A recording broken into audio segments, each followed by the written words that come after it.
The tale commences in New York, Manhattan, USA.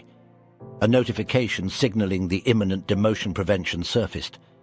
The players gazed upward upon receiving the message, and to their horror the sky turned crimson, while an eerie rupture in space unleashed a colossal, menacing monster. The earth-shaking stomp of the creature plunged everything into chaos, and the players felt overwhelmed by its immense pressure. This behemoth, the looming threat to humanity, necessitated their defeat to ensure survival.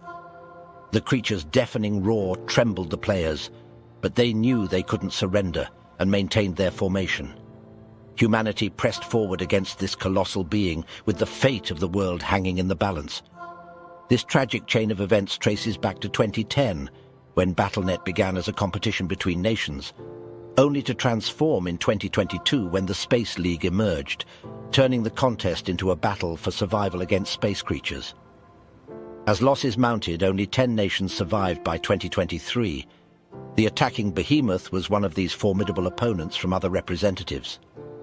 Humanity barely survived its onslaught until a mysterious man appeared. With disdainful eyes, he faced the behemoth and even withstood its powerful attack, ultimately delivering a devastating punch that shattered the surroundings. The players trapped in the area praised themselves for surviving the impact. To their astonishment, the mysterious man single-handedly vanquished the behemoth, signifying the USA division's triumph. Witnessing this, they pondered whether this was truly the power of the martial saint, Xiang Jian, the 7th-ranked player worldwide and the main protagonist of the tale. As Baron Williams, the top-ranked player and guildmaster of our MC, commended their country's victory, a priestess approached Jahan, undeterred by the players trying to stop her. While Baron marveled at the behemoth's power and the man's ability to defeat it, the priestess cast her regeneration skill on Jan's arm, warning of the pain due to the behemoth's evil energy. Enduring the agony, Jan's arm began to heal when a chest emitting a golden light appeared before him. This was the reward for slaying the boss monster. However, Baron asserted that he would manage the reward, causing discontent among the other players, who recognized him as the strongest and felt powerless to challenge his decision. Baron then addressed the American First Guild and informed everyone that he would now commence the distribution of rewards. All Sophia and Jan could do was watch and hope for their names to be called.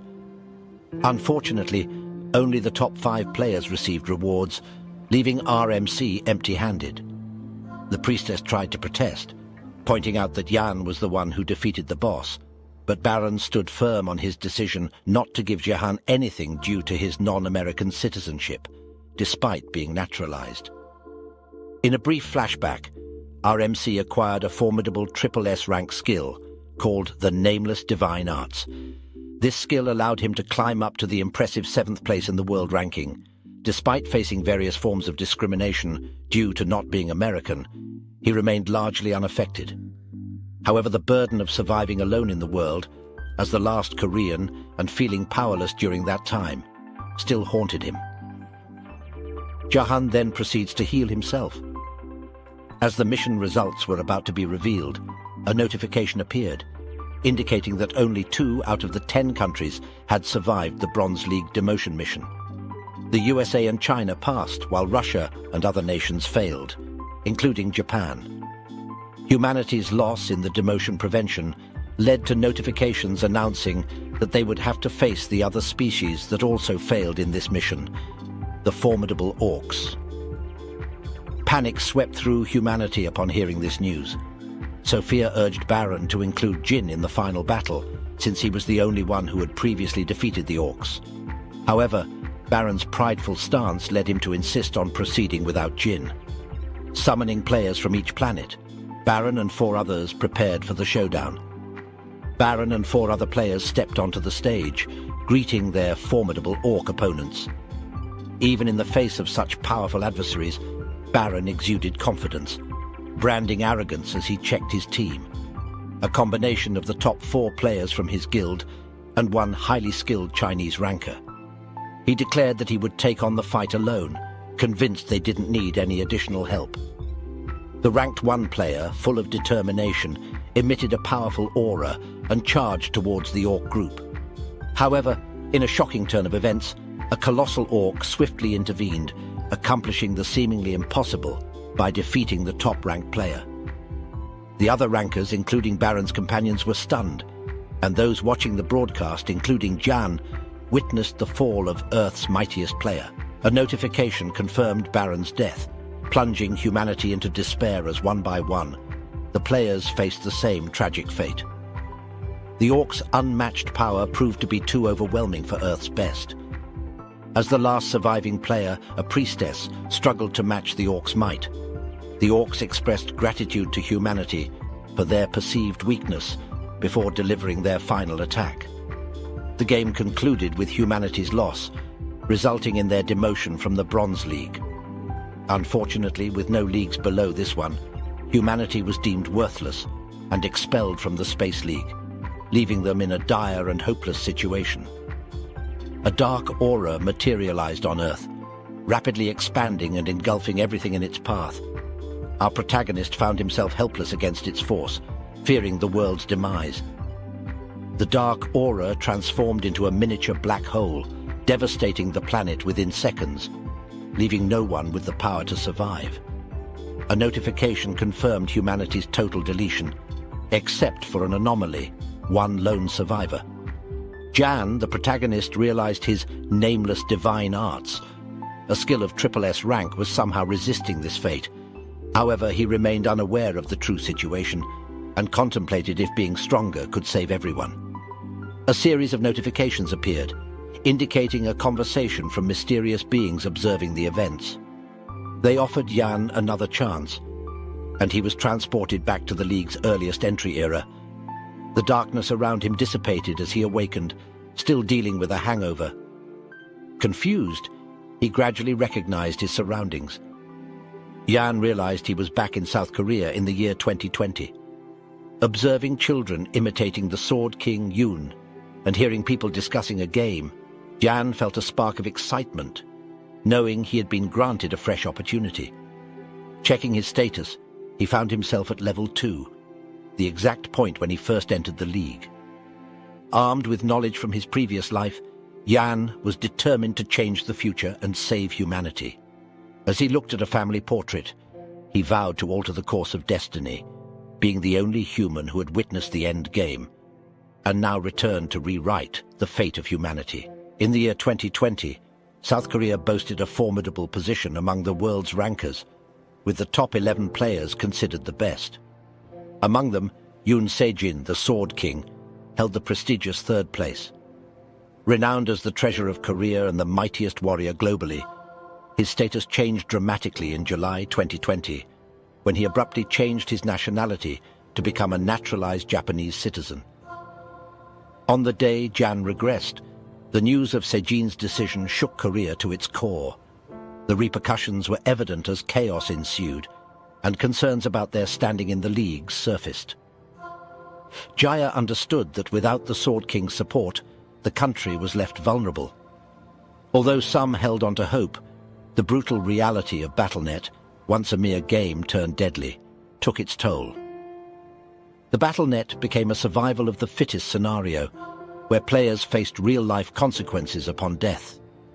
The invasion of monsters furthered the destruction of lower-ranking countries, and Korea was no exception. The impact of Yoon Se-jin leaving was deeply felt, leaving a void that no one could fill. As Jan's brother-in-law, Se-jin's actions infuriated him, leading him to destroy a portrait and wonder about his sister's affection for the man. Jan couldn't help but ponder how things would have been different if she were still alive. Recognizing his own weaknesses, Jan acknowledged his inadequate stats, a result of his past gambling and drinking habits. Regretting his misuse of his gift, which was considered an F rank, he now understood its true power after it awakened. In this world, everyone became a player at 18, but only a select few received gifts. Jan's gift was undervalued, leading him to squander it on various things, including predicting matches. His revelation about the true potential of his gift was marred by his low stats, leaving him puzzled about how he reached level 2. Jan recalled a bottle of experience potion he found alongside his alcoholic drinks during his drunken state. Realizing that he might have consumed the potion, he also discovered a mysterious 100,000 achievement points, the source of which baffled him. Among his possessions, he found an X-type achievement points exchange coupon, a reward he received as the last survivor in the previous challenge. Jan was thoroughly impressed and concluded that this opportunity was tailor-made for him, prompting him to utilize the coupon. Subsequently, the system informed him that he'd unlocked an achievement store, displaying the current items available for purchase. RMC felt enticed to enhance his choices, considering the lack of usefulness in the current selection. Consequently, he upgraded the store to level 2, but even then it didn't offer any practical items.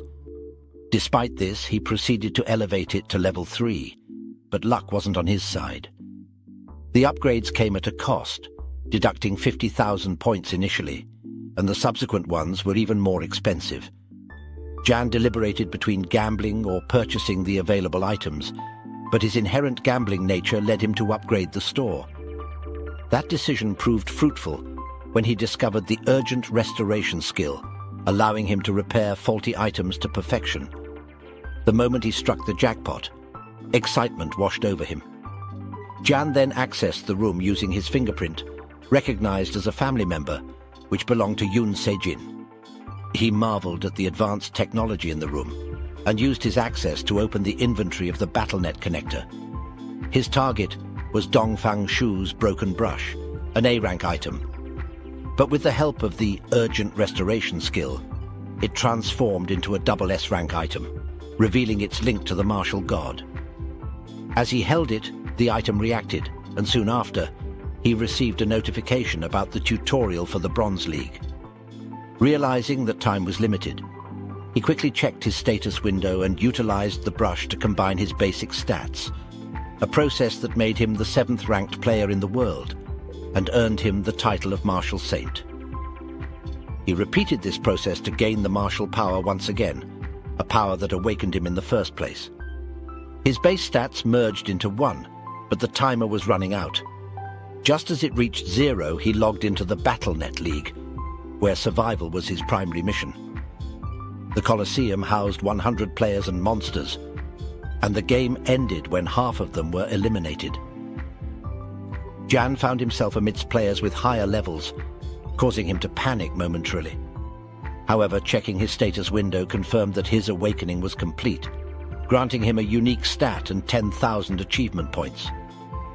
Although Jan was delighted to possess this unique stat, the system warned him that logging in without a battle connector meant experiencing 100% of the in-game pain. He recalled this pay-to-win feature with only the wealthy enjoying pain reduction. Yoon Se-jin, with his advanced technology, managed to minimize the pain by 99%. Jan decided to use the connector later, once he gained access to Se-jin's room. Additionally, the system assigned him a limited quest, achieving the top spot in the tutorial, promising 1,000 achievement points as a reward. This feat would undoubtedly be easier now with his newfound martial power. Shortly after the game commenced, a player sneaked up behind Jan, ready to attack. But his strike was halted by 2 fingers. This reminded Jan of the thrill he found in killing other players. In this game, guilds also exist, and they were organizations that trained and managed players. The global excitement over BattleNet led to a focused effort in nurturing players worldwide. Similarly, in South Korea, well-known companies made aggressive investments to swiftly establish large guilds. The Bronze League that RMC found himself in served as one of the grounds for these guilds, where they kept an eye out for potential players. Moments before the game began, a side character assessed the other players. He acknowledged that the Gangnam League was a formidable challenge, but he wouldn't let his nervousness overpower him. The side character, named Do Hyukyu, considered himself the luckiest in the arena, being part of the Divergent Guild managed by the Divergent Group. This guild was renowned for handling numerous rising star players. Moreover, Do Hyukyu had received a rank A gift named Agility, granting him a significant plus 25 stat boost in agility. This gift bolstered his confidence, as it was a rare and exceptional ability bestowed upon only a few players. As the game commenced, Duhuju scanned his opponents, keeping an eye out for potential adversaries. Some players from prominent guilds were equipped with high-rank items, but what truly captured his attention was RNC, who appeared to have no equipment on him.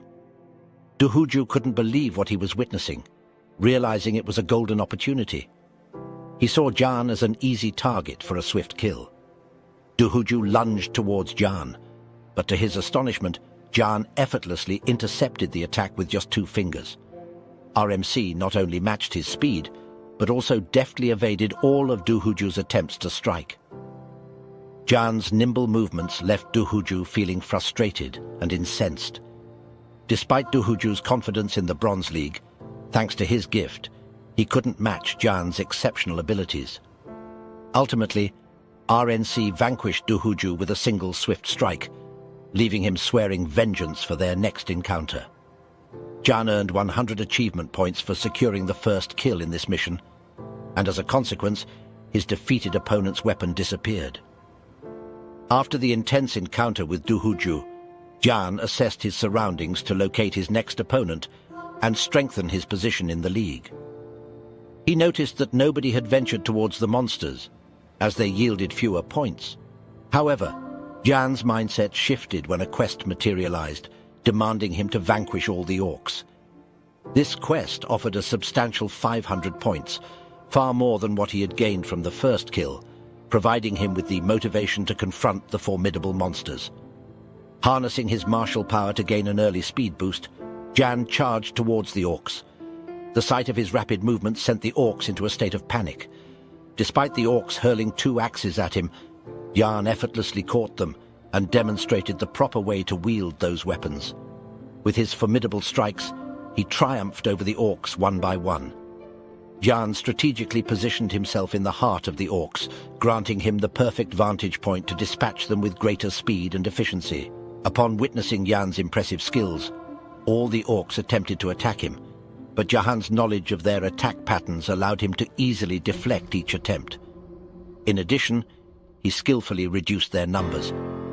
When one orc tried to use a spear against him, it broke, providing our MC with an opening for a counterattack. He was also bothered by the noisy orcs and advised them to carry better weapons next time, since their feeble ones were inadequate. As the orcs saw Jihan's weapon break, it alerted everyone, and they rushed towards him again, further frustrating him. In response, Jahan stomped his foot, creating a small crater that made the monsters lose their balance, presenting a perfect opportunity to complete the quest. RMC relentlessly bombarded the orcs with swift slashes, overpowering their feeble speed, resulting in more and more of them being eliminated. Jahan had become adept at wielding 2 weapons, growing accustomed to their usage. He threw a spear towards the remaining orcs, and it effortlessly penetrated through, leaving only 1 orc standing. He realized that their current opponent was not human, considering Jan a monster. With 1 final slash, the quest was completed, rewarding our MC with an additional 500 points and a mid-game level up, an unusual occurrence since experience points were usually calculated at the game's end.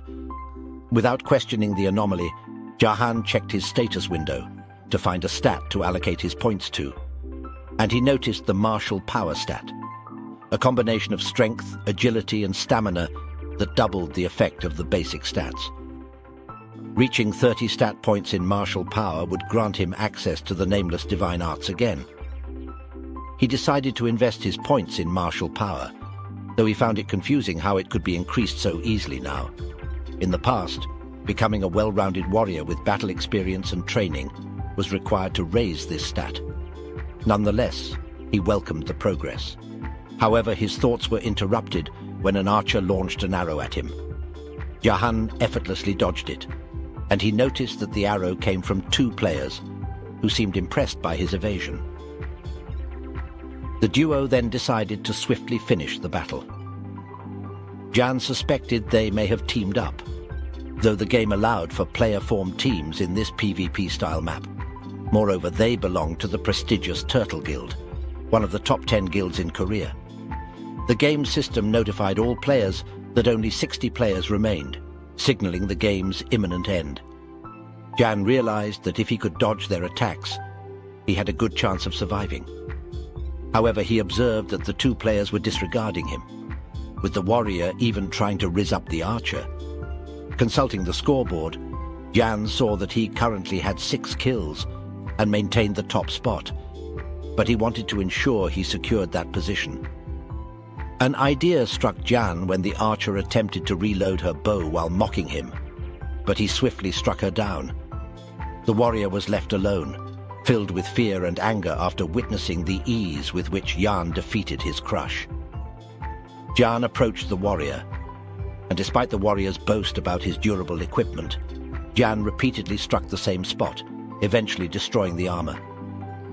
Jan felt annoyed as these players continued to flirt around, unaware of what was to come. Suddenly a loud scream echoed within the Colosseum. Meanwhile, Li Han, the 3rd Division head of the Divergent Guild, and her bodyguard Lin Gam were watching a recording of the game on their screens. Li Han was surprised by the developments she witnessed and engaged in a conversation with her bodyguard. She expressed relief that Game, likely a teammate, didn't face the strange player Jan. The final scoreboard showed that our MC had 6 kills while Game had 4, which irritated her as her boss had believed she would lose against Jan. However, Heian, likely Game's boss, reassured her and confidently stated that she could defeat Jan. The two of them planned to fight Jan to gather more information about his fighting style. Gang, possibly a nickname for Game, continued watching how Jihan defeated high-level players from the Turtle Guild and felt a sense of familiarity with Jan's demeanor. Lin Gang, a talented player from the Divergent Guild, possessed a powerful talent that surpassed normal players. She was known for having an S-rank gift and being among the top players in the guild. In the previous Bronze League, she was expected to secure the first place, but her ranking was overtaken when RNC appeared. This mysterious level 2 player now held the top spot, leaving everyone curious about their true identity. Meanwhile, inside a tall building, our MC checked the scoreboard to confirm his ranking. His first place position granted him a 50 experience boost, raising his level to 6. Jan felt delighted with the multiple level-ups, enjoying the benefits of being a rookie player with the points gained from leveling up. He allocated all points to martial power, increasing its stat from 6 to 9. Additionally, he received a new nickname, Tutorial Conqueror, which provided a +1 to all attributes and a 20% experience boost in the Bronze League. Although the boost was primarily advantageous in the early game, Jan still appreciated the benefits. With 10 martial power points, Jan realized he could dominate the Bronze League. To promote to the Silver League, players needed to be level 25 and above. While reviewing his status window, Jan made an important discovery. He had the opportunity for class advancement, a critical phase in a player's journey that unlocked new classes. These included Archer, Mage, Support and Water classes. Jan chose the Water class in his previous life, making him more inclined to master it. However, he could still obtain another class by purchasing it in the achievement store, allowing him to learn 2 classes. Eager to explore this game-breaking chance, Jan decided to choose a different class this time. Shortly after the next mission commenced, welcoming all players to the Bronze League in the Gangnam area. The theme of the mission was defense, with players summoned on top of towers tasked to protect the crystal and survive amidst waves of zombies. Lin Gang, a Water class player, was among those summoned. 2 more players joined her, one from the LK group as the Archer and the other a Mage with impressive equipment. Gang eagerly awaited the final player who would be crucial in the mission, the Support class player. To her surprise, the Support player turned out to be none other than RMC Xiong Jun. Jan had been excited about the map setting for the Support class 20 minutes prior. Despite the system's concern about his decision to choose Support, due to its lack of compatibility with his skills and stats, Jan confirmed his choice. His class advancement went smoothly, motivated by the divine power that came with it. However, Leveling this divine power was challenging, as it couldn't be increased through regular training. Points needed to be invested in it. Jan intended to continue investing in martial power to obtain the nameless divine arts again. Nonetheless, he had another method to increase his divine powers. Returning to the present situation, Gang couldn't believe that Jan had chosen to be a support class player. The mage and the team started to mock RMC's equipment, calling him a poor player and questioning his abilities. Undisturbed by their remarks, Jan remained silent. The archer tried to intervene and defend the support, but the mage persisted in his ridicule. Suddenly, Jan seized hold of the mage and effortlessly lifted him from the ground. The mage's threats turned to fear as he found himself helplessly dangling in Jan's grasp. Jan then threw him into the sea of zombies, leaving Gang and the archer in shock. Jan calmly stated that if the mage didn't wish to participate in the game, it was fine, as they could still manage without him. After the incident, the mage, known as Kim Duke, started displaying courteous behavior towards RMC. His sudden transformation resulted from the mechanic in the BattleNet, where each player had 3 lives in the defense game. His initial life was lost when Jan threw him at the zombies. After his resurrection, he was thrown again, and now he only had 1 last life left. To avoid ranking last in the scoreboard, he sought RMC's favor since he faced severe penalties, including a significant reduction in levels and the loss of his hard-earned skills and equipment. RMC anticipated another attack from the mage upon his second resurrection.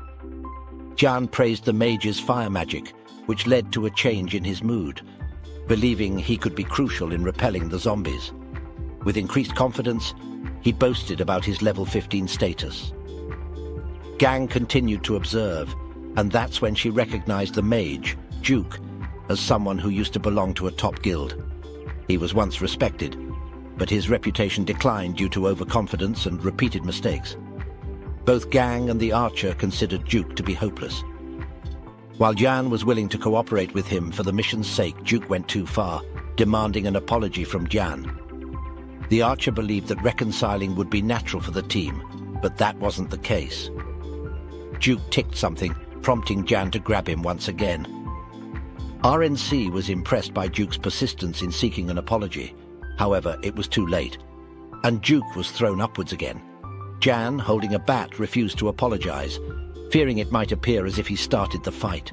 He swung the bat like a baseball, sending Duke free-falling, leading to the system confirming the mage's death.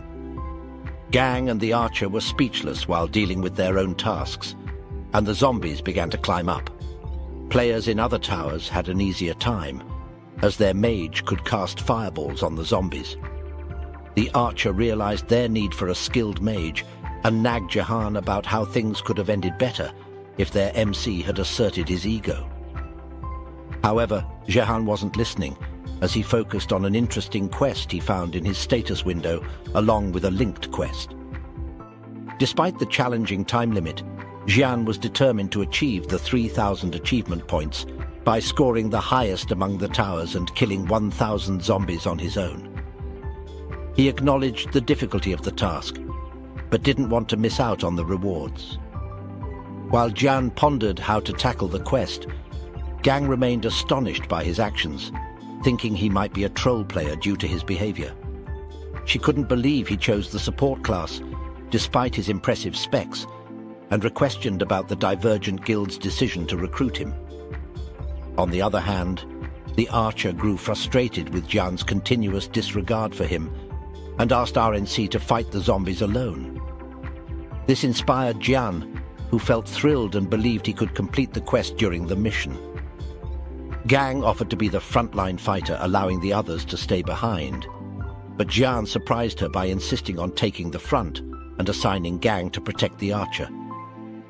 As the zombies approached the tower, Gang and the archer were astonished to see a strange-looking zombie, a blood zombie with a liquid head, rendering physical attacks ineffective. However, Jian's divine powers enabled him to one-shot the blood zombie, leaving them speechless. Jian continued to use his precise and powerful strikes to fend off the charging zombie, having killed 6 out of 1,000 so far. unsure if he could complete the linked quest. Congratulations on reaching this point. If you've managed to make it this far, please leave a comment saying "let him cook" to confuse those who skipped this section or failed to watch the entire video. As RMC continued to assault the zombies, the number of foes he vanquished kept increasing, and after a few minutes, he'd already taken down 26 of them. The only obstacle hindering him from defeating them all at once were the blood zombies, which required him to employ divine powers to deal with. Jan then made up his mind to eliminate these zombies in one go. Meanwhile, the archer and gang were in awe as they observed Jan lead the mission. The archer was impressed, seeing Jan as a seasoned professional with a bright aura around him. Gang shared the same admiration, marveling at Jan's exceptional control. Jan had already eliminated 210 zombies and was steadily approaching his target. Jan also noticed an increase in the divine powers surrounding him as he raised this stat by 1 point. He was delighted to see that the method he knew for increasing divine powers worked. Divine items were a type of equipment scattered all over Earth, considered sacred objects that players used to sell at high prices, believing they held hidden secrets. However, with time, their value declined, and many players were unaware of their existence. Jan's perspective changed when he met Sophia, who revealed that these sacred items were effective in increasing divine powers.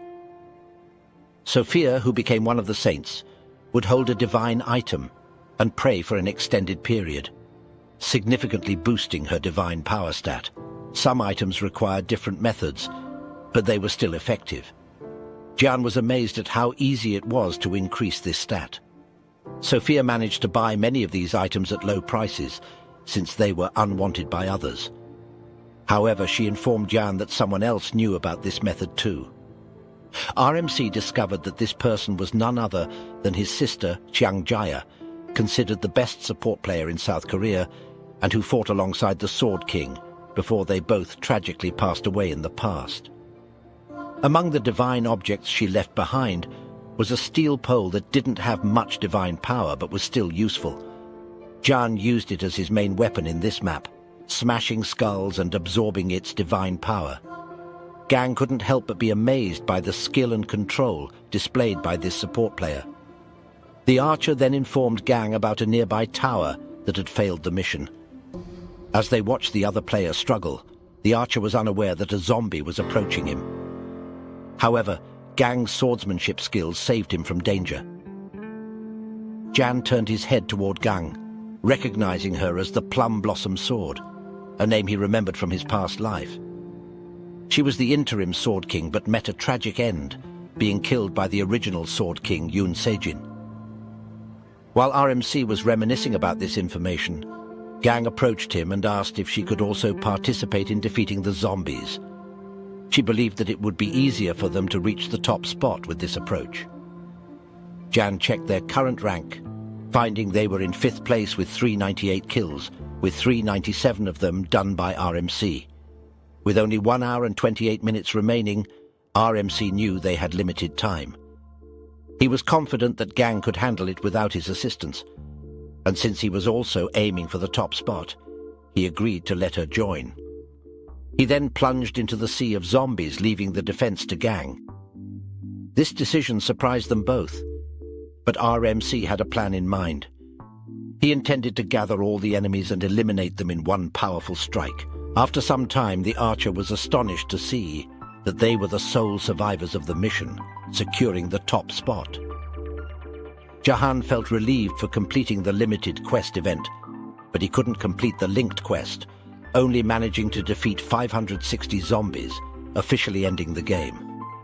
RMC received continuous praise and gratitude from the archer, but Jahan was lost in thought, contemplating trying the stage again when he became stronger. However, he wasn't certain if this quest would reappear in the future. Gang remained in shock, unable to believe that a support player with a much lower level had achieved such incredible results. She wondered if it was a bug, and watched as one of her teammates, the archer, logged out in Cloud 9. Approaching Jahan, Gang expressed her admiration for his skills and felt he would be a valuable asset to their guild. She asked for his number in a moment of excitement, only to realize her impulsive action later and blushed, becoming flustered when RMC tried to ask about it again. Jahan realized she was a member of the Divergent Guild and apologized, mentioning that he couldn't remember his number at the moment. RMC bid farewell and left. Gang felt embarrassed and thought she might have been rejected. Meanwhile, in the real world, RMC walked home, unsure of his Korean number since he had spent recent years in America. He couldn't ask anyone for it, as it would seem odd. He considered that he might have been on the verge of getting recruited by a guild, but he had no plans to join one. RMC checked his status window and found his level had increased by 2, earning him 1,500 points and a boost to his divine powers. While it wasn't enough to buy anything from the GP store, he planned to check his sister's items for something useful. Upon arriving home, RMC noticed a pair of shoes at the front step, indicating someone was inside his house. He was anxious, thinking about someone important from his past life who was his greatest regret as he couldn't protect her. To his surprise, the lady inside was someone who cared for him in his past life. She had promised to protect him, but that promise was broken. Her presence reminded him of the time he lost his niece, Yoon Sia, which brought him immense grief.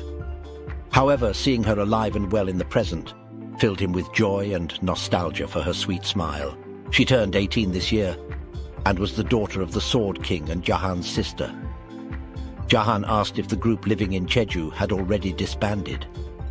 CR explained that she was the only one who ended it earlier than expected due to the overwhelming response towards her father's decision. Despite being abandoned by her father, she maintained a bright smile, which made her the most important person in Jahan's life. RNC felt annoyed hearing about his brother-in-law's actions and asked if he had contacted Sia. Yoon Sejin had indeed contacted his daughter earlier, but something was wrong. He confessed that he'd fallen in love with someone else and was required to leave everything in Korea to start a new life with her in Japan. Sejin's decision showcased a lack of responsibility as he chose to forsake his daughter for the sake of a single relationship. Jahan's anger grew, but he couldn't express it in front of Sia. Later, Sia noticed her family portrait had been shattered and realized that her uncle broke it. Jahan tried to explain himself, but Sia revealed that she wanted to do it herself. Jahan understood that she had always contained her emotions, putting on a bright smile and laugh even during tough times like her mother's death and her father leaving. He realized she had been looking after him, but from now on he vowed to protect her. Sia thanked her uncle and appreciated his support. At the Divergent Guild building, Gang felt embarrassed after her rejection, and her boss couldn't help but laugh at her story. Haeun apologized for her laughter and expressed her frustration with what happened to the game. Gang asked for the man's number, but he refused, which hurt her confidence. She remarked that she wasn't as beautiful as Han, which worried her boss about the impact of the incident on her. Hayden assured her that she was popular, and every man in the building wanted to ask her on a date. However, she advised Gang not to spread the news, as it might lead to unwanted attention. They both went to the lounge, where Gang asked if they would still recruit Yan. Her boss revealed they had no other choice as the higher-ups were pressuring them to have Jihan in their guild. While they were having tea, Haeun received a notification about a live broadcast. She planned to watch her favorite gambler's broadcast, even though she didn't know his identity. During the live stream, Haeun was surprised to see someone familiar. Her favorite gambler turned out to be Xiang Jian. The significant revelation was that Jian announced he was the Sword King's brother-in-law, and viewers started to believe him as they saw him atop the Sword Palace. Jahan asked Sia to step back to show more of his background to the viewers, further convincing them due to Sia being recognized as the Sword King's daughter. A viewer panicked as they noticed a powerful aura surrounding Xiang Jian's feet, and he stomped the ground, creating massive cracks, even targeting the statue of the twin sword, a prominent Korean landmark. Despite the shock, Jian didn't seem to care about the consequences of his actions. He charged his fist towards the statue, and the viewers were curious about what would happen next. Jan eventually destroyed the twin sword statue, causing the number of viewers to skyrocket, reaching more than 1 million concurrent viewers. The system showered RNC with numerous notifications as he achieved milestones during this spectacle. Jan then turned to the camera and announced that he would begin talking about the naturalization, leaving the viewers eager to hear more. The platform that he was using right now was called BattleTube, which was the streaming system of Battle.net. This one possesses an unrivaled market share in the world. Since this was a part of Battle.net, all of the achievements here will also reflect the players. And since our MC used the name of the Sword King on his title, he easily raked in all the rewards he could get. Jan just became an internet sensation in a matter of minutes. He also noticed the amount of dislike his stream got from what he did. Most of the people who bought Furious have this twin sword logo on their pictures, indicating their affiliation with the fervent and obsessed fan club of Yoon Se-jin, known as the Sword King family, which tragically played a role in driving Sia to her untimely demise. These guys started to defend the Sword King's decision, but as time passed by, their admiration turned into hatred. And since Xiao was the only one related to the Sword King, they turned their attention towards her.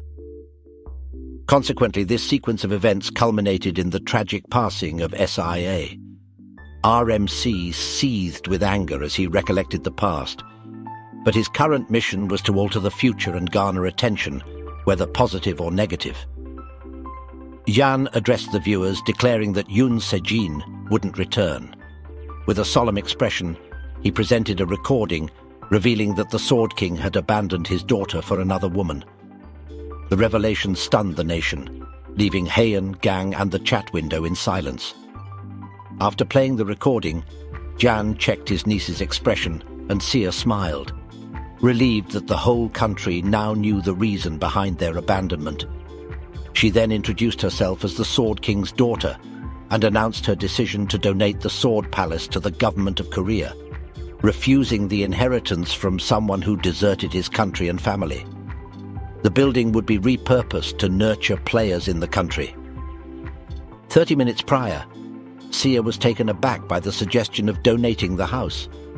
She even checked if her uncle was under the influence, but Jan couldn't provide an immediate answer, struggling to simplify things for his niece. In his past life, the people's rage against Se-jin escalated, leading to the confiscation of all his assets by the Korean government, leaving Sia with nowhere to go. Jan had no other way to explain to his niece that he already knew what would happen.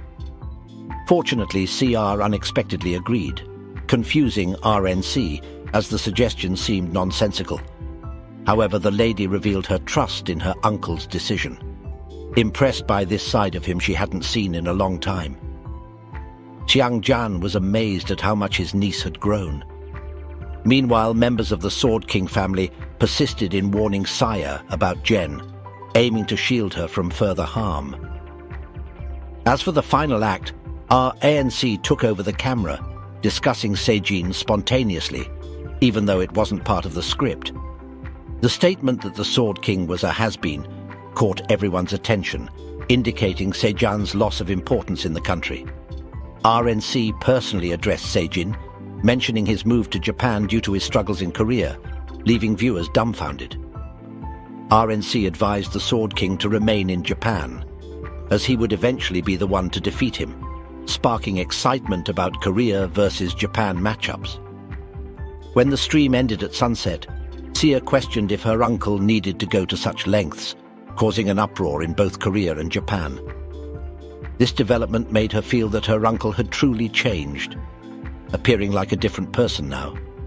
She wasn't surprised, considering his rebirth and regressed state.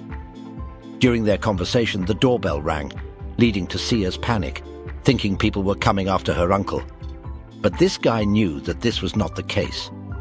The one who rang the bell was someone who could help them earn a lot of money.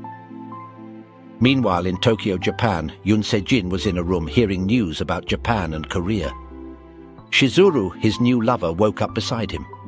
Addressing him as Se-jin, he told her he now goes by the name Yu Hei. She hugged him, affirming that to her he remained Yun Sejin, the #1 player of Korea, the Sword King. Shizuru expressed her affection and love for him, stating that his identity would never change. The two were surrounded by a peculiar aura, and it was evident that Shizuru desired the Sword King's Excalibur exclusively for herself. Jan swung open the door to greet him, and the individual before him was genuinely astounded by Jan's reaction upon their encounter. It almost seemed as if our main character had anticipated the visitor's arrival, though Jahan refuted this notion, asserting that it was only natural, especially considering the recent prominence of their family matter.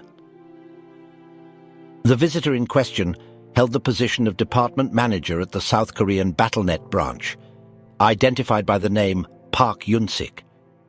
In a previous chapter of their lives, the department had ceased its visits after the Sword King's departure from South Korea, leaving only this man as the steadfast guardian of Sia and Jahan. He displayed a genuine concern for their welfare, which has led him to re-enter their lives once again.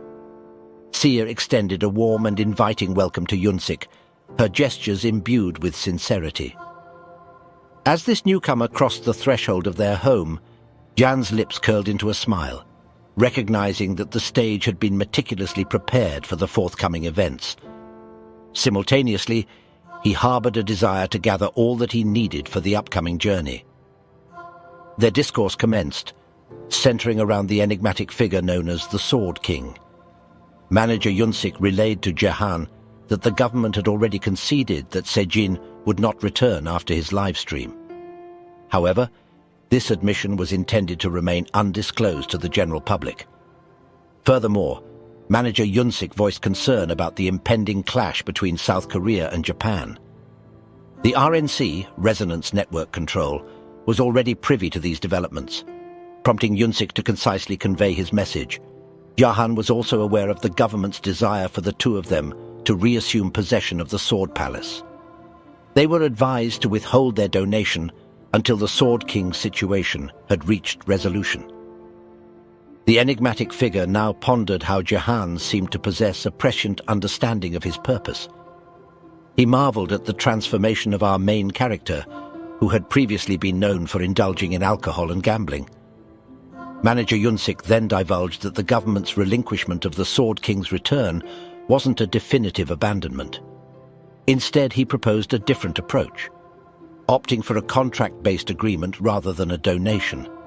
This arrangement would involve a transfer of ownership to a third party, charged with the responsibility of managing an organization or business. The government's proposition was for Jan and Sia to serve as custodians of the Sword Palace until the Sword King's eventual return. Our protagonist sought Yun-sik's confirmation of this proposal. Alongside this proposition, Yun-sik presented contractual documents to formalize the agreement.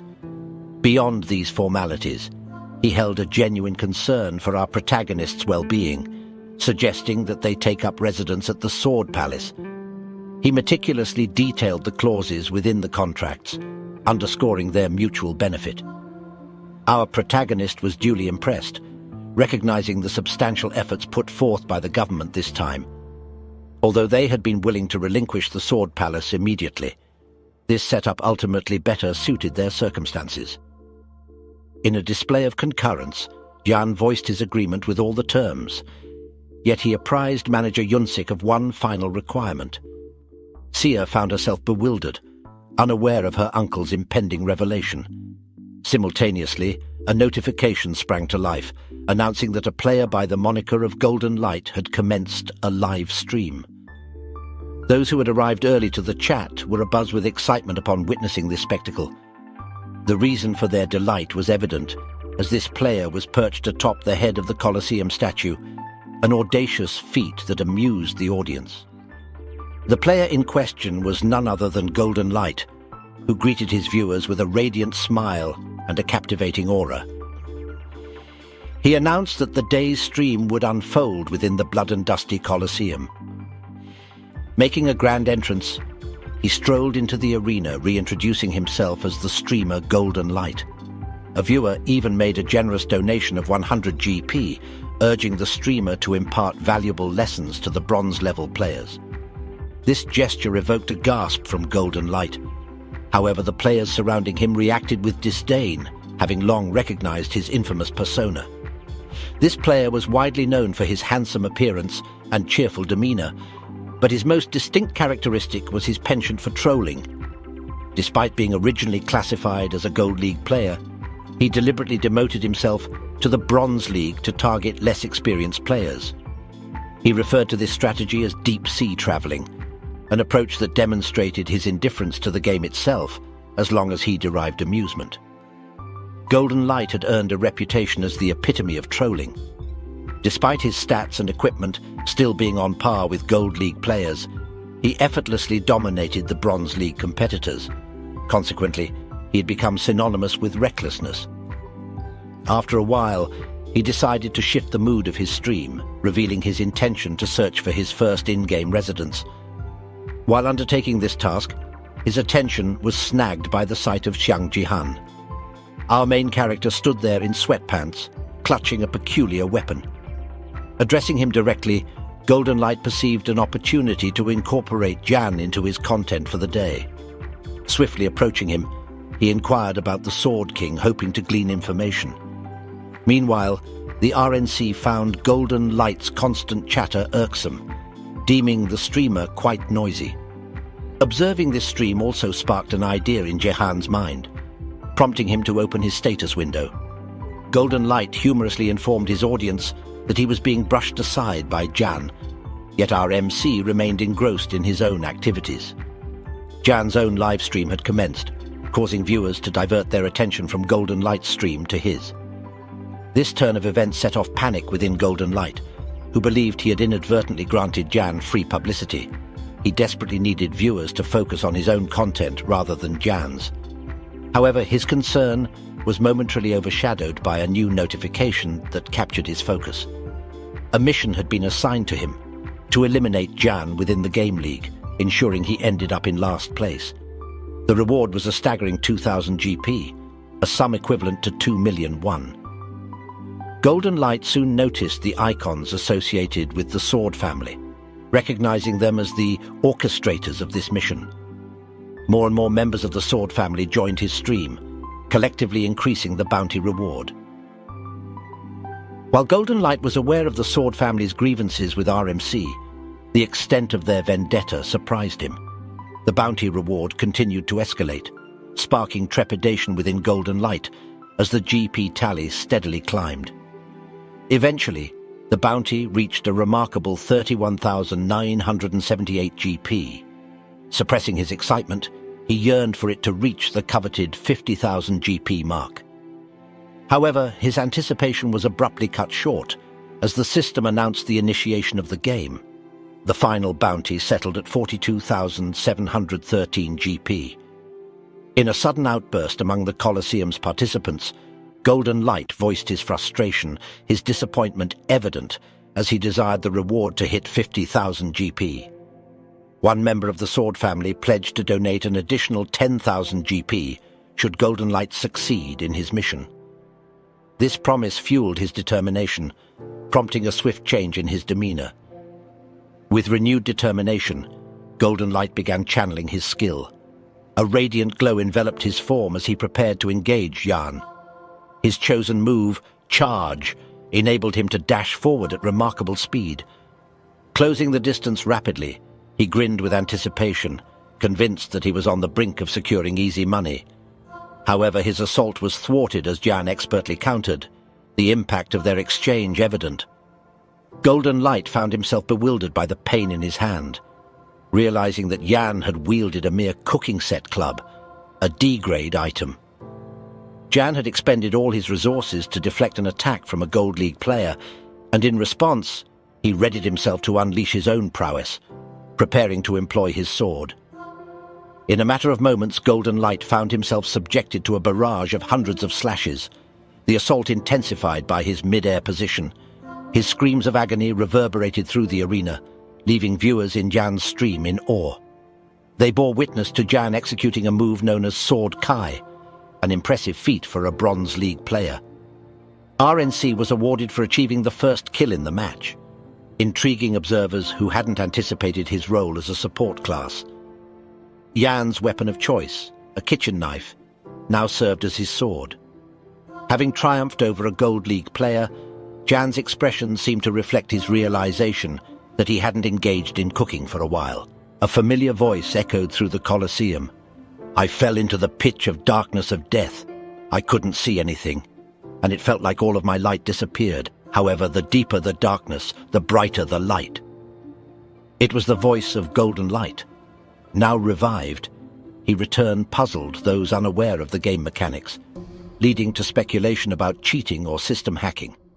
However, his revival was attributed to an item named the Crucifix of Revival, deployable only once and off-limits during National League games or guild matches. Golden Light aimed to win back his viewers' favor with a comeback, yet the odds seemed stacked against him, given the looming threat. The devil that had been lingering made itself known, wiping the smile off Golden Light's face as he noticed our protagonist Jan at his side. After a brief moment, Golden Light met his demise once more. The audience for today's match consisted of worthy elves, a race integral to humanity's downfall. Yet, RNC was preoccupied with other matters. Jan observed that the players around him froze, intimidated by his victory over a Gold League player. He received a quest to subdue the goblins congregated around the goblin champion. Armed with his cooking set items, Jan defeated the goblins, extracting divine power from them. With only one goblin champion remaining, Jan dispatched it with ease. Upon completing the quest, he shifted his focus to the remaining competitors in the arena. Despite their retreat, Jan remained unperturbed, opting to pursue them himself. Meanwhile, in Seoul Metropolitan City, Golden Light scoured the internet for articles about himself. He struggled to fathom Jan's strength, as some speculated Jan's stats exceeded the Bronze League limit of 35, leading Golden Light to consider the possibility of hacking. Watching Jan's stream, he marveled at Jan's skills and the ease with which he bested multiple opponents. Jan's performance culminated in a pentakill, making him the first player to achieve 10 consecutive kills since Yoon Sejin. Following his 10 kills, Jan's set items reacted, granting him another divine power stat before becoming redundant. He also received a hidden quest to locate the Shadow Queen, an unusual feat for the Bronze League. The reward encompassed 5,000 achievement points and the attention of the constellation Shadow Queen. These constellations represented omnipotent beings that sponsored players based on their interests, endowing them with unique abilities. Jan grasped the significance of capturing the constellation's interest. As he observed numerous elves in the audience, he suspected that the Shadow Queen might be among them. Realizing the need to garner her attention to potentially attract other constellations, Jan focused on the spectators, particularly the elves whose gaze remained fixed on him. The impressive performance of Seong Jae-han in his last match reverberated throughout South Korea, garnering widespread attention. News outlets showcased his exceptional achievements, emphasizing his distinction as the first player to accomplish such feats since the Sword King. His BattleTube channel witnessed a surge, gaining 10,000 subscribers and an impressive 4,000 simultaneous viewers. Some members of the Sword family also extended their support. This group's attention shifted towards Golden Light, who had faltered in their previous mission, prompting their interest. Golden Light couldn't help but notice the repercussions of his defeat on his reputation and was driven to salvage his standing. He contemplated becoming a fan of Seong Jian to improve his image, even aspiring to become Jihan's editor. Meanwhile, back at the Sword Palace, Sia saw her uncle again, and she was now asking him when he got that strong. This question got RMC's attention. This lady told her uncle that she really felt bad for those who got defeated by Jan, but he just shrugged that the competition's world was cold and cruel. SIA also mentioned about the people who wanted to donate some GP towards Jan.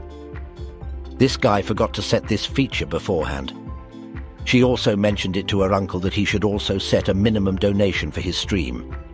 Jan then thought of raising it to a minimum of 10,000 GP. This amount nearly equates to 10 million won.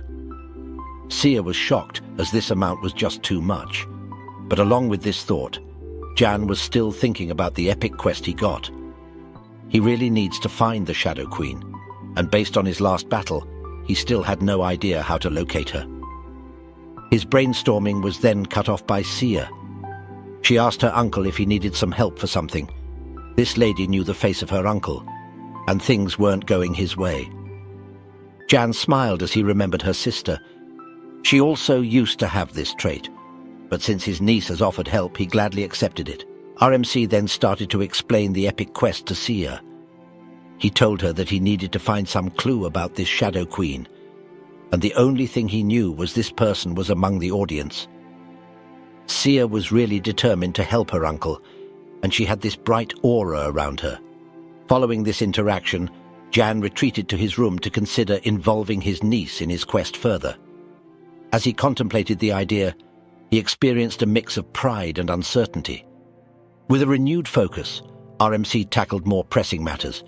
He accessed his status window, attending to one of his priorities, the second class allowed by the system. Having previously bought an extra class slot for 10,000 GP, Jan faced the choice of 3 classes. Opting for the Mage class, a dark aura enveloped him, marking the initiation of his new class. A distinct power flowed from within, different from divine power. Keen to explore his new abilities, Jan's concentration allowed him to harness both support and Mage class powers, resulting in the creation of Force. Jan learned about the concept of Force from Baron during a night when his guild leader was intoxicated and more candid. Baron revealed the secret behind his potent skill and discussed Force, a stat attained by combining divine power and mana seamlessly. Despite Baron's usually brash demeanor, he casually shared this information, knowing that he was unique in having 2 classes. This secret, hidden in Jan's past life, represented the pinnacle of human power and was deemed a triple S-class gift. Jan's curiosity was piqued, leading him to inquire further about Force. He discovered that achieving it required both divine power and mana to be at level 10 or above. Jan appreciated Baron's arrogance for sharing this knowledge, as it enabled him to harness the same power that dominated the realm. However, he soon realized that comprehending the requirements wasn't enough. Using this power proved challenging. Jan persevered, endeavoring to fuse divine power and mana. While he struggled, he was resolute in his commitment to use this power to save Earth, recognizing that he was the sole individual capable of doing so. Despite his determination, he struggled to control the newly acquired power, likening it to his previous experience with creating a red race he couldn't manage. After moments of intense focus, the force within him calmed, leading Jan to believe he had succeeded. However, the gathered energy suddenly erupted, wreaking havoc and causing severe pain. Undeterred, Jan resumed his efforts, recognizing that strength alone wasn't sufficient to master this power. He contemplated whether he needed more mana for his attempts, considering that his mana had depleted during the process. He realized that containing the force within his hands wasn't necessary and took a different approach.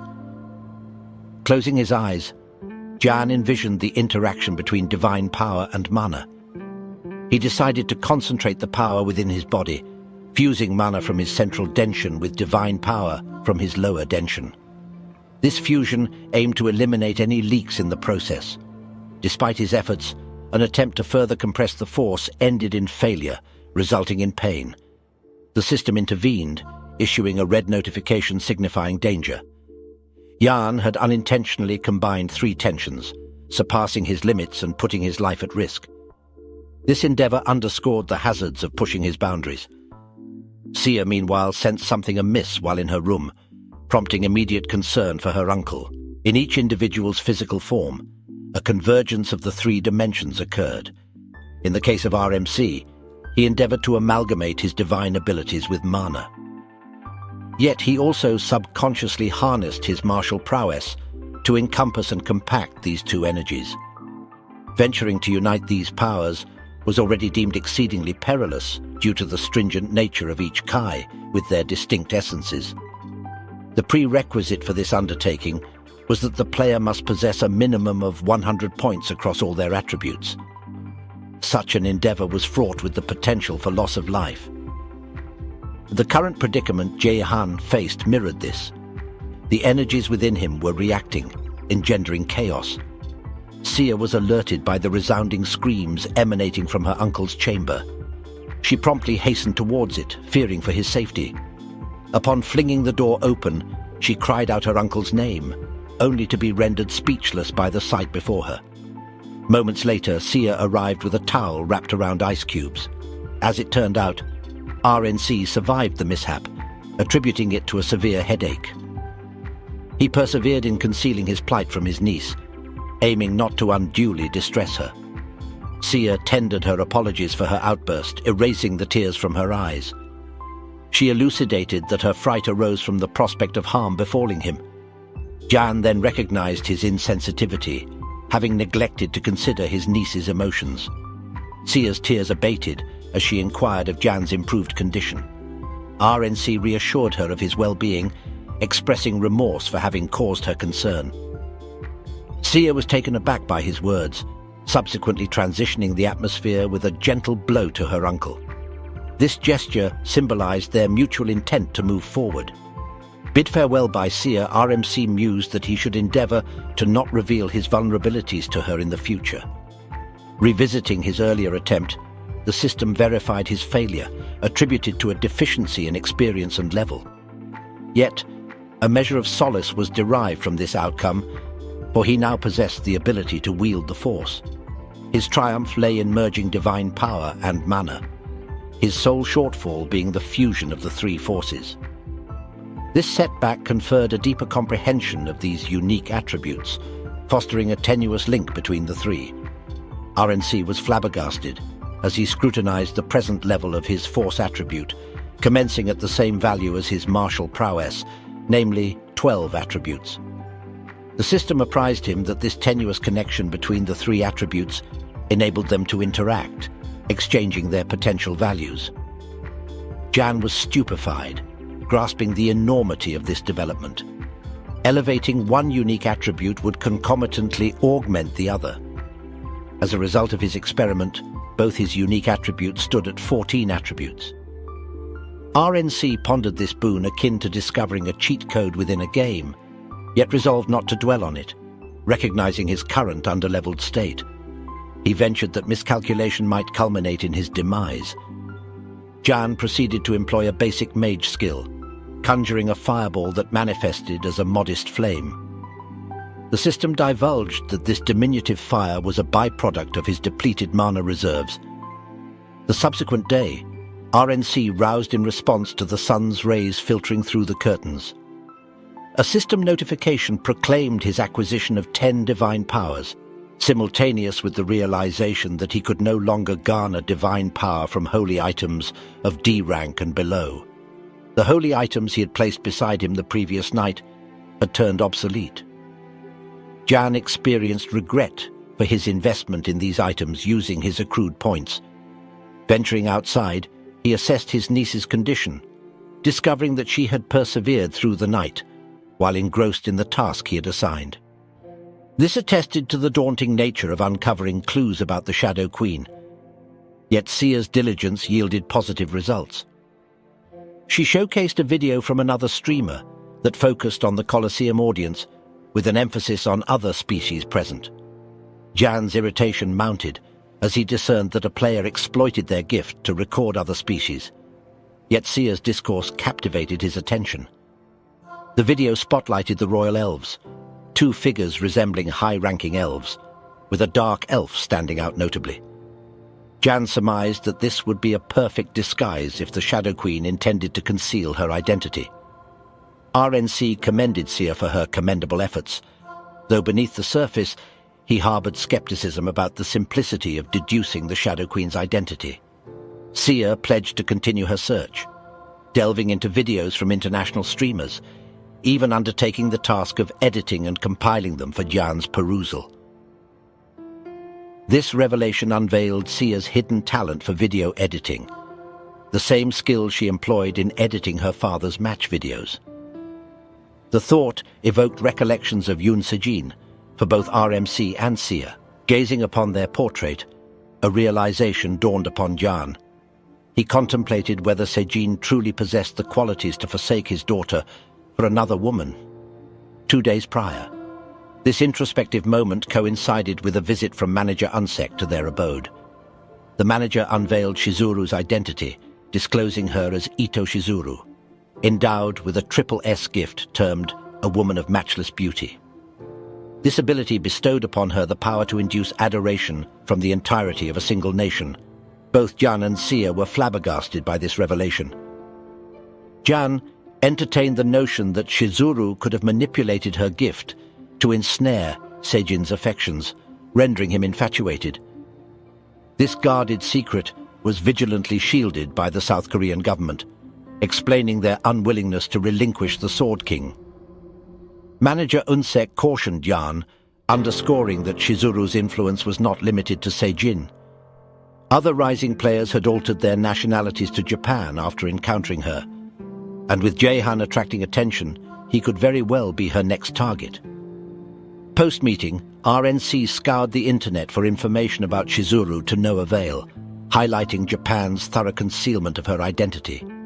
Acknowledging the need for vigilance, Jan resolved to prepare for future developments, anticipating Japan's potential maneuvers.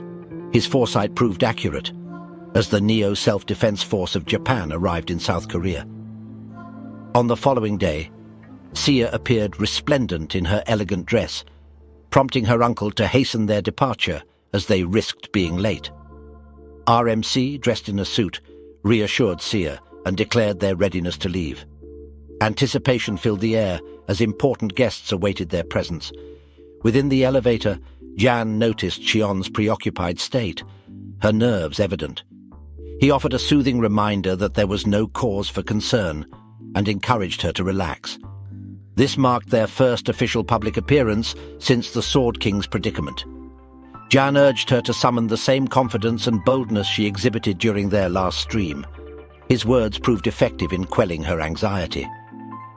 As the elevator doors parted, a multitude of guests greeted their entrance, revealing the grandeur of the Sword Palace's lobby. A man approached Jan, expressing their anticipation and the successful preparation of the event.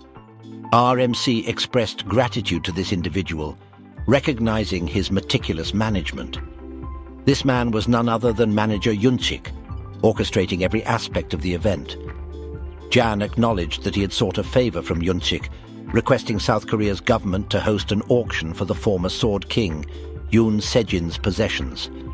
The stage was gradually set for the heart of the event.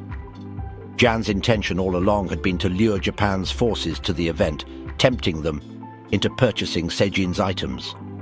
RMC had personally selected the items to be showcased that day: Se-jin's battle connector and the battle data stored within it. Jan foresaw Japan's strong interest in these items. Meanwhile, a luxurious car conveyed two men, one clutching twin swords, toward the Sword Palace. Jan held hopes that even the Sword King might attend, a move that could shift public opinion in Korea's favor. Manager Yunchik marveled at Jan's adept handling of the situation, perceiving an uncanny foresight in his actions. Jan underscored the significance of the event as their last chance to reshape public perception.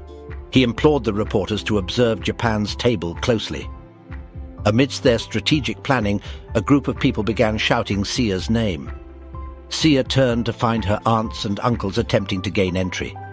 They voiced concerns about her intent to auction her father's cherished possessions, with her aunt even labeling Jan a fraud. Sia's words resonated powerfully, exposing their exploitation of the Sword King's name for their personal gain. She unveiled their history of scams under the guise of the Sword King's legacy. In response, the group fell silent, chastened by Sia's revelations. Asserting her ownership of her father's possessions, Sia dismissed their claims.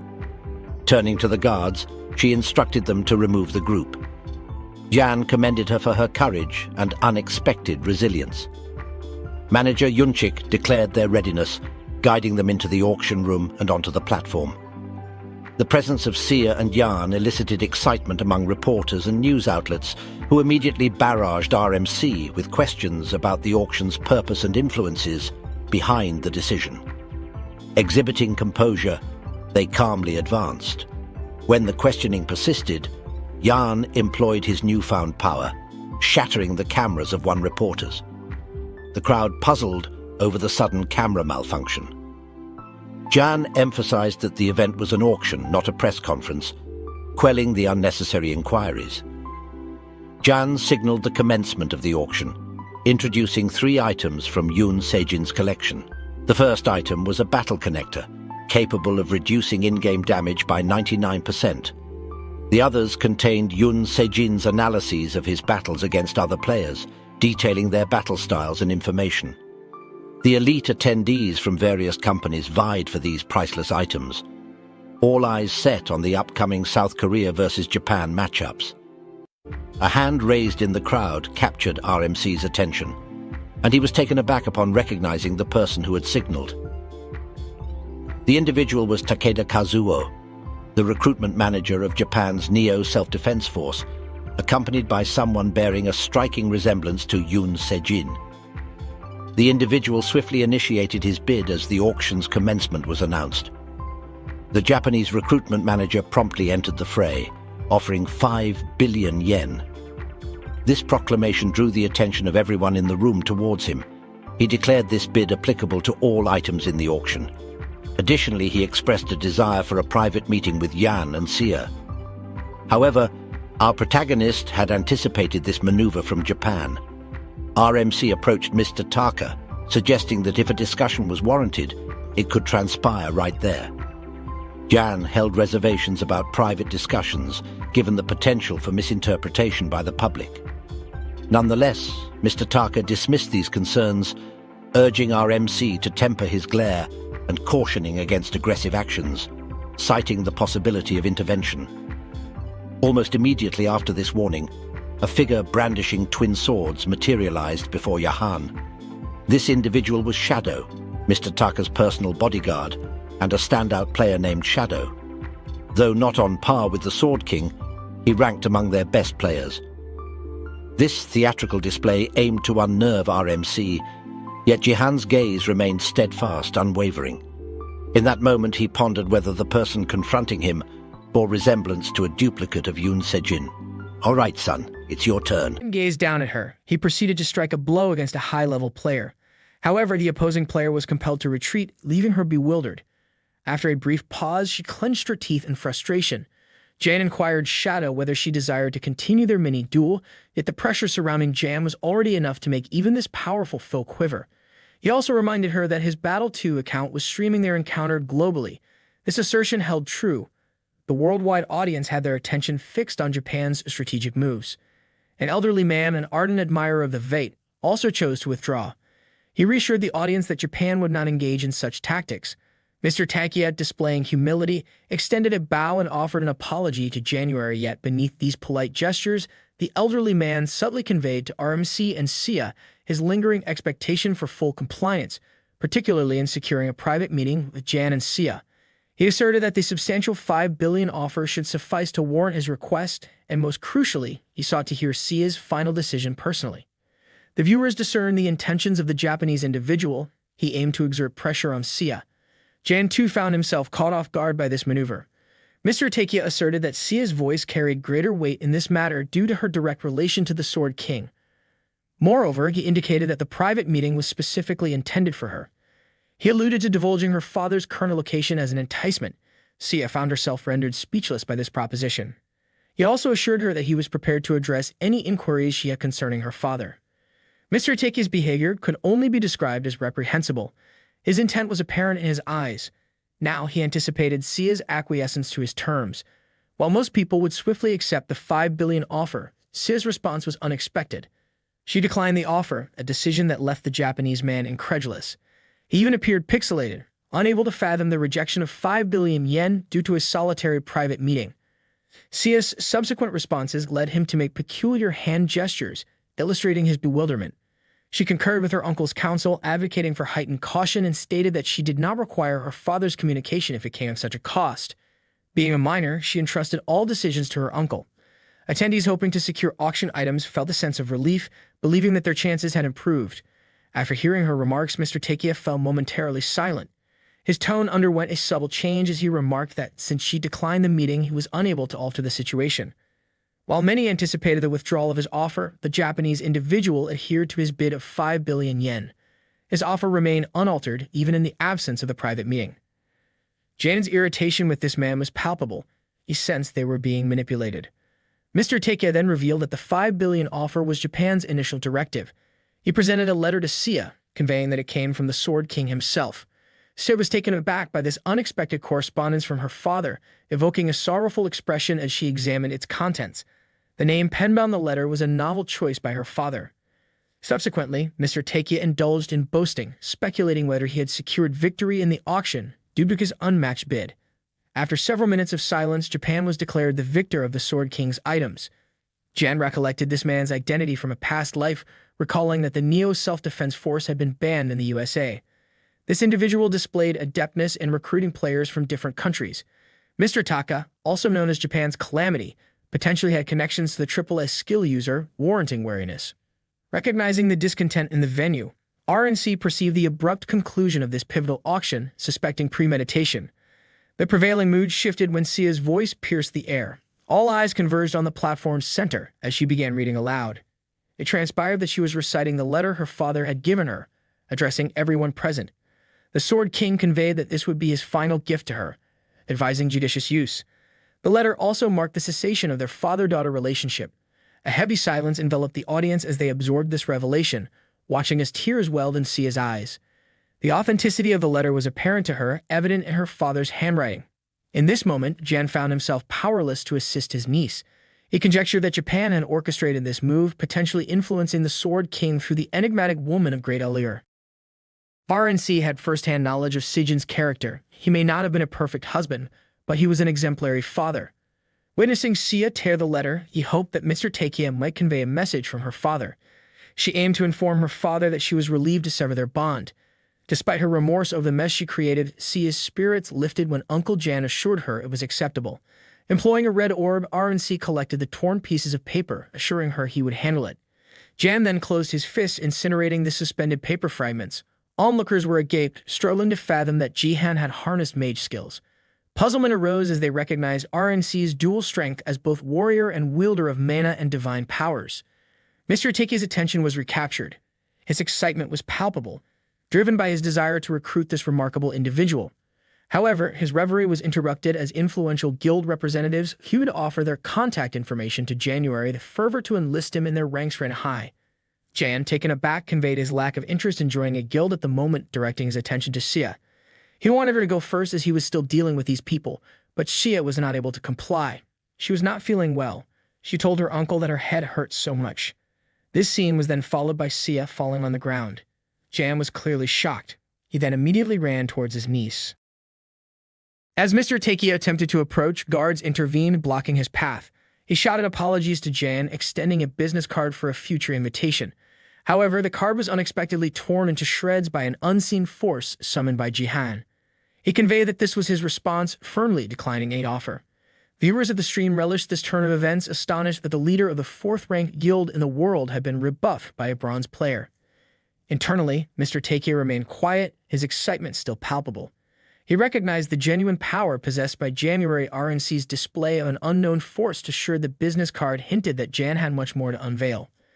Furthermore, being a bronze player meant Jan could potentially climb the ranks in the future. Mr. Takia's gaze remained fixed on him, his desire to recruit Jihan intensifying. Jan and Sia had executed their plan successfully. Jan commended his niece for her audacious act, acknowledging her achievement. RMC's attention was diverted by an unread notification from the system. A donation had been made from Mr. Takia, amounting to 10,000 GP, along with a message identifying the sender as Jan's top fan. Jihan marveled at this gesture, surprised that the old man had still made a donation despite the stream being turned off. Xiao maintained his disdain for the behavior of those individuals. Unexpectedly, a mysterious woman appeared, greeting Jan and Sia. The appearance of this woman, Li Hain, outside the event surprised the two. Hain introduced herself as the third department head of the Divergent Guild, accompanied by Gang. She offered apologies for the abrupt meeting and expressed her strong desire to meet January. Jan inquired how she had managed to bypass the guest restrictions. RNC found her voice familiar, prompting him to recall where he had heard it before. Hain explained that she had close ties with South Korea's BattleNet department, leveraging her connections for this encounter. Her assured response reminded Jan of someone else with a similar attitude. Extending her hand for a handshake, Hain triggered a realization in Jan's mind, linking her voice to that of Shang, the guesser of victories. This masked woman was a player from his past life, the one who had unveiled his true identity. Jan continued to scrutinize her, confirming his suspicions. Sia observed his behavior and misinterpreted it as a romantic interest in Hain. Jan then recited the famous quote, "While the world is full of possibility, it is difficult to ignore." Hain and Game were taken aback. This quote was attributed to Dostoevsky, a renowned writer with a known gambling problem. Jan's knowledge of this quote led him to ask Hain if she liked it. Gang, perplexed, questioned Jan about his true identity. Gang's confusion escalated as Jan's familiarity with her master's favorite motto emerged. She screamed that only a few individuals were aware of her master's gambling inclination. Jan's hypothesis was confirmed. Sean, known as Manager Zero, was a member of his former American guild. This player, a Korean named Zero, had risen to the top through her voice ability, evolving from a simple experience buff to influencing players' stats and gifts. Jan admired the prowess of the Divergent Guild, astonished by their array of powerful players. He offered the alibi that he had seen Hain on one of his broadcasts in the past, where she had mentioned the quote, making it easy to recall.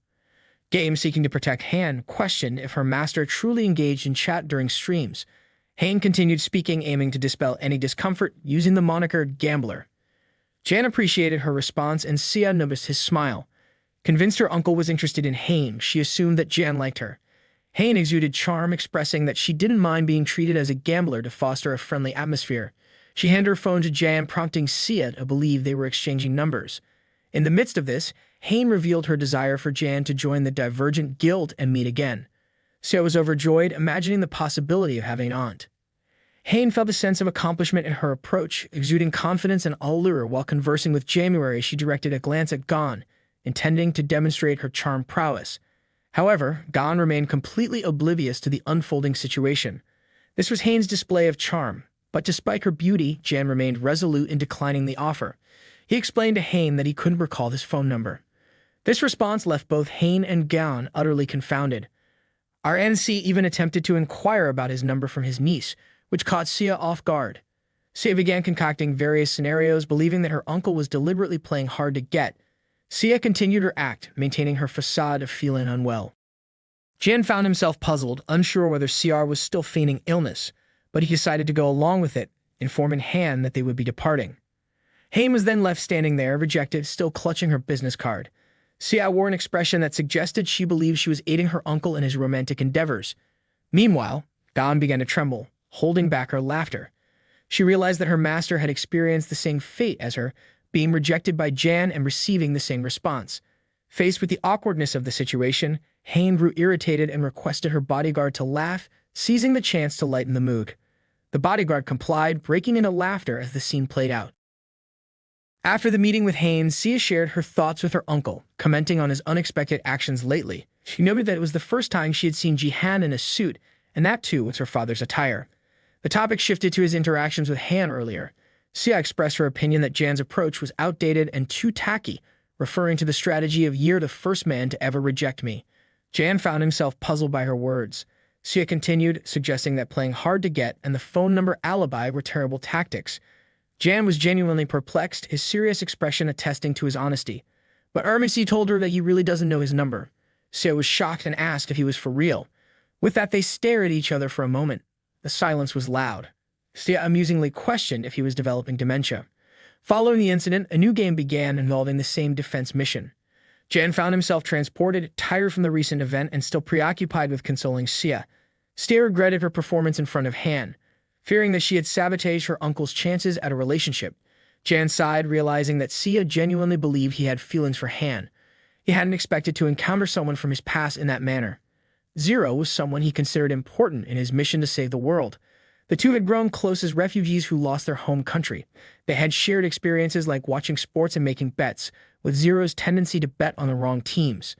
Their bond deepened over time, fueled by self-hatred and guilt over their perceived failures to protect what mattered to them. Jan contemplated changing the past, motivated by the chance to do so. However, the atmosphere shifted as viewers reacted to his sentimental moment. Some viewers questioned his choice of attire, wondering why he wasn't wearing sweatpants. Others became intrigued by the large weapon on RMC's right hand, known as the Orpointis horse-slaying sword, a C-grade item. Jan treated the sword casually, swinging it to familiarize himself with its use. Each swing caused a significant impact on his surroundings. Viewers' curiosity grew, many eager to see his status window. Reading the comments, Jan paused his training due to annoyance. His viewership had grown to 12,000, prompting him to consider displaying his status window. He addressed his stream audience, introducing himself as San Jihan. With strategic thinking, he declared that he would reveal his status window upon reaching 200,000 subscribers. However, achieving this number seemed an impossible task, considering he had around 10,000 subscribers. Jan added a condition to the challenge. He promised to rank first in any game from now on. If he failed to do so even once, he would reveal his status window. This announcement sparked excitement among viewers, who wished for him to be teamed up with trolls to fulfill the challenge. 3 bright lights appeared in the sky, signaling the imminent revelation of his defense game teammates. Turning his attention to them, Jan discovered who they were. The unexpected lineup prompted the viewers to burst into laughter. Jan's teammates were Golden Light Kim Duck and Diego Macid, the person featured on his fastback. The third member's identity was not clear, but Jan felt he was familiar with the player. Jan's recollection shifted to his understanding of their roles in the game: support, warrior, and mage. However, a discrepancy arose when he realized the supposed mage Diego was labeled an archer. Jan began to question what had happened. Meanwhile, Kim Duck, upset at encountering Jihan once again, received a reward mission from a member of the Sword family. Shockingly, the task was to destroy their own crystals and rank Jihan last, earning Kim Duck 50,000 GP. Subsequently, the game commenced promptly, and these individuals initiated the defense of their tower. Diego now showcased his extraordinary prowess in ball handling in the game. People were taken aback as an archer utilized a ball as their primary weapon. But this feat wasn't beyond the grasp of this man. He even earned the moniker Soccer God. This individual then engaged in conversation with Jan, requesting some enhancements to bolster his power. RMC understood that, as a support, this was his genuine role in the game. Moreover, it marked the inaugural occasion he was poised to unleash buff spells. Previously, insufficient divine power had hindered him from casting such spells. RNC concentrated and enacted the strength enhancement, thereby bestowing the entire team with an increase in their strength stat. Golden Light felt elated to receive such substantial backing from RMC. This reaffirmed that he was indeed a support class, despite wielding a massive sword instead of a staff. Dodric was taken aback by the unexpected buff granted by RMC, particularly given their prior interactions. Jahan directed his attention towards Doak, inquiring whether he was willing to fully participate this time around. Considering the ongoing broadcast of the game, Doak promptly agreed. Golden Light deduced that these two shared a familiarity, suggesting they were friends. Jahan felt a sense of relief at this realization. Following this, the supposed support player leaped down into the midst of the zombies, informing everyone of his intention to entrust the tower's defense to them. This action perplexed his teammates, excluding Golden Light. Diego Macid found himself questioning Jihan's sanity. Conversely, Doak still harbored resentments toward RMC, disliking the notion of being treated as a subordinate. Nonetheless, he exercised restraint, recognizing that the rewards for his covert mission were still escalating. For the time being, he would allow Jan to dictate the course of events.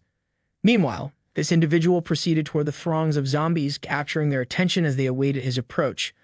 RNC radiated his mage skill, conjuring a flame in his hand, which he then imbued with his divine power. Crafting such a spell amplified both the firepower and impact of the ensuing attack. Jahan stood on the brink of unleashing these azure flames upon the zombies. The precision of his strike was impeccable, yielding a vortex of flames that engulfed the undead, causing them to burn akin to paper dolls. While the zombies remained entranced by the flames, RMC equipped his hefty sword, utilizing it to dispatch those who had survived his initial attack. Jahan pierced the ground, generating a substantial impact that struck the zombies and further intensified their fear in the face of the blazing inferno. Diego and Golden Light watched in awe, astonished as they were carried by a Bronze League support player. This remarkable scene was now being broadcasted across the battle too. Spectators pondered the origin of this seemingly overpowered player. Jihan had just eradicated 100 or more zombies with that impressive combo. Subsequently, blood zombies surged forth to assail RNC, but an anomaly became apparent. Upon nearing Jan, these creatures ceased their movements, trembling in his presence. A smirk graced Jan's lips. He had anticipated this outcome, convinced that his newfound power was unequivocally valuable. This was the true manifestation of his space control ability, aptly named Absolute Territory. Within this domain expansion, he held absolute authority. Any intruders within his territory had their actions restricted and manipulated, subjected to intense pressure. He alone comprehended the genuine potential of this formless power, having witnessed it firsthand. Baron remained indifferent to the exposure of his secret. The American individual had become Jihan's personal training partner, sparring frequently to enhance their capabilities. Returning to the present, our MC retrieved his sword from the earth, having ascended to the status of an absolute being. He could now seamlessly harness both mana and divine power, and in addition had acquired two unique attributes, force and martial power. It was evident that the confines of the Bronze League had grown inadequate for him. No adversary could thwart his prowess. A single swing of his colossal sword resulted in a substantial increase in the number of undead casualties. Jan realized that he could now accomplish the quest he had previously fallen short of, defeating 1,000 zombies. The interconnected quest had resurfaced, motivating him to surpass all expectations. He dashed for the monsters, wielding his sword with remarkable finesse, defying the preconceived notion of him as a mere support. His speed and precision continued to escalate, leaving bystanders stunned by the unfolding massacre. The scene was both surreal and bewildering, prompting viewers to recognize that Jan's commitment was well-founded. Some even endeavored to secure 200,000 subscribers, fully aware of his insurmountable lead. Golden Light pondered the current state of our MC's status, but one observant viewer noticed an individual standing inconspicuously in the background. Kim Ju-huk exuded an ominous aura coupled with a sinister grin. Golden Light was prompted to showcase their mage on the stream, and upon redirecting his gaze to Juk, he spotted something peculiar. Their mage stood before the crystal, harnessing more mana for his fireball skill. Juk braced himself, issuing a resounding roar that invoked Jan's name. He addressed him with derogatory language, insinuating his lack of parental guidance and channeling his anger and disdain. This declaration reverberated through Jan's ears, inducing panic among stream viewers who were unprepared for the mage's outburst. Juk remarked that Jan had been quite occupied lately, coercing his own niece into compliance and implying that he had instructed Sia to behave in such a manner. This revelation halted Jihan's movements, and it became apparent to all that the mage had crossed a line. The mage persisted with his commentary, inquiring about Jan's actions toward his niece. Viewers interpreted Jan's outwardly calm demeanor as a testament to his extraordinary patience, although the truth was quite the opposite. An intense undercurrent of animosity radiated from Jan, foreshadowing a confrontation that would firmly establish the mage's rightful place in the unfolding story. The motivation behind this individual's audacity to confront Jihan stemmed from the reward Juka could secure, currently amounting to around 55,000 GP.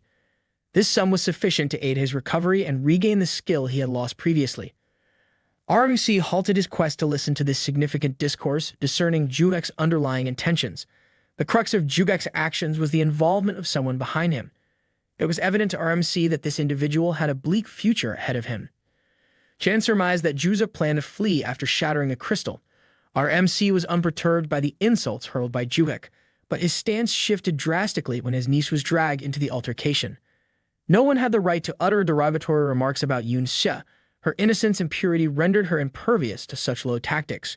Recalling their reunion stirred a memory Jan had tried to suppress the day he lost Xia. Jan vividly remembered his niece being concealed beneath bandages to conceal the scars inflicted upon her by the Sword King family.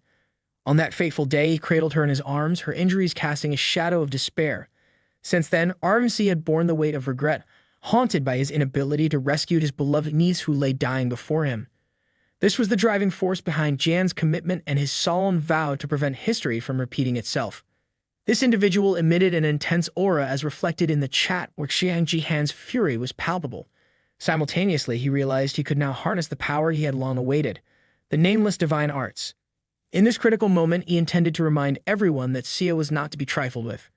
With a gesture, Jan activated the immensely powerful skill he had mastered in a previous life, magnifying its impact. As he combined his three dantians, he sensed the power was attainable. A malicious expression adorned Jan's features.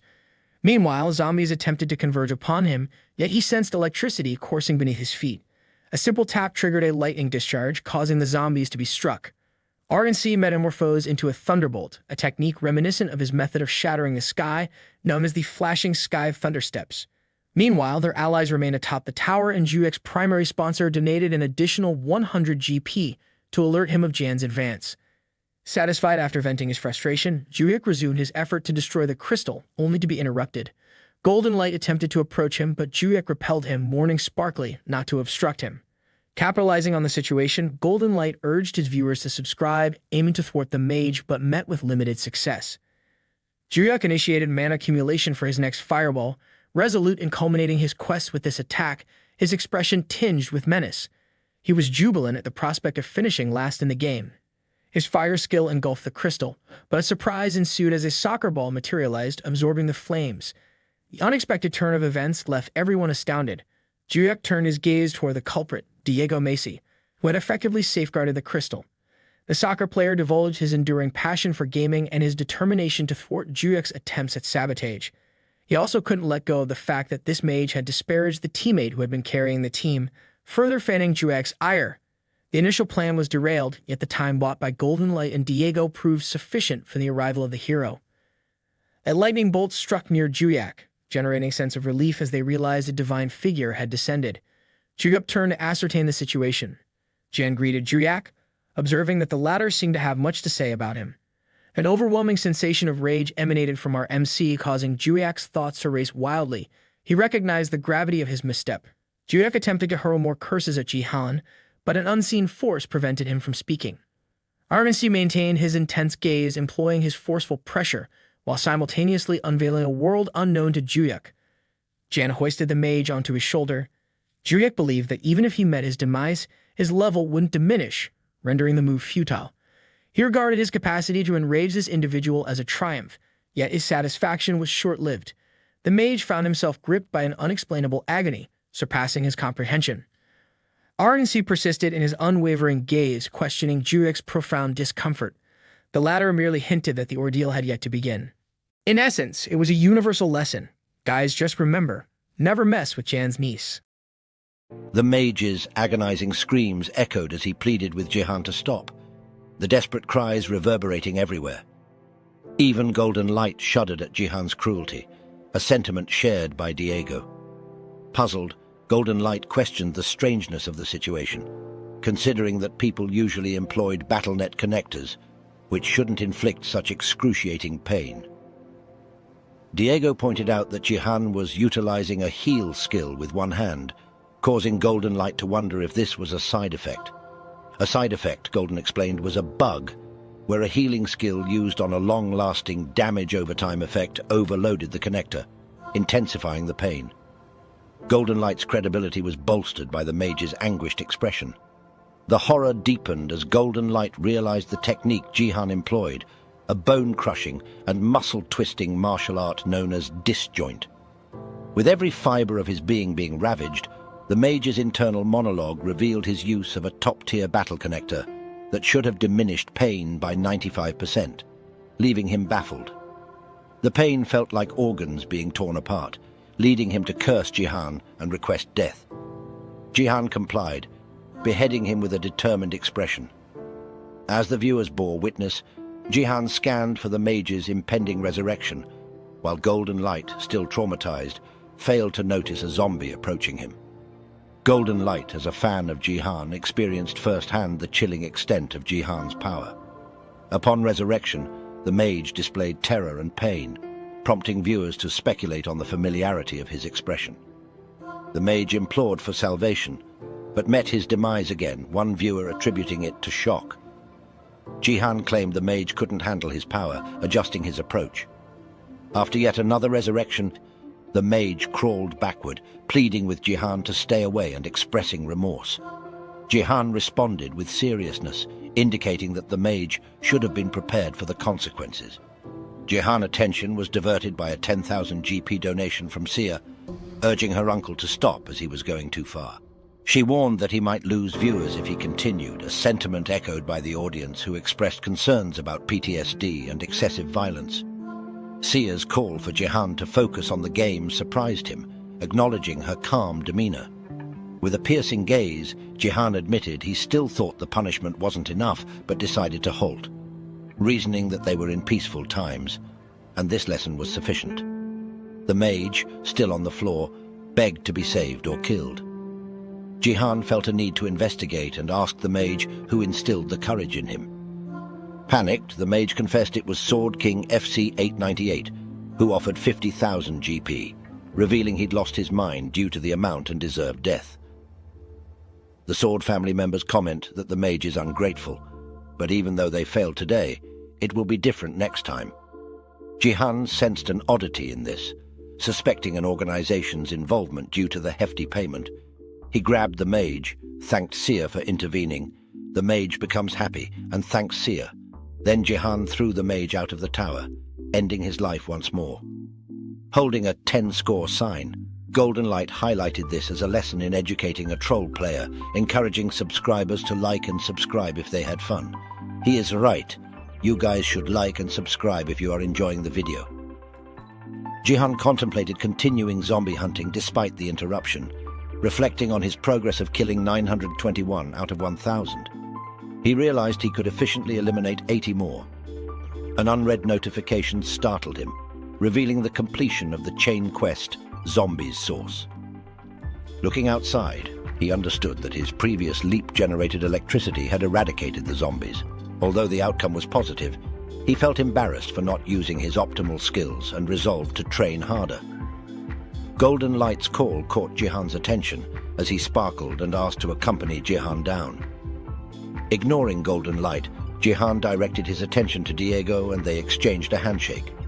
Jihan expressed gratitude to Diego for safeguarding the crystal, to which Diego humbly responded that he merely did what was necessary. With a gentle smile, Jihan proposed repaying Diego at a later time, and there was something personal he wanted to discuss. However, their conversation was abruptly halted by an earthquake that shook the surroundings. Amid the tremors, confusion reigned as they tried to comprehend the unprecedented situation. Golden Light conjectured that an explosion might be imminent, prompting him to query everyone about their course of action. Suddenly, Diego directed their attention to a specific direction. Jihan's shock matched that of the viewers as they beheld a massive entity emerging from the ground. The sight of an enormous hand, complete with a mouth, sent shock waves through them, and the hand unleashed a deafening scream that reverberated with an overwhelming sense of doom. While they roamed the area, contemplating the grotesque hand before them, Golden Light remarks on the hand's enormity and wonders about its true scale. The ominous hand is encircled by a horde of zombies, and a scream emanates from its mouth, sending shivers down Jihan's spine. Abruptly, the zombies start getting cleaved in two, and upon closer observation, Jihan realizes that the hand is devouring them. The gigantic hand feasts upon the repulsive zombies, morphing them into a nauseating green mass. The putrid mound drops from its mouth to the ground, taking on a zombie form. This astonishing appearance in a bronze game baffles Golden Light, as it's anticipated to emerge in gold leagues or higher. Jihan internally identifies this creature as a flesh golem, spawned from the hand's dismantling and reshaping of bodies. It aligns with Golden Light's earlier statement that it hasn't manifested in the Bronze League previously. He ponders if this anomaly results from the chain quest he received. The quest demands him to defeat the flesh golem without relying on the crystal's assistance. Perplexed, Jihan contemplates the system's meaning of "without the crystal's help." A system notification arises, announcing their completion of the defense map with 10 towers. Consequently, they receive a bonus quest tasking them with eliminating the flesh golem. Curiosity arises among other players, questioning if bronze maps typically feature bonus challenges, and if the system truly intends for them to eradicate the creature. The system urges them to halt the flesh golems spawned by the Black Hand, the Apostle of Destruction. Once the flesh golem emerges, the Black Hand recedes, leaving its minions to wreak havoc. Viewers ponder the system's provision of a single buff to aid in the hunt, while some jest about employing a nuclear bomb. Doubts surface about the quest's feasibility, even for Gold League players who struggle against these monsters. Jihan privately speculates that it doesn't seem like a quest designed for completion. After all, if it were easy, such substantial rewards wouldn't be granted. The system unveils the bonus quest's reward: 10,000 achievement points and a crystal fragment. Jihan acknowledges the crystal fragment as the primary prize, with the added rewards being uncommon. As he gazes at his sword, he concludes that it qualifies as an epic quest, at the very least. Considering it's a bonus quest, Golden Light asserts their need to give it their all. While Jihan extracts his sword from the ground, Golden Light suggests he first receive the blessing.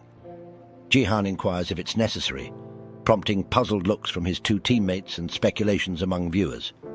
Some suspect Jihan's fear or resignation, while others consider this an exception, given the daunting challenge.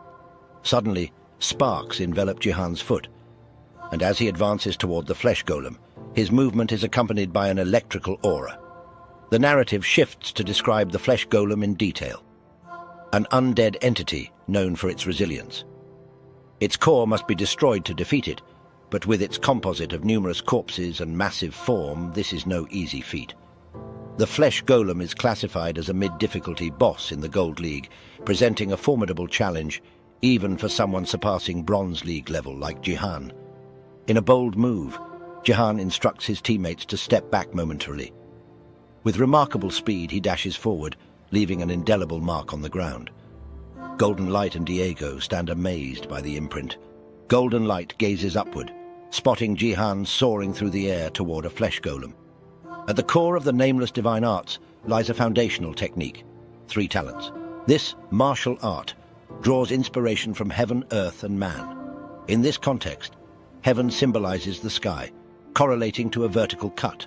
Earth, representative of the ground, corresponds to a horizontal cut. Men signifies people and manifests as a piercing strike. This lays the groundwork for the nameless divine arts.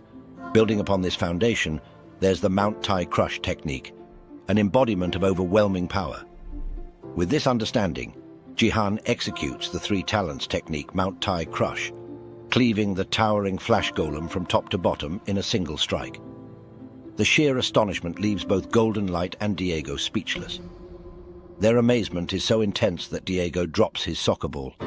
Amid Jihan's astonishment while passing through the golem, he privately acknowledges that the technique's name may sound grand, but it's essentially a vertical cut. A system notification confirms Jihan's victory against a flesh golem, signifying the clearing of the bonus quest's 4th tower. Some viewers experience a shiver of excitement, while one viewer consistently posts, "Don't underestimate Sung Jihan." Another commenter theorizes that Jihan is akin to a nuclear bomb, the only plausible explanation for his triumph over the formidable flesh golem. The instant Jihan wields his sword, a melange of complex emotions envelops Golden Light: fear, despair, anticipation, desire, ultimately converging into respect. Overwhelmed, Golden Light collapses to his knees, his breath heavy. Internally, he admits to never having experienced such emotions before. Initially regarding Jihan as merely an entertaining subject for streaming, he now recognizes the significant difference and seeks to chronicle Jihan's journey to ascendancy. He is determined to document how Jihan evolves into a legend, despite Golden Light's first determination to offer his all to Jihan. That was the moment when Sung Jihan and Diego Masid's bromance began. Friendship. The other players were left helpless, as they were overwhelmed by the colossal monster. A notification emerges, indicating that the 3rd tower bonus quest has been unsuccessful for those unable to vanquish their respective foes. The system further announces the conclusion of the bonus quest, promising players who completed it triple the experience and GP. With a contented expression, Jin Hyuk praises the substantial rewards of the game. However, his demeanor changes as he fixes a stern gaze on Diego, mentioning that there's another matter he requires. He approaches Diego and proposes a meeting outside the game. Diego responds by expressing gratitude for the substantial bonus resulting from Jin Hyuk's feat of slaying the monster, implying that he doesn't desire any further reward. Undeterred, Jin Hyuk reveals that he wishes to discuss Diego's unique abilities, asking if Diego would be willing to listen. Taken aback, Diego seeks clarification regarding the nature of his abilities. Jin Hyuk responds by conjuring a flame in his palm and utters, "Mage." Jin Hyuk suggests that he won't divulge everything at this moment, intending to converse over dinner.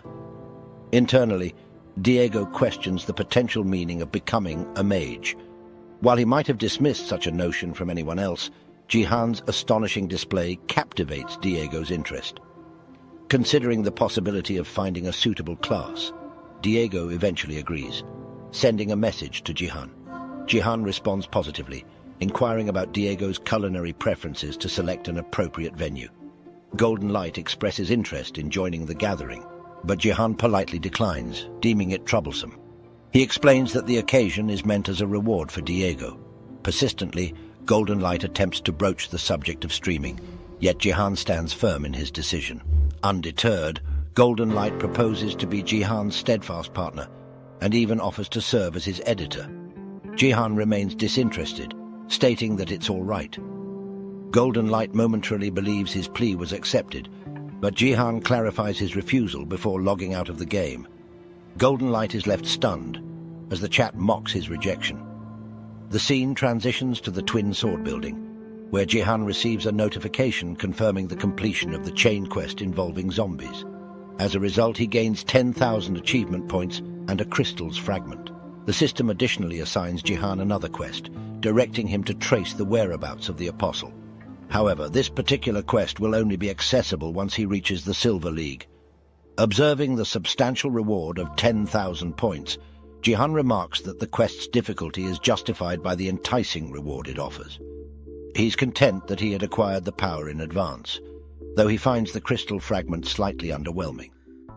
This fragment of the crystal bestows upon the player a one-time use divine blessing, an item exclusive to the Bronze and Silver Leagues. The divine blessing is a remarkable enhancement available only to the apex support job, the Saintess, capable of augmenting all statistics by 50%, a necessity in the upper echelons of the leagues. Jihan's ability to utilize it is limited to once, solely within the Bronze or Silver League, a limitation he finds regrettable. Anticipating the clear reward, thanks to securing the top position, the GP and experience he gains undergo a 50% increment. He now stands at level 14, with his martial power and force reaching 17. Internally, he calculates that there are a dozen levels remaining before he can engage in the silver promotion match. His current statistics, truth be told, are astonishing, prompting him to wonder whether any other player has ever achieved such rapid growth. Abruptly, his weapon begins emitting a luminous glow, and a notification emerges, indicating that his sword is responding. Further details reveal that Jihan has comprehended an otherworldly sword, elevating his divine power by 1 and integrating it with his force. The system further notes a decline in the sword's rank to E. This revelation astonishes Jihan, who ponders why his stats did not experience an uptick, now comprehending that divine power and force are not on a direct one ratio. Suddenly, the notification's hue changes to red, bearing the news that the sword has failed to contain its remaining power, leading to the destruction of the equipment. The sword shatters explosively, releasing a considerable surge of energy. Internally, Jihan recognizes that the 3 elixir field's might within the sword is dissipating outward. He muses whether it failed to withstand the pressure akin to that of Mount Tai's force. The burst of energy emanating from the sword unexpectedly begins to lacerate Jihan. Struggling to reabsorb the surging energy, he acknowledges the potential peril of absorbing too much. Abruptly, Jihan's eyes widen as the intense illumination from his room becomes visible from outside. Gradually, the brilliance wanes. Simultaneously, within a room adjacent to Jihan's building, a light emanates from a building, prompting the occupant to express his annoyance at the situation. He laments having ended up living next to Jihan. The individual in question was Takeda Kazuo, who opines that one might be surprised to see his plan fail. A swift flashback depicts the mage receiving a quest to shatter the crystal and thwart Jihan's race to first place. Concealed behind a partition, Takeda Kazuo dubs himself the savior, acting in the interest of a fellow ally. He conveys that the mage's vendetta will come to fruition, and he will be privy to Jihan's status window. Takeda notes his adeptness in manipulating the Sword King family, effortlessly targeting Jihan by posing as a member of the Sword King fan club. He remarks that this endeavor couldn't have been simpler. In a slightly unsettling manner, he observes Jihan's wariness towards him.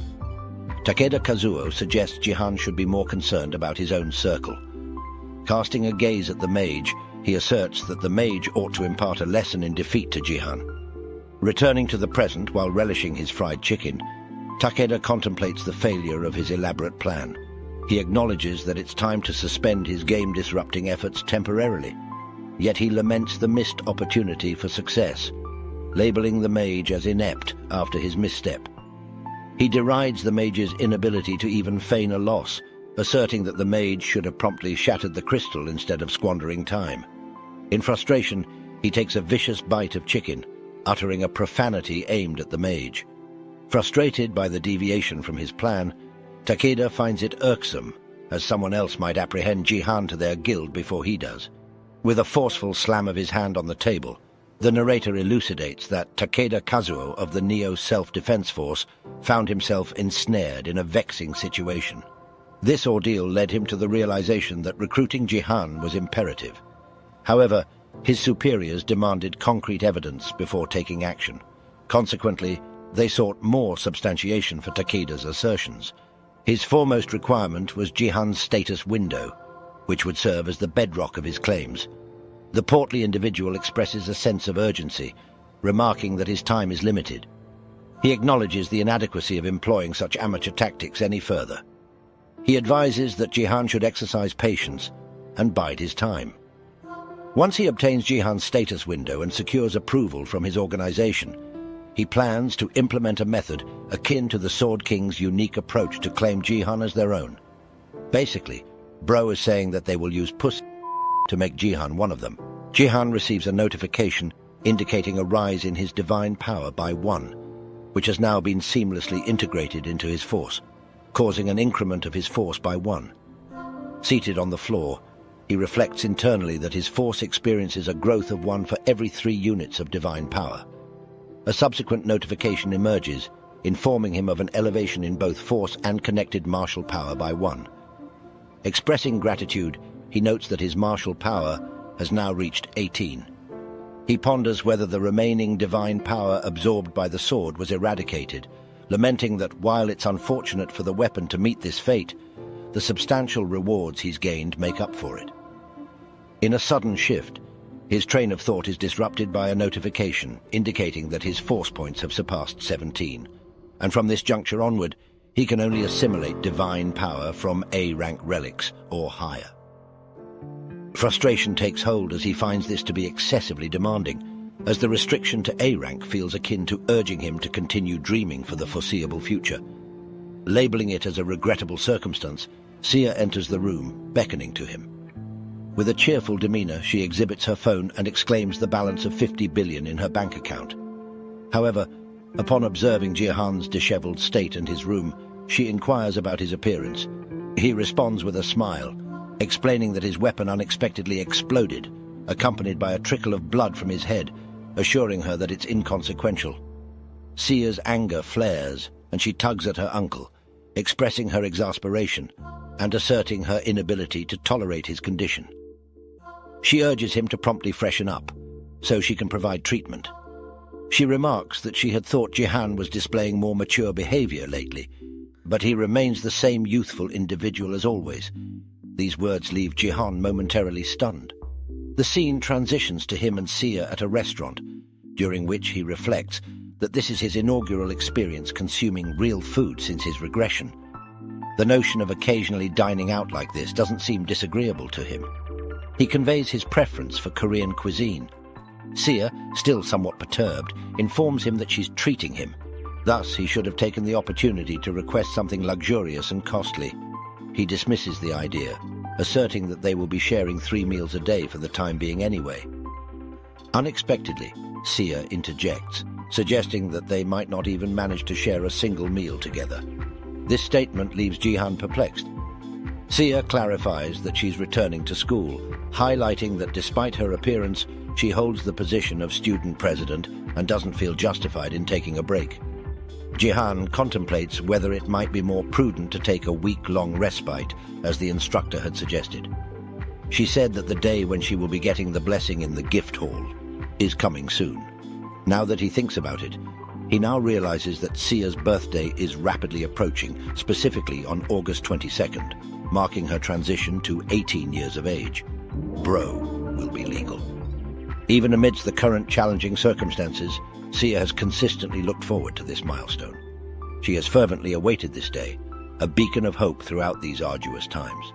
Sia, who has been consistently graced with the Academy's gift hall offerings, had nurtured an expectation that her circumstances might improve following the reception of a noteworthy gift. Unfortunately, this aspiration was swiftly shattered. The gift bestowed upon her was of the F-ranked variety. This pivotal moment served as a devastating blow to Sia, who had persistently held on to her strength and resilience. While enjoying a meal, Jihan privately acknowledges that divulging the nature of the F-rank gift in advance would only lead to disappointment. Consequently, he finds himself compelled to gently manage her expectations. He broaches the topic of her departure on the following day. She responds affirmatively, citing Monday as an opportune moment for her departure.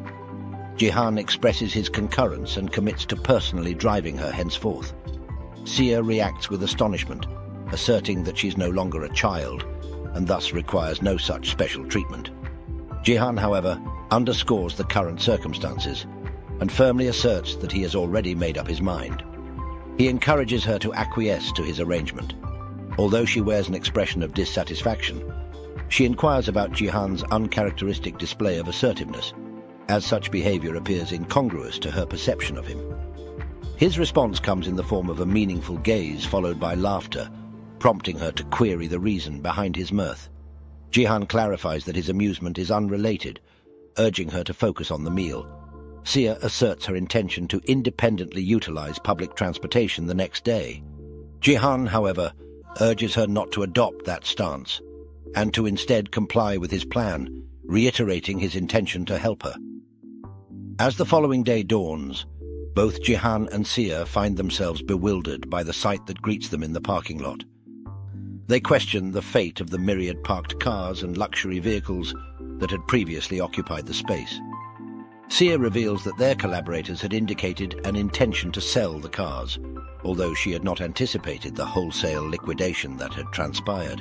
With a hand resting on his forehead, Jihan laments that this is why he had been unable to locate the car keys. Just as Sia contemplates relying on public transport, Jihan's peripheral vision catches a figure nearby. It turns out to be Sia's mother's car. Jihan posits that the reason this particular vehicle remained untouched was likely due to its limited profit potential. Attempting to access the car, Jihan discovers that it is unlocked, and the key still remains inside. Sia inquired about their actual plan to use the car, expressing concern over whether the vehicle was embarrassing. However, she swiftly clarified that her unease was not about that. She stated her worry was more subtle. Jihan then inquired about the nature of her concern. The setting shifted, and a man instructed Jihan to move the car from the parking lot. Sia disclosed that her apprehension revolved around this precise situation. They found themselves at the Seoul-based Gangnam-gu BattleNet Academy. Privately, Jihan mused that he had anticipated this budget car might attract attention, but he hadn't anticipated someone would audaciously attempt to provoke him. Jihan asked the enraged man to explain the issue. The enraged man retorted, berating Jihan for placing his inferior car there. He demanded Jihan to take his car elsewhere. Stepping out of the car, Jihan retorted that the furious man had suddenly pulled in while he and Sia were attempting to park. He questioned the reason for his anger. The furious man claimed the parking spot belonged to him all along, and insultingly referred to Jihan as a beggar bastard. As Jihan confronted the man face to face, he cautioned him about his language and revealed his role as a guardian to a student in the academy. Onlookers recognized Jihan, prompting them to speculate about his presence at the academy. One individual noted that the daughter of the Sword King attended the same academy, although there were rumors that she had taken a leave of absence. These individuals decided to share this incident on the internet, titling it Sung Jihan at the Academy. A commenter questioned Jihan's decision to attend an academy at the age of 27, while another responded with the adage, "There's no end to learning." Meanwhile, in the premises of the Resin Guild Company building in Seoul, Gangnam-gu, Lee Haeon summoned Lim Ga-yong to accompany her. Haeon revealed that they were en route to BattleNet Academy, holding a post that disclosed Jihan's location. Ga-yong sought an explanation for the sudden change of plans, prompting Haeon to assert, "What else? We're going to closely obsess after him." Filled with anger, she proclaimed that Jihan had dared to overlook her, and thus she was on her way to meet him. The burly guy couldn't help but unleash a stream of profanities. baffled by the sight of what seemed like a beggar emerging from such a rundown car. He menacingly poised himself for a punch at Jihan, all the while demanding that Jihan bow his head in submission. However, Jihan's eyes began to emit an eerie crimson glow, and just as the beefy man swung his fist at him, he reminded Jihan that he'd asked him to lower his head, adding an unsavory term to address him. Sia's face twisted into a mix of shock and worry, clearly evident from her expression as she anxiously called out her uncle's name. Among the onlookers, one person commented that Jihan wasn't giving in, while another astute observer pointed at Jihan and the hefty aggressor, questioning the oddity of the big man's fist stopping right in front of Jihan's nose. Surrounded by Jihan's inexplicable red aura, the big man internally pondered why he couldn't move his body all of a sudden. In the midst of attempting another string of curses, a red aura sealed his mouth, rendering him mute. With a casual gesture, Jihan compelled the big guy to bow before him, then disdainfully looked down upon him, deeming his behavior vulgar. He speculated that this bully was probably someone who ferried students to and from the academy. Jihan admonished him amidst the prying eyes of the crowd, suggesting that if he couldn't set a good example, he should at least refrain from bullying others. In response to the spectacle, Sia implored her uncle to cease his actions. Suddenly, someone called out Sia's name, catching her off guard.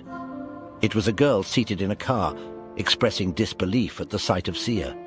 This girl was none other than BattleNet Academy's 18-year-old student vice president, Kim Hee-soo. Inwardly, Jihan deduced that Hee-soo must be a friend of Sia's. Sia noticed her and exchanged greetings, remarking, "Long time no see." As Hee-soo stepped out of her car, she inquired about the fallen big guy, humorously asking what he was doing on the ground. In response, Ajusi, the big guy, made the absurd claim that it was slippery there, prompting silent amusement from both Sia and Jihan, who shared the sentiment. What a joke! Ajusi proceeded to apologize to Hee-soo, and she, appearing genuinely concerned, asked Sia about her father's missing cars, and why she had arrived in such a shabby vehicle. Sia explained that her dad had sold all his cars, causing worry to wash over Hee-soo. She insisted on giving Sia a ride home after school, though Sia initially declined. Hee-soo, however, pointed out that Sia would attract even more attention in that dilapidated car, ultimately persuading Sia to agree, citing her reluctance to burden Hee-soo. Hee-soo reassured her, promising to speak to her father about it. As Jihan observed their interaction, he couldn't help but ponder inwardly. He questioned whether there had always been someone this close to Sia at this particular time, casting an intrigued gaze upon Hee-soo, with a nagging feeling that something didn't quite add up. Guys, I always forget these two women's names, so let's call the brown-haired woman Waifu 1 and the dark-haired one Waifu 2. As they both arrived at the scene, Waifu 1 exclaimed, asking what was happening.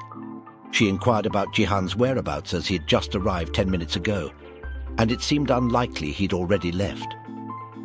Witnessing Waifu 1 growing furious, a bystander informed her that Jihan had recently departed in his car. Waifu 2 reminded Waifu 1 that she had predicted this would occur. Waifu 1, nervously biting her nail, voiced her concern that if this continued, overseas scouts might reach Jihan before them.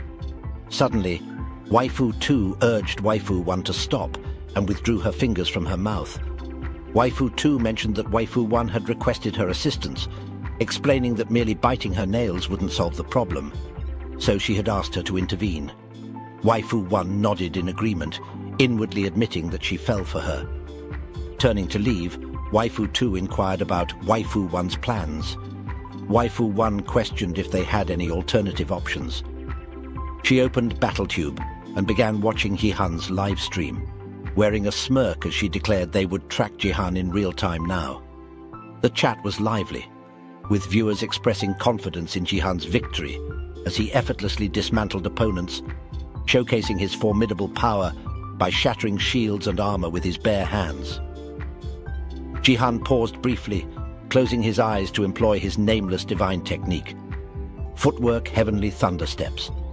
He moved at lightning speed, swiftly dispatching anyone who ventured too close to his electrifying attacks. As players fell before him, Jihan clenched his fist, acknowledging that he was becoming accustomed to it faster than expected, thanks to his heightened senses. Glaring at the remaining players, Jihan cracked his fingers and resolved to persevere a little longer. Two individuals observed him nervously, aware that their fate was sealed. Song Jihan, the man who effortlessly defeated a gold-ranked flesh golem with a single strike. For Bronze League players, facing Jihan is truly unexpected. The arena was enveloped in Jihan's overwhelming power, with spectators screaming in terror as if witnessing a natural disaster. After the game concluded, Jihan was teleported back to the real world and secured the top rank. The system notified him of his 5th consecutive victory, granting a 200% increase in experience points. Jihan finds that to be a jackpot, he received another notification announcing a level increase of 2 and a bonus for hitting level 15, unlocking the game map known as Dungeon. This revelation left Jihan taken aback, but he soon recalled that the system had indeed promised this milestone at level 15. Dungeon, he mused, a fresh game mode reserved for level 15 and up. Unlike other modes, where it's all about combat, this one's a mix of traps, mazes, and mind-bending puzzles. There's a catch though: solo runs have their limits. BattleNet's all about teamwork, so you've got to find yourself a party to conquer the dungeon. Yet, a cloud of concern loomed over Jihan as he stepped into his apartment. He realized that he could be in for a world of hurt if his team decided to mess with him. He briefly contemplated joining a guild for added protection, but quickly dismissed the idea. He knew they'd hassle him once he left the guild. With a determined nod, Jihan resolved to tough it out, even if it meant dealing with a bit of trouble. After all, he was on the cusp of reaching silver, and once he did, he had grand plans to establish his very own guild. Jihan then began cooking some eggs, asking Sia to set the table, and she gladly agreed. As the meal was served, Jihan announced it was time to dig in. The room fell into a hushed silence as they savored the food. However, Sia broke the silence, curious about her uncle's culinary skills, and asked him how he became such a great cook. Jihan admitted that he didn't really cook. He just grilled some ingredients that were already on hand. Sia complimented the delicious taste, insisting that Jihan was indeed a fantastic cook. Congratulations on reaching this point. If you've managed to make it this far, please leave a comment saying "let him cook" to confuse those who skipped this section or failed to watch the entire video. Jihan promised to prepare a proper meal for her next time, secretly thinking it was worth cooking every meal back when he was in the US. Sia was delighted that her uncle would cook for her more often. Jihan then asked if she planned to use his friend Hee-Soo's car to go to school like she did yesterday. Sia, knowing who he meant, firmly replied that she wouldn't be using Hee-Soo's car and asked him not to bring it up. She explained that the discomfort she felt during the ride was unbearable, almost like she was going to die. In a quick flashback, we saw Sia's uncomfortable experience in Hee-Soo's car, where Hee-Soo bombarded her with questions about her future and offered to help her. Hee-Soo expressed sympathy for Sia, wondering how her father could abandon his only daughter. Jihan, looking annoyed, muttered, "How lame," to which Sia responded with a simple, "Very." Then she revealed another reason, mentioning that her mum's car was much better. It felt cozier and more comfortable. Jihan was surprised by her comment, but also smiled, agreeing with her. The scene then shifted to the academy, where scouts eagerly awaited Jihan's arrival when they spotted his car. Jihan couldn't help but wonder if those people were scouts or reporters. Sia, with a sigh, remarked that they stood out like sore thumbs yesterday. Jihan agreed, stating that at this point these people seemed more like stalkers than reporters. He suggested they change their car quickly, but Sia's attention was elsewhere as she asked Jihan to look at the people up ahead. These people were none other than Waifu 1 and 2. Upon spotting Jihan's car, Waifu 1 exclaimed, "Ah, Jihan is finally here." As Jihan stepped out of the car, Sia asked him what was going on, while Jihan couldn't help but wonder about the tense atmosphere. Addressing Waifu 1, Jihan commented on their meeting in this unexpected place. Waifu 1 explained that she had come in advance to wait for him, which left Sia privately thinking that Waifu 1 was incredibly obsessive. Waifu 1 mentioned that she had given Jihan her business card, but he hadn't reached out. Sia, however, saw their interaction in a different light, thinking that Waifu 1 might be interested in dating Jihan. Waifu 1 then moved closer to Jihan and asked if he could spare some time for her right now. They decided to head to a cafe for a chat. The scouts, seeing this, grew frustrated, with one lamenting that Waifu 1 had beaten them to it again. Another worried about the gold-level contract they had prepared, fearing they might not get a chance to hand it over. Yet another urged them to give it a try first. Jihan expressed concern to Waifu 1 about standing out even more outdoors and asked if they would be all right. Waifu 1 replied with a casual maybe, mentioning that she was quite used to these stares, being a Nepo baby and all. For those who don't know, here is an explanation. A Nepo baby or nepotism baby refers to someone who has enjoyed advantages in life from the moment they were born due to their parents' fame or connections. Waifu 2 expressed her bewilderment at Jihan's reaction, and he promptly apologized, explaining that he had been preoccupied with his busy schedule. Waifu 1 reassured him, saying it was all right, and even found it refreshing in its own way. She explained that it was a first for her, and when Jihan inquired what she meant by "it was her first," she clarified that it was the first time someone had made her chase after them. As Waifu 2 handed Waifu 1 a contract, she revealed that she had prepared an impressive platinum-level contract. The scouts who were standing nearby couldn't believe their eyes as they watched Waifu 1 hand a platinum-level contract to a bronze-ranked player. Another scout, looking utterly devastated, couldn't help but exclaim with a resigned tone, "Haha, I'm out!" Inwardly, Jihan found this unexpected, realizing that Waifu 1 had put in a significant effort into all of this. Leaning in close to Jihan, Waifu 1 credited the contract to her feelings for him, mentioning her meticulous planning and desperation. Jihan inwardly noticed that Waifu 1 had the same scent as Zero. On the other hand, Waifu 1 was shocked by Jihan's calm reaction, while Jihan wondered if it would remain the same. Blushing in embarrassment, Waifu 1 inwardly felt her pride being slowly wounded as she sat down. Realizing she didn't even have Jihan's number yet, she asked Jihan to send her the contract after checking it and requested his contact number. But Jihan responded by asking, "Do you want my number?" This statement further hurt Waifu 1's pride, and Waifu 2 found it amusing. Jihan then proposed a bet, explaining that he had reached level 15 and was heading to a dungeon.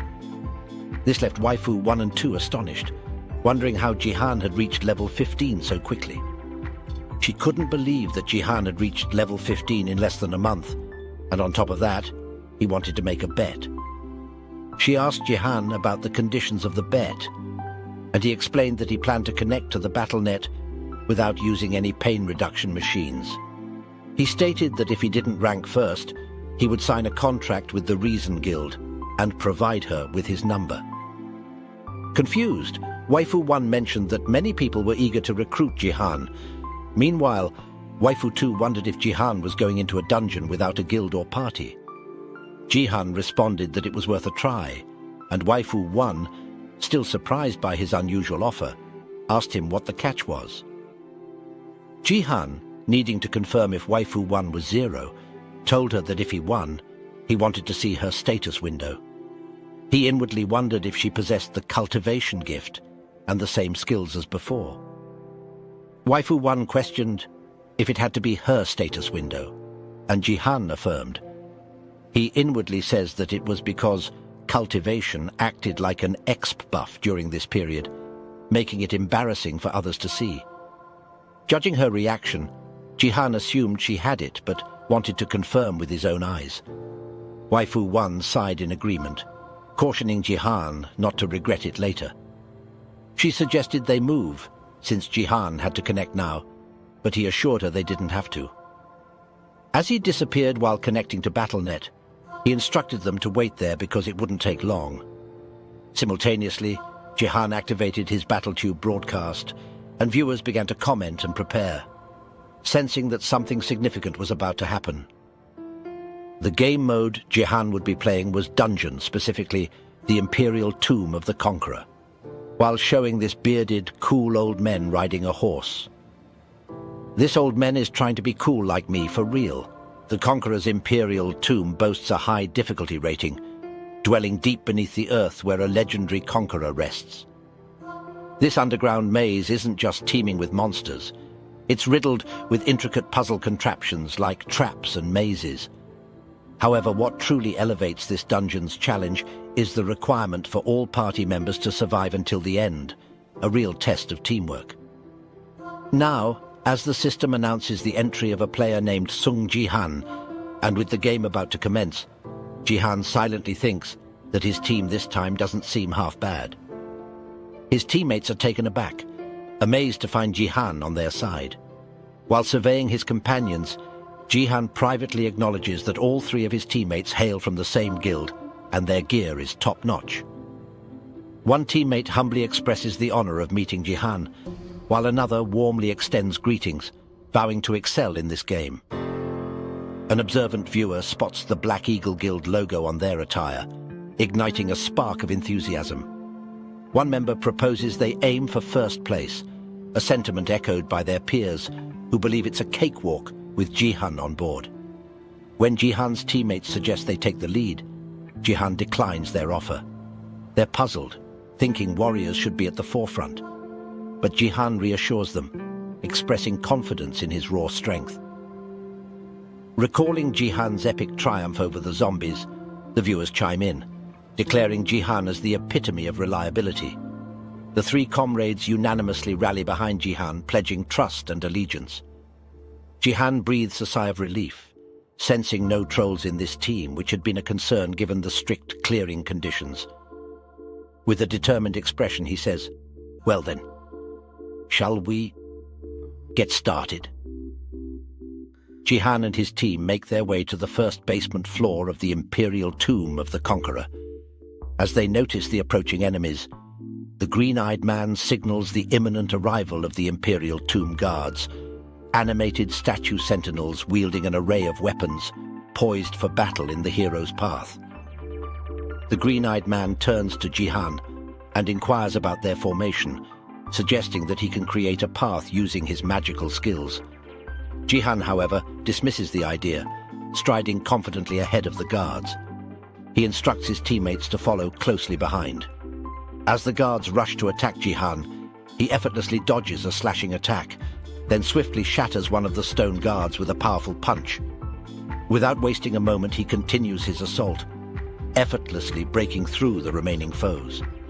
His teammates are left in awe, and Jihan questions why they haven't caught up yet, even shattering another stone guard's head as he speaks. Within the depths of the Imperial Tomb of the Conqueror, a complex labyrinth housing 10 passages, each leading to the climactic 7th basement floor. Among those currently assigned to the 8th passage, Sung Jihan's team is dominating with unprecedented speed. By the time they reach the 3rd floor, the man in glasses is deeply impressed, expressing awe at witnessing Jihan's abilities in person. The green-eyed companion readily agrees, remarking that Jihan seems to dismiss the formidable stone guards with ease, as if they were nothing more than sand statues. In Jihan's mind, he contemplates that this challenge may be less daunting than he initially anticipated. Viewers are left wondering whether Jihan intends to tackle this challenge without using a weapon from start to finish. Some assert that in the Bronze League, Jihan doesn't need a weapon at all. Another viewer recalls Jihan's previous feat of destroying a flesh golem, bolstering their confidence that this journey should be a cakewalk for him. However, their speculations are interrupted as Dakejiang generously donates 10,000 GP to Jihan. Jihan takes notice of the donation and can't help but wonder about the intentions of this fatty, pondering what schemes he might be hatching once again. Dakejiang's accompanying message in the donation prompts Jihan to check his memo box, and emphasizes that he's prepared a generous donation for him. Viewers become agitated with Fatih, suspecting ulterior motives and labeling him as desperate to recruit Jihan into the self-defense force. One viewer earnestly advises Jihan against joining, and another contemplates migrating if Jihan ever ventures to Japan for that purpose. Jihan reassures them not to worry, boldly declaring that he won't go to Japan even if it means facing dire consequences. Instead, he decides to block Fatih. Touched by his steadfast commitment, viewers begin chanting Jihan's name in the chat. The man with green eyes expressed disbelief at how swiftly they had cleared the third basement floor. He admitted that typically he'd struggle to get past the first floor. The heavily armored companion quipped, "Isn't Jihan essentially carrying us at this point?" as he attempted to strike down a stone guard with his sword. He marveled at how Jihan had dismantled such a robust adversary, using only his bare hands. Suddenly, his attention was diverted by a system notification he had received. As they ascended the stairs, the man with green eyes preemptively thanked Jihan, confessing that it felt like they were entrusting everything to him, and he offered his apologies. Jihan reassured him, stating that no apology was necessary, as long as they weren't intentionally sabotaging the game. Upon reaching the fourth basement floor, they encountered a straightforward corridor, but it was rife with traps. The walls and floors were adorned with warning signs for traps. The man with green eyes had initially believed there would be no traps, but it appeared that every conceivable trap had congregated here. Jihan inquired if they could increase their pace, and the green-eyed man enthusiastically consented. However, the others hesitated, displaying a degree of nervousness, as if they were concealing something. Jihan reassumed the lead, leaving the rear to them. The archer and the knight appeared distinctly suspicious, tightly gripping their respective weapons. The knight privately ruminated, "Indeed, hurry up and proceed ahead," while both the knight and the archer inwardly contemplated that once Jihan departed, the 1 million would be theirs. A notification materialized, indicating that Sword King Clan 787 had registered a reward mission. The notification succinctly advised them to commit suicide swiftly and avoid capture, and the reward would be 1 million GP. The members of the Black Eagle Guild are all being commissioned to commit suicide right now. It's all because of Takeda, the guy Jihan just thwarted a moment ago. Fatih, lounging at his desk while streaming Jihan's antics on a massive screen, remarks that Jihan is in a tight spot now. He admits he didn't plan on resorting to the same tactics, but at this point all he can rely on is his wealth. He shrugs and says, "Guess it can't be helped." With a sly grin on his face, Fatih wonders aloud about Jihan's next move. He mentions how he's greased quite a few palms with a hefty sum to keep things discreet. He smirks and declares that the moment Jihan decides to make a run for it, that's when his downfall begins. Fatih can't contain his amusement, laughing heartily as he believes he's won this round. He adds, "There will be no exceptions unless someone informed him beforehand." The scene then shifts to Golden Light, seated proudly amidst a constellation of stars, sporting a self-satisfied expression as if he's accomplished something truly significant. Returning to Jihan's predicament, he navigated a treacherous hallway riddled with traps. As the hazards approached, the emerald-eyed individual assured Jihan that his skill could ward off the impending arrows. Yet, Jihan nonchalantly responded that he was perfectly fine. In a swift motion, Jihan invoked his extraordinary power, Force Absolute Zone. As the arrows encroached upon his expanded dominion, they came to a sudden halt, perplexing the viewers, who wondered which incredible skill Jihan had employed to thwart the arrows. Even the man with the green eyes, taken aback, turned his attention to his fellow teammates to check if they had witnessed Jihan's astonishing feat. To his astonishment, his two companions were in the midst of preparing to take their own lives. The green-eyed man immediately realized this dire situation and urgently relayed the information to Jihan, imploring him to intervene swiftly and prevent the tragic act. Jihan swiftly employed his nameless divine art steps, evoking energy beneath his feet. The archer, taken aback that his companion the knight shared the same mission, watched in astonishment as Jihan utilized his heavenly thunderstep. In the blink of an eye, Jihan materialized before the archer, delivering a forceful punch to his face, disarming both the archer and the knight in the process. The archer crumpled to the ground from the impact of Jihan's blow, while the knight grimaced in pain from the arm strike. Jihan turned around, and with a simple gesture he enveloped them in a crimson aura, rendering them completely immobile. The green-eyed man arrived, expressing concern about Jihan's well-being and inquiring whether the game was nearing its end.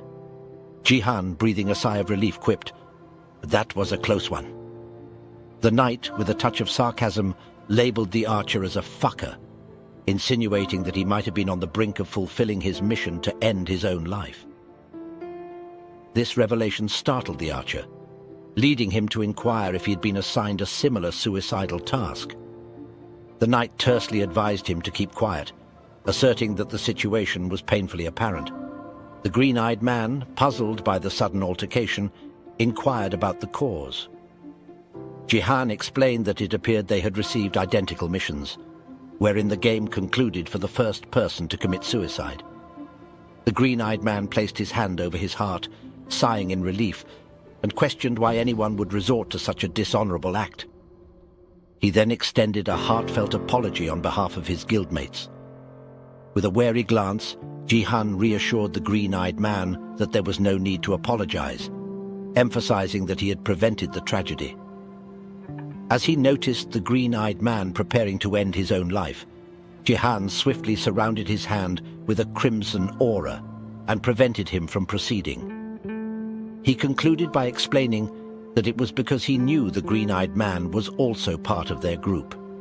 The green-eyed man, his voice filled with shock and disbelief, screamed at Jihan, demanding to know how he had uncovered their association, insisting that he had not engaged in any suspicious actions. Deep within, Jihan acknowledged that it aligned precisely with what he had warned, that all members of the Black Eagle Guild had been instructed to take their own lives. In the chat, the viewers were left perplexed, wondering how Jihan had come to this revelation. Then a notification about a donation appeared.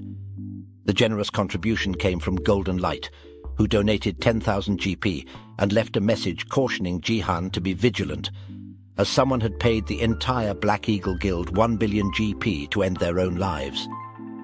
Golden Light, sporting a bright smile, credited Jihan's diligent assistant for this revelation and expressed gratitude. The chat was left in wonderment, with everyone curious about how these events transpired. Golden Light stepped in to elucidate, revealing that he had been an unwavering fan of Jihan. He watched Jihan's live broadcasts regularly, which by extension included Jihan's current team members. During one of these broadcasts, he had a front row seat when Sword King 898 posted a mission offering 1 billion GP. The chat was astonished, finding it unbelievable that someone would offer 1 billion GP for such a task. One viewer pointed out that Sword King 898 might be the same person as before. Golden Light confirmed this and explained how he had previously informed Jihan about the situation. He recounted that, although he initially found the 10,001 donation message to be too high, he justified it as a matter of justice and felt compelled to act, believing it wasn't a waste. As Jihan's loyal editor, he was determined to contribute. Jihan chimed in, questioning the unusual nature of the situation. He raised doubts about the rationale behind offering 1 billion GP per mission, deeming it excessive, even for those harboring grudges. He argued that such missions should have had a lower price, even considering the gravity of the actions involved. The chat members concurred with Jihan's perspective. One viewer noted that it didn't make sense, even if it was indeed the Sword King clan, and another wondered if it was truly the Sword King clan in the first place. Jihan then shared his conclusion, speculating that the person behind the 1 billion GP missions must either hold a rank in a named guild or be part of a specific group, unassociated with the Sword King clan. The chat found this possibility plausible. Jihan continued, suggesting that creating quests in exchange for 1 billion GP to see a mere status window seemed like an obsession with him. One viewer humorously pondered if he was the only one who thought of that one fat guy in relation to this situation. Takeda was visibly sweating, and he couldn't help but mutter angrily, calling Jihan a son of a bitch. One of the viewers noted that it had been a while since Takeda had spoken up. Jihan, meanwhile, was scrutinizing his stats and expressed his frustration that people were willing to stoop so low just to see his status window. He decided it was time to amend his promise. The viewers were taken aback, wondering if Jihan intended to retract his earlier commitment. However, Jihan reached into his inventory and pulled out a rope. He announced that he was increasing the subscriber goal from 200,000 to 1 million, vowing to keep his promise of securing the top rank. The viewers were left wondering when Jihan would reach that impressive subscriber count. And although they were frustrated with Takeda, they were relieved that Jihan hadn't revoked his pledge. Inwardly, Jihan was quite pleased with the development, because he had been concerned about his subscriber count approaching 200,000 too quickly. He realized that this change would likely lead to greater profits. He couldn't help but imagine how fantastic it would be if he reached 1 million subscribers. As the viewers noticed Jihan's smile, they found it peculiar that he was holding a rope, prompting them to wonder about its purpose. Jihan proceeded to tie up his 3 teammates with the rope, and the viewers burst into laughter, taking satisfaction in seeing the troublesome individuals restrained. Jihan decided it was time to move, so he pulled the rope, causing the tied-up men to hit the floor, writhing in pain. Upon arriving at their destination, the tied-up archer, terror-stricken, questioned what they were witnessing. Suddenly voices echoed, cautioning against disturbing someone's slumber and declaring the Emperor's eternal nature. Numerous golden eyes emerged, repeating the warning not to disturb the slumber multiple times. The location Jihan found himself in was the 6th basement floor. A few moments ago, while Jihan was pulling those 3 clowns along, they couldn't help but think to themselves that what Jihan was subjecting them to was absolutely messed up. The chat found the whole situation hilarious, but they were also puzzled by the clown's silence. It was way too quiet. Little did they know, Jihan was using his powers to seal their mouths shut, rendering them speechless. One of the knights began to wonder if Jihan was truly a bronze like them, considering how much stronger he appeared to be. 10 minutes earlier, Jihan had a change of heart and allowed them to speak again. Their first words were far from kind, as they called Jihan a piece of shit and threatened to seriously mess him up.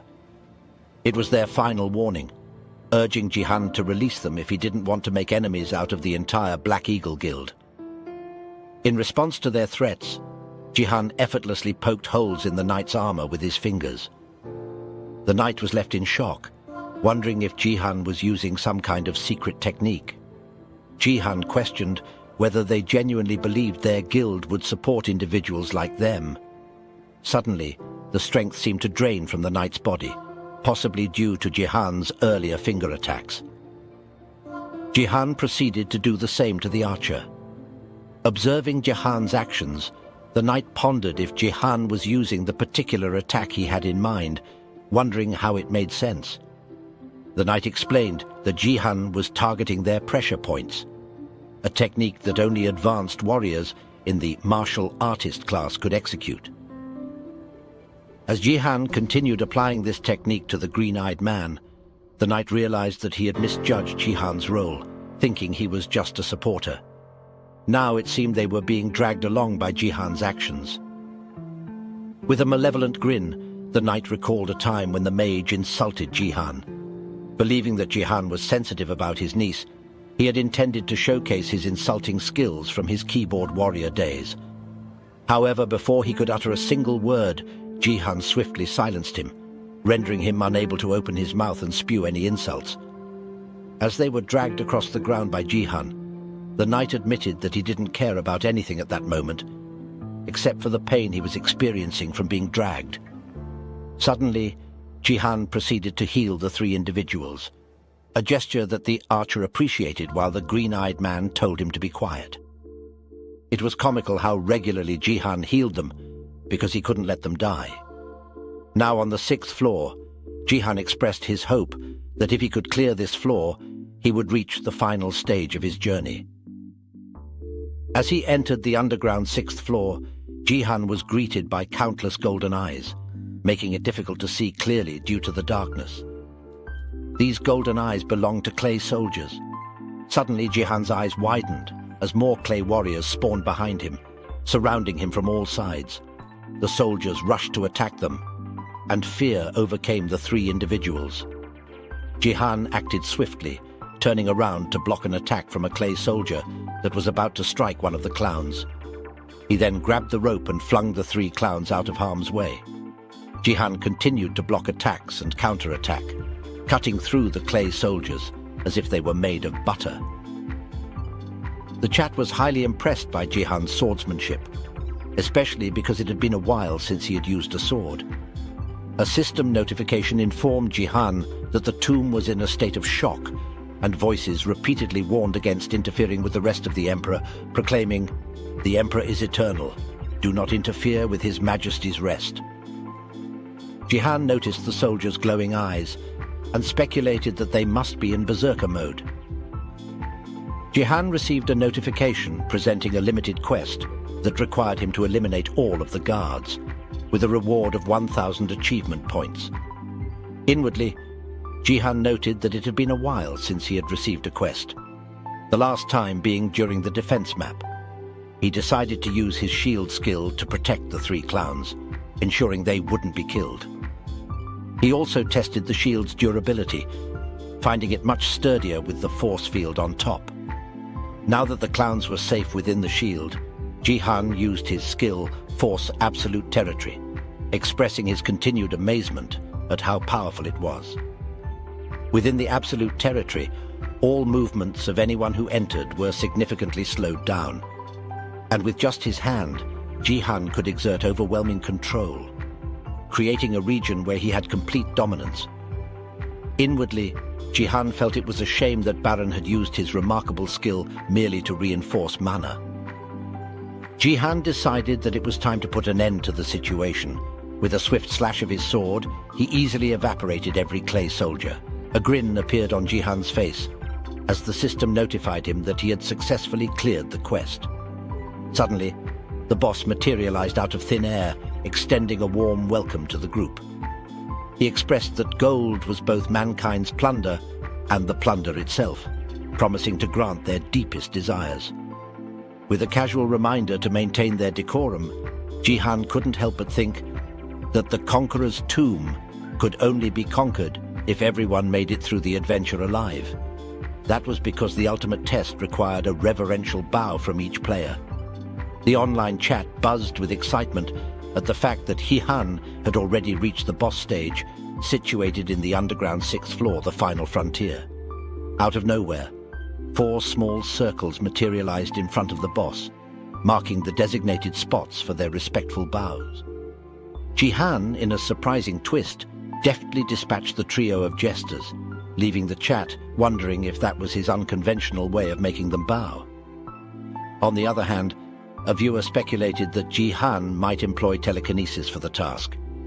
He was spot on, as Jihan proceeded to employ his telekinetic powers, expertly severing the ropes binding the 3 clowns. Another curious observer couldn't help but wonder how Jihan would manage such a feat from such a distance. Jihan, in response, briefly closed his eyes and reopened them, revealing a striking crimson hue. Inwardly, he confidently affirmed that it was achievable. With a subtle motion, Jihan guided the 3 clowns to follow his lead. The system chimed in, providing Jihan's impressive force stat of 18. Jihan noted that the Absolute Territory's area and effect had always held certain advantages. The boss, with a commanding tone, ordered them to begin. As they all stepped into their designated areas for the bow, Jihan inwardly acknowledged that the distance was a bit challenging, but by positioning himself in the center, he could effectively control the 3 clowns. Without hesitation, Jihan orchestrated a synchronized bow, albeit causing one of them to accidentally bump their nose on the ground, much to the amusement of the chat. They also praised Jihan's improved control. After the bow, Jihan followed suit, anticipating a perfect clear. The boss expressed his satisfaction, granting them permission to leave. The system confirmed their successful clearance of the underground 7th floor, leaving the chat astounded at Jihan's remarkable dungeon-clearing speed, especially as the second-place team had just reached the 4th floor. A gate materialized, identified as the Gate of Return, and swung open. The archer expressed his satisfaction at securing first place, even if the coveted 1 billion hadn't been granted. The green-eyed man, however, wondered why Jihan remained motionless. Observing Jihan placing his hand on his face, the chat speculated whether he knew that the adventure was only truly over once he left the dungeon. Jihan's face lit up with a surprised yet mischievous grin, contemplating the nature of the quest he had just received. A hidden quest tasked him with displaying genuine respect to the Conqueror's statue. The promised reward was an enticing 5,000 achievement points and the enigmatic Conqueror's arrows. As he looked at the boss, Jihan mused that 5,000 points alone were fantastic, but the prospect of receiving something as substantial as the Conqueror's arrows felt like a tremendous bonus. He couldn't help but cast a sidelong glance at the green-eyed man, pondering the meaning of genuine respect. The green-eyed man, growing impatient, questioned Jihan's momentary distraction, wondering about the second-place competitors. Suddenly, Jihan's telekinesis gripped him, and with a sharp focus on the boss, Jihan called him by the title King of Plunderers. He proceeded to explain that this was his sincere act of respect. Startled and bewildered, the green-eyed man found himself hurled toward the boss, and the Emperor's horse devoured him, resulting in a gruesome death. The knight was traumatized, and the chat was in shock, questioning Jihan's actions. Curious and slightly taken aback, the boss asked Jihan if he had indeed referred to him as the King of Plunderers. Jihan clarified by elaborating that a conqueror epitomized the art of plundering and claimed that he was showing his genuine respect. Rather than seeking gold, he expressed his desire for the weapon the boss held, the enro. Jihan explained that he wished to take one of the conqueror's arrows included in the reward, knowing their true value, and regarded it as a form of plundering to demonstrate his genuine respect. Jihan stated that this was the clear condition for the hidden quest. For a brief moment, the conqueror paused, and then his face transformed into a wide, menacing grin. He burst into uproarious laughter, expressing his appreciation for Jihan's audacious act and declaring that he was genuinely touched.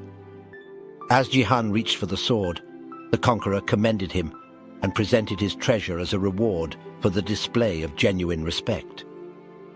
Jihan thanked him and poised himself for a fight, expressing his readiness to accept it. The conqueror pointed his arrow at Jihan and introduced it as the Phoenix Arrow, challenging him to try and take it. The conqueror instructed Jihan to give his utmost effort in catching his Phoenix Arrow. While Jihan prepared for the task, the chat pondered whether the tomb held such mysteries and marveled at how Jihan was familiar with such pursuits. Suddenly the archer began perspiring profusely and struggled to breathe, fearing suffocation. They felt like they were about to combust, leading the chat to wonder if the scorching heat was causing them to ignite. Jihan stood, drenched in sweat, hearing his comrades cry out as they burned. Inwardly he realized the peril. His teammates' demise would lead to the disappearance of the weapons they wielded, including the one he currently held, not his own. He had to finish before that happened. The chat was in disbelief at the intense heat. Even the gold was melting, though the conqueror hadn't yet released the arrow. A notification revealed the loss of a party member, the archer, reducing the team to 2 out of 4 members. The heat was terrifying, and Jihan sensed he couldn't defend against the impending strike. With unwavering resolve, he aimed for the bow before the conqueror could release the arrow. A long time ago, a sage had once offered guidance to someone who had lost their way, directing them down the path with the advice to move straight forward. This was the human aspect of the 3 talents, an exceptionally refined instant stab. Jihan and the Conqueror simultaneously launched their attacks, but Jihan's sage's guidance struck so swiftly that it cleaved the bow before the Conqueror could shoot his arrow. The chat wondered in amazement about the events, particularly how the bow had shattered. The Conqueror addressed Jihan as the Plunderer and inquired about his name. Internally, Jihan celebrated the success of his plan and introduced himself as Sung Jihan. The Conqueror complimented Jihan, labeling him an extraordinary warrior. The arrow then levitated and flew towards Jihan, who caught it with skill. The Conqueror continued, declaring that Jihan had displayed immense respect and was now the rightful owner of the Phoenix arrow. This revelation astonished the chat, leading them to question the weapon's appearance, which resembled a spear more than an arrow. The Conqueror addressed Jihan and expressed his hope for a more honorable encounter in their next meeting. Jihan nodded and replied, "Sure." Inwardly, he contemplated the numerous battlefields within BattleNet, realizing that they might indeed cross paths again. Jihan eagerly tested out his new weapon, experimenting with various tricks and perfecting its utility. He marveled at the weapon's feel and considered removing the feather at the tail to use it as a spear. After witnessing Jihan's incredible display of skill, the chat inquired about the technique he had used to defeat the Conqueror, as they couldn't even discern the attack, even when slowing down the video. Jihan explained that Sage's guidance was both nearly instantaneous and relied on precise control of thin sword ki to target a specific point. His mastery of the nameless divine arts was improving, becoming more efficient and precise with each use, paving the way for him to tackle higher-level techniques. A notification announced that Jihan had been recognized by the Conqueror and was exempt from the underground 7th floor's trial. Jihan questioned if it was all over. The chat was bewildered by Jihan's trial exemption and wondered how everything seemed to work out for him, even though his entire party had perished. Jihan decided it was time to wrap things up neatly. The knight, astonished by the notification, inquired about when the archer had died. As he looked up, he saw Jihan standing before him. The knight wept as Jihan made it clear that he wasn't inclined to offer a free pass to someone who had betrayed him. Jihan raised his spear and swiftly ended the knight's life. A smirk played across Jihan's face as the system message confirmed the death of a party member, leaving just 1 out of 4 members remaining in the party. A system notification popped up, signaling the end of the game. Jihan re-entered the real world, clutching his new formidable weapon, securing the first rank. The nearby recruiters were genuinely impressed by Jihan's formidable new weapon, considering it quite the marvel for a bronze-level dungeon. Jihan turned to Waifu 1 and asked if she had been watching the stream given his victory. Waifu 2 internally admitted she couldn't quite get used to this, no matter how many times she witnessed it, while Waifu 1 praised Jihan, calling him amazing. Jihan prodded Waifu 1 to reveal her promised status window. And though she hesitated at first, it wasn't due to fear, but rather the awe of his new weapon. She requested that he put the weapon aside as it was somewhat intimidating. She then displayed her status window, cautioning Jihan that he might regret seeing it. Yet Jihan, with a knowing smirk, observed her status, revealing Waifu 1's gift of fostering. She pleaded with him not to disclose her status to anyone. Waifu 2 pondered if Waifu 1 would be okay, knowing her aversion to discussing her gift, regretting her investment in what she perceived as a subpar ability. In a brief flashback, Waifu 1 expressed her apprehension, muttering to herself that the newcomers from the Turtle Guild possessed impressive gifts this time. She recalled with a less than joyful expression the anxiety she had felt after spending a considerable sum of money and days in prayer, only to receive the underwhelming fostering gift. She questioned her decision to attend the academy in the first place. In the present, Waifu 2 noted how Waifu 1 always criticized the academy and her gift whenever she could, only to end up unveiling fostering there. Waifu 1 blushed, embarrassed and anxious, questioning why Jihan remained silent. Noticing his smirk, she asked herself if Jihan was mocking her, inquiring if he thought it was rude to laugh at someone. Jihan clarified he wasn't laughing at her, but was simply delighted. Pulling out his phone, he requested her number, and she retorted that she had lost their bet. Jihan casually explained he just wanted her number, and she mentioned it should be on the business card she had given him last time. However, Jihan casually admitted he had lost the card, rendering her speechless. This response indicated his lack of interest in joining her guild. Inwardly, she couldn't help but think that Jihan had lost her business card and was now asking for her number. A thought crossed her mind, wondering if Jihan's interest was in her fostering ability, but she was baffled by the idea. She felt like he might be toying with her, and her ego couldn't easily surrender her number. Despite her initial hesitation, she reluctantly shared her number with Jihan. As Jihan glanced at the name she'd entered, he couldn't help but smirk upon noticing a heart next to her name. As she was leaving, she turned around, smirking, and shot a challenging glare at Jihan, wondering what he made of the heart symbol. However, her confusion deepened as she observed Jihan's continued smirk.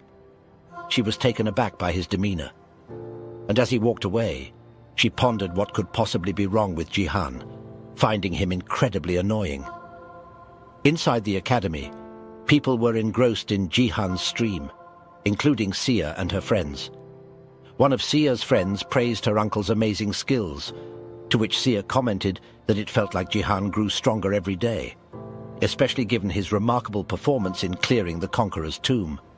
Hisu, however, seemed to be watching Sia with an irritated expression, biting her lip in what looked like anger. Suddenly, one girl in the group asked Hisu if she noticed that Jihan appeared vastly different from when they last saw him a month ago at Sia's house. Hisu inquired if they were referring to that visit, back when Jihan seemed like an unemployed, disheveled individual. Another girl in the group requested Sia to introduce her to Jihan, clearly intrigued by his transformation. She uttered those words right in front of her boyfriend. "Damn, that's tragic. Catch you at the gym later, lil bro." Congratulations on reaching this point. If you've managed to make it this far, please leave a comment saying, "Damn, that's tragic," to confuse those who skipped this section or failed to watch the entire video. Sia couldn't help but feel a surge of pride, silently thanking her uncle for his remarkable growth. Suddenly, Hisu brought up the fact that Sia's 18th birthday, the day she would officially become a player, was approaching. Turning 18 allowed everyone to unlock their status windows, and one of the girls commented on the potential nervousness Sia might be feeling. Another girl agreed, acknowledging that this transition was significant, as they would soon have access to BattleNet. The anticipation of this day was palpable among the students at BattleNet Academy, given the various classes and training it offered. The gift room was a major attraction, and students were eagerly interested in their gifts. A guy asked if Sia would receive a good gift, and a girl responded positively, predicting that Sia might get at least an S-class gift at best. She cited Sia's impressive lineage, with her father being SSS rank and her mother SS rank, plus the additional title of Saintess. Rumors even suggested that her uncle possessed at least an S-rank gift. Sia interjected, mentioning that it had been established that DNA had no bearing on gift selection. The guy countered with statistical evidence, but Sia laughed it off, expressing her hope for a good gift. With Sia's birthday approaching on the 22nd, since it was the 13th, she admitted to feeling unusually anxious. Hisu reassured her, placing a comforting hand on Sia's and urging her not to worry. She advised Sia to look forward to the gift she would receive from her in her birthday, even as Sia declined, claiming she didn't need a gift. Hisu kindly insisted she accept, though her eyes suddenly held a hint of disdain. The scene then shifted to a man lying dead on the ground in Tokyo, Japan, at the Neo Self-Defense Force First Training Hall, while Sia's father stood ominously over numerous fallen men. One man expressed shock at the Sword King's power, and his friend noted that it had become apparent that the Sword King had grown stronger through this practice round. A bespectacled man observed that all of the Sword King's abilities had improved, and the man beside him eagerly anticipated the first stage of the Ito Ryuhai, an upcoming BattleNet international competition, where Korea would face off against Japan on August 15th, 2023, at 17 o'clock, in the Gangnam Seoul Divergent Guild headquarters. Waifu 1 found herself in a heated phone conversation, questioning the sanity of the person on the other end for even contemplating marrying their daughter off to a man like that. She emphasized that he couldn't have free rein.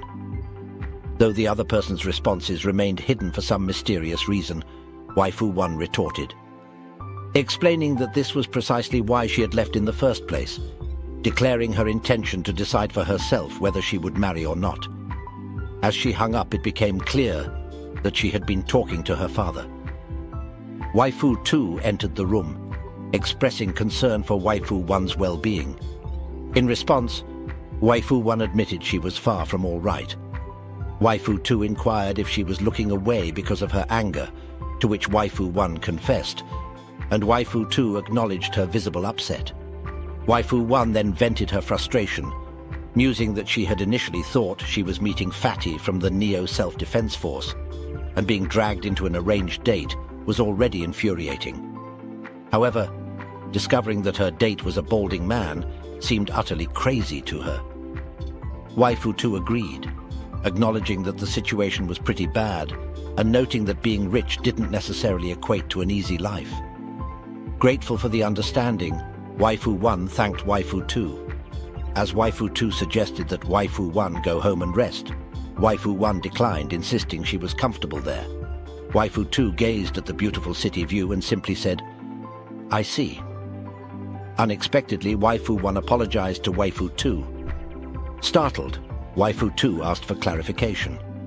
Waifu 1 explained that Waifu 2 didn't have much time for herself due to her demanding job. And with her exceptional S-rank abilities and talents, she could be doing much better. Understanding the sentiment, Waifu 2 reaffirmed her commitment to being Waifu 1's bodyguard, vowing to hold on until Waifu 1 inherited the company. However, Waifu 1 confessed her reluctance to inherit the company, expressing a desire for independence, to earn her own money, and live life on her terms, so her parents wouldn't pressure her about marriage. In response, Waifu 2 commented that it was unfortunate that Waifu 1's chosen method for independence was gambling. Waifu 1 defended her gambling habit, claiming that predicting wins was perfectly legal and a form of investment. Waifu 2, with her finger on her chin, questioned whether it could be considered an investment without a tangible return. Waifu 1 confidently asserted that she would win big this time. Waifu 2 inquired if she meant the Korean versus Japan round, considering it a relatively safe investment. She noted the irony that many Koreans were secretly betting on Japan winning 3-0, even though they didn't openly admit it. Waifu 1 agreed, but her attention was suddenly diverted by a message notification from Jihan, leaving her puzzled. As she read the message, she exclaimed, "What's this?" The scene shifted to a city restaurant where meat was sizzling on the grill, and the one in charge of the grill was Diego Macied. He eagerly eyed the food, expressing his delight at trying Korean beef for the first time. He felt a bit guilty about the cost, but asked Jihan if it was all right. Jihan reassured him and offered to get more if he wished. Diego then requested a drink, to which Jihan suggested wine. Diego expertly opened 2 bottles and poured drinks for both of them. They clinked glasses, and Jihan silently acknowledged Diego's skill in mixing soju and beer. Diego savored the meal, and the exceptional taste left him almost speechless, surrounded by sparkling delight. Jihan was pleased that Diego enjoyed the food. After they finished eating, Diego confessed feeling a bit resentful about his current life, crediting the BattleNet for the lifestyle he now led.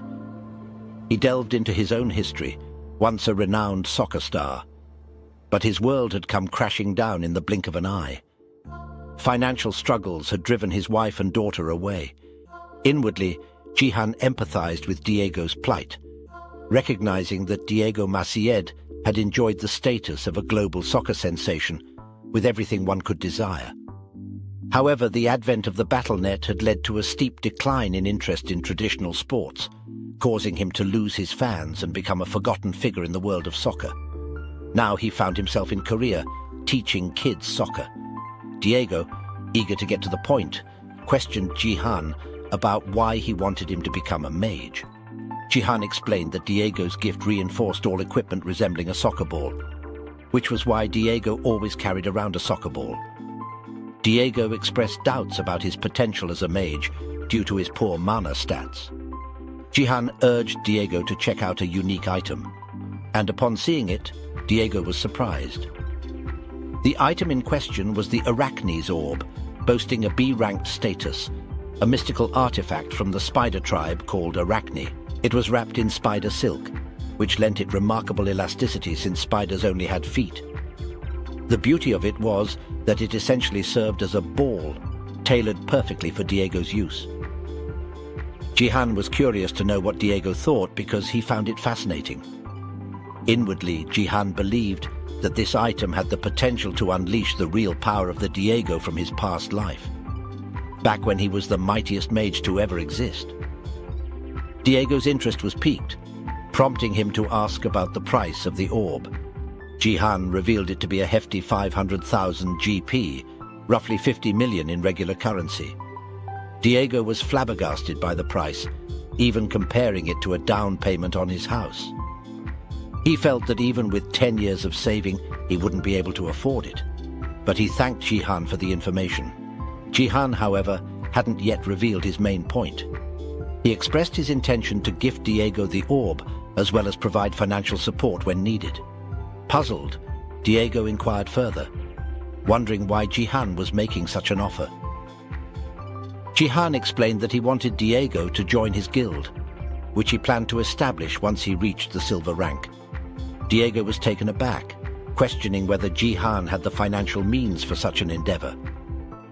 Jihan affirmed this and said that he is going to earn even more soon, displayed his phone screen to Diego, revealing something astonishing.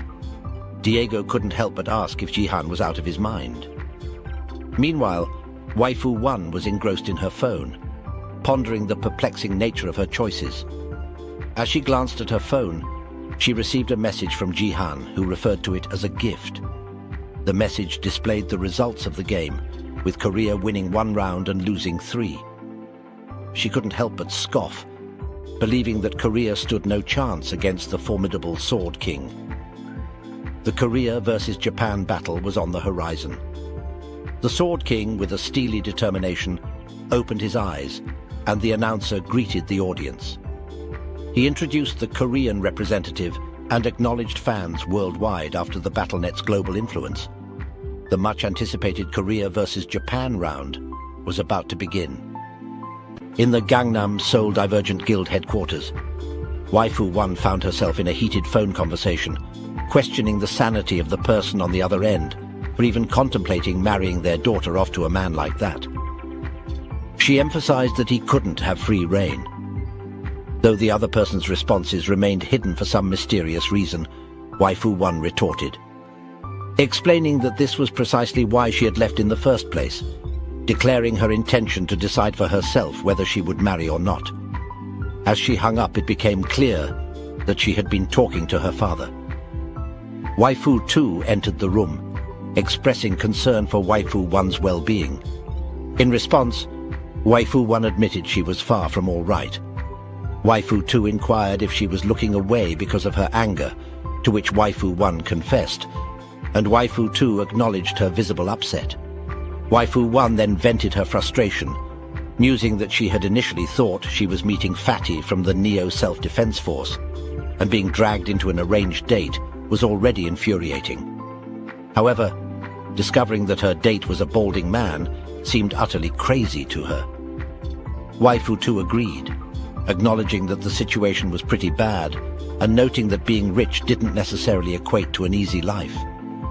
Grateful for the understanding, Waifu 1 thanked Waifu 2. As Waifu 2 suggested that Waifu 1 go home and rest, Waifu 1 declined, insisting she was comfortable there. Waifu 2 gazed at the beautiful city view and simply said, "I see." Unexpectedly, Waifu 1 apologized to Waifu 2. Startled, Waifu 2 asked for clarification. Waifu 1 explained that Waifu 2 didn't have much time for herself due to her demanding job. And with her exceptional S-rank abilities and talents, she could be doing much better. Understanding the sentiment, Waifu 2 reaffirmed her commitment to being Waifu 1's bodyguard, vowing to hold on until Waifu 1 inherited the company. However, Waifu 1 confessed her reluctance to inherit the company, expressing a desire for independence, to earn her own money, and live life on her terms, so her parents wouldn't pressure her about marriage.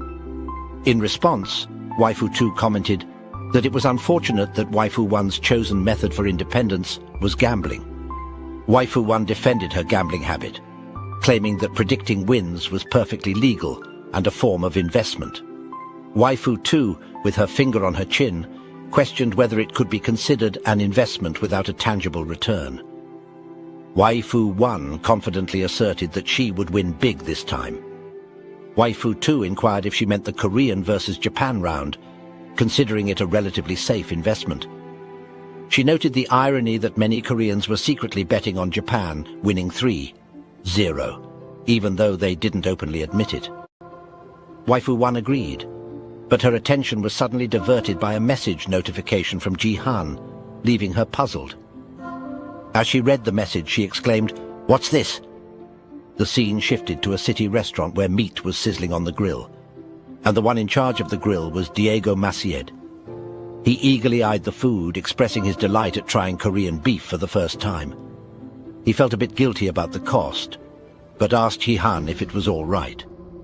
Jihan reassured him and offered to get more if he wished. Diego then requested a drink, to which Jihan suggested wine. Diego expertly opened 2 bottles and poured drinks for both of them. They clinked glasses, and Jihan silently acknowledged Diego's skill in mixing soju and beer. Diego savored the meal, and the exceptional taste left him almost speechless, surrounded by sparkling delight. Jihan was pleased that Diego enjoyed the food. After they finished eating, Diego confessed feeling a bit resentful about his current life, crediting the BattleNet for the lifestyle he now led.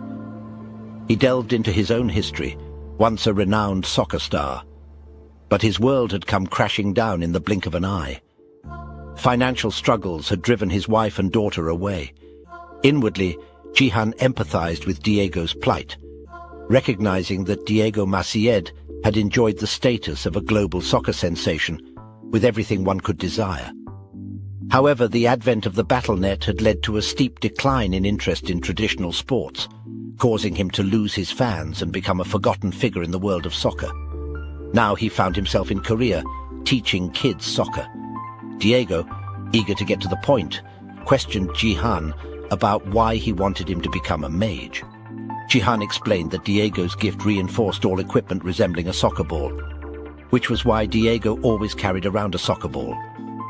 Diego expressed doubts about his potential as a mage due to his poor mana stats. Jihan urged Diego to check out a unique item, and upon seeing it, Diego was surprised. The item in question was the Arachne's Orb, boasting a B-ranked status, a mystical artifact from the spider tribe called Arachne. It was wrapped in spider silk, which lent it remarkable elasticity since spiders only had feet. The beauty of it was that it essentially served as a ball, tailored perfectly for Diego's use. Jihan was curious to know what Diego thought because he found it fascinating. Inwardly, Jihan believed that this item had the potential to unleash the real power of the Diego from his past life, back when he was the mightiest mage to ever exist. Diego's interest was piqued, prompting him to ask about the price of the orb. Jihan revealed it to be a hefty 500,000 GP, roughly 50 million in regular currency. Diego was flabbergasted by the price, even comparing it to a down payment on his house. He felt that even with 10 years of saving, he wouldn't be able to afford it. But he thanked Jihan for the information. Jihan, however, hadn't yet revealed his main point. He expressed his intention to gift Diego the orb, as well as provide financial support when needed. Puzzled, Diego inquired further. wondering why Jihan was making such an offer. Jihan explained that he wanted Diego to join his guild, which he planned to establish once he reached the silver rank. Diego was taken aback, questioning whether Jihan had the financial means for such an endeavor. Jihan affirmed this and said that he is going to earn even more soon, displayed his phone screen to Diego, revealing something astonishing. Diego couldn't help but ask if Jihan was out of his mind. Meanwhile, Waifu 1 was engrossed in her phone, pondering the perplexing nature of her choices. As she glanced at her phone, she received a message from Jihan, who referred to it as a gift. The message displayed the results of the game, with Korea winning 1 round and losing 3. She couldn't help but scoff, believing that Korea stood no chance against the formidable Sword King. The Korea versus Japan battle was on the horizon. The Sword King, with a steely determination, opened his eyes, and the announcer greeted the audience. He introduced the Korean representative and acknowledged fans worldwide after the BattleNet's global influence. The much-anticipated Korea versus Japan round was about to begin. Jihan then displayed the bet he made, predicting South Korea would win 1 round and Japan would secure 3, nominating Lee Hyun-wook as South Korea's team MVP and Ito Ryuhei as Japan's. Diego, uncertain, noted that he wasn't undervaluing the Korean team, but inquired if Jihan comprehended the Sword King's nature. Diego described the Sword King as someone so formidable, capable of single-handedly taking down an entire team, thus considering him now an adversary. Jihan, grabbing the TV remote, acknowledged the difficulty in explaining, but believed it'd be easier seen on screen. He switched on the TV, tuning in to witness the match and its outcome. The system announced the commencement of the international competition, outlining the victory conditions. Defeat all opponents in 5 rounds, with the first to secure 3 wins declared the overall winner. The crowd erupted in cheers. After that, the Sword King, Sia's father, urged his teammates to follow his lead. A tense silence followed, broken by their outright refusal to acknowledge him as a teammate or leader. When the Sword King questioned whether it was due to his Korean identity, they clarified that their loyalty lay with Seiji, their longtime comrade, pointing out that Seiji was sacrificed due to the Sword King's actions. They confronted his apparent coldness, suggesting he owed Seiji an apology. Amidst the standoff, someone materialized behind the Sword King. The Sword King briefly closed his eyes, then he opened his eyes, and a golden aura emanated on top of him. As the light descended upon him, he addressed the misunderstanding, culminating in a blast of gold light termed divine finishment, dispersing the dust in an explosion. His teammates recognized the phenomenon but also readied for battle, acknowledging the presence of the Korean team. Surprise swept through the attacker, who managed to hit the Sword King, shocked that their strike connected. Another player was astounded that the Sword King fell victim to a supporter skill, speculating that his focus on the dispute prevented him from noticing the attack. As the Sword King's body began to pixelate, the Korean team seized the moment to attack him. Their leader instructed them to strike first, prompting a rush toward the Sword King. However, in a surprising turn, the Sword King swiftly swung his sword toward the oncoming Korean team, creating a deep crack in the floor. Shocked by his action, one of the Sword King's teammates questioned his motives with a mixture of emotions. The Sword King replied by referencing their earlier refusal to follow his lead, then impaled himself with his own sword, effectively eliminating himself from the match due to his team's lack of cooperation. Before fading away, he conveyed his understanding of the situation and announced his withdrawal from the match. A system notification confirmed the Korean team's unexpected first kill, the Sword King. The crowd, including Diego, was taken aback, while Jihan remained composed, seemingly anticipating this outcome. The match commentator remarked on the unbelievable turn of events, crediting Divergent Guild's Lee Jin-wook with the final strike and potentially positioning him for the round's MVP. Diego queried Jihan about his prior knowledge, to which Jihan alluded to it being a company secret, urging them to focus on the ongoing fight. Meanwhile, Jihan checked his phone, remarking on the familiar aspects and the unchanged dividend rate. He privately speculated that his earlier suspicions about manipulated circumstances might hold true. On the battlefield, the Korean team effortlessly overwhelmed the Japanese team, securing a resounding victory. With the first round concluded, the system declared South Korea the victor. The commentator attributed South Korea's win to the Sword King's unexpected action and highlighted Jinwook as the anticipated MVP. The commentator expressed certainty that players from both nations were taken aback. Meanwhile, the system altered their setting, and amidst this shift, the Sword King found himself grasped by the collar by one of his teammates, who angrily demanded an explanation. Accosting the Sword King for eliminating himself despite being the nation's representative, the teammate's frustration boiled over. With a menacing demeanor, the Sword King scorned his teammates, branding them as unprofessional and lacking in sense, understanding now why they perennially lost to Korea. Disregarding their camaraderie, he asserted that if they refused to recognize his leadership, he would continue to eliminate himself. He presented them with a choice: win with him or lose as pitifully as they had before. Releasing the Sword King's collar, the teammate reluctantly acquiesced, cursing under his breath at the lack of alternatives. The system announced the commencement of the second round, and as the Korean team entered the fray, confusion lingered among them regarding the Sword King's actions. Speculation arose about the Sword King potentially being a spy. Internally, the Korean team's leader doubted this theory, sensing a different foreboding aura emanating from the Sword King as he stood menacingly before them. Advising his teammates to stay vigilant, the leader was abruptly interrupted as the Sword King unleashed a dual-blade attack, slicing through the entire Korean team except for one member, leaving the lone survivor trembling in shock. The crowd, including Jihan, was stunned by the Sword King's inhuman display of power, which left an indelible mark of astonishment. Without delay, the formidable Sword King sliced through the leader and another member effortlessly. The crowd erupted in cheers for the Sword King after witnessing that remarkable display. With just 2 attacks, Sword King Ryuhai took out the entire Korea team. The commentator exclaimed excitedly.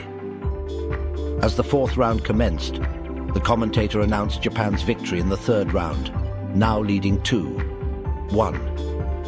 He urged their country's players to rally, hoping to avoid another disheartening loss like the 3rd round, describing it as a different kind of overpowering compared to the 2nd.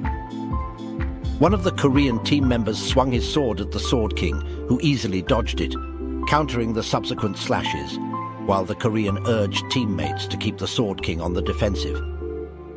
Responding to the call, one of them transformed his hand into gold, chaining the Sword King's hand, while others, clad in helmets, rushed to attack. Undeterred, the Korean encouraged his teammates to give their all, even if it meant taking hits. Unexpectedly, the Sword King released his sword, summoning a magical blue blade that intercepted an attack from a helmeted assailant. Breaking free from the golden chains, he swiftly struck down the helmeted opponent. When a mage attempted a magic attack, bewildered by the Sword King's unexpected strength, the Sword King effortlessly overpowered the chains, swiftly defeating the mage. Nervous, the remaining Korean players focused solely on the Sword King, forgetting his teammates, who swiftly dispatched one of their members. The man on Japan's team warned the Koreans not to overlook their opponents, but soon found himself sweating as the Sword King appeared floating behind the Korean players. The Korean turned around faster than your father left to get milk, startled to find the Sword King levitating behind him. He sarcastically asked if the Sword King had traveled all the way to Japan just to perfect his cool levitation skills, stating it looked far better than standing on the ground. The Sword King retorted with a touch of disappointment, remarking that if only the Koreans' combat skills matched their insult game, they might not be losing. Without delay, the Korean gathered a blue aura, challenging the Sword King to witness his abilities. The Sword King found that to be Greya, lifting both swords, announced his intention to test a new skill as a golden light emanated from his weapons. He unleashed an attack, summoning a colossal golden sword from the sky that forcefully struck the Korean, leaving a massive crater, and ending the round with Japan's victory at 3-1. The spectators were stunned by the destructive power displayed, leaving the commentator acknowledging the unfortunate loss for Korea, but emphasizing that one defeat doesn't define eternity. Meanwhile, Diego was amazed by the round and asked Jihan how he accurately predicted the outcome. Jihan humorously mentioned dreaming about it, leaving Diego incredulous. Jihan admitted winning a substantial amount from the bet, but privately acknowledged the unexpected intensity of the Sword King's strength. Reflecting on the Sword King's formidable abilities and his own pursuit of the elusive SSS rank skill, the nameless divine art, Jihan pondered the challenge ahead. He recognized the difficulty in awakening this skill, considering the Sword King's possession of the formidable Double Blades Ultima. However, determined to surpass him, Jihan resolved to become even stronger, promising to confront the Sword King soon. Meanwhile, Waifu 1 was trembling with excitement, staring at her phone screen and screaming, "Holy smokes!" in disbelief as she realized she'd actually won. Overwhelmed with joy, she exclaimed that her initial bet of 5 million had transformed into nearly 200 million. Grinning ear to ear, she expressed her surprise at this unexpected turn of events and gratefully thanked Jihan. Thanks to Jihan, Waifu 1, aka Lee Haeyeon, raked in a profit of 180 million, she announced gleefully, but she also lamented losing 20 million in the process. Confident in South Korea's imminent defeat at 0-3, she staked a total of 200 million, assuming it was a surefire bet. However, her certainty backfired, resulting in the loss of her entire wager. Man, bro didn't just lose 200 million, she lost her shot at a bright future. Back with Jihan and Diego, Jihan asked if Diego would consider signing the contract to work together. Scratching the back of his neck, Diego honestly admitted he couldn't fathom why someone like Jihan would want to collaborate with him. He questioned his own worth and importance. Jihan grinned, expressing his confidence in his decision, much like his accurate prediction of the Japan versus Korea outcome. Diego prodded, curious about Jihan's cryptic statement. Jihan explained his belief in Diego's potential to become the most formidable mage. He pitched the contract as an investment in Diego's future and asked for his partnership. "Be on my side," echoed in Diego's mind, a sentiment he hadn't experienced in a long time. Feeling a sense of importance once more, he accepted, eager to collaborate and promising to repay Jihan's faith, initially with a 1,000-fold commitment that swiftly escalated to 10,000. Jihan appreciated Diego's determination and eagerly anticipated their collaboration. On the battlefield, a man charged towards someone with a sword in hand, swiftly defeated by the person with just 2 slashes. That skilled combatant turned out to be Waifu 2, Lim Gaiyong. As 2 others rushed towards Gaiyong, shouting threats, she deftly countered them, remarking, "Not enough," before skillfully dispatching them.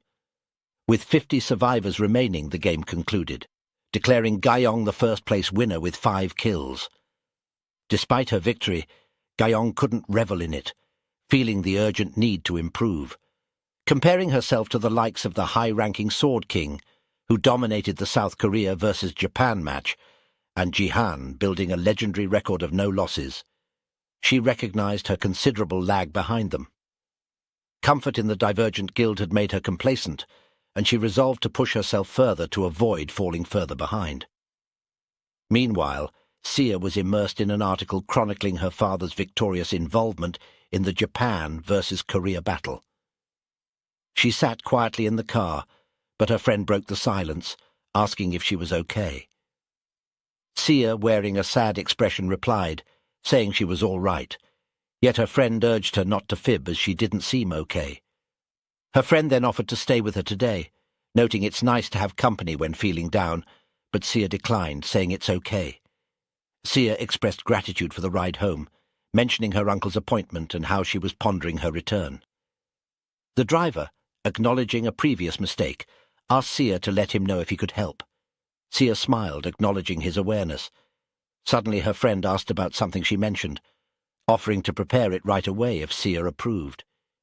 Sia admitted uncertainty, prompting her friend to ask, why not, as there's nothing to lose.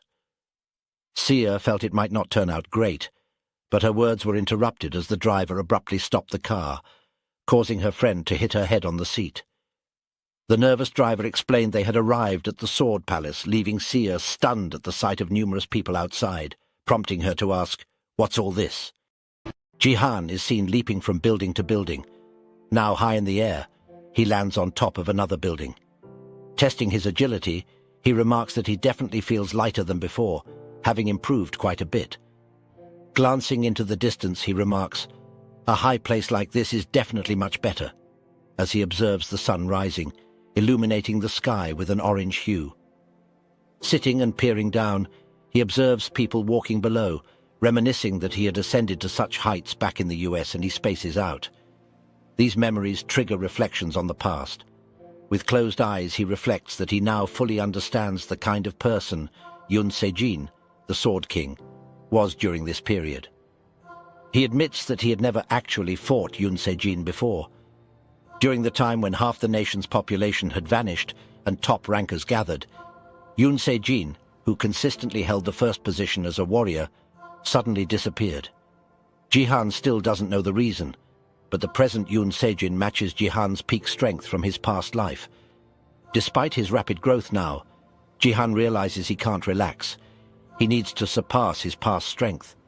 Determined, he stands up, affirming his need to master the nameless divine arts faster. He declares he must leave, and then he disappears from his standing position, just like someone's dad. Back at Jihan's building, the car driver was shouting at people to get out of the way. He was screaming at reporters who were doing their best to take pictures and interview Sia. Someone called Sia and said they were from Right to Know TV, asking for a few words from her.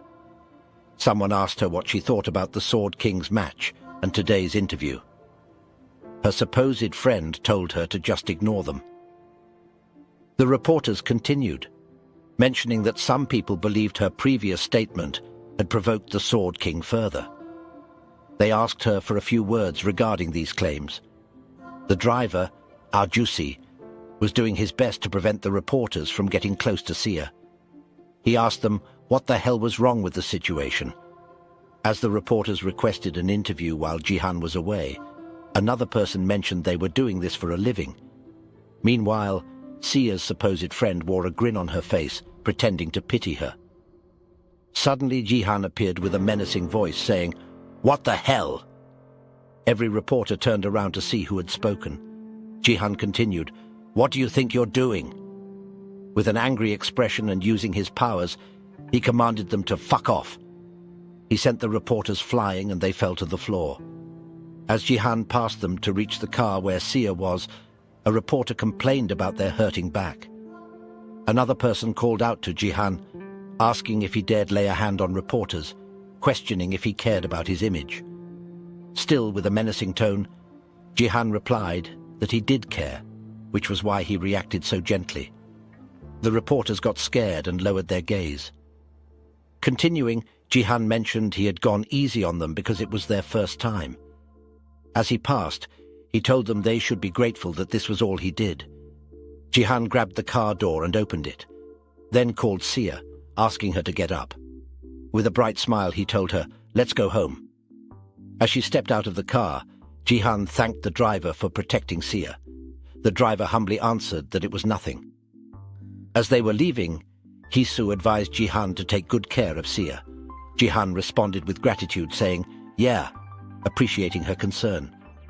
They exchanged farewells, and once Jihan and Sia departed, Hisu, after a moment of quiet, burst into laughter, finding it hard to contain herself.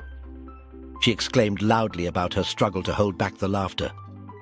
Observing her, the reporters recognized her as Taewon Daily's CEO's granddaughter, Kim Hisu, from South Korea's leading press company.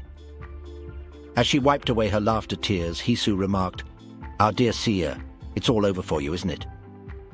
Meanwhile, an interview with the Sword King, Sia's father, was being watched. When asked about his daughter, He stated he had no such thing as a daughter, claiming he buried all of his past to move to Japan. Thus, he declared he had no daughter, requesting refraining from such unproductive questions.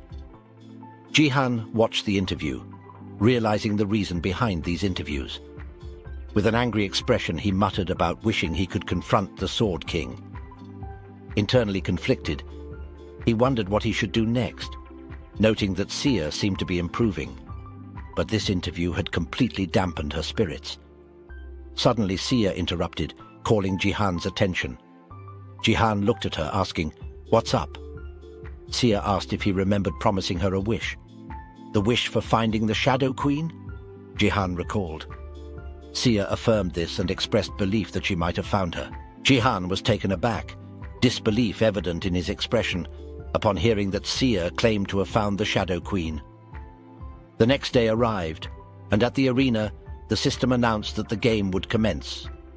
Jihan, live streaming, received a query from someone in his chat, questioning if they heard correctly. Curious, the chat inquired about Jihan's intentions. With confidence, Jihan replied, "I'm going to destroy them." The audience seats. Observing the audience, he remarked, "Let's give it a go." He needed to confirm if the dark elf in a coat truly was the Shadow Queen. Just a day prior, Sia had informed him about the Shadow Queen and observed Jihan's reaction. Showing him a picture of the dark elf, she assumed this figure to be the Shadow Queen, though not entirely certain, labeling her as the primary suspect.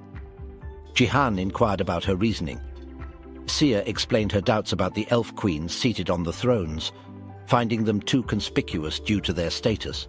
However, this enigmatic elf bore a closer resemblance to a shadow. "Shadow?" Jihan exclaimed in confusion. Sia instructed him to check the files she'd just sent. As he scrolled through the files, Sia pointed out the first detail, the elf's eye color. While black eyes were not uncommon among elves, having even the normally white parts filled with black was exceedingly rare. Agreeing inwardly, Jihan acknowledged she was right. Sia continued, highlighting another peculiar behavior. The elf had consistently focused on a specific spot before the beginning of each game. Perplexed, Jihan inquired further. She clarified that the elf had been unnervingly fixated on Jihan throughout Ji's match. Sia had extended her observations beyond his match, so she looked at other matches too, pointing out, "Here, here, and here." Sia elaborated that the elf's intense gaze was always fixed on the player, who eventually claimed first place, almost as if predicting the future. Finding it highly unusual, Jihan internally acknowledged its suspicious nature. Sia wasn't finished. She emphasized the significance of the last video file. Directing Jihan's attention, she urged him to scrutinize the shadow beneath the elf's feet. Despite the poor quality, Sia believed that the oddity wasn't just her observation. Jihan concluded internally that this certainly warranted investigation. "Guys, listen," she cooked. And it was delicious. Comment, "Let her cook if you think she's smart." Jihan told her to wait and asked if she found this all on her own. Sia replied, "Yeah," explaining that she'd been working on it whenever she had free time. Jihan asked if she wasn't overworking herself because of him. She said, "Nah," explaining that she didn't have much to do lately anyway. Jihan thanked her and said that he would have to check next time. With a smile, Sia said, "Of course," and she hoped she was right. Jihan then said that he should keep his promise. He asked her what her wish was, telling her that it could be anything, and he would make it come true. Sia thanked him, and then said her wish. However, the wish itself was not disclosed for us readers. Back in the present, Jihan was seen completely annihilating an orc with his spear. The system announced that he had attained 10 kills. Inwardly, Jihan thought that should get him first place. He lifted his head and looked at the barrier, stating that he would break the audience barrier like he promised. The chat now understood Jihan's intentions. Initially, they thought he was going to blow away the audience, but now they realized he meant breaking the barrier. Jihan explained that the Colosseum had a barrier built between the stage and the audience. He said that the strength of that barrier was comparable to that of a diamond rank support's barrier skill, and it works to stop all attacks and skills from leaving the games. This explained why he couldn't see her real identity with Wanderer's eye. He needed to create a gap to see through the barrier. As he held his spear firmly and made a pose to attack, the chat expressed disbelief, saying he was really going to try and do it. Someone told Jihan it seemed pointless because it was impossible. Jihan insisted it was possible with his weapon, the phoenix arrow he obtained from the dungeon.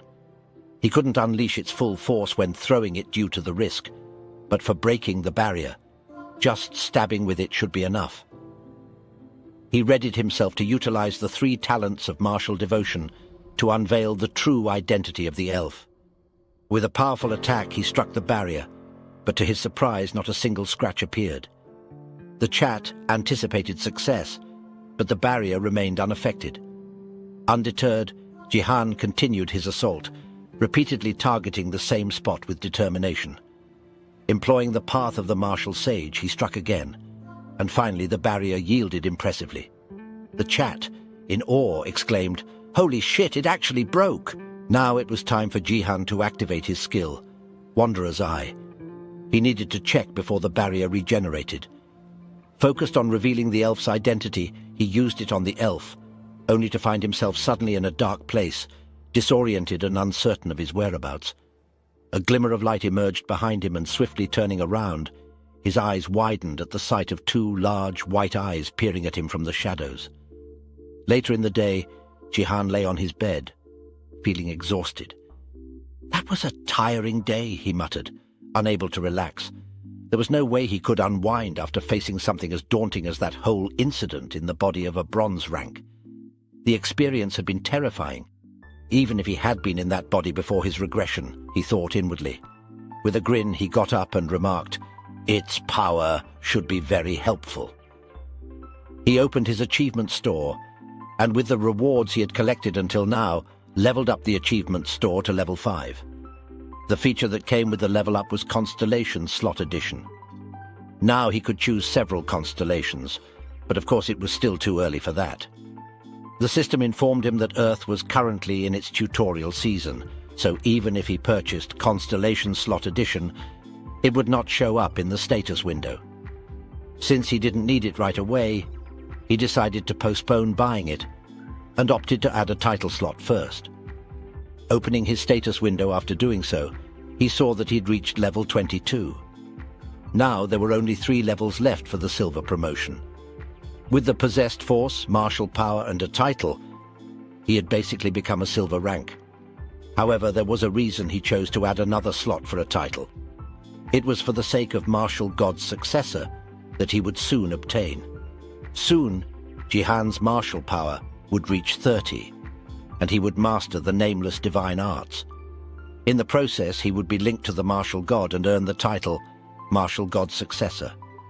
It had been a title he used until his death in his previous life. So he needed to acquire it this time too, no matter what.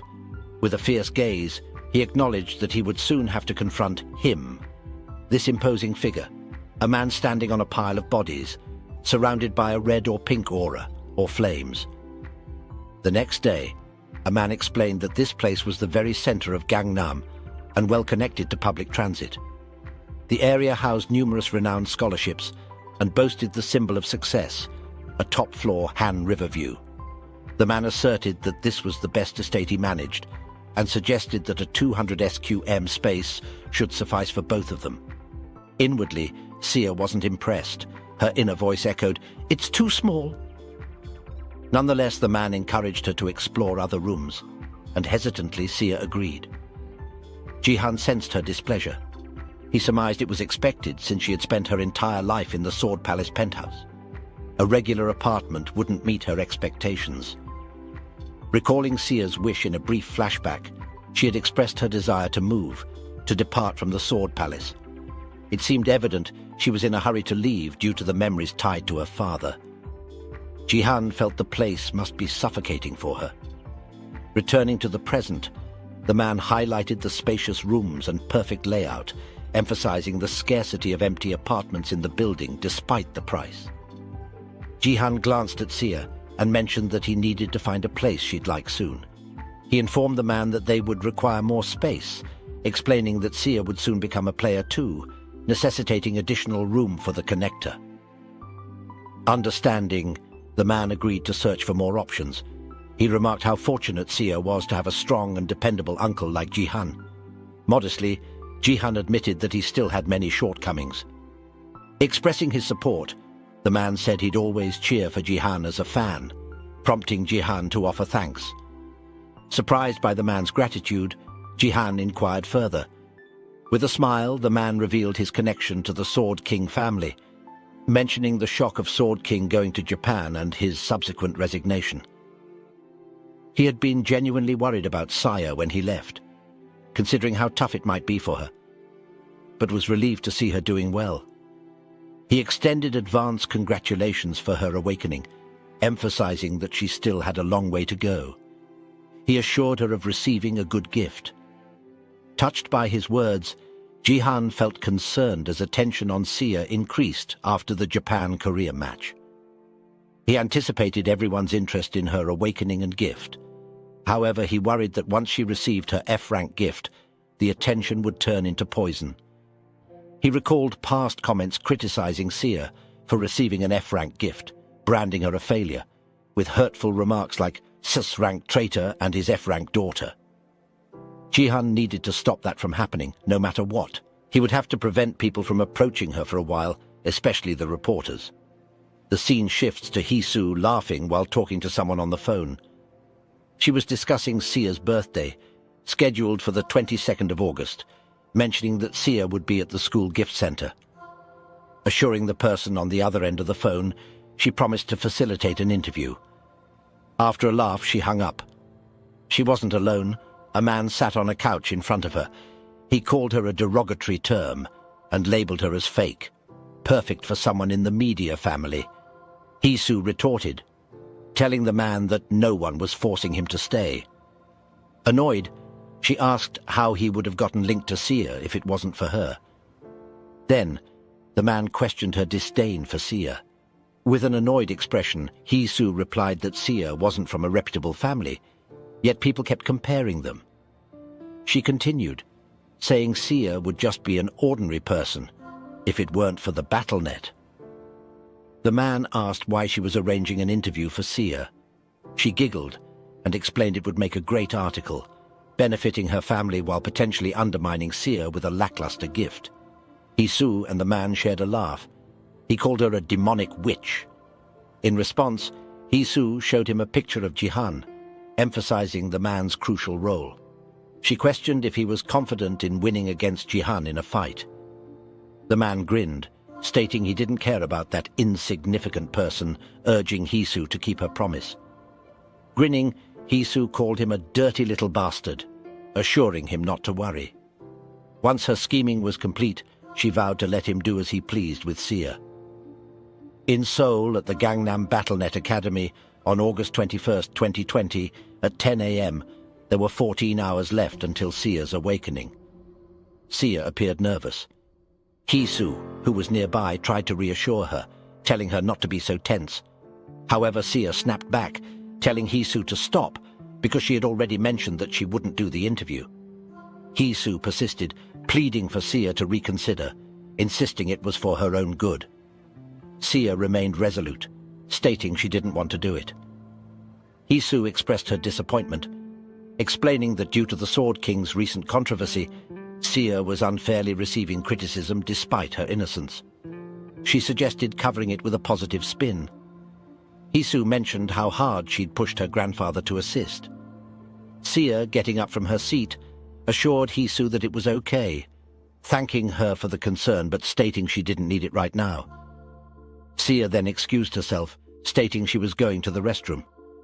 Once Sia had left, Hee-soo, visibly angry, muttered, calling Sia an obnoxious bitch. She declared her dislike for Sia but then shrugged it off, saying it didn't matter as they were waiting to ambush her at the gift room. Tonight was Sia's birthday, and Hee-soo pondered what gift Sia would receive. She grinned, remarking that since the awakening was inevitable, it would be great if they could spin a positive article out of it and make Sia suffer, suggesting it'd be even better if she received a F rank. Meanwhile, in the restroom, Sia found it tough to contain herself. She revealed that she was already aware of everything, including Hisu's true thoughts about her. In a brief flashback, someone had called Hisu, questioning why she was always with Sia as if they were best friends. Hisu, irritated, had defended herself against the remarks. Her friend continued, questioning if Hisu wasn't planning to sever ties with Sia and send her to hell. Hisu explained that before she could do that, she needed to extract everything possible from Sia. Another friend mentioned hearing that Sia's father was a lost cause, prompting Hisu to clarify that her family owned a media company. She emphasized that the best time to gain leverage over someone was when they were facing downfall. Hisu laughed, expressing her desire for Sia to receive an F-rank gift, hoping to capture Sia's shattered and despairing expression in numerous photos. She called Sia crazy, finding the situation intriguing, anticipating fun and a high number of views in return. Unbeknownst to them, Sia was in the bathroom overhearing their conversation. Initially shocked by Hisu's true nature, Sia's unease grew as she feared receiving an F-rank gift. In the present, Sia found herself in the gift room, clasping her hands together, praying fervently for anything but an F-rank gift. As the room brightened, Sia looked up, shocked to see her own ability manifesting. However, the specifics of her ability remained undisclosed. At the same location on the same day, but now at 7 p.m., 5 hours before Sia's awakening, Jihan glanced at his watch, noting the dwindling time. As he readied himself to depart, 2 individuals escorted him, guiding his way. He inquired about Sia's well-being in the gift room. One of them assured Jihan that Sia was secure, under the protection of security personnel. Expressing his gratitude, Jihan emphasized the need to ensure that no outsiders, especially reporters, could approach Sia. The man reassured him, explaining the implemented security measures that barred even school personnel from getting close to CA, highlighting the government's heightened concern. The day before, around the same time, Jihan had a serious conversation with manager Park Yoon-sik regarding the Sword Palace donation issue. Manager Park recalled Sia's impending awakening as a player the next day, and Jihan confirmed his awareness. Due to the tense situation, Manager Park expressed concern that someone might intrude into the awakening room. Recognizing the gravity of the situation, he proposed increasing security within the building. Consequently, the government provided extra security to safeguard Sia. In the present, Jihan smiled, acknowledging the necessity of seeking help once more. Abruptly, one of the men informed him of their arrival, gesturing towards a door labeled as the gift room. They mentioned setting up chairs inside for him to wait comfortably. Thanking them, Jihan mentioned he would return after midnight. The man agreed and urged Jihan to notify them immediately if he required anything further. Seated on the chair as the men departed, Jihan let out a sigh, feeling the weight of worry settle upon him. However, he quickly dismissed his concern, reassuring himself that this time he would stand by Sia's side to protect her. He hoped fervently that the gift he brought would bring solace to Sia. As night fell, still on the same day, but now at 11:55 p.m., just 5 minutes before Sia's awakening, Hisu arrived, accompanied by a cameraman. "Oh my, you're really here!" she exclaimed. Hisu giggled, remarking on how frequently they seemed to encounter each other. Jihan, recalling Hisu being introduced as Sia's friend, wondered if the accompanying person was a reporter. Curious about her entry, Jihan inquired how she managed to get in when all entrances should have been blocked. Hisu laughed again, explaining that media companies had extensive connections, allowing her to gain access through someone she knew. Jihan noted her lack of intent to conceal her sneaking in, to which she casually responded, "Secretly." Hisu claimed she had her own school-related business, indicating she was supposed to conduct an interview with Sia. Jihan firmly told her to stop with the nonsense and leave, as Sia would head straight home after her awakening. With a menacing tone, Jihan issued a stern warning, declaring it to be his first and final caution to them. The cameraman, visibly frightened, questioned Hee-soo about the potential trouble they might face. Hee-soo, feeling cornered, expressed her necessity to conduct the interview. In response, Ji-han warned that if she persisted, he wouldn't stand idly by and watch. Hee-soo closed her eyes and pondered their options, fully aware she couldn't defeat Ji-han in a fight. Opening her eyes, she smiled, suggesting, "How about a level 27 support? Sung Ji-han, who was protecting his niece, gets attacked by an unknown level 50 warrior." As she spoke, someone emerged behind Ji-han. A man charged up a powerful attack, poised to strike. Meanwhile, inside the gift room, Sia fell to her knees, gazing at the system notification congratulating her on awakening as a player. Her gift was Late Bloomer, an F-rank gift. She had hoped this wouldn't happen. Back to Ji-han. The man landed a punch on the back of Ji-han's head. The scene shifted between Ji-han and Sia. Sia, tearfully devastated, muttered, "It's really all over now." Simultaneously, Ji-han's neck and jaw veins tensed. With a menacing, enraged expression, he turned to face the person who had just struck him. After the blonde guy landed a sudden punch on Ji-han from behind, a wicked grin stretched across his face as he taunted Ji-han to stay down, promising to shower their Sia with love and care. Ji-han whirled around, his expression dark and menacing, demanding to know how the man dared to mention her.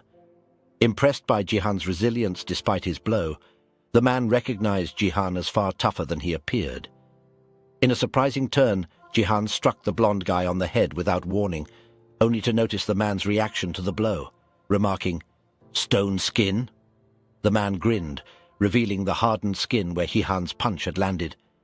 He acknowledged Ji-han's knowledge, but questioned his lack of surprise. With a forceful blow, the man pushed Ji-han back, questioning his confidence in challenging a level 50 player while being at level 25. Hee-soo observed the intense fight with a grin, while the cameraman diligently captured the unfolding scene. As the man continued his relentless assault on Ji-han, Hee-soo pondered if the man was gaining the upper hand. Charging up for a powerful punch, surrounded by a crackling red lightning aura, the man scolded Ji-han for his inflated ego, fueled by others touting him as a rising star. Landing a hard punch on Ji-han's face, he pressed Ji-han to respond, resorting to calling him a motherfucker. Suddenly the man's face contorted in pain as Ji-han retaliated with a powerful punch to his chin. Ji-han maintained a cool and composed demeanor as he delivered the punch, executing it with such ease that the man was sent hurtling through the air. The cameraman, along with Hee-soo, stood in stunned silence, witnessing the sudden manifestation of a crimson hand-like aura seizing the man by his hair, hoisting him aloft. The source of this power was none other than Ji-han, employing his abilities to lift the man who, while suspended, writhed in agony as his hair was tugged, vociferating questions about the inexplicable event. Surrounded by a crimson aura, Ji-han spoke, his voice edged with menace, likening the man's bully actions to his appearance. With a piercing gaze, Ji-han menacingly threatened to seal his abilities to prevent any recurrence. With a swift motion of Ji-han's hand, it appeared as though the man's head was violently severed from his body. The cameraman fled in terror at the gruesome sight, while Hee-soo stood frozen, her eyes wide with shock, transforming into sheer terror as the man's lifeless form collapsed near her, triggering a piercing scream. Meanwhile, within the confines of the gift room, Sia sat in contemplation, tears streaming down her cheeks. Yet she resolved to cease this sorrowful burden, wiping away her tears. Internally questioning the impact of grieving alone, she sighed, affirming that she should rise. Her uncle awaited. As she made her way towards the exit, she examined her status window with a sorrowful countenance. She glanced at it with a mournful expression, silently acknowledging that despite her status as an active player with an F-ranked gift, it was evident she would likely falter in the Bronze League, succumbing to fear. Reading the description of her gift, labeled as a late bloomer, promising realization of her potential at a later time, she pondered the laziness behind such an explanation. As the door creaked open, revealing the man's hair floating amid Ji-han's crimson aura, Sia, her eyes shut tight, lamented her plight, feeling foolish for devoting herself to prayer only to receive an F-rank gift. Abruptly, she snapped her eyes open upon hearing Hee-Soo's scream. A shift in perspective revealed that the man's head hadn't separated from his body, but rather his hair had been detached from his head. Turning to her uncle, Sia inquired about the situation. Ji-han, with a nonchalant expression, simply conveyed that the man deserved his fate. Sia swiftly redirected her attention toward Hee-Soo's protests, accusing Ji-han of reducing his brother to such a state. As she touched Bro's head, she questioned if he knew the identity of her grandfather, the president of Taewon Daily.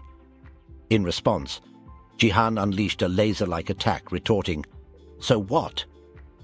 Dismissing the significance of her family's prominent media position, he challenged whether she intended to manipulate the press. Sporting a malevolent grin, and with the man's hair slipping from her hand, Sia provocatively questioned if he truly believed she would stop there.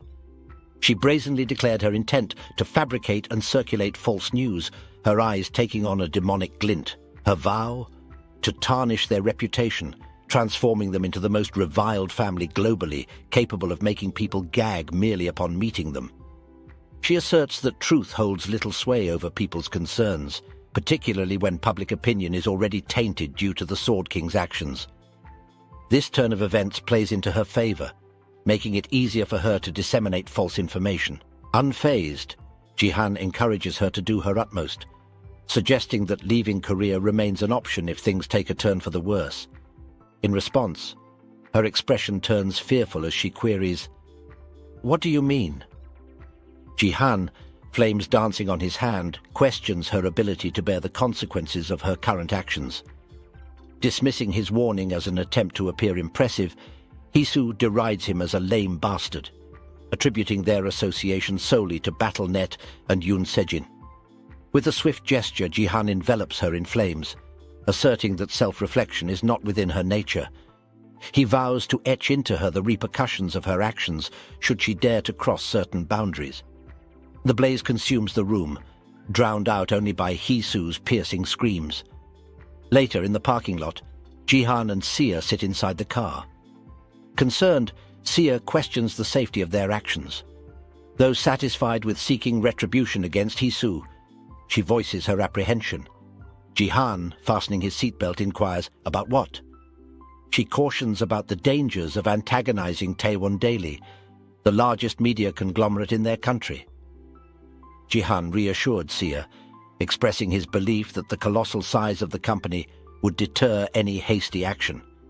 He inwardly reasoned that it wouldn't make sense for the media entity to act solely due to the president's granddaughter. Rationally, they wouldn't risk targeting a player who was currently under such intense public scrutiny. Observing her uncle's confidence, Sia marveled inwardly at his assured demeanor, finding it fascinating. Ji-han, diverting the conversation, queried about the gift she'd received. Sia's expression shifted to one of melancholy as she confessed to having obtained Late Bloomer, an F-rank gift. Internally unsurprised, Ji-han silently acknowledged its predictability. While Ji-han accessed his status window, Sia expressed doubts about her potential success as a player. Abruptly, Ji-han directed her attention to his status window. Confused by the sudden reveal, Sia questioned if it was indeed his status window. Confirming it, Ji-han shared that it was his first time showing it to someone else. Sia was taken aback as she noticed something unusual within his status window. Puzzled, she inquired about the presence of an F-rank gift, despite his evident strength. Ji-han calmly directed her to the stats above, revealing martial power and force, which intrigued Sia. She questioned if these were authentic Battle.net stats, to which Ji-han explained they were unique stats, their acquisition conditions shrouded in secrecy. Emphasizing that gift rank wasn't everything, Ji-han enlightened her about the possibility of attaining unique stats, hinting at her potential. Before delving deeper, he presented her gift, asserting that it would illuminate the path to her journey towards strength. In a brief flashback, China's top player, Jin Yuhua, the former second-ranked in the world before Ji-han's regression, possessed the same late bloomer gift as Sia. At the time, Jihan couldn't believe it, even witnessing it with his own eyes. The F-ranked gift that had plunged Sia into despair and led to her demise held a hidden secret.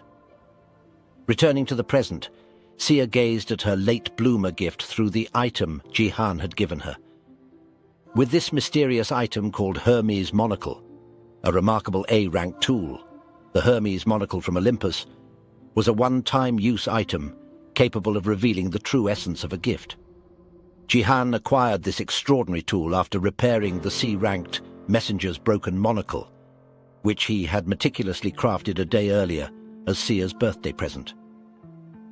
She discerned the various paths to enhance her F-ranked gift. For instance, she discovered that after participating in 50 BattleNet games, her gift could be upgraded. The game participation requirement increased daily by 1, and her natural status growth rate could surge by 100%.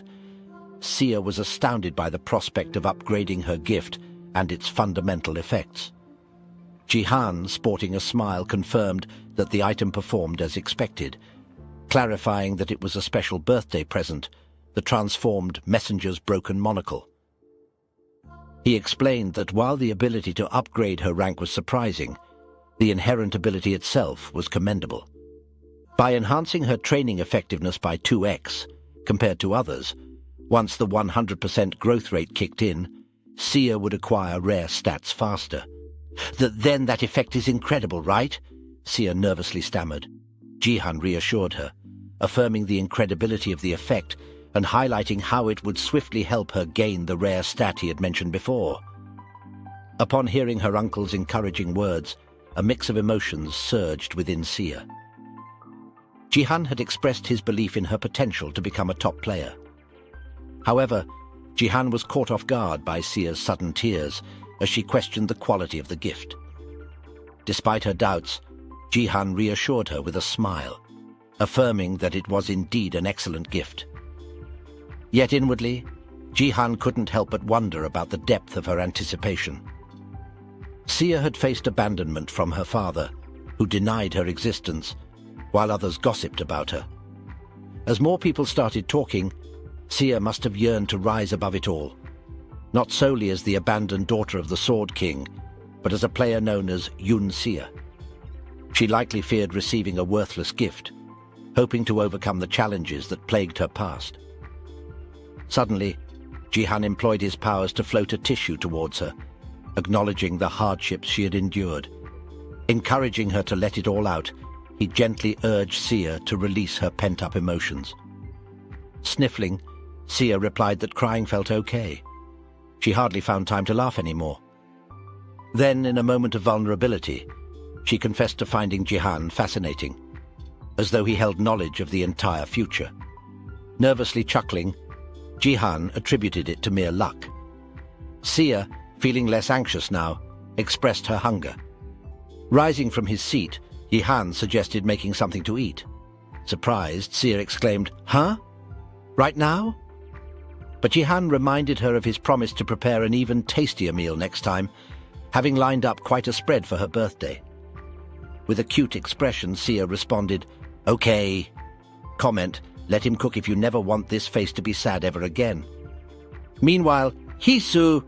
the witch was screaming, her voice echoing in distress because Jihan had scorched off all her hair, even her eyebrows.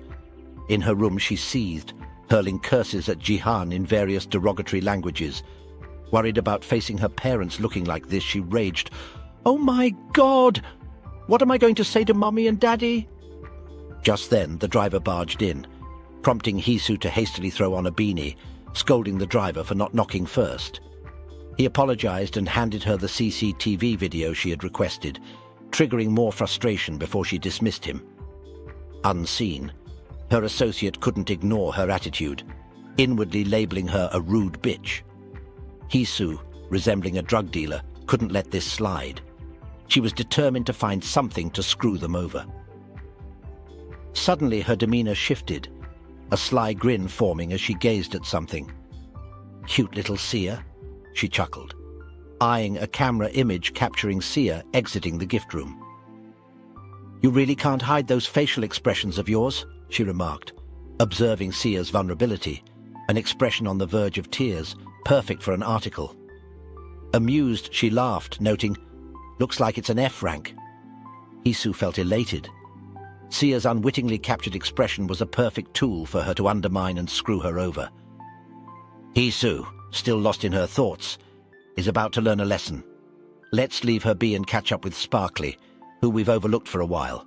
Bro was contemplating one-sided love and a broken heart, while Sparkly was back to streaming after a lengthy hiatus. Sharing his recent struggles, Sparkly confessed to feeling hollow and lost, having not been chosen by the person he deeply admired. In the midst of Sparkly's streaming session, viewers noticed Jihan's stream playing in Sparkly's computer. Chat members suggested Sparkly confess his feelings to Jihan. Sparkly's imagination soared as he declared, "The ugly and nasty flame mage and those dirty eagles. He, Golden Light, dealt with everyone who bothered Jihan." Although the chat somewhat agreed, one member found the depiction amusing, leading to bouts of laughter. Sparkly then stood up, proclaiming a newfound realization. He believed that he, Golden Light, was destined to become Jihan's manager. His sole wish was for Jihan to acknowledge his message. Meanwhile, in the realm of a zombie game map, a powerful golden beam sliced through a zombie, catching the attention of viewers. It was none other than Jihan, showcasing his remarkable skills while live streaming. The chat marveled at his extraordinary gameplay, but wondered about his teammates. It was a common trend among Jihan's teammates to simply spectate, munching on popcorn, knowing that as long as they didn't disrupt him, victory was assured for the team. Blue and yellow electricity crackled beneath Jihan's feet as he executed the nameless divine art's flashing sky thunder steps. With that move, the game concluded, and Jihan claimed the top spot. Among his teammates' banter about the difficulty of munching through all the popcorn, someone suggested a blend of onion and caramel flavors for the next batch. Amidst the chatter, the system announced Jihan's elevation to level 25, granting him access to the silver promotion battles. The chat erupted in disbelief, questioning how Jihan was still in bronze. Urged by another member to ascend to silver, the system mentioned Jihan earning the title Ruler of Bronze for securing the highest win rate in the league, also securing a spot in the global top 100 of the Bronze League. The mention of the upcoming August 25th promotion battles sent shockwaves through the chat. "Wait, global top 100?" exclaimed one member, while another remarked on the rarity of Korean players reaching such heights. Assuredly, it seemed Jihan's move to silver was all but guaranteed. Global top 100 means that your BattleNet results were in the top 100 of the entire world. If those selected for the top 100 just participate in the promotion battle, they are guaranteed to advance. In addition, their promotion battle has another special aspect, which is that they shall fight until only one is left standing. The promotion is a survival game, and only ends when one person is left rather than half. A stage that determines who shall be placed first, in other words, Fortnite Battle Royale. While Jihan was looking at the top 100 list, he inwardly remarked, "As expected, this person also participated in the global top 100 at this time." He muttered, "It's been a while, Baron Williams." Jihan had thought he'd meet him sooner than before, but to encounter him this soon was unexpected. However, this was concerning because Jihan had never beaten Baron. He wondered if he would lose. For those who forgot, Baron was Jihan's guildmaster in his previous life in America, and at that time, Baron held the top 1 ranker position. The decisive factor for how Seong Jihan was able to get within the top 100 was the unique stat Force. Of course, martial power is a great unique stat too, but before unlocking the nameless divine arts, it's nothing more than strength, stamina and speed put together. It cannot match up to Force, which is a power that transcends reality, such as absolute territory, mana reinforcement and telekinesis. Even then, there are different weight classes. The power of the Force Baron used was on a different level.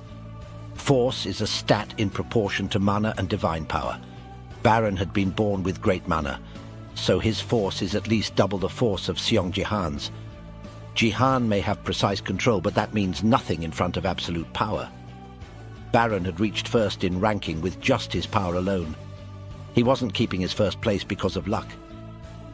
He had been famous for his diamond rank manner ever since he was a bronze. Fighting him head-on would be an act of suicide for our boy. He needs to unlock nameless divine arts as soon as possible, or he will get shit on by Baron. After his brief exercise, Jihan checked his status window. He gazed at Baron's portrait, and no matter how long he looked at it, Jihan couldn't believe this was truly the same person. He had heard that Baron attempted to appear more mature upon becoming a guildmaster. But Jihan wondered what Baron had done to change so drastically. Well, folks, since Jihan is blind, let me tell you what Baron did to change so much. Firstly, he grew his beard. Secondly, he altered his hairstyle. And thirdly, he began wearing more sophisticated attire. Suddenly, Jihan's phone started buzzing. He picked it up and saw it was Lee Hayon. He wondered if she was calling to thank him. Jihan greeted her with a hello, and Hayon asked him for advice on whom to bet on in the silver promotion battles. Taken aback by the request, Jihan paused before responding. The next day, in the Divergent Guild. Someone suddenly called Hayon, and turning nervously she answered. It was Gayong, who explained that she was there to escort Hayon to the next meeting location. Hayon, realizing it was already time, apologized and asked for 5 more minutes to finish her tasks. Gayong inquired if something was wrong, and Hayon confessed that she had asked Jihan for more pics earlier. Looking at her with disappointment, Gayong questioned if she wasn't ashamed. Hayon replied that she had already suffered losing money and requested Gayong to be a bit more considerate. Gayong inquired about Jihan's advice, and Hayon responded by mentioning that Jihan is participating in the global top 100. She also shared that Baron from the US is attending. Hayon explained that Jihan recommended placing a bet on him for first place. Gayong remarked on Jihan's confidence, and Hayon agreed, stating it made sense. Gayong then said, with Baron in the mix, how would Jihan win against someone who flies around raining down attacks? Hayon responded, right? You think so too, right?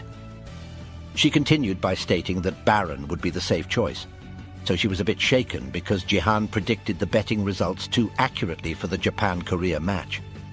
Even though Jihan advised her to vote for him, she contemplated betting Baron. However, inexplicably, Gayong found herself inclined to disagree with Hayon. Suddenly, Hayon inquired about Gayong's well-being, asking about her BattleNet scores and acknowledging the evident dedication she had been displaying lately. After these words, Gayong fell silent, clenching her fists, wrapped in bandages. Meanwhile, Jihan, having finished scrutinizing his status window, closed his eyes, took a deep breath, and then reopened them to exhale. With a determined look, he increased his martial power by 1 point, reaching 30, asserting that all conditions were met. Closing his eyes again, the system indicated that the Wanderer's eye was reacting. His eyes snapped open, and before him materialized the constellation, Wandering Martial God, detecting him through his traces. In the enveloping darkness, Jihan could sense a familiar feeling, just like the last time. The Wandering Martial God gazed upon him and recognized Jihan as its successor, initiating the bestowal of the nameless divine arts. In his past life, Jihan had received significant assistance from this entity. Typically, a constellation's sponsorship carried substantial consequences. Yet the Wandering Martial God made no demands of Jihan. Shortly after, Jihan received a system notification indicating the acquisition of the martial arts techniques, 3 talents martial devotion, and flashing sky thunder steps. Jihan then expresses his goal to reach 30 in martial power, but his words are abruptly cut short as the Wandering Martial God starts frowning. Confused, Jihan questions what is happening, pondering if the connection with the deity got severed. A notification reveals that the deity is displeased because Jihan's 3 dantians are already opened. As Jihan's confusion grows, the system explains that the Wandering Martial God is extremely wary of him. Jihan remains puzzled, wondering why the deity is cautious just because his 3 dantians are open. He questions why a divine being would be wary of such a thing, expressing his bewilderment. Suddenly, the deity begins cancelling the martial arts technique succession and retracts its traces. Following this, a sharp pain surges in Jihan's right eye, and as he opens it, he finds himself on his knees, confused about his return. Swiftly checking his status window, he exclaims that it's a disaster because his gift has vanished. The message reveals, previous world ranking top 7th in the world Song Jihan, with the top 100 promotional round just ahead of him. He'd lost his most important aspect. The next day, as Sia returned from school, she was picked up by Jihan. While riding through the road, Jihan asked her if she felt like the burden had been lifted off her shoulders. Sia agreed, stating that he was completely right. She felt refreshed. After awakening, Sia decided to drop out of the academy. The main reason students attend the academy is for the gift, and most drop out after awakening. If you continue with the academy, your friends sign contracts with guilds and undergo training, putting them ahead of you in life. Sia chose to take training from Jihan, giving her even less reason to continue with the academy. Jihan's mind is at ease now, knowing Sia won't face any more problems. However, his biggest concern is himself. The top 100 tournament is tomorrow, and he wonders what he will do. Not only did he lose the Wanderer's Eye, but he also failed to completely inherit the Nameless Divine Arts, an S-rank skill passed down through fragments. It's a skill imbued with a fragment of Nameless Divine Arts, currently encompassing the 3 talents, Martial Devotion, Flashing Sky Thundersteps, and upon the customization of the 3 divine secrets to suit the user, or upon discovering the true name of the Nameless, the user can wholly awaken Nameless Divine Arts. With a change in Jihan's expression, Sia remarks that he doesn't seem to be in a good mood, and asks if it's due to the top 100 promotion round. Jihan, with a nervous expression, replies, "Ah, yeah, sure." However, he inwardly admits, although it's really more of his twisted future that's bothering him because of what happened yesterday. His future got completely changed. Suddenly, Sia expresses her confidence that he will win anyway, citing his knack for finding solutions. She playfully envisions him coming home and declaring, "I got first again." She giggles and contemplates getting into betting, confidently stating that she would bet everything on him securing first place. Jihan advises her against it, warning that she could get into trouble. Sia playfully argues, "Boo, you even streamed a betting live, so you can do it, but I can't." Jihan tells her she can't bet because she's too young. Sia protests, calling it ridiculous, but then casually dismisses the idea, claiming she doesn't want to do it anyway. As Jihan prepares to respond, his eyes suddenly light up white, and he touches his face, wondering about the strange sensation just experienced. Later that day, Jihan went to the playground, closed his eyes and began meditating. He sensed something strange as his left eye felt off. This sensation was unfamiliar to him, and he decided to address it. Slowly, he approached the issue, using force to pinpoint its precise location and eliminate it. Suddenly, he felt a sharp pain in his eye, making him wonder if it was even okay at this point. A notification interrupted his thoughts, stating that he had successfully eliminated the traces of the wandering martial god. The message continued, indicating that he was now completely free from the constellation's domination. Confused, Jihan pondered the meaning of free and questioned what it meant. As he got up, the system clarified that he could now receive sponsorship from another constellation, leaving Jihan perplexed by the timing. He wondered if this meant he couldn't receive sponsorship before. Since the system window never lies, it meant that the martial god had been hindering Jihan all along. Grinning, Jihan sat back down, realizing that the martial god wasn't benevolent like the giving tree, but more of a parasite. Suddenly a notification arrived stating that the wandering martial god was now even more wary of him. Reading further, another notification revealed that the god had suddenly vanished. Jihan wonders What's up with that deity? He's wary of a bronze, and why is he running away? He's supposed to be a god of martial arts, so what's with him? It's Jihan's second round of life, but it's still full of questions he can't answer. Either way, he won't be able to use his powers then. He brushed it off, stating he will use this opportunity to look for another constellation. Plus, it's a new opportunity at the perfect timing. He reads an epic quest instructing him to find the Shadow Queen somewhere in the audience of the Colosseum map and provoke her. The reward is 50,000 achievement points and the interest of the Shadow Queen. Let's say the Shadow Queen will sponsor him, but then what about tomorrow? Jihan thought inwardly. He needs to somehow compensate for the lack of the martial god. Suddenly he stopped his sentence and remembered that he had this. We are not shown what he meant by this. The next day at the Colosseum, fireworks are being ignited, coloring the sky in different colors. Today, the Bronze Top 100 promotion round begins, and the game will continue until one player is left standing. It instructs them to prove that they are the best.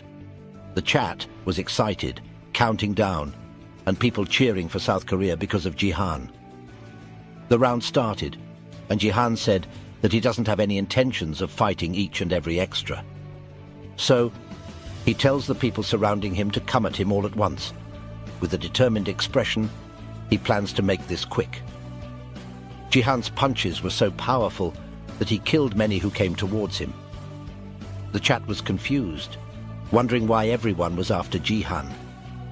Someone explained that Jihan is popular overseas too, known as someone to be feared. As people attacked him from the front, others attacked from behind. Being the legend he is, he used his force to deflect a purple attack aimed at him from behind towards the man attacking from the front.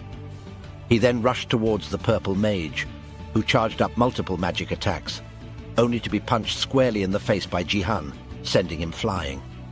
Inwardly, Jihan remarked that aside from Baron, they were all pretty weak, so he decided to go easy instead of wasting energy. However, his words were cut short as a sword was about to pierce his face. Blocking the attack, Jihan turned around. His eyes widened as he found Gaiyong is the one who attacked him, leaving him shocked and wondering why she was there. After the Space League began, as people started getting used to the fact that dying in the game meant dying in real life too, the Northeast Asia League final began. Japan's representative player in the final was, of course, the Sword King, Ito Ryuhei, Sea's father. At the time, there was no one in South Korea who could put up a fair fight against Ryuhei. Too afraid of death, the South Korean rankers avoided fighting him. The person who stepped up against the Sword King as the representative of Korea was the Sword King successor candidate, Plum Blossom Sword, Lim Gaiyong. However, as Jihan was being attacked by her, he wondered why she was here. She was never in the top 100 in his past life. As she continually attacked him, he dodged skillfully while inwardly wondering if the future has changed. He then blocked her attack with skilled hand movement and activated his flashing Sky Thunder steps. The blue and yellow energy from his attack landed on her face, as both of them stepped back to make some distance between them. Jihan then clenched his weapon firmly and went for a vertical stab on her. But fortunately for her, she managed to dodge the ground-crushing attack from Jihan. Resolute, a pink aura of flowers surrounded her as she dashed towards Jihan while launching numerous attacks on him, prompting him to block all of her attacks. Jihan was taken aback, wondering if she was always this strong. However, it wasn't that, though. The thing is, she's grown. She's on a different dimension from the last time he saw her. She has decreased all of her unnecessary movements, and all of her attacks are heavy, while her footsteps are lighter. With a confident expression, she dashed towards him with a strike, but he managed to block that attack as well. As he looks at her, he wonders what happened during the time he didn't see her for her to get this strong. In a brief flashback, we return to the time when Waifu 1 asked her about her BattleNet grades. She noticed that she seemed to be grinding these days. Lim was silent for a moment, then told her that she actually got into the Bronze Top 100. Waifu 1 was taken aback, asking if she's already level 25. Lim Gaiyong answers that it just kind of happened. She got first place all the time except for when she met Jihan. Waifu was happy for her, asking why she didn't bring up such important news earlier. Lim Gaiyong then told her that it was because she wanted to ask her a favor. Waifu 1 asked what favor she wanted. Clenching her fist filled with bandages, she nervously asked if she could ask for new equipment. She said that she doesn't want to blame her equipment, but she realized after all that use that her sword is too heavy for her. She tried to get used to it, but her hands can't handle it. It's a precious sword that she gave her as a gift, so she is sorry to be saying that. Suddenly, with a serious tone, Waifu 1 asked her if she's out of her mind. She wasn't mad, though. She just wondered why she would say that now, that the sword has been preventing her from doing well all this time. Lim Gaiyong replied that she still received pretty good grades, so she thought it'd just sound like an excuse. However, Waifu 1 told her that it just meant she could have done even better if she had a more suitable weapon. She then vowed to get her a better and lighter weapon, even if she had to use her own personal money. She asked to throw away the current weapon right now. Lim Gaiyong then remarked, "Didn't you throw away all your personal money through gambling, though?" With an embarrassed expression, Waifu 1 denied it. She then called her an idiot and promised to get her something else as soon as possible. Lim Gaiyong asked if she was sure, to which Waifu 1 replied that it was fine. She urged Lim to show everything she had in this promotion round and assured her that she could win against Jihan if she set her mind to it. She reminded Lim that regardless of what anyone said, she'd always been the rising star of the Bronze League in Korea. She just needed to prove herself and aim for the top 100 battle. After those words, Lim smiled and answered, "Okay," thanking her sincerely. But inwardly, she knew that Waifu 1 understood she was comparing herself to Jihan, yet genuinely cheered her on, saying that she could rise higher in the ranks. However, she doubted she could keep that promise because the current her couldn't win against Xiong Jihan. Inwardly, Jihan knew she understood she couldn't win against him, but he wondered why she was trying so hard. She could have survived for quite a long time if she had fought those weaker than her. It was the same thing in the Northeast Asia final too, back in his past life. Suddenly she spoke, admitting that she knew better than anyone she couldn't win against him in her current state, and perhaps she might never be able to win against him. But if she gave up, then it would all be over. If she couldn't surpass him, then she would try her best to keep up. With resolve, she readied herself for a final attack, surrounded by pink flowers and a beautiful pink aura. Inwardly, Jihan remarked, "Yeah, that's the kind of person you've always been," acknowledging her relentless determination to improve despite the odds against her. In Jihan's past life, the Sword King had killed her with his dual blades. But now, in the top 100, Jihan wondered how much his regression would alter the future. Despite his reservations, he smiled, realizing he needed her on his side. As she charged her attack, she prepared to unleash her secret technique called Plum Blossom Hurricane. Suddenly, after images of her darted towards Jihan, ready to defeat him. However, Jihan remained poised, knowing there was a skill perfect for this situation. 3 Calamity Martial Devotions Earth. The blossoming 3 representing Lim Gaiyong's attack were cut in half by a bright golden light, known as Thousandfold Rampage. Meanwhile, on the other side of the arena, a bald individual named Clark Jr., ranked number 3 in America as a bronze player, stood confidently with his lackeys, addressing the American first-place bronze-ranked Baron Williams. Clark expressed his opinion that it's a mess these days, with some cowards who used to merely buff others from the back now holding the world's top ranking. He was referring to Baron. He asserted that he would demonstrate to Baron that they were inherently on different levels. However, his words were cut short, as Baron simply yawned in response. Baron commented that they all approached him like a swarm of ants, merely yapping away. Suddenly, a red energy formed on Baron's hand, as he menacingly instructed them to cease their chatter and attack him all at once, warning them to prepare to be burned to ashes by his red flames. The USA bronze ranking first, Baron Williams, his obsession was fighting. As the three individuals leapt towards him, one using fire, another water, and another employing archery, Baron remained unfazed. He grabbed Clark's face and used his powerful red flames to swiftly defeat him in a single attack. The others didn't relent. They were determined to kill him. However, Baron turned and looked at them with a wicked grin, questioning if parasites like them truly believed they could kill him, as he unleashed a barrage of flames upon them. Baron relished in this massacre, laughing loudly as he shouted, "Die, you inferior creatures!" There wasn't a hint of humbleness in Baron. His demeanor was purely arrogant. Nevertheless, he began to take notice of Jihan, just as he had done before Jihan's regression. They witnessed what happened to Lim Ga-yong, and as expected, Jihan utterly obliterated her with his attack, cutting her in half, while simultaneously striking other players who were near him as well. Suddenly, Baron approached Jihan and asked if he was the undefeated Xiong Jihan.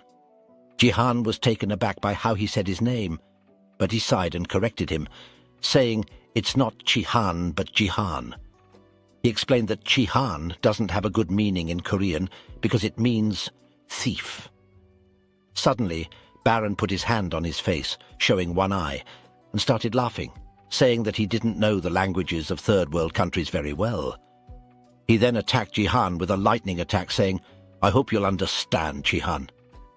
However, he was taken aback for a moment, as Jihan suddenly used his flashing sky thunder steps to dodge the attack and counterattacked. Despite Jihan's swift response, Baron managed to dodge his attack while remarking that he knew Jihan wasn't bad. As Jihan looked up, Baron was floating in the air, conjuring numerous spells, stating that he could see how strong Jihan was. As his red laser attacks fell on the stadium, Jihan leapt into the air and attacked Baron, who managed to dodge.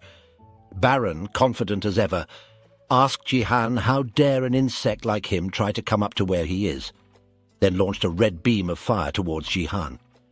Unfazed, Jihan's eyes suddenly widened, as Baron conjured numerous red magic circles in the air. As everyone's gaze fell upon it, Baron declared that he would show them an ending fit for inferior little insects like them. With a gesture of his hand downwards, he uttered, "Die!" Big beams of red fire jolted down the arena, and everyone they hit slowly burned to ashes. Even though dying in this game wouldn't result in real-life death, the pain of slowly burning could still be felt. The entire arena was now filled with Baron's red flames as he floated in the air like a higher being. He burst into laughter, his face twisted with wickedness, declaring that insects like them deserved this fate. Suddenly he was shocked as Jihan thanked him and unleashed his thousandfold rampage attack, swiftly killing the slowly dying individuals engulfed in the flames. Jihan sarcastically thanked him for the easy kills, as the system announced his pentakill with just one attack, catapulting him to first place in the rankings with 20 kills, while Baron trailed in second with 17. Baron was shocked and confused about how Jihan survived. He was certain that his flames, combined with his force, would continue burning anyone they touched until they perished. However, he noticed that the flames weren't touching Jihan, leading him to wonder if Jihan also wielded force. After confirming it, Baron grew angry, shouting at Jihan, insisting that it couldn't be possible because only he, Baron, possessed force, as evidenced by his 2 status windows. He demanded to know what kind of trickery this was. Confidently, Jihan assured him that he wasn't playing any tricks. He explained that having 2 status windows wasn't exclusive to Baron, and upon acquiring it himself, he realized how unskilled Baron truly was. These words fueled Baron's anger further, his entire body now covered in red, as he menacingly accused Jihan of pretending and dared to mock him. He declares that he will burn Jihan until there aren't even any ashes left. Nonchalantly, Jihan responds that he can't allow that to happen. Suddenly, a blue crystal appears in his hand, and he announces that he hasn't yet unleashed all of his powers. In a brief flashback to when Jihan was in the park, he remembers possessing the crystal fragment. This crystal is limited to one use and grants the player a divine blessing, which can only be utilized in the bronze or silver zones. After Jihan uses the crystal, he remarks that he's been anticipating this moment, the moment when he would unleash his full power and defeat Baron. Now, with a 50% increase in all of his stats, Jihan is fully prepared to defeat this bastard. Coward. Baron used to be a coward. He wasn't as muscular or tall as the others, and he was shy. He was a player who feared battles. Others spoke of Baron with disdain, lamenting, "What a waste of a gift." With 2 status windows and 2 classes, if Baron had utilized them to his advantage, he could have dominated the battle.net. Instead, he chose supporter and mage, relegating himself to the rear of groups. However, Baron's demeanor changed when he acquired force. Empowered by the mana he possessed, he began to dominate the field, and countless rising stars fell to him. Players who faced him remarked, "Baron has 2 disasters in the palm of his hand." The first one, Firewave, allowed him to sweep through enemies with a tsunami of flames, from which no one had yet to survive after being hit with that skill. Yes, that is the truth. What is happening right now? He thought inwardly. Jihan used his attack called Path of the Immortal Sage to completely negate Baron's so-called disaster attack.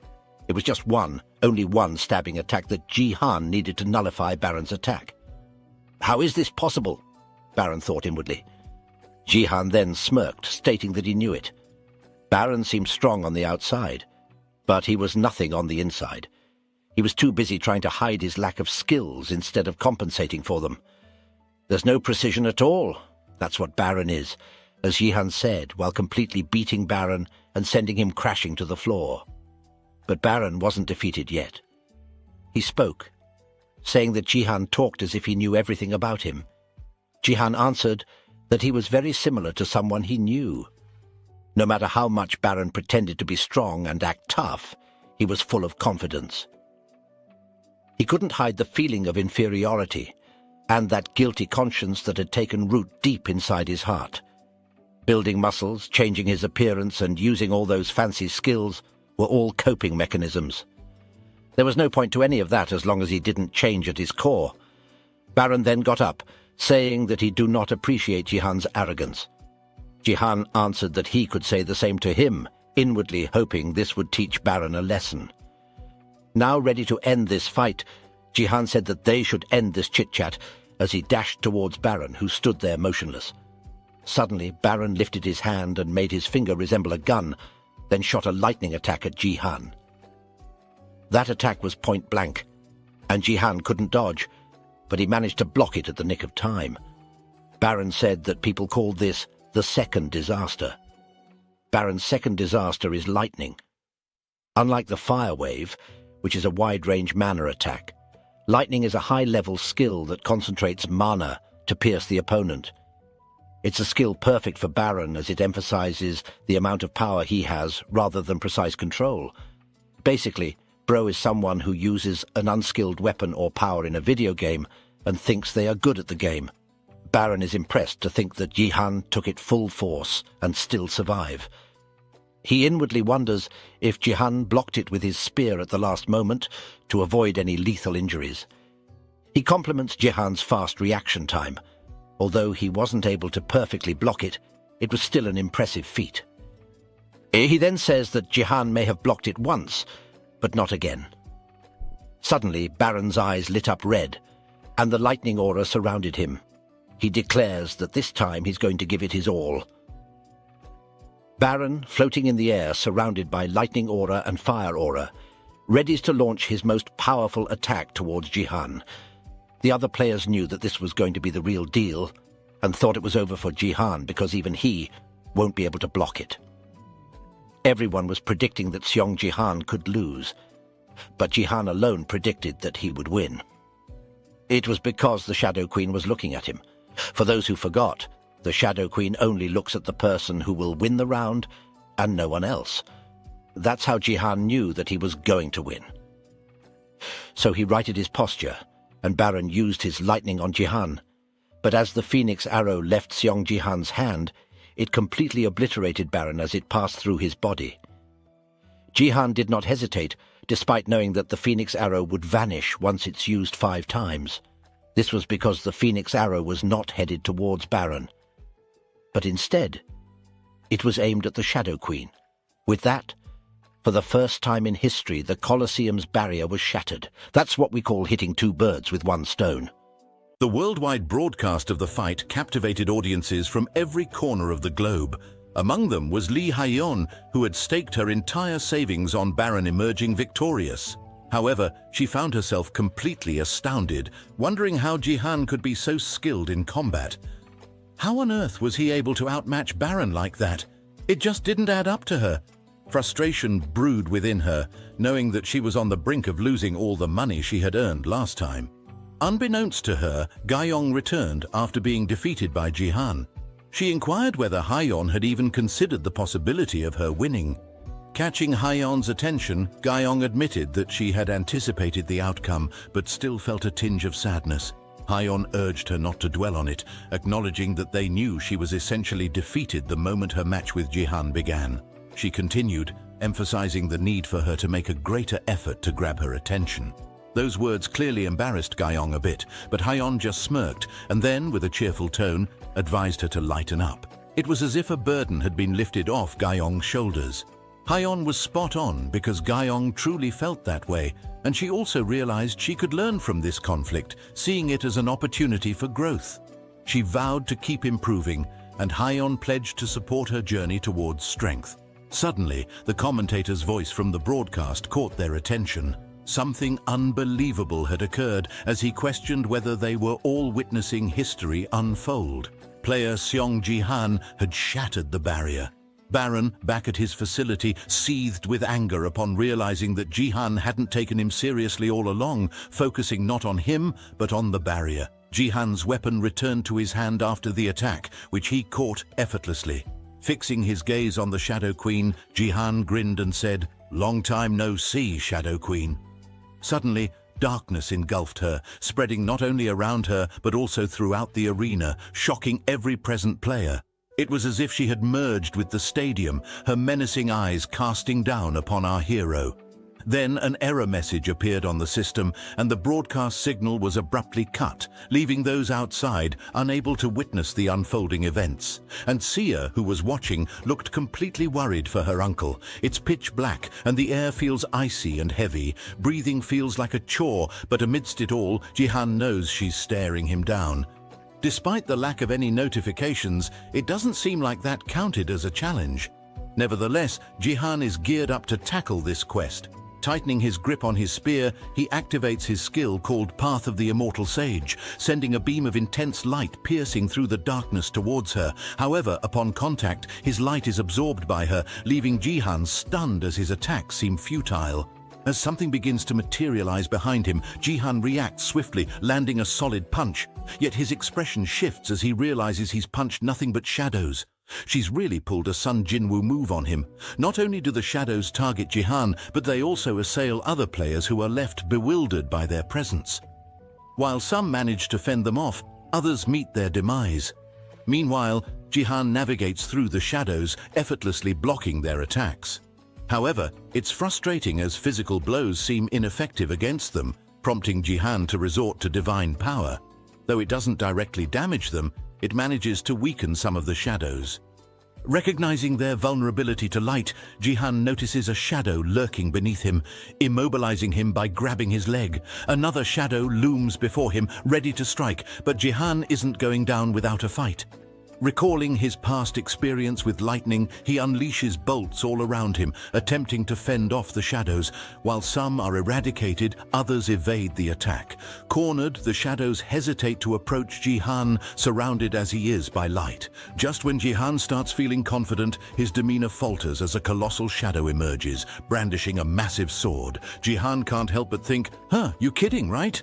The BattleNet connector is essential equipment for participating in BattleNet, as it significantly reduces the pain experienced during gameplay.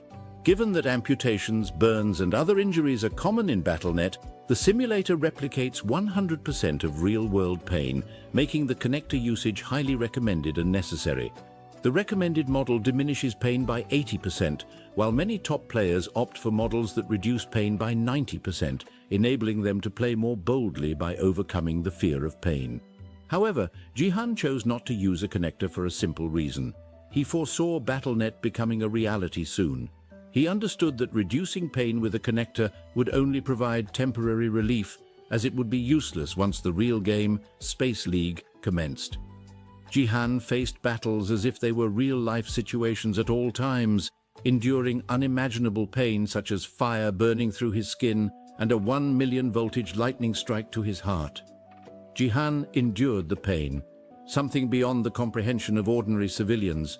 Now, faced with the danger of being cleaved in two by a 10-meter sword, Jihan found himself overwhelmed. Other players watched in confusion, unaware of what was happening and puzzled by the gigantic shadow looming over them. As the sword swung towards Jihan, it became apparent to the players that it was specifically targeting him. Despite the relentless attacks, Jihan managed to dodge them. As he looked up at his adversary, he realized the unfairness of the situation. The Shadow Queen is way too formidable at the moment, so what's his game plan against her? This situation is dire because if he keeps evading her attacks like this, he's going to end up 6 feet under real soon. And it's not just her he's up against. The earlier skirmish with Baron has put a target on his back, attracting the attention of other players who want him gone. Playing defense isn't an option anymore. With a heavy sigh, he realizes he has no choice but to fight back. Activating his force, he also unleashes his skill, mana reinforcement and fire, gearing up to confront them head-on. All of his focus is on the Shadow Queen as he unleashes a fiery onslaught that pierces through the darkness, but Jihan isn't done yet. If she wants to shroud him in darkness, he'll banish it with an even greater light. Channeling his nameless divine arts, he unleashes a devastating attack known as the Three Calamity Martial Devotion Heaven, illuminating the previously darkened stadium. Following up with another powerful move, the Big Mountain Press Plateau, Jihan feels confident in his strength. But as he finishes, he looks around, wondering if it's over. However, his attention is drawn to the other players fleeing from him, avoiding any confrontation. One of them even quotes his dad, saying that avoiding a losing fight is the path to victory. With them gone, only her, the Shadow Queen, remains. Suddenly, darkness envelops Jihan once more, prompting him to mutter, "This again?" Feeling a bit weary of the recurring situation, he realizes it won't end until he deals with the original body. But Jihan wasn't about to let this cycle continue. He receives a notification indicating that his 3 Dantians are stirring vigorously. This prompts him to consider that he might be capable of higher levels of martial arts. It dawns on him that he managed to execute the 3 Calamity Martial Devotion without even using the nameless divine arts. Granted, it won't be flawless given his current level, but he can tap into the power of the Phoenix Arrow. The fire of the Phoenix is unleashed upon throwing the arrow, so Jihan decides to utilize that to make up for his lack of strength. Throughout history, lightning has been seen as divine fury, a form of punishment delivered by an enraged deity upon humanity in times of darkness and chaos. In the midst of darkness, people seek a beacon of light, and lightning happens to be that illumination. It's a formidable force that even the system warns Jihan exceeds his current capacity, putting his life at risk. However, Jihan remains undeterred, ready and resolute to wield the god of lightning's martial arts that purifies all demons and evil. The nameless divine arts, divine lightning technique, lightning bolt flash. This technique showcased a whole new level of martial arts prowess, as Jihan compensated for his lack of strength by wielding the Phoenix Arrow, thereby mastering another extraordinary skill. However, he admitted, well, just 80% of it. Originally, the lightning bolt flash was a fusion of numerous lightning bolts into one powerful strike. Yet, Jihan's bolts struggled to unify and lacked the speed of the Phoenix Arrow. Despite its incompleteness, the technique he unleashed towards the Shadow Queen was bright, swift, and forceful enough to pierce through her darkness and come to a halt right in front of her. As the arrow's light illuminated the area and stopped before her, it only managed to reveal a glimpse of the Shadow Queen's face, failing to harm her. At least that's how it seemed. Jihan actually managed to graze her cheek. After executing the powerful attack, Jihan grinned, proclaiming, "I did it." However, the hand he used to launch the assault was completely fried, and although it wouldn't suffer in real life, he could still feel the excruciating pain. "This guy is the GOAT. Comment let him cook if you agree." Jihan was fortunate. as the delayed timing of the lightning unexpectedly worked in his favor.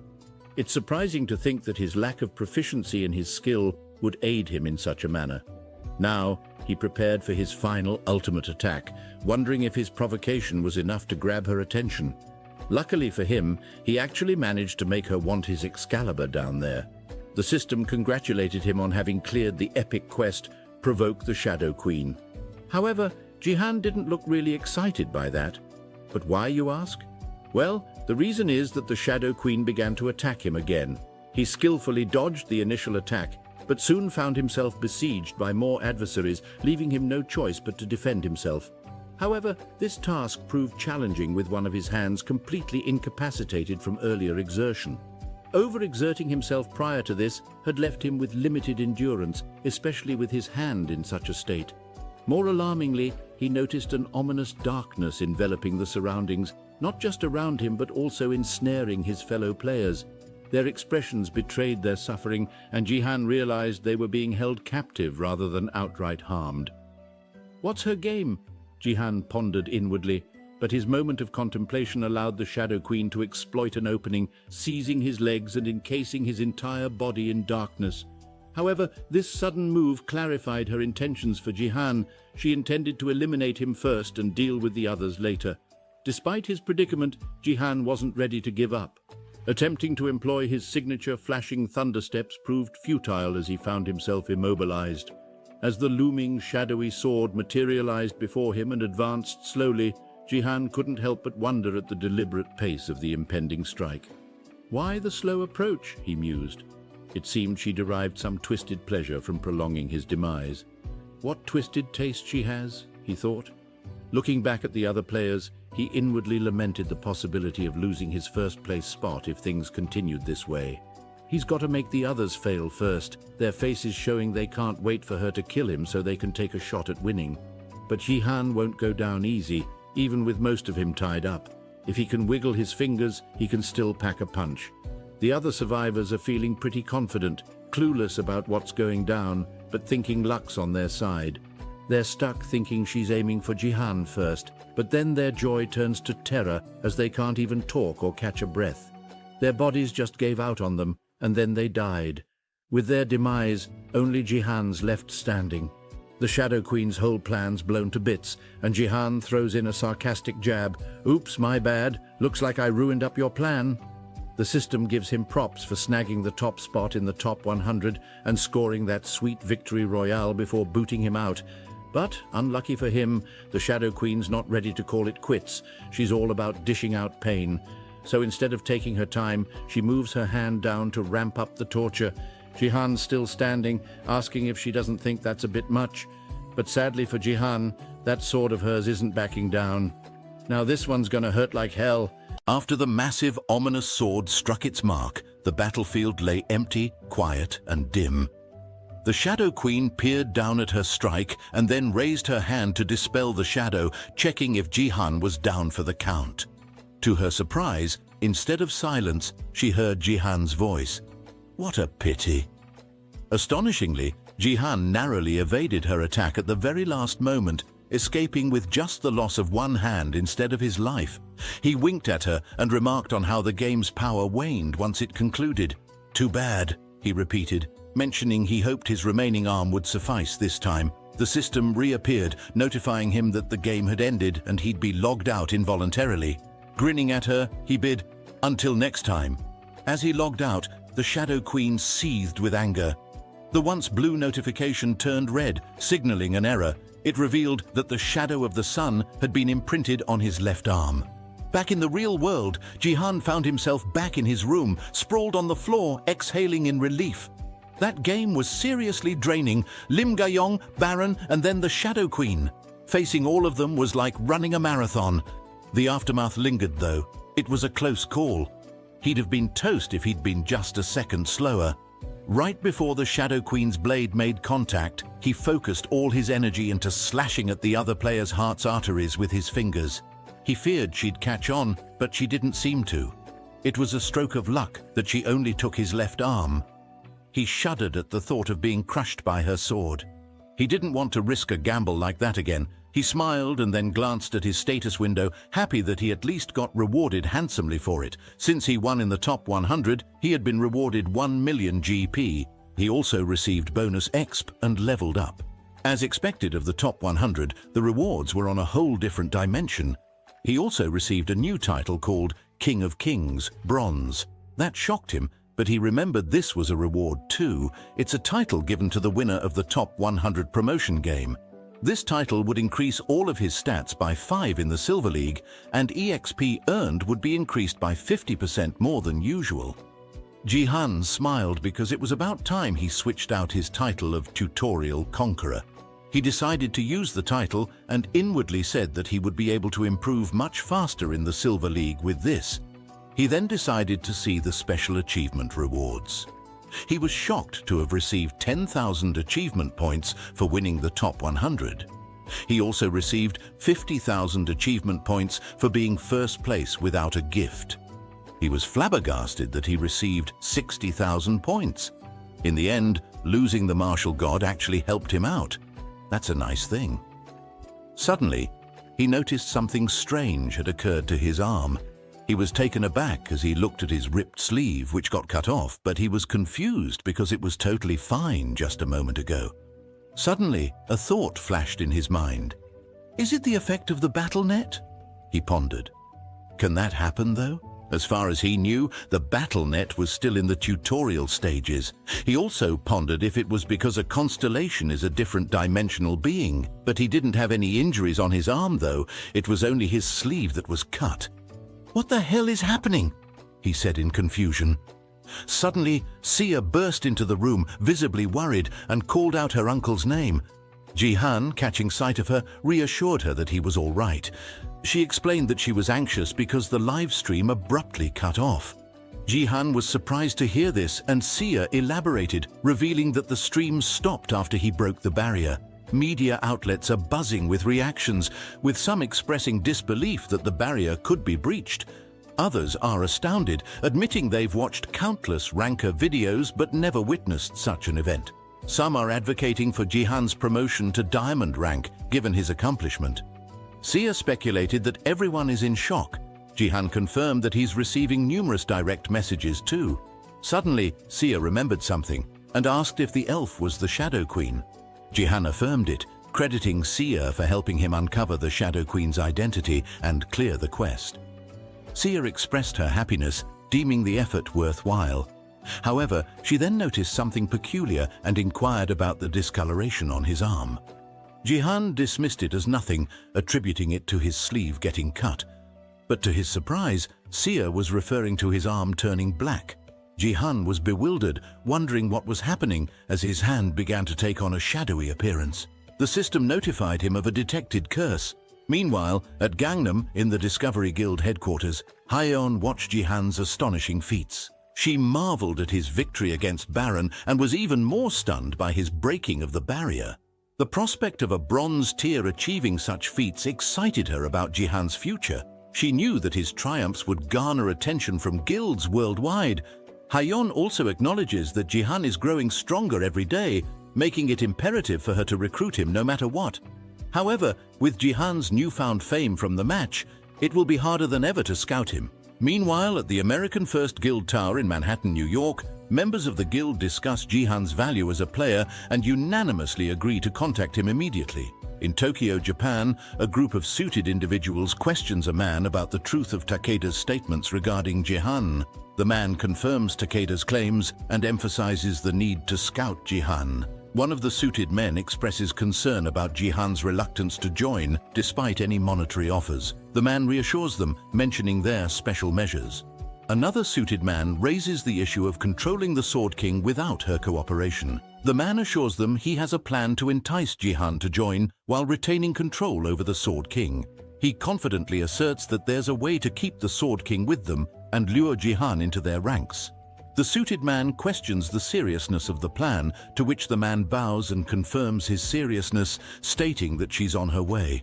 Meanwhile, on top of a skyscraper, a helicopter prepares to depart, with the Sword King, Sia's father, present. He inquires if she will reveal her destination, but she reassures him, urging him not to worry and to await her return. She affectionately instructs him to be patient and love her as he always has. Despite the Sword King's initial resistance, he found himself unable to resist Ito Shizuru's seductive powers, ultimately agreeing with her and bidding her to take care. As we finally see her face, her name is revealed to be Ito Shizuru. Her bodyguards affectionately call her Goddess and advise her to enter first, to which she complies, remarking on the clear sky and deeming it a perfect day to visit someone. Her words are directed towards Jihan, as she plans to meet him and attempt to seduce him into joining Japan, much like she did with Sia's father. Meanwhile, Jihan and Sia are left confused and bewildered by the sudden transformation of his arm. In one of the establishments, using his powers, Jihan raised a glass filled with a drink, while a man said sternly, "You should feel lucky to have the chance to apologize. But why are you acting like this?" with a threatening tone. Suddenly, Jihan poured the contents of the glass onto him while the man added angrily, "You will regret this." At first, the man didn't understand what had just happened. Feeling the liquid pour over him, he stood still in shock. Then, as he began trembling all over, he finally realized what Jihan had done. Looking down at himself, the man examined his suit, now drenched, and clenched his teeth in anger. Glaring at Jihan, he growled, his expression twisted with rage as he shouted, "You rascal! Have you lost your mind?" Now let's go back 10 minutes to understand how this situation unfolded. On his way to Jian's apartment, Kim Nam-tae, the head of BattleNet's South Korean office, stepped into the elevator. Cheerfully, he spoke on the phone, saying, "I'm almost there." As the elevator reached the correct floor, he stepped out with 2 bodyguards following closely behind. Smiling confidently, he said into the phone, "Thank you for your assistance and for answering my questions." When they reached Jian's apartment, Kim gestured for his bodyguards to stay back and said, "I'll handle this myself." Ending the call, he smiled and added, "I'll make sure to repay you for all the trouble you've gone through." Pressing the doorbell, Kim waited. When Jihan and Sia opened the door, they were taken aback a little to see the man, but they invited the guest in and offered snacks and glasses of juice.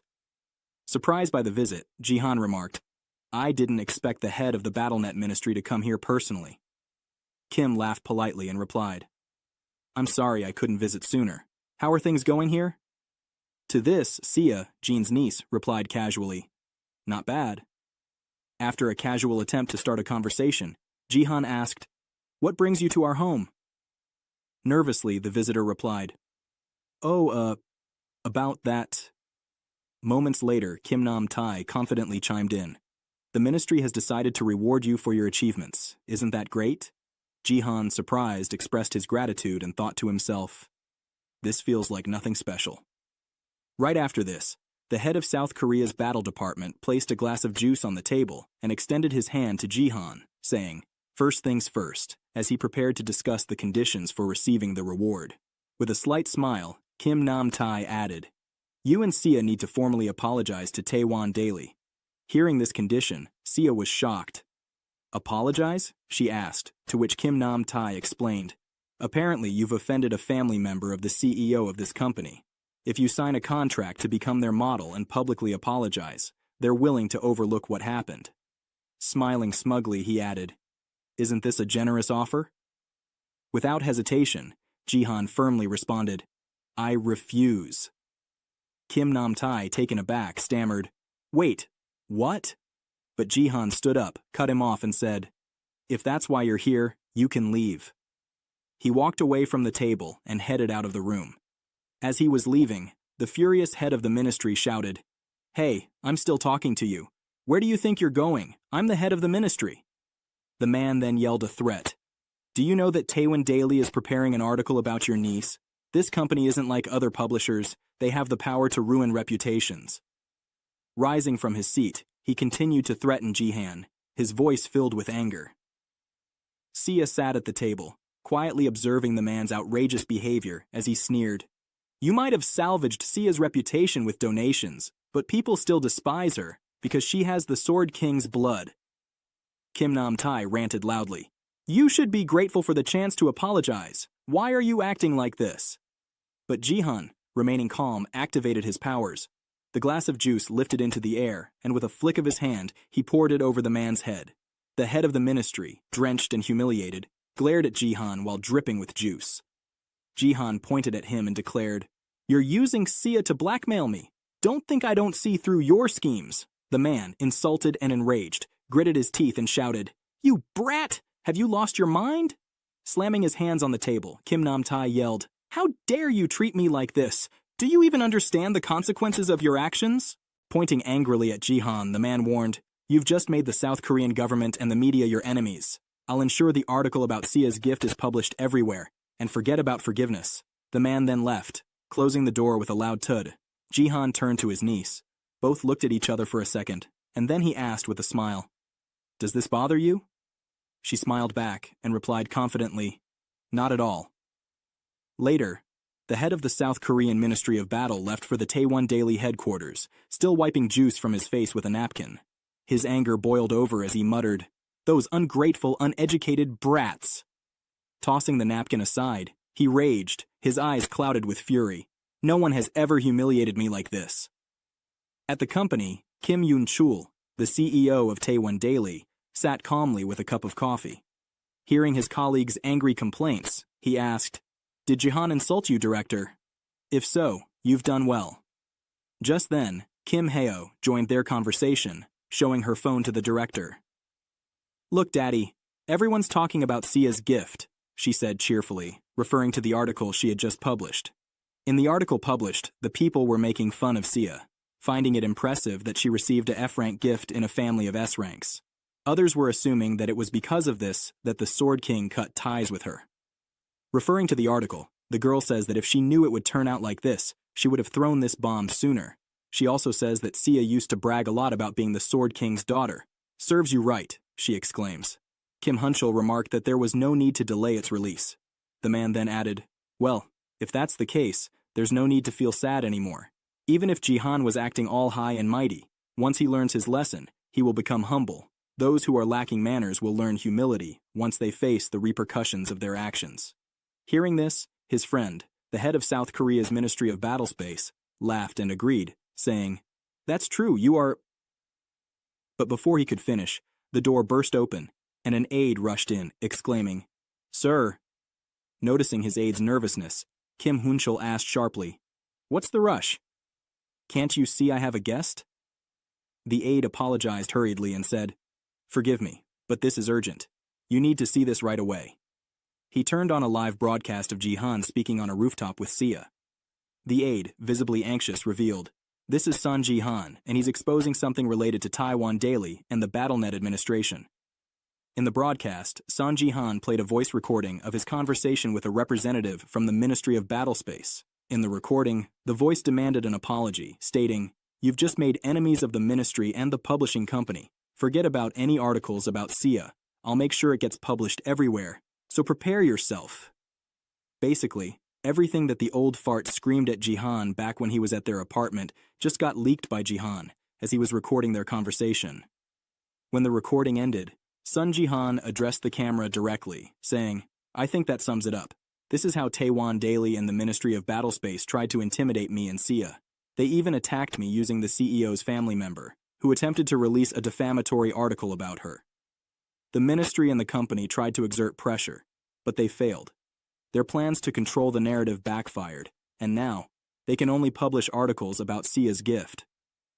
Inwardly, Jihan says, "I've already analyzed what Sia's gift is capable of by using the Hermes monocle, recalling insights from my past and present lives to understand its full potential.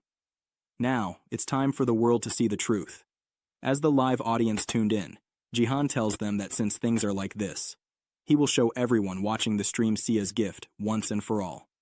He then asks Sia if she's ready to, which Sia responded to Jihan's request and revealed her status window, showcasing her gift. Late bloomer rank, F. The description read, "Number of games required to level up, 50. Condition for leveling up, participation in BattleNet games. Daily participation limit, increases by 1 every day. Natural growth of status, increased by 100%.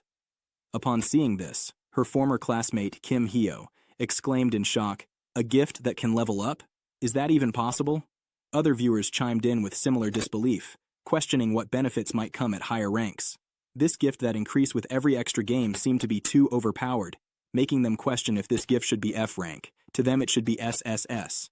Jihan smiled confidently and said, "As you can see, Sia's gift is nothing to be underestimated. I hope this clears up any misunderstandings." Internally, he thought to himself, "This worked out well, though I wish I could have deceived them a little longer." The broadcast concluded with Jihan receiving a surprising donation. A message appeared stating, "R.E. Gates has donated 100,000 GP to player Jihan." The one who sent the offer introduced himself as Robert Gates, a scout for the American Leaders Guild. When Jihan saw who had contacted him in such an unexpected way, he was stunned to discover it was none other than American leaders.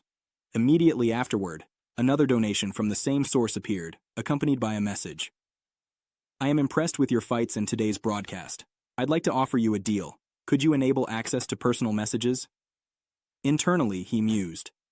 "This way, I can deceive them more easily." Soon after, Jihan added, "Well, I have no choice. Since you've donated so much, you won't mind if I show the contract during the live broadcast, will you?" To this, the mysterious man replied confidently, "Of course. But first, let me tell you the salary amount we're prepared to offer, $300 million. Hearing this, the viewers were taken aback and confused, and also worried that Jihan will leave their country and join the USA. Jihan immediately responded, "Thank you, Mr. Gates. To be honest, I have a small dream of starting a guild in Korea once I reach the Silver League." Meanwhile, behind him, Sia was flabbergasted about that amount of money being offered to his uncle. Continuing his commentary on the proposal, Jihan added, "Since not only large companies like Taiwan Daily and the Ministry of BattleNet treat us poorly, I don't see how I can develop in such conditions without the backing of a guild." At these words, Kim Nam-tae angrily exclaimed, "You rascal, son Jihan!" Smiling confidently, Jihan placed a hand over his heart and said, "I still love my country. It would be amazing if you could help me." To further demonstrate his patriotism, and to mislead the audience, he added cheerfully, "This way, I can stay in Korea." Basically, he asked the people in Korea to support him, so that he won't have to leave the country he was raised and born in. When the stream concluded with this speech, Sia turned to her uncle in surprise and asked, "What are you going to do now?" In response to his niece's words, Jihan glanced back and said reassuringly, "You don't need to worry about that." Smiling confidently while holding his phone, he added, "I'm going to take care of some business." We can see that he is calling Lee Haeon. Later that day, Lee Haeon stood in her wardrobe, nervously asking herself, "What should I wear? Why did he ask to meet at such a time?" She heard Lim Gayong's voice interrupt her thoughts, asking, "What are you doing?" Holding two dresses in her hands, she nervously replied, "Gayong, how about this one? Or maybe this one? Which one looks more suitable for everyday wear, but feels natural, professional, and still pretty?" To this, Lim Gayong asked pointedly, "Where are you going?" Without getting a clear answer, Lee Haeon frowned and thought to herself, what could he possibly need so urgently? Meanwhile, Jihan descended to the parking lot to retrieve his car and head to the meeting place. However, as he approached the vehicle, he encountered a group of armed men, freezing in his tracks. A moment later, he addressed the individuals blocking his way, saying, "I highly doubt you guys are just a group of ninja cosplayers passing by." When the men began drawing their weapons and conjuring fireballs, Jihan added sharply, "Let me guess, the Ministry or Taiwan Daily sent you." Receiving no response from the shadowy figures clad in black, who had clearly chosen this isolated, camera-free location for their ambush, he muttered, "It's probably both." Realizing a fight was inevitable, Jihan contemplated whether to take the risk and test his abilities. After a brief moment of reflection, he called out to the Shadow Queen, whose support he had secured. "Ariel," he commanded. Instantly, the shadow beneath Jihan began to ripple and shift as a dark aura spread outward. A colossal, shadowy figure emerged behind him, its form towering and menacing. With a disdainful tone, the Shadow Queen's voice echoed, "You tactless man! You dare summon me to deal with such miserable vermin?" In response to the girl's question, the guy replied with a confident smirk, "Think of it as a warm-up. They're perfect for testing your skills." His nonchalant demeanor seemed to make the attackers visibly nervous. As tension filled the air, Jihan stepped closer and began to grab the guy's arm, her fingers tracing over a distinct mark that glowed faintly in the dim light. At the same moment, Jihan spoke with a calm but ominous tone. I had to endure the confines of that cell for quite a long time. It was dark, suffocatingly dark. Before their eyes, his entire arm became completely shrouded in shadows, the inky blackness coiling around it like a living entity. Jihan smiled, his expression one of satisfaction and eager anticipation. Well, he said, his voice carrying an edge of excitement. In that case, we can begin. What followed was a spectacle of overwhelming power. Within moments, half of the attackers were annihilated, their lifeless bodies sprawled across the ground, deep wounds marking the sheer ferocity of the assault. Jihan stood amidst the aftermath, surveying the scene with a sense of grim satisfaction. He turned and looked back at the remnants of his enemies, realizing with certainty that they would never rise to challenge him again. Not bad, he muttered, while looking at his new power. Offended by his underwhelming reaction about his new power, the Shadow Queen retorted sharply, What do you mean by not bad? She says that her powers are impressive. She crossed her arms and continued, her tone brimming with irritation.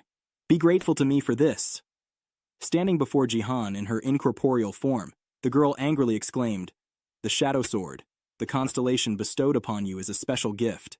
She pointed a finger at him, her voice growing louder as she tried to make her point. Do you even comprehend how extraordinary this power is? Its level is completely on another... She cut herself off mid-sentence, realizing that Jihan was not paying attention to her anymore. At that very moment, Jihan casually placed his phone to his ear and said, Hello. The Shadow Queen's face twisted with irritation as she shouted, Hey! Are you ignoring me? On the other end of the line, a surprised voice asked Jihan, I'm already at the meeting place. Where are you? He hesitated for a moment, then replied awkwardly, Oh, sorry, I just got held up. His words caught the girl on the phone off guard, leaving her momentarily speechless. Finally, with a resigned sigh, she replied, Oh, okay, I understand. Nearby, Lee Haeon's demeanor suddenly shifted. Her bodyguard noticed and asked, What's wrong, miss? Ha Young, trying to mask her sinking self-esteem, forced a bitter smile and said, I just got rejected. Her bodyguard froze in disbelief. Inwardly, Gayong was shocked because Lee Haeon put in so much effort to get ready. Meanwhile, within the offices of the Taewon Daily Company, a heated scene unfolded. A man screamed in pain as his father struck him with a cane. Please, father, let me explain, he begged, shielding his face from the blows. It hurts. I can explain everything. Kim Hyo, his daughter, rushed forward and grabbed her grandfather's hand. Grandpa, stop! It was those bastards who started it, she pleaded, trying to intervene. Before she could finish, her grandfather's anger boiled over, and he slapped her, knocking her down. Glaring at her with fury, the elderly man snarled, I raised you like a princess because you're my only granddaughter. Kim Taewon, the CEO of Taewon Daily, shouted angrily, So this is what you've decided to do? As the gravity of their actions became clear, several family members knelt before him in shame. He bellowed, Do you have any idea how much our shares have plummeted? If you don't fix this mess, both of you will be expelled from the family. Lowering her gaze, Kim Hyo clenched her fists in frustration. Her thoughts churned with resentment. Damn it. My plan was perfect, but all of this happened because of that rascal, Sia. The memory of Sia filled her with anger. Meanwhile, Sia was on her first battle. Sia was trying to make sense of her situation. Has the battle already started? She wondered, still unfamiliar with the rules of the Colosseum. Frustrated, she muttered to herself, What's going on? I don't understand this system at all. Determined, she began rereading the rules, her focus entirely absorbed. Unbeknownst to her, a figure loomed behind her. A man stood silently, observing her with a mix of surprise and suspicion. What the hell is she doing? He murmured. His name was Do Hyung-gyun, a member of the Divergent Guild, and a promising player known for his gift of agility. He's following in the footsteps of his cousin, Do Hyuk-gyu, who joined the guild Twin Star. His A-rank gift increases his agility by 25, and it also ignores the league's stat restrictions. Do Yun, however, wasn't interested in idle speculation. Slowly drawing his sword, he smirked. I'm lucky. With my gift and this sword, I'll definitely rank in the top 50, he thought, settling into a combat stance and preparing to make his move against the unsuspecting girl. The man thought to himself, "She will be my first victim," before charging at the girl. Swinging his sword with force, he shouted, "You're out, loser!" However, the girl instinctively defended herself using her quick reflexes, the longevity turtle armor skill, and the defensive capabilities of her A-ranked armor, steel defense. Surprised by the effectiveness of her reaction, she muttered, "I wonder how it works like that." After applying a few more defensive maneuvers, the girl executed a technique that skillfully disarmed her opponent, knocking the sword out of his grasp. She then delivered a swift punch to his jaw. Dazed and confused, the man stared at his empty hand, murmuring, "What just happened?" Seizing the opportunity, the girl caught the falling sword mid-air and smirked. "Thank you very much," she said, before swiftly swinging the weapon to finish off her stunned attacker. As the defeated opponent fell, a nearby spectator, Yunk, cheered. That's the first round. Meanwhile, Jihan, observing his niece's fight from the sidelines, made himself a cup of coffee. Taking a sip, he remarked, "Not bad for her first time." At the same time, floating around Jihan, the Shadow Queen expressed her disdain. "Well, how much better can an inferior being get?" She sneered. In response to her sharp criticism, Jihan retorted, "Hey, calm down. You're serving one of these inferior beings as your master now." The girl's face flushed with irritation as she snapped back, "Shut up." Still dissatisfied, the Shadow Queen added, "I have come to fulfill the grand mission entrusted to me by my true self. You should be grateful for my support." She then turned to him and scoffed. "Do you even realize how much power you have?" Jihan glanced at his hand, where a mysterious seal was etched. Lost in thought, he recalled the moment the seal first appeared, darkening his hand. Back then, Sia had exclaimed in alarm, "Uncle, your hand is turning black." Shortly after, a system notification appeared warning, "Curse rank, unknown. Final stage, unknown. The curse will consume the player's odd and oo until removed." The ominous message unsettled him. Anxiously, he tried to decipher its meaning. Sia, equally alarmed, pointed to the system window and exclaimed, "This is bad." Reviewing the curse description, Jihan thought, "This message feels similar to one describing an artifact. Could there be a solution?" Determined to resolve the issue, he activated his emergency recovery skill. A hammer materialized before him as another system notification flashed. Skill activated.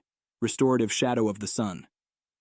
He attempted to lift the curse, but the system delivered another warning. Status too severe, partial restoration only. Though the first attempt failed to fully cure the curse, Jihan gritted his teeth and tried again, enduring the searing pain in his hand. He repeated the process relentlessly, ignoring the agony with each partial restoration. After several attempts, the curse finally lifted, and a notification confirmed. Curse removed. The darkness gradually faded from his hand as another message appeared.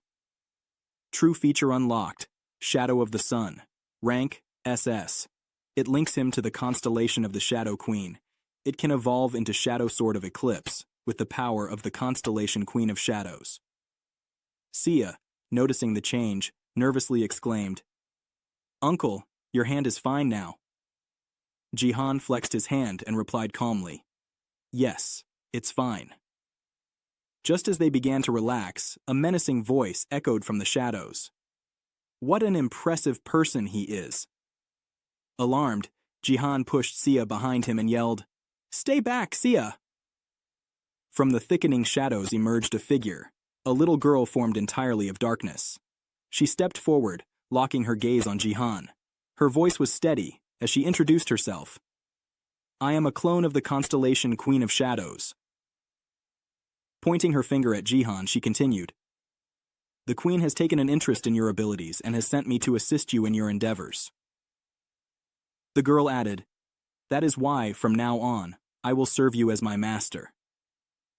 Hearing this declaration from the spirit, who had just emerged from the shadows and started speaking about loyalty and service, Jihan was taken aback. "What kind of nonsense are you saying?" he asked, surprised. Immediately after his question, a system notification appeared before him. The clone of the constellation Shadow Queen Arl has granted you the characteristic of a dark spirit. Glancing at his hand after reading the notification, Jihan murmured in astonishment, "A dark spirit?" Piecing together what this might entail, he smiled and thought to himself, "This power lets me use shadows as weapons. It should be incredibly useful in battle." As he was still processing his newfound abilities, the irritated voice of the Shadow Queen spirit rang out, "Hey, can you hear me or not?" Jihan raised his hand, testing the dark spirit characteristic. Meanwhile, back at home after her first battle in the Battlestar, the girl sighed heavily and muttered, "That training was really tough." She was met with an encouraging response. "You did a great job for your first time. You were amazing." The girl then turned her attention to her uncle and asked, "By the way, what do you think about the American Leaders Guild?" After pondering her question for a moment, the boy looked up from his dinner and responded decisively, "I will refuse." Surprised by his firm stance, the girl said, "But they offered so much money." Her uncle, however, remained unfazed. "I can earn that amount on my own later," he replied confidently. Placing his spoon on the table, he added, "Besides, I have other plans for my life." Recalling a certain individual who could help him achieve his ambitions, Jihan declared, "I don't want to join a guild. I'll create my own." At the same time, Lee Ha-young arrived at his house. Inviting her in, Jihan, seated at the table, casually said, "I've got a well-known cheat code for you." The girl, removing her sunglasses, glanced around at the building where Jihan currently lived. Perplexed by his remark, she exclaimed, "What did you just say?" Jihan smiled. "I'll say it again. Become the head of the guild I'm going to create." Stunned by his seriousness, Lee Ha-young asked, "Why such an idea?" Jihan shrugged. "Well, although I said head of the guild, it's fine if you just take over the management." Still skeptical, Lee Ha-young replied, "Actually, I'm already part of the Divergent Guild." Jihan countered smoothly, "You're currently a sales manager there." As Jihan continued to persuade her, the girl rubbed her forehead in frustration. "In any case, you should be the head of the guild," she argued. "You're a capable player, the kind of person who should be the face of the guild. I'm better suited for management. Why even suggest this to me?" In response, Jihan placed a cup of coffee on the table and said, "You have a supportive gift, don't you?" Surprised by his insight, she asked, "How do you know that?" Jihan leaned forward. "Your gift grants a 10% bonus to experience. I'm sure you think it's useless because it doesn't stack with other experience-boosting items." His words left Lee Ha-young stunned. She had always despised that aspect of her gift, viewing it as a disadvantage. "But," Jihan continued, "if you become the head of the guild, the true value of your gift will finally shine." Her thoughts raced. How does he have so much confidence in something everyone else considers useless? Reflecting on the description of her gift, she thought, even though it's rated A, professionals dismiss it as worthless. But he appreciates it. Still conflicted, she mused, "I want to believe him, but this offer to become the head of the guild..." Jihan broke her train of thought. "Of course, I'll reward you accordingly." Continuing to press her on her doubts, he added, "I'll even tell you which teams to bet on in the next Battlestar matches." The temptation was too much. Lee Ha-young's hesitation melted away as she exclaimed, "All right, I agree." Her bodyguard, Lim Gayan, looked on in shock. "Madam, are you sure about this?" Ignoring his concern, Lee Ha-young, now under the spell of the offer, confidently pressed the yes button in the system interface, thinking, "If all the bets are winners." As soon as she accepted the role, a new system notification appeared. The effect of the supportive gift has been activated. Each guild member will receive a 200% development rate, and all members will gain a 30% experience bonus. Meanwhile, across various locations, numerous individuals received a notification on their screens. Broadcast has begun. While downloading the live stream, one of the viewers commented, "Let the stream of Song Jihan begin." The title of the stream read, "The Guild was created." Upon seeing this, viewers were astonished, realizing that Song Jihan had truly founded a guild, confirming his earlier claims. As the live broadcast began, Lee Ha-young was the first to appear on screen. Waving cheerfully, she greeted the audience, saying, "Hello everyone, I hope you've seen the title of this broadcast." Standing confidently before the camera, she continued, "I'm glad to meet you all. This is our first broadcast as the Bloom Guild, and I am its leader. My name is Lee Ha-yoon." Responding to the flood of comments in the live chat, Song Jihan added, Lee Ha-young, holds the most important position in the guild I created. As I mentioned before, she is its head. He then confidently declared, "Now, let's move on to the concept of our guild, and I'll show you everything." After demonstrating the impressive effects of the guild's boosts, Lee Ha-young elaborated, "The concept of our guild is simple. We're here to help you. We are proud to say that joining us will allow you to grow stronger, much faster, than in any other guild." After a brief pause, she added, "However, the maximum number of members is currently limited to 10. For now, we want to remain a small, close-knit guild. So far, it includes Song Ji-han." She then shifted the camera to introduce the other members, saying, "The guild currently comprises me, the head, Diego Macid, and Sia, who has recently received her gift."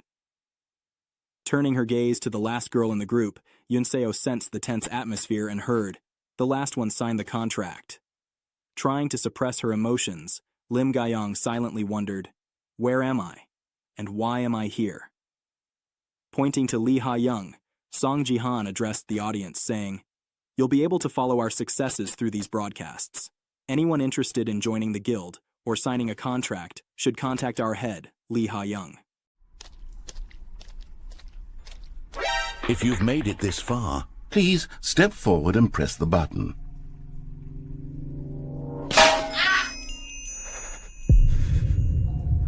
Now, open your eyes, step forward, and push the button. Yes! You see! What a thrill! What a rush! That was you! now I want you to do something else for me. Please press the subscribe button. Come on, give it a try. Can you feel it? The glow of comfort, even in the face of crushing despair, must already be sweeping through your body. And in fact, can I say that I do believe Commenting "Let him cook" will lend you an air of charisma as well? At that moment, Sia whispered, "Uncle, you need to explain the name of the guild." Hearing her suggestion, he nodded and said, "Oh, right." Relieved, Sia exhaled and smiled softly. Song Ji-han continued, "The name of our guild is Bloom. It originates from the Chinese phrase, late bloomer, which means that great talent takes time to mature, but destined for greatness. That's his reasoning for the name, he explains. Meanwhile, in a distant coliseum, a member of the American Leaders Guild was battling Song Ji-han. Mid-fight, the man sneered, "Hey, this is too boring." His hatred for Ji-han was evident as Baron Williams charged forward. Summoning fireballs in his hands, he threatened, "I'll finish you once and for all." With a menacing grin, Baron hurled the fireballs toward Ji-han, causing a powerful explosion upon impact. Believing the fight to be over, he muttered in disappointment, "That's all you've got?" However, as the dust settled, Ji-han's silhouette emerged behind him. Seizing the perfect moment, Ji-han launched a surprise attack at Baron, but his opponent reacted quickly. Using his second catastrophe, Fu Si Hao ability, Baron retaliated, causing significant damage to Ji-han. In the end, Baron triumphed, defeating Ji-han. A system notification then appeared. Your training is complete. As Baron exited the training room, he grumbled, "It's a pity. I knew he only won by chance." A nearby scientist, observing his notes, responded, "You did a great job, Mr. Baron. A 50% power version of Song Ji-han was no match for you. Next time, we'll try the 75% power version." Irritated, Baron barked, "Shut up!" At that moment, another scientist entered the room and informed him, "Mr. Baron, the head of the guild wishes to see you in his office." Upon meeting the guild leader, Baron's frustration boiled over. Hearing the leader's proposal, he snapped, "You're planning to hire Song Ji-han? Are you out of your mind?" Continuing his tirade, Baron exclaimed, "Adding him to the guild is insane." Calmly, Robert Gates, the head of the American Leaders Guild, replied, "It's worth it. You'll understand if you watch his latest broadcast." The next moment, he turned on a recording of Ji-han's broadcast, which showcased additional reinforcements for his guild. Feeling humiliated by the guild head's words and suggestions, Baron angrily exclaimed, "You've used your power, you old fogies," as he continued to wreak havoc in the man's office. He yelled furiously, "That's an obvious lie. I don't need the help of this crook. I'm already the strongest man in the world." Baron hurled everything he had picked up into the air before letting it crash to the floor. Still seething, he roared, "Don't ever mention that scoundrel to me again!" Gripping his head in frustration, Baron stormed out of the office. Once the commotion subsided, the guild head sighed heavily, muttering to himself, "I know he develops an inferiority complex when it comes to Jihan, but he can't even control his emotions." Immediately after this thought, the man began scrolling through other potential options in his mind. After some deliberation, he mused thoughtfully. If Baron can't be sent, he started recalling another candidate for the mission. He nodded decisively and said, "Then I'd better send her to South Korea." Meanwhile, as the broadcast of Jihan promoting his guild played, Sophia, member of the America First Guild, she is a saintess. She paused her training session to watch. With a beaming smile, she exclaimed, "Wow, Sung Jihan." Feeling genuine happiness for him, she added cheerfully, "He's so cool." Sometime after the broadcast went public, Lee Haeon sat in a bustling cafe and exclaimed to Jihan, "The American Guild leaders offered us a huge sum of money in exchange for the secret of where we got the buffs for the Bloom Guild." Jihan, ever cautious, replied, "I told you just in case, but never share that information." In response to his warning, Lei Ha-young huffed indignantly and exclaimed, "What do you take me for?" However, in her mind, she thought excitedly, "I never imagined my gift would be this significant." Her thoughts drifted to the memory of her return to the Divergent Guild. She vividly recalled the guild head addressing her with a patronizing tone. "We only need your gift." He continued giving her orders, smirking defiantly as he added, "I'm sure this whole thing is just a lie to mask his personal interest in you. So, take this opportunity to try and seduce him." With an air of disdain, he concluded, "It's all the same to our guild anyway, and frankly, you're of little use to us otherwise." Snapping out of her thoughts, Lei Ha-young turned to her new friend, Jihan, and said earnestly, "I'll try very hard to be helpful." Jihan was taken aback and responded, "You're the one they suddenly decided should remain the nominal head of the guild?" She shook her head vigorously. "No," she exclaimed, before adding with a determined expression, "Actually, my true dream has always been to become a guild owner. I was betting in BattleNet to save up money so I could open one, right?" Placing her hand over her chest, she declared passionately, "That's why, until I can create my own guild, I'll do my very best to help Bloom Guild grow." She continued to discuss her aspirations and future plans, her eyes sparkling with determination. She said, "First, we need to open an office, and we can use the common rooms in the Gallon Sword Palace for it." She then turned to Gayan and tells her to publish an advertisement for video editors for their GILF channel. However, she quickly added, "I'm a bodyguard, not a secretary." After some time, once the candidates had been gathered in a room to review their qualifications, Lee Ha-young began the process. "Thank you all for coming," she said, scanning the room with a calm yet commanding presence. After a brief pause, she continued, "I'd like each of you to introduce yourselves." The first candidate, Ju Yunji, nervously stepped forward in response to the head of the guild's request. "Good morning, my name is Ju Yunji," she said, with a slight tremble in her voice. She proceeded to discuss her professional experience, stating, "I've been creating commercials and promotional videos since high school, and I majored in this field during college." Listening intently, Lee Ha-young thought to herself, "Not bad at all. I was in a rush to find candidates, but she's exceeded my expectations." Satisfied with the first candidate's introduction, she thanks her. "Thank you, Ju Yunji," she said. Then, addressing a man directly, she added, "Next, please. Your name is quite unique." After hearing his name read aloud, the boy stood abruptly, an air of excitement surrounding him. He raised a hand to his forehead dramatically and exclaimed, "I've been counting down the days until I could work with Song Jihan." The boy introduced himself with enthusiasm. "My name is Lee Jumbit, aka Golden Light, aka Jihan's biggest glazer. Nice to meet you, Chairman Lee Ha-young. I know how to edit videos, create commercials, and handle any creative project you need. I'm a real treasure." Lee Gunbit continued with palpable excitement. "I've admired Mr. Song Jihan since his very first days as a streamer. When I heard this opportunity was available..." Lee Ha-young, almost overwhelmed by his energy, fell into a stupor. Meanwhile, Lim Gayong instinctively reached for his sword.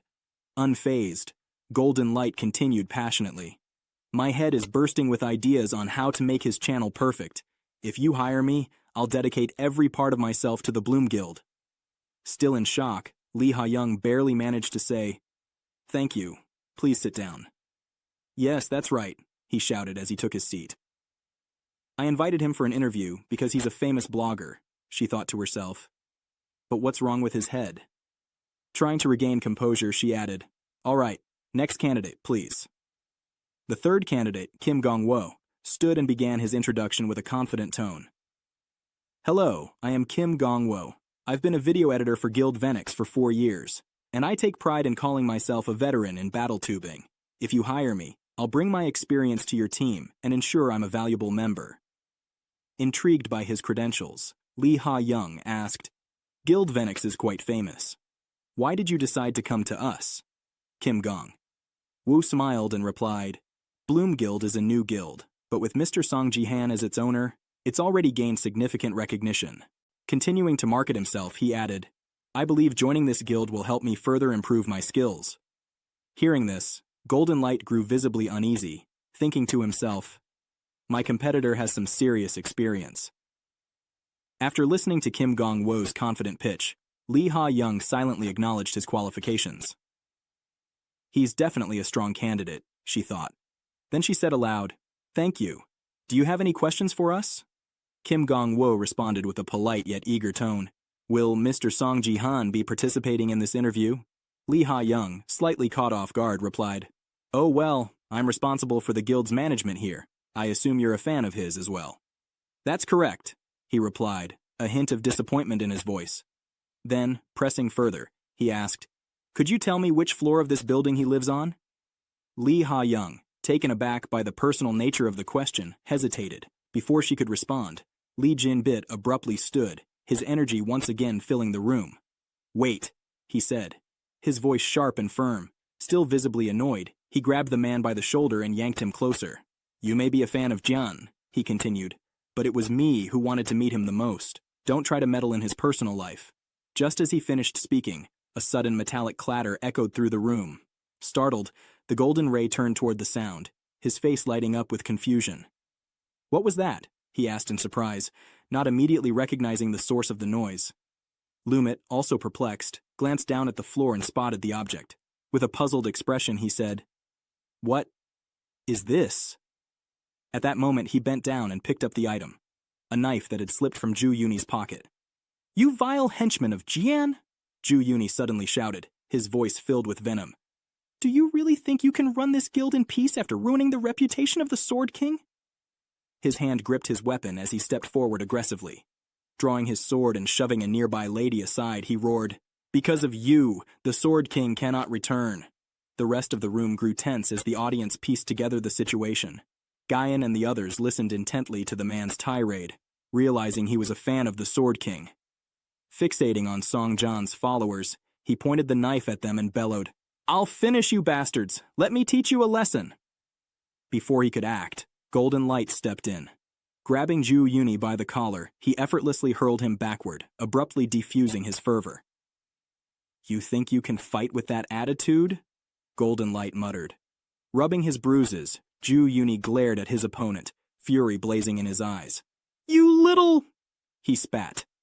Tightening his grip on the knife, he lunged to his feet and swung the blade wildly, attempting to strike the boy. "If you're so eager to die, let me help you!" he roared. But Golden Light sidestepped with ease, his movements fluid and calculated. The enemy's attack missed entirely, leaving him wide open. Without hesitation, Golden Light delivered a straight punch to Ju Yuni's jaw, sending him crashing to the floor. The impact forced him to release the weapon, which clattered harmlessly beside him.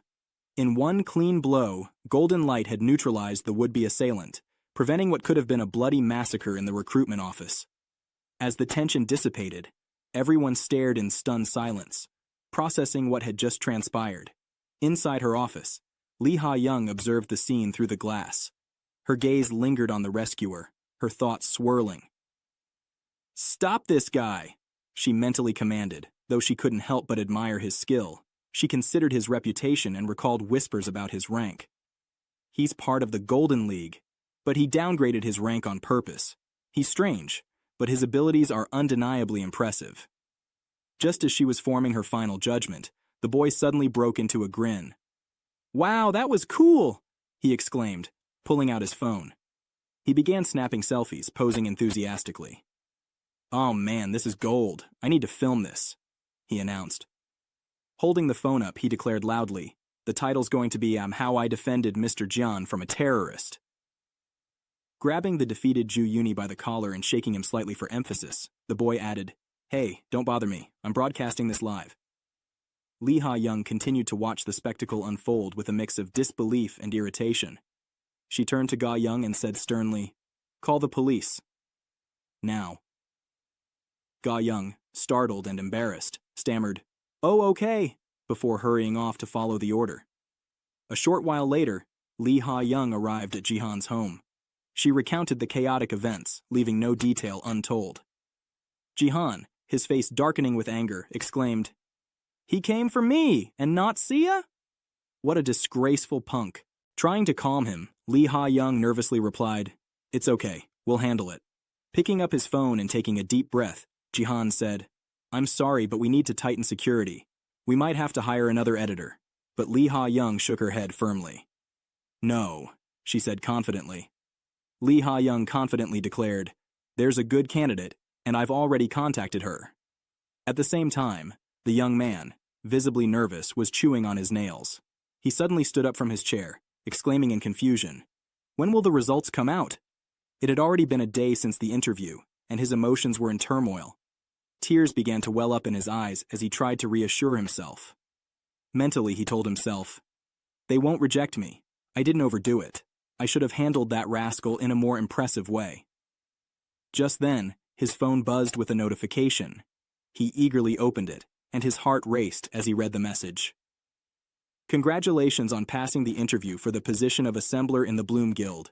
We will send you further details via email within a few days. Please prepare yourself. Thank you." This message was sent to the girl. When Jo Yuni saw the notification pop up on her phone, she exclaimed joyfully, "I really got the job."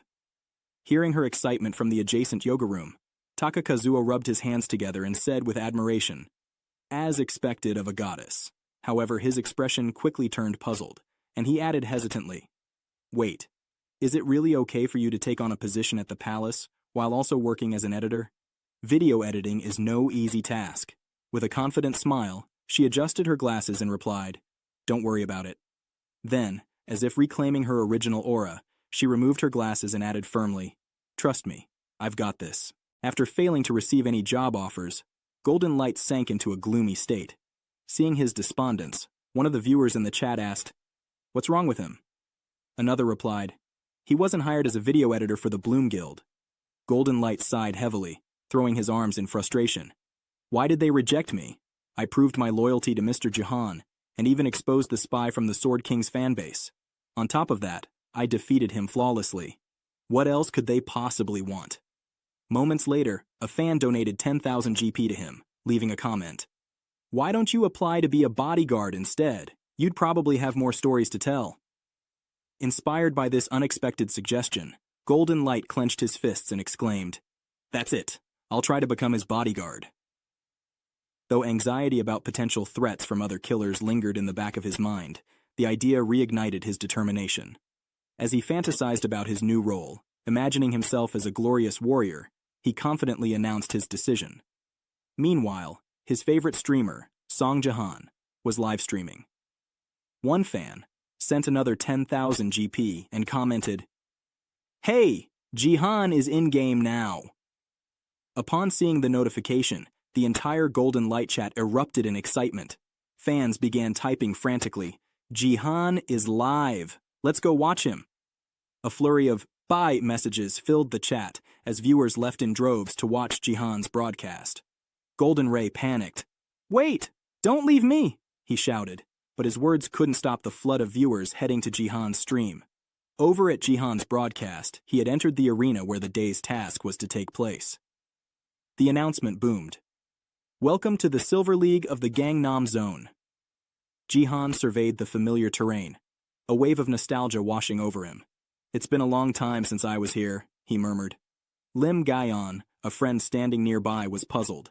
"What are you talking about? This is your first time here," she exclaimed, tilting her head in confusion. Shortly after, a girl appeared beside Jihan.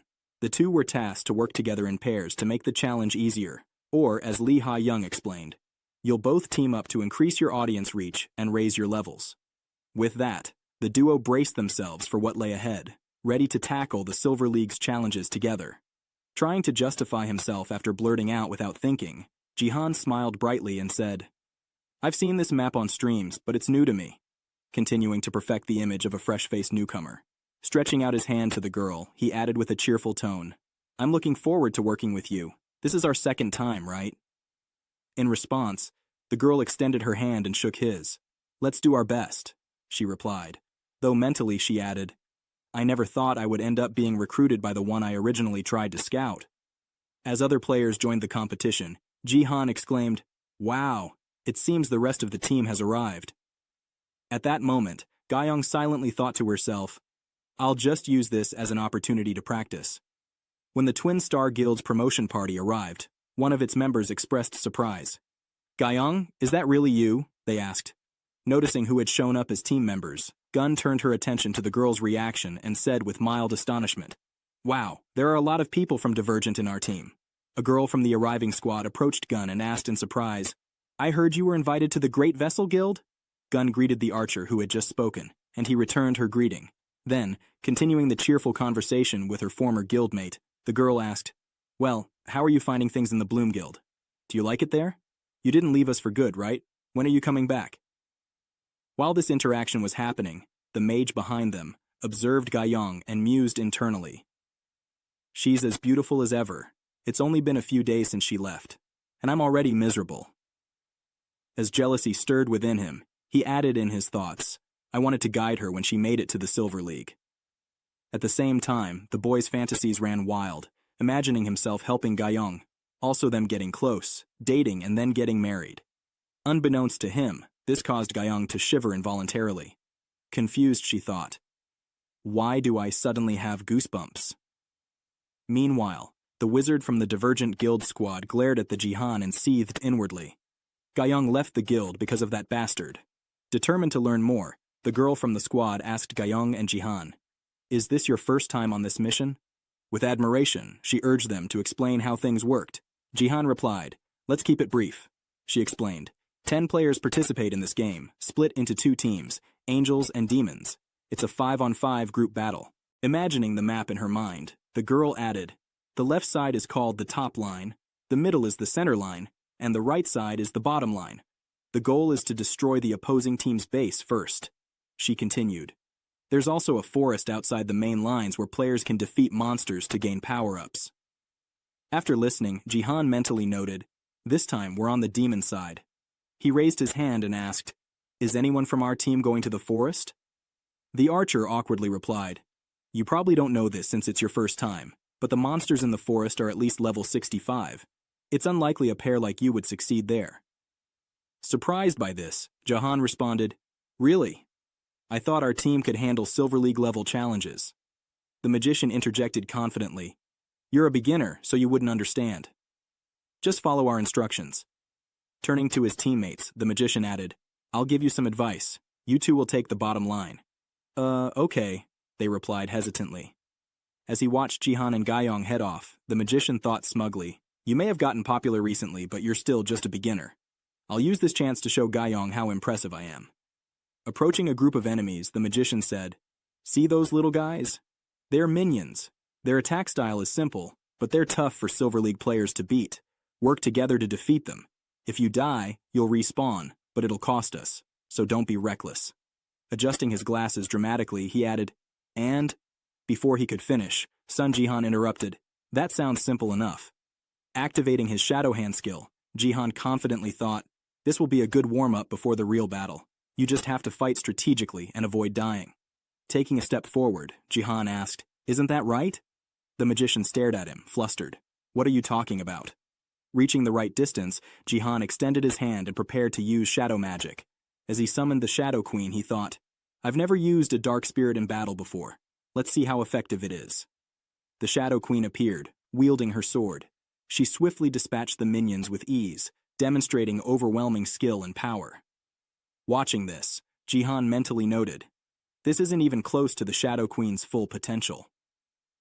As they continued to eliminate enemies, the minions attacked in waves, but Jihan effortlessly dealt with them. Every time they came within his range, they were slaughtered without mercy. After clearing the path, Gayong remarked, "I think we can move on now." The magician replied nervously, Yeah. Shortly after, Sun Jihan received a system notification. You have destroyed 50 minions. The demon rewards you with a blessing. All your stats will be increased by 20%. As he assessed the improvements in his abilities after hunting mobs, the young man couldn't help but feel astonished. In his mind, he thought, with this kind of reinforcement, I could venture into the forest alone. Without hesitation, he opened his status window, scrutinizing his stats, before turning to Gayong and saying, I'll be leaving for about 10 minutes. Gayong, visibly confused, questioned, Where are you going? Pausing in his tracks, the man turned back to her, pointed toward the dense forest, and replied, I'm going to raise my level on my own. She watched in shock as he rushed toward the forest, despite its dangers. Alarmed, she shouted, Wait, Jian, and ran after him. Ignoring her warnings, he pressed on. Determined to catch up, she followed without noticing the threats looming around her. Suddenly, the mage appeared behind her with a suspicious presence, as if about to attack her. Lin turned around fast to intercept the guy with her sword, but then she halted as a barrier protected her from attacks that came from 2 enemy team members. The attackers from the enemy team, who had struck the barrier during their failed ambush, exchanged glances. Realizing their strategy had failed, they internally acknowledged, So, they're mages. At this moment, we can see that the mage protected Lim from the attacks 5 minutes ago. The wizard, now distancing himself from the newcomers who had disrupted his plans, fumed inwardly. What a petty, arrogant bastard, he thought, mentally cursing Song Jihan while making sure no one would notice.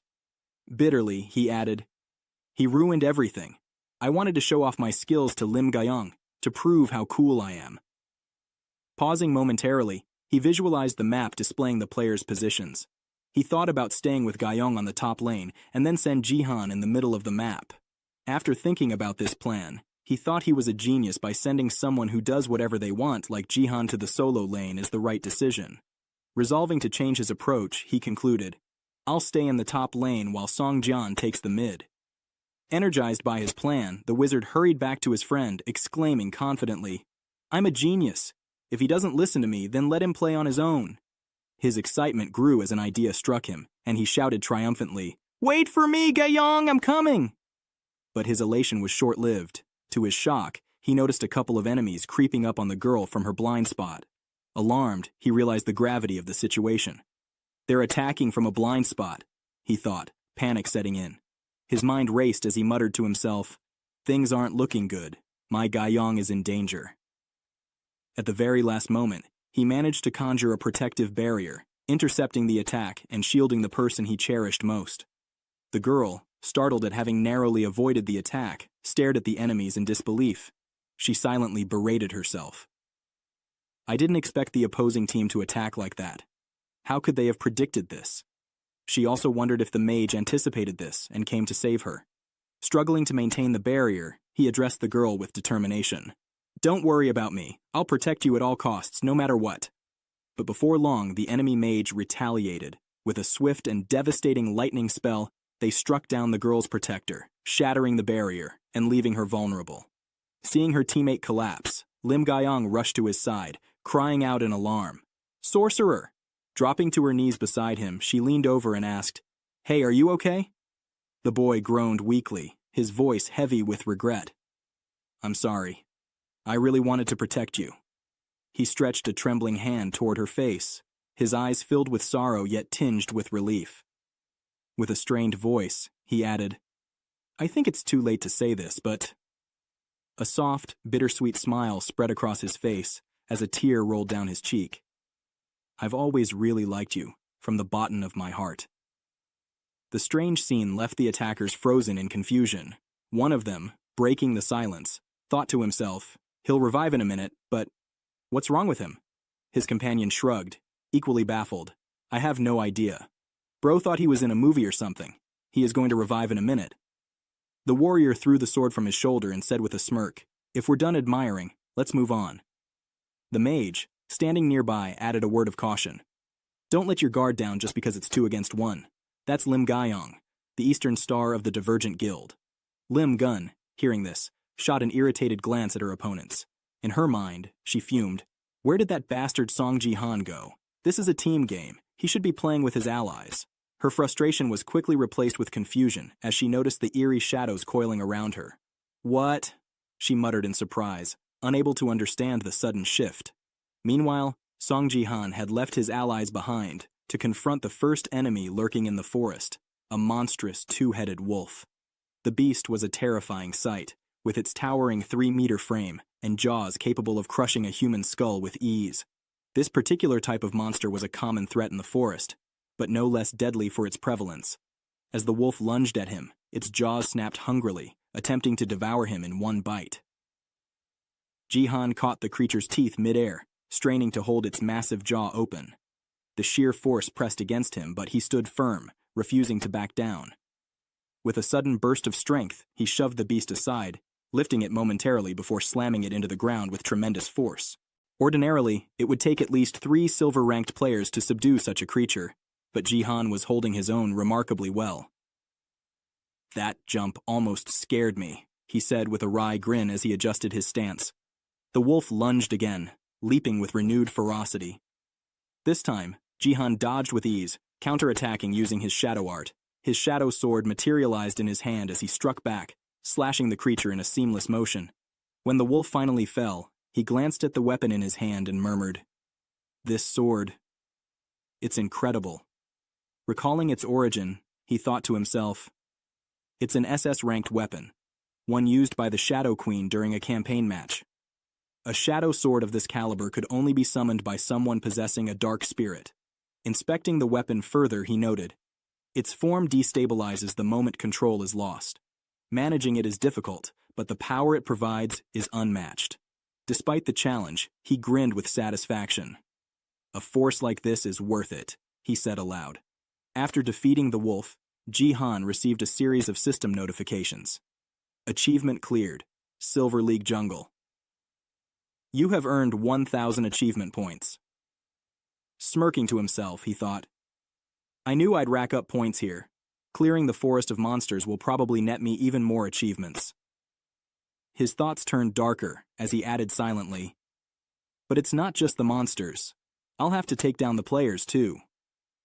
His musings were interrupted by another notification.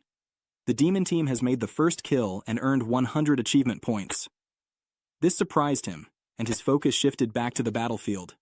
Elsewhere, a wizard from the opposing team stood trembling.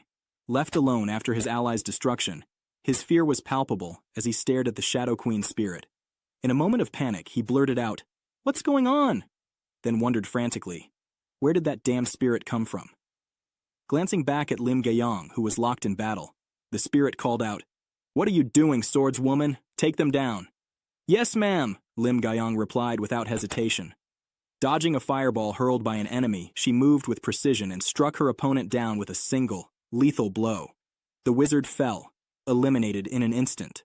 When the fight was over, Lim Gayong turned to the spirit and said, "Thank you for your help."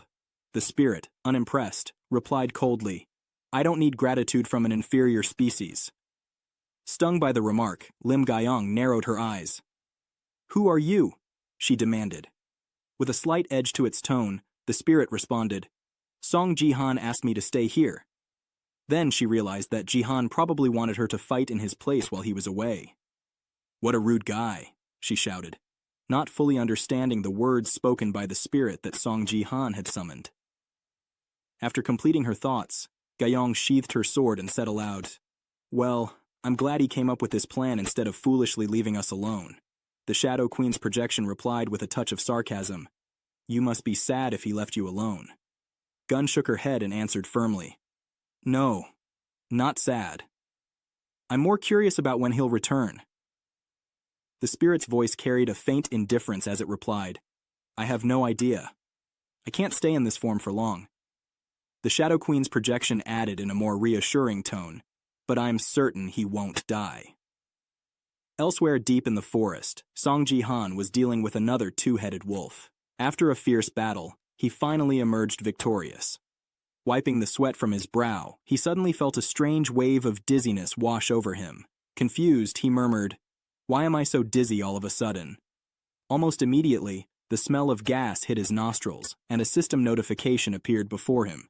Warning, an abnormal condition has been detected. At that moment, Jihan noticed a strange presence creeping up behind him. When he turned around, he saw it, a giant frog leaping straight at him, its tongue snapping through the air like a whip. He barely dodged in time, stumbling a few steps back, but not without injury. The tongue grazed his shoulder, leaving behind a burning sting. Despite the pain, Jihan grinned as he stared down the venomous toad and muttered like he was greeting an old friend, saying it had been a long time. This monster wasn't just any jungle beast, it was one of the rare ones, a venom-focused nightmare that usually only appeared in the higher parts of the Silver League. Monsters like this weren't supposed to show up in lower-ranking zones. Only weak, no-threat creatures were allowed down here. So the fact that this thing was here didn't sit right with Jihan at all. He quickly glanced at his system window. A red warning flashed up, alerting him that a status abnormality had been detected. Because of the venom now flowing through his body, all his stats were being cut in half, minus 50% across the board.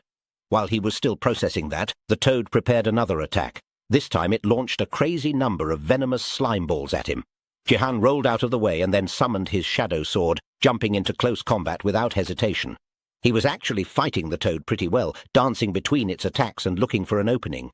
In his head, though, he admitted that this thing was way more annoying than he remembered. Not only could it shoot ranged attacks, but it also moved stupidly fast. Every slime ball it spit out was poisonous too, so he had to be extra careful with every move. Suddenly, the toad lashed out its tongue again, this time grabbing his arm tight. The slimy pull was strong, slowly dragging him toward its nasty-looking mouth. Without panicking, Jihan summoned a second shadow sword in his free hand and slashed the tongue clean off. He managed to break free, but not without cost. His hand brushed the venom, and he could already feel it starting to burn. Then the toad began charging something big, really big, its entire mouth filled with glowing green sludge, building up like it was about to fire a venomous Kamehameha. When it launched the attack, the blast hit Jihan dead on. The explosion was massive, and from the outside, it looked like Jihan had just been vaporized. The toad seemed to think so too. But then, smoke cleared, and Jihan stood there, protected by a glowing red energy ball. He looked completely fine. He let out a short laugh and said that if he hadn't come here with all his buffs, he would have been absolutely cooked. Still smiling, he summoned a huge number of shadow blades above the toad and brought them crashing down all at once. The whole sky seemed to rain shadows.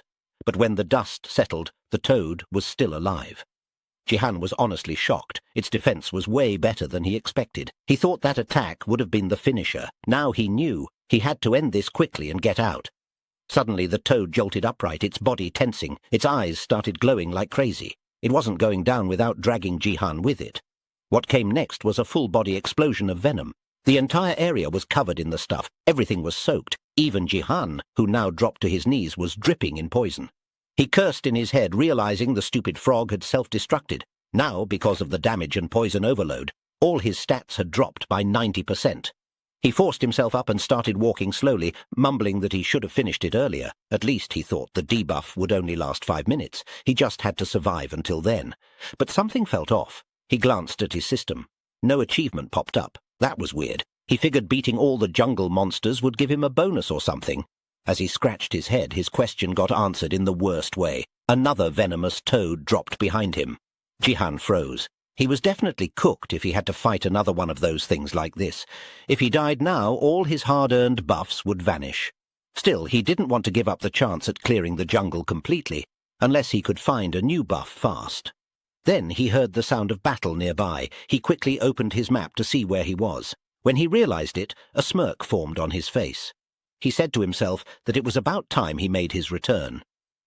Meanwhile, elsewhere, a group of players were fighting it out. One team had just taken out someone from the enemy side, and the hype was real. They were shouting about keeping the pressure on. One of them was thinking to himself that the top was almost handled, and mid was still fighting, so this was their chance to take control of the game.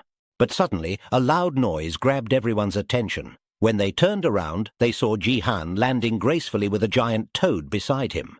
He looked at the two confused guys with a smug and menacing grin and said he had found his extra buff. About 5 minutes earlier, Jihan had been standing in front of the toad, planning. He told himself that he needed to lure it down to the bottom lane. Once he got the buff from killing a player, he would take out the toad in one hit. But something felt off. Why wasn't the toad doing anything? Turns out the toad was freaky as hell. It started blushing, and Jihan quickly realized that the thing had a crush on him. Without really wanting to, he hit it, which only made it mad. That's when it started chasing him. Back in the present, the two guys Jihan had found were still confused. One of them asked what the hell a jungle monster was doing here. But before anyone could think too hard, the toad started spewing venom everywhere. People began puking blood, dropping to their knees, gasping for air. It was chaos.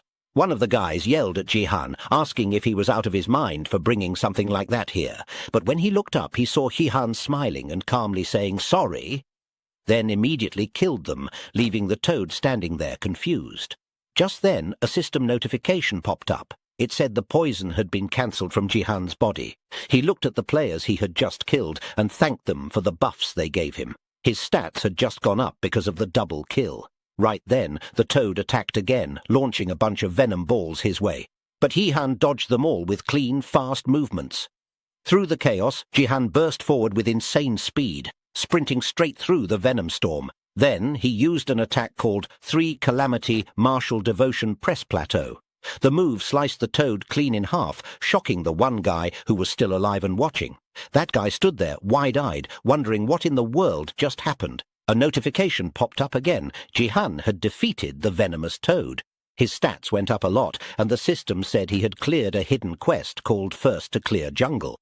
He also earned 10,000 achievement points. Jihan thought to himself that it was all worth the hard work. Then another quest popped up called Traces of the Disciple. Jihan turned to the archer and said he didn't really know what was going on out here since he had been out jungling. He asked the guy what the situation was like. The archer, not having much of a choice, answered that Guyong had pushed most of the top, and mid was around half and half. He said they had been losing down here in the bottom lane, but Jihan had shown up and saved them. All they needed to do now was clear the minions, and they'd have the upper hand. Jihan gave a nod and said it was time to finish this. Meanwhile, in the mid lane near the Angel team's turret, the mage was pissed off. He called the guy hiding under the turret a coward for not coming out and fighting like a man. The guy just replied with a "yeah," as if, threw an insult at the mage and told him to go chill under his own turret if he was that jealous. The mage was boiling inside. All he needed was to destroy that turret. There was nobody to draw its attention away, so they were stuck in a boring standstill. Suddenly, the mage said Jihan's name, pretending like he was behind the guy. The guy fell for it. He turned around in shock. That was the opening the mage needed. With a freaky-ass face full of murder, he dashed forward, ready to end it. But before he could land the hit, the turret lit him up with a laser beam and stopped him from touching the guy. The man laughed and asked if he was really trying to pull dirty little tricks like that now. He stepped forward, sword in hand, ready to finish off the man who had just hit the ground. But right then, the turret behind him started to light up. It meant someone from the opposing team was nearby. That someone was Guyong. The mage shouted her name in surprise, but the enemy swordsman didn't believe it. He thought it was just another trick, like the one from earlier. But before he could react, Guyong destroyed the turret, shocking him to his core. When she landed, she told the mage to go for it. The mage didn't hesitate. He charged up a fireball and blasted it straight at the enemy, finishing him off. Afterward, Guyong walked over and asked if the mage was all right. The mage, still catching his breath, said he figured the game would be over once the bottom lane was taken care of. At that moment, Jihan suddenly appeared out of nowhere. His entrance annoyed the mage, who felt his alone time with Guyong had just been ruined. Jihan apologized for being gone so long and said he owed her one, but Guyong just smiled and told him there was no need. His summoned spirit had done a pretty good job helping her. That comment made the Shadow Queen furious. She shouted that she wasn't just some summoned spirit. Guyong then pointed out that it looked like the Angel team was giving up. They weren't even leaving their spawn point anymore. They just had to destroy the last turret, and it would be over. Jihan said he understood, then told her to go ahead and take care of it. After that, he turned and started walking toward the enemy's spawn point. Guyong blinked, clearly confused. Meanwhile, at the Angel team's spawn point, the guy who'd just been killed had respawned. He cursed under his breath, asking why they had to play the game like that. One of his teammates told him to just give up and rest. It was already over. But then they noticed something strange. Jihan was walking straight toward them. They called out, telling him there was nothing for him here and to go away. But Jihan didn't stop. He looked like he was about to attack the spawn point, and they found it funny. They laughed, saying that was such a noob thing to do. When Jihan launched his attack, they just shrugged and said the barrier would bounce it back anyway. But then, it didn't. The barrier cracked, their eyes widened, and panic hit them hard. They started yelling at him, saying he wasn't supposed to be able to attack this place. But Jihan just grinned and said, "Is that so?" He casually added that he didn't really know the rules that well. After all, he was supposedly a newbie. What they didn't know was that Jihan was following a special quest called Trace of the Apostle. The system had told him to damage 2 sacred weapons, the Archangel's sword in the Angel faction's base and the Reaper's scythe in the Demon faction's base. If he completed it, he'd earn 20,000 achievement points. He explained in his thoughts that when he first saw the title of the quest and the reward, which was even better than June's achievement reward, he knew right away it was tied to the Flesh Golem quest he'd cleared on the defense map. Of course, the biggest problem was the difficulty. The Archangel's sword and Reaper's scythe were located deep inside both factions' spawn zones. Normally, they were protected by barriers that no player could break through. Well, normally. Back to the present, Jihan's attack was now fully cracking the spawn barrier. The players trapped inside were freaking out. They had no idea what to do. One of them said it out loud. What the hell were they supposed to do against someone who could literally break the spawn barrier? But then something strange happened. Everyone, Jihan included, suddenly paused in shock. A powerful presence appeared out of nowhere. The Archangel had manifested herself, revealing her form to everyone on the battlefield. Her presence was overwhelming and her voice was filled with anger. She was clearly enraged that a mere player dared to attack the spawn point. For a moment, the entire field fell silent. Everyone just stood there staring, wondering what in the world they were looking at. Guyong, staying focused, turned to the mage and told him they should go finish off the main camp while they had the chance. But deep down, she was just as confused as everyone else. What the hell did Jihan just do? Without wasting time, the Archangel raised her hand and with a single motion, she enhanced the spawn's blessing. The broken barrier shimmered and fully restored itself, glowing brighter than before. One of the enemy players immediately started trash-talking Jihan, laughing and saying the barrier had been fixed. But a girl from his team told him to shut up and stay back. She could feel something was wrong. Jihan stayed quiet for a moment. The Archangel then looked directly at him and asked if that was the full extent of his power. She said it wasn't bad for someone from the lowest-ranking species. Jihan narrowed his eyes. He quietly admitted that this wasn't going to be easy, so he'd need to go all in. He thought back to the nameless divine arts, ancient abilities split into 3 powerful sets. The god-killing techniques, which were made to defy fate itself, the heavenly lightning techniques, which gave control over thunder and storms, and finally, the shadow secret techniques, which allowed mastery over the powers of darkness. Among those shadow arts, there was one forbidden technique, something that could cover the entire world in shadow. It was called Shadow Soul Vortex. The shadow on his sword began to spin, pulling in darkness from every direction. A massive vortex formed around the blade, pulsing with energy. Then, with full force and burning determination in his eyes, Jihan launched himself at the spawn point once again. The attack was monstrous. The entire base trembled. Players inside were screaming, grabbing onto anything they could to avoid being sucked in. The vortex was pulling everything with it, crushing, twisting, and ripping apart the area. The Shadow Queen, watching from the side, gasped. She had seen this power before, and she was stunned. Jihan didn't hold back. He kept attacking, each strike stronger than the last, cracking the barrier bit by bit. The Archangel, now completely humiliated, was done watching. With rage in her eyes, she raised her hand and unleashed a storm of holy energy to punish the arrogant player threatening her domain. But Jihan didn't back down. He poured every ounce of power he had into the final attack, and at last, crack! Boom! The barrier shattered. His attack collided with the core of the spawn point and completely destroyed it. Not only that, but all the remaining players on that team were wiped out instantly. A system notification appeared right in front of him. Pentakill achieved. Jihan let out a small grin. That was close, he said casually, as if he didn't just solo wipe an entire team and break a god-blessed barrier. Then another notification followed. Demon faction has won. Match ending. The game was over. The live chat, which had been watching every second of it, exploded with reactions. Viewers couldn't believe what they had just witnessed. This wasn't just a win, it was a full-blown statement. Elsewhere, Shizuru was watching the stream as well. She sat frozen in place, her eyes wide with shock. Jihan had just broken a spawn barrier. That alone was unheard of. And he wasn't even in the Gold League yet. A silver-ranked player dominating the jungle was already rare. But this was ridiculous. He was pulling off feats most high-ranking players couldn't even dream of. She realized something important. If things kept going like this, Jihan might actually surpass the Sword King. She needed to recruit him, no doubt about it, but she also knew it wouldn't be easy to approach someone like him, especially as a regular employee. There was no clear opening. As she thought about it, her attention shifted to Lee Hyeon, who was nearby greeting another employee. And then an idea sparked in her mind, a very bold idea. Meanwhile, back at Jihan's place, his screen was exploding with system notifications. One after another, messages popped up congratulating him.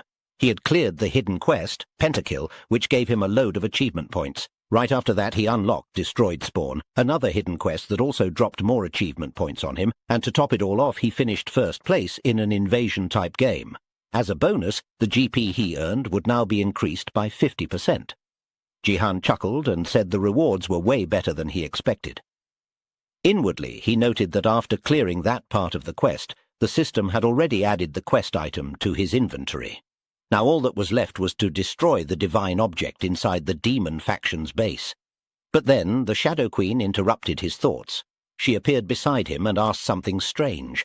Jihan told her she'd been really helpful back there and gave her a casual good job, saying he'd need her help again from now on.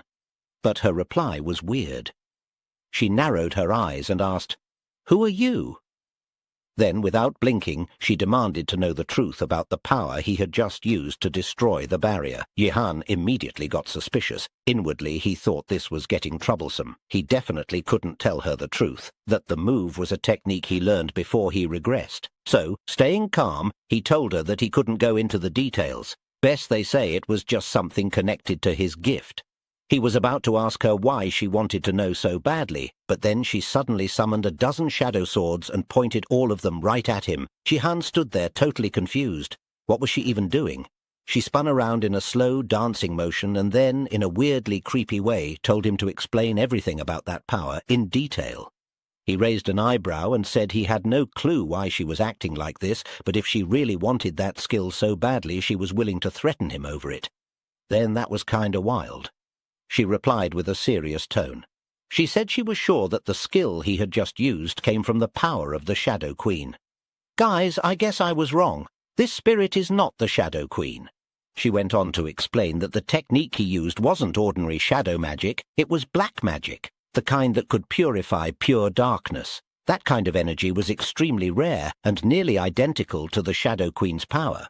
According to her, there was only one known way to mimic a constellation's ability. She went quiet for a second. Then her expression turned cold again. She raised her swords even higher and asked again, "How did you get that power?" Jihan didn't flinch. Inwardly he thought to himself that dark flow was one of the nameless divine arts, something he had learned in his past life. But now he was starting to realize something strange. The techniques of the wandering martial god and the Shadow Queen. They were almost exactly the same. And that made him wonder, what was the real relationship between those two constellations?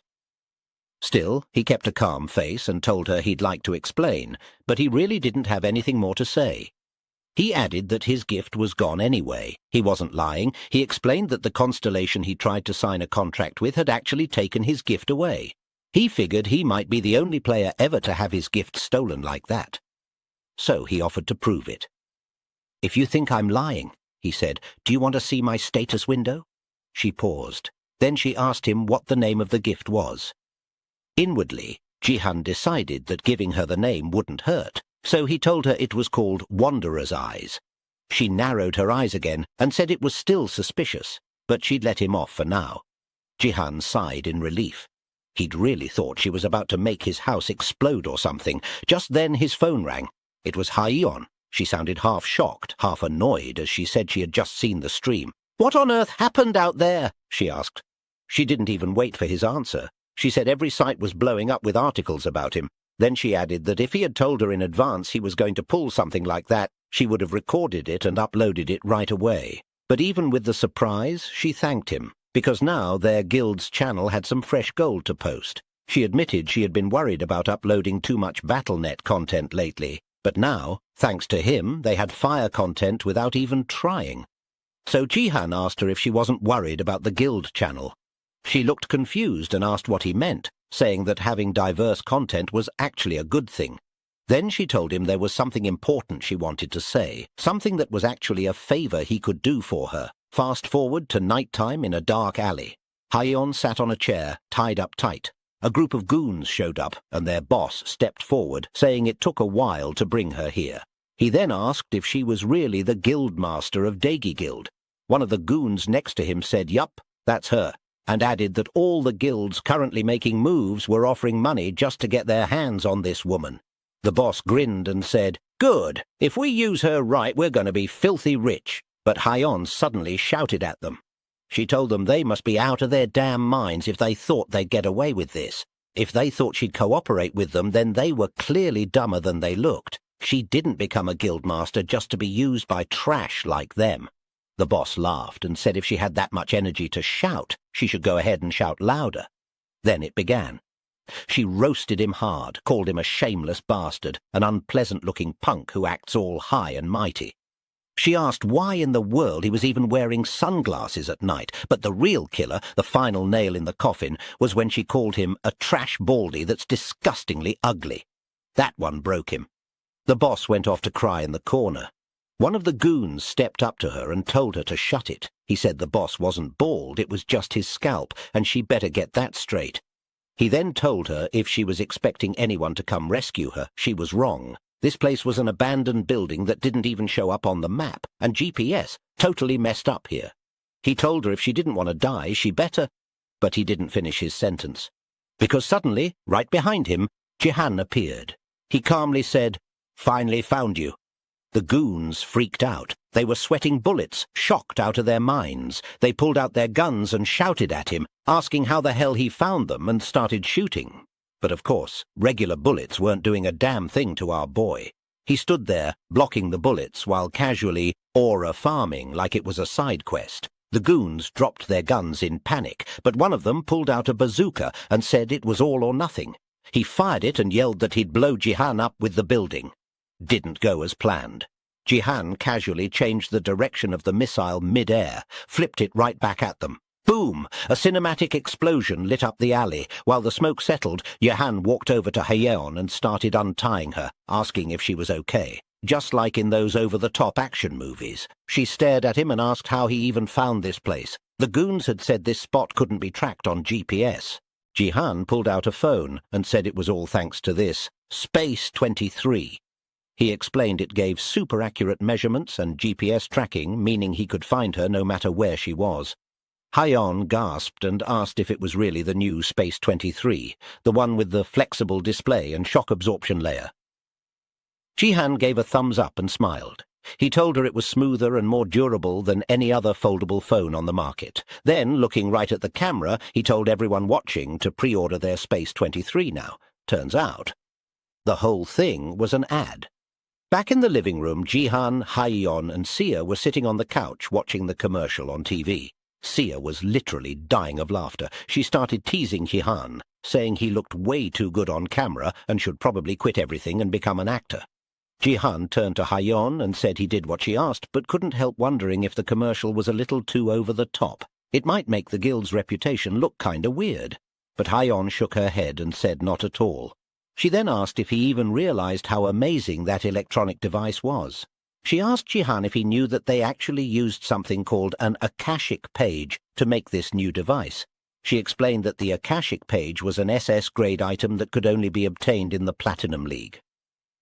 Back when Battle.net first began, nobody had a clue how to use it because the item description made 0 sense.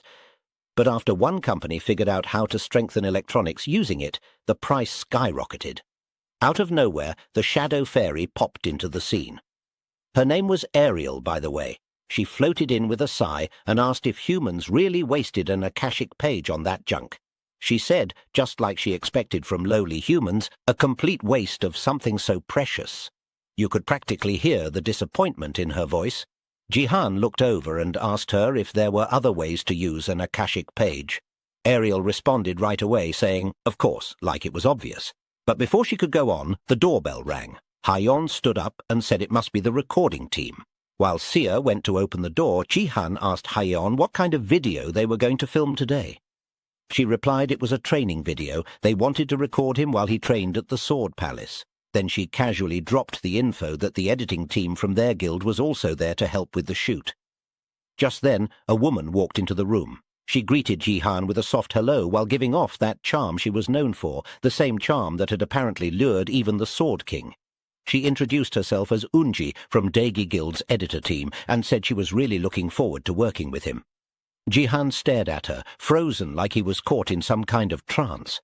But Hayon snapped him out of it, asking if he was okay. She reminded him that having the editing team around was essential for filming, but then Shizuru, who is playing the role of a normal worker named Unji, stepped in and said that actually she was the one who had asked Hayon to bring the team along. She said they were all fans of Jihan and really wanted to see him in person. Then she smiled and politely asked if she could shake his hand. Jihan looked at her hand, nodded and said of course, reaching out for the handshake. But the moment their hands touched, something weird happened. Shizuru's body jolted like she got hit by lightning. A red notification popped up in front of her eyes. Access denied for this target. She froze. She didn't know what just happened, but this had never happened before. Her power always worked, every single time. Even the Sword King wasn't immune. So who the hell was Song Jihan? Haeon suddenly said it was time to head to the training room, so the whole group got moving. Shizuru walked behind them, still in shock, wondering what kind of monster Jihan really was. Later on, inside the training room, Sia was sweating bullets, literally. Jihan was training her like a man possessed, yelling, "One more!" over and over again. It was starting to feel less like training and more like torture. Hayon, holding a mic like a commentator, spoke to the stream and told the chat to look at Sia's muscles. Then she turned to Jihan and asked what exactly Sia was training for. Jihan explained that Sia was working to raise her spirit stat. He said the spirit stat was super rare. You could only get it after reaching 10 strength, and it had the power to double your strength. Hayon looked impressed. She said the effect was simple, but really strong. She also admitted it was the first time she'd ever heard of the spirit stat. Jihan nodded and explained that even if someone knew about the stat, it wasn't easy to unlock after awakening. There was a condition you had to meet within 100 days. But Sia could make it, he said, especially since she had the Daegi Guild buff, and with a passionate teacher like him, she would definitely get there. The chat, however, wasn't buying it. They were spamming stuff like, "This is straight-up torture." That's when Hayon suddenly turned to Jihan and asked if he could show his own training routine too. Jihan agreed and led them to his personal training room. The chat went wild. People were hyped and super curious to see what kind of insane setup he had in there. But when they arrived, the room was completely empty. No machines, no weights, nothing. Hayon blinked and looked around, confused. Jihan just stood there and casually explained that he didn't need any equipment. Then he summoned Ariel. She appeared in mid-air with a tired expression and asked in an annoyed voice if he was seriously about to do that again. Jihan nodded and said yep, and told her to go ahead and use her best skill on him. She clicked her tongue and called him arrogant. Then she raised her hand and began summoning massive needle-like shadow attacks. She told him he better be ready, and if she was doing this, she was going all in.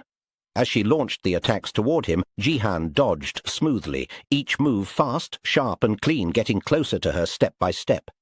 Just as he looked like he was closing the gap, Ariel smirked like she had already won. From the ground beneath him, she summoned even more attacks. One of them shot straight for his throat, but right at that moment, Jihan used his force control to stop the spike mid-air. Then he calmly walked up to her, tapped her forehead lightly, and stuck a heart-shaped sticker on her head. Ariel's eye twitched. She was furious. Jihan just smiled and said she almost had him. From the sidelines, Hayon blinked in confusion and asked if it was over already. Jihan nodded and said yeah, that was it. The entire chat was confused too. People were spamming, wondering what just happened. It all looked too fast to even follow. Hayon then asked if he had another routine, because this one was so quick no one even saw it properly. To annoy her, Ariel tossed out one of her usual snarky remarks. She called humans lowly and said their vision was absolutely horrendous. Meanwhile, Shizuru stood silently, her expression stiff. Unlike the others, she actually saw what happened. She had been watching closely, and she realized Ariel's attacks were flawless. They had hit from all angles, and yet Jihan had dodged all of them, and even stopped the final strike with precise force control. She couldn't believe it. She kept asking herself how it was even possible to have that much control in such a short time. She thought about it, and admitted inwardly that she'd only come here out of curiosity and maybe to test him. But now, she was glad she brought the Akashic page. She had a feeling this would be worth it. Then, without warning, she called out Jihan's name and walked over, saying she thought his mic needed to be adjusted again and offered to help fix it. Jihan didn't think much of it and said okay. He leaned in slightly as she got close and started working on the mic. But while pretending to adjust it, she quietly began using her powers again. Her gift was called Great Beauty, a powerful ability that allowed her to manipulate others at will. It was a support-type gift, the same category as Lee Hyon's nature gift. And thanks to the Akashic page she'd brought, the effects of her gift were now boosted like crazy. She focused it all on Jihan, but as she looked into his eyes, nothing happened. He wasn't reacting. She stared at him, shocked. Even the Sword King had been affected by this. Was she failing to use the Akashic page too? Was that possible? She was starting to feel anxious. What the heck was going on? But then Jihan suddenly spoke. It looked like he noticed something. For a second, Shizuru thought he was about to call her out, but instead he just asked her for her name while blushing. She froze. It looked like, bro just got caught. If you've made it this far, Please step forward and press the button.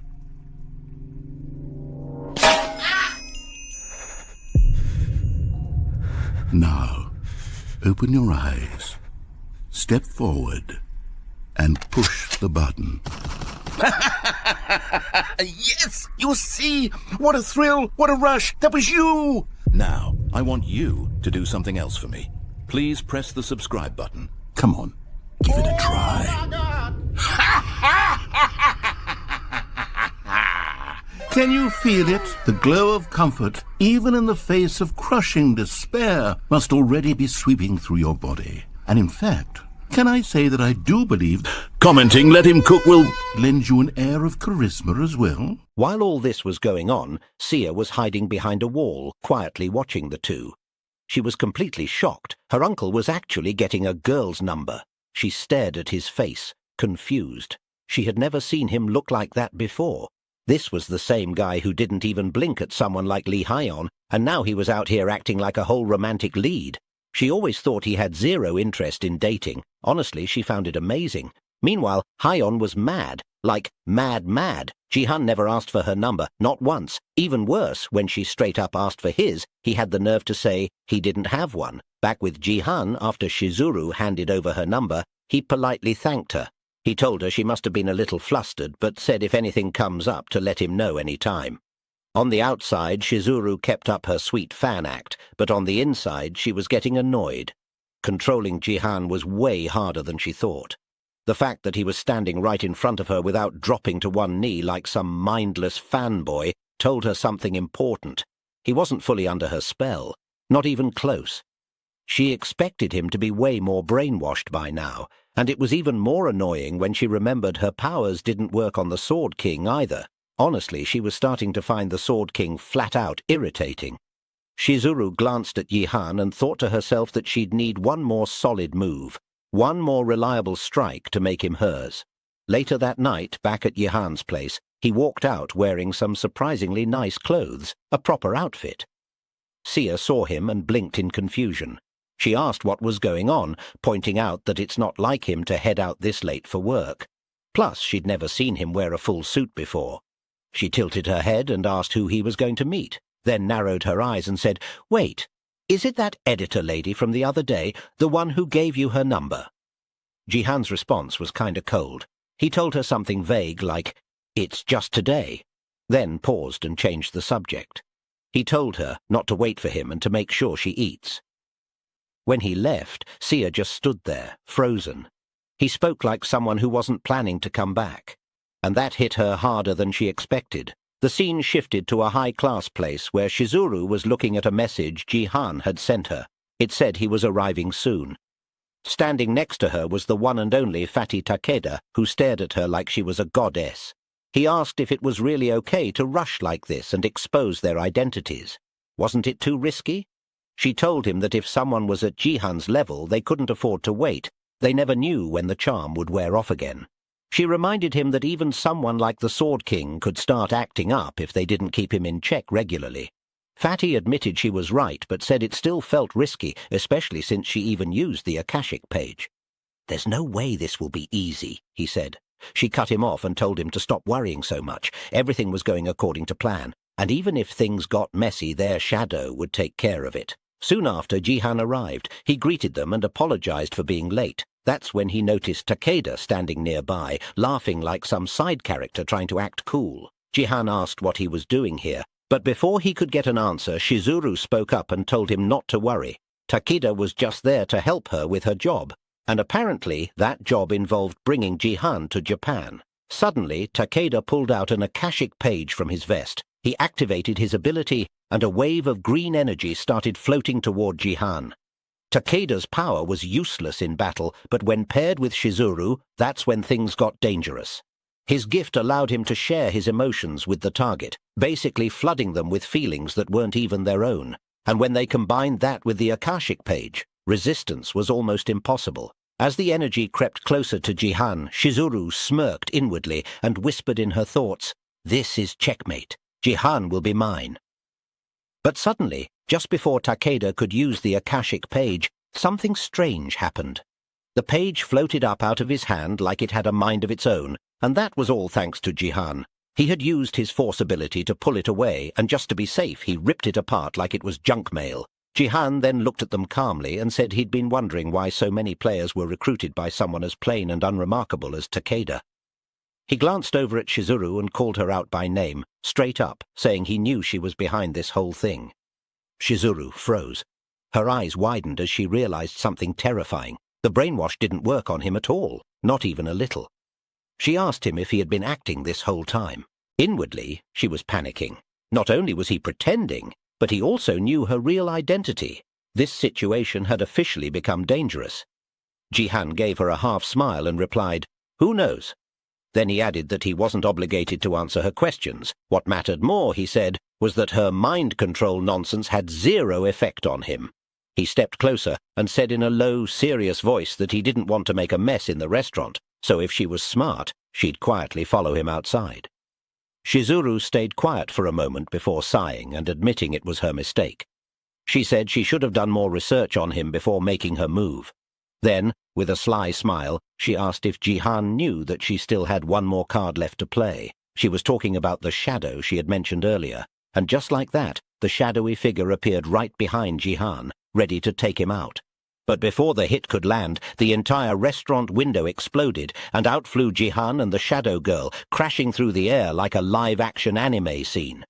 Jihan had managed to block the surprise attack just in time, but now they were both falling through the air. He didn't like it one bit, but there wasn't much he could do as they dropped straight onto the rooftop of another building. When the dust settled, Jihan slowly got up. Standing across from him was the enemy, a female assassin. Back at the original spot, Takeda and Shizuru stood at the window watching everything unfold. Shizuru, arms crossed, told herself inwardly that it was a good thing she brought her, just in case something went wrong. The assassin's name was Akari, and she was a specialist in ambushes and stealth kills. Shizuru knew Akari was the best when it came to handling business in secret. Meanwhile, Jihan was sizing her up. He thought to himself that things just got a lot more annoying. Judging by how she moved, she was no pushover. He guessed she was at least gold rank. But then again, no, it had to be diamond. There was no way someone this skilled was anything less. He hadn't expected them to come this prepared. Now he truly understood how dangerous Shizuru was. But he smirked and said to himself that it was too bad for them because he came prepared too. At that exact moment, Takeda's phone buzzed. He looked down and instantly started panicking. Jihan was streaming. Yep, the entire thing was being broadcast live. Every word, every move, everything. Shizuru went pale. She was speechless. Meanwhile, flashback to earlier that week, when Hayon had invited the editing crew over to Jihan's place to help film, Ariel had noticed something odd. She glanced at Shizuru and thought she looked shady. The way she kept hiding something in her bag was suspicious. That's when Ariel noticed what it was, an akashic page. She found it strange, and right away she told Jihan about it. Ariel explained that the true purpose of an akashic page wasn't to boost electronics or act as a high-tech tool. Its real use was to amplify the effects of a support gift. She admitted she didn't know exactly what that woman was planning, but she warned Jihan to be careful. A normal individual walking around with such a rare item, that was suspicious. Later that day, Jihan thought back to what Ariel had said. Something didn't sit right with him. Why would a regular employee carry something so rare and expensive? Why bring it to his house? That's when Shizuru had approached him, all friendly, asking to help fix his mic. But behind the smile, that's when she started trying to use her powers on him. What she didn't know was that Jihan immediately got a notification from his system. Ito Shizuru is attempting to use captivation on you. Jihan's eyes widened. That was the exact moment he found out who Shizuru really was and what she was trying to do. The woman standing in front of Jihan was the same one who had once seduced Yun Sejin, the Sword King Sia's father, and now that same woman was trying to pull the same trick on him. Jihan instantly realized he had to stay sharp. One slip-up and he might fall right into her trap. Her skills were dangerous, no doubt about it. He forced himself to calm down. He closed his eyes and activated a mind technique from the nameless divine arts, mind over matter, a technique used to resist emotional influence and regain control.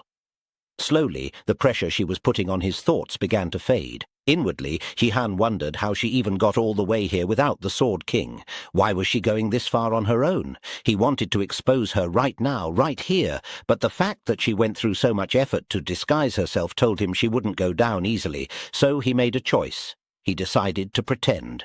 He pretended to fall under her spell. With a fake, dazed look, he asked for her name, but inwardly he had already made his move. The moment she revealed her true colors, he was going to make sure she couldn't escape this time. He had already activated a skill, first-person perspective sharing, a gift that allowed him to live-stream exactly what he was seeing straight to YouTube. Back in the present, Jihan quietly said he had been a little worried she might catch on, but seeing her face now, he guessed his acting wasn't that bad. Newcomers in the chat were completely confused, spamming messages asking what was going on. But older viewers were already explaining in full detail Japan had tried to brainwash Jihan into joining their side. Jihan gave a smug grin and said out loud that it looked like Shizuru wasn't satisfied with the Sword King alone. Then he tilted his head and added, "Did she really think that sorry excuse for a brainwashing trick would work on me too?" The chat exploded with questions. Wait, Sword King got brainwashed? What?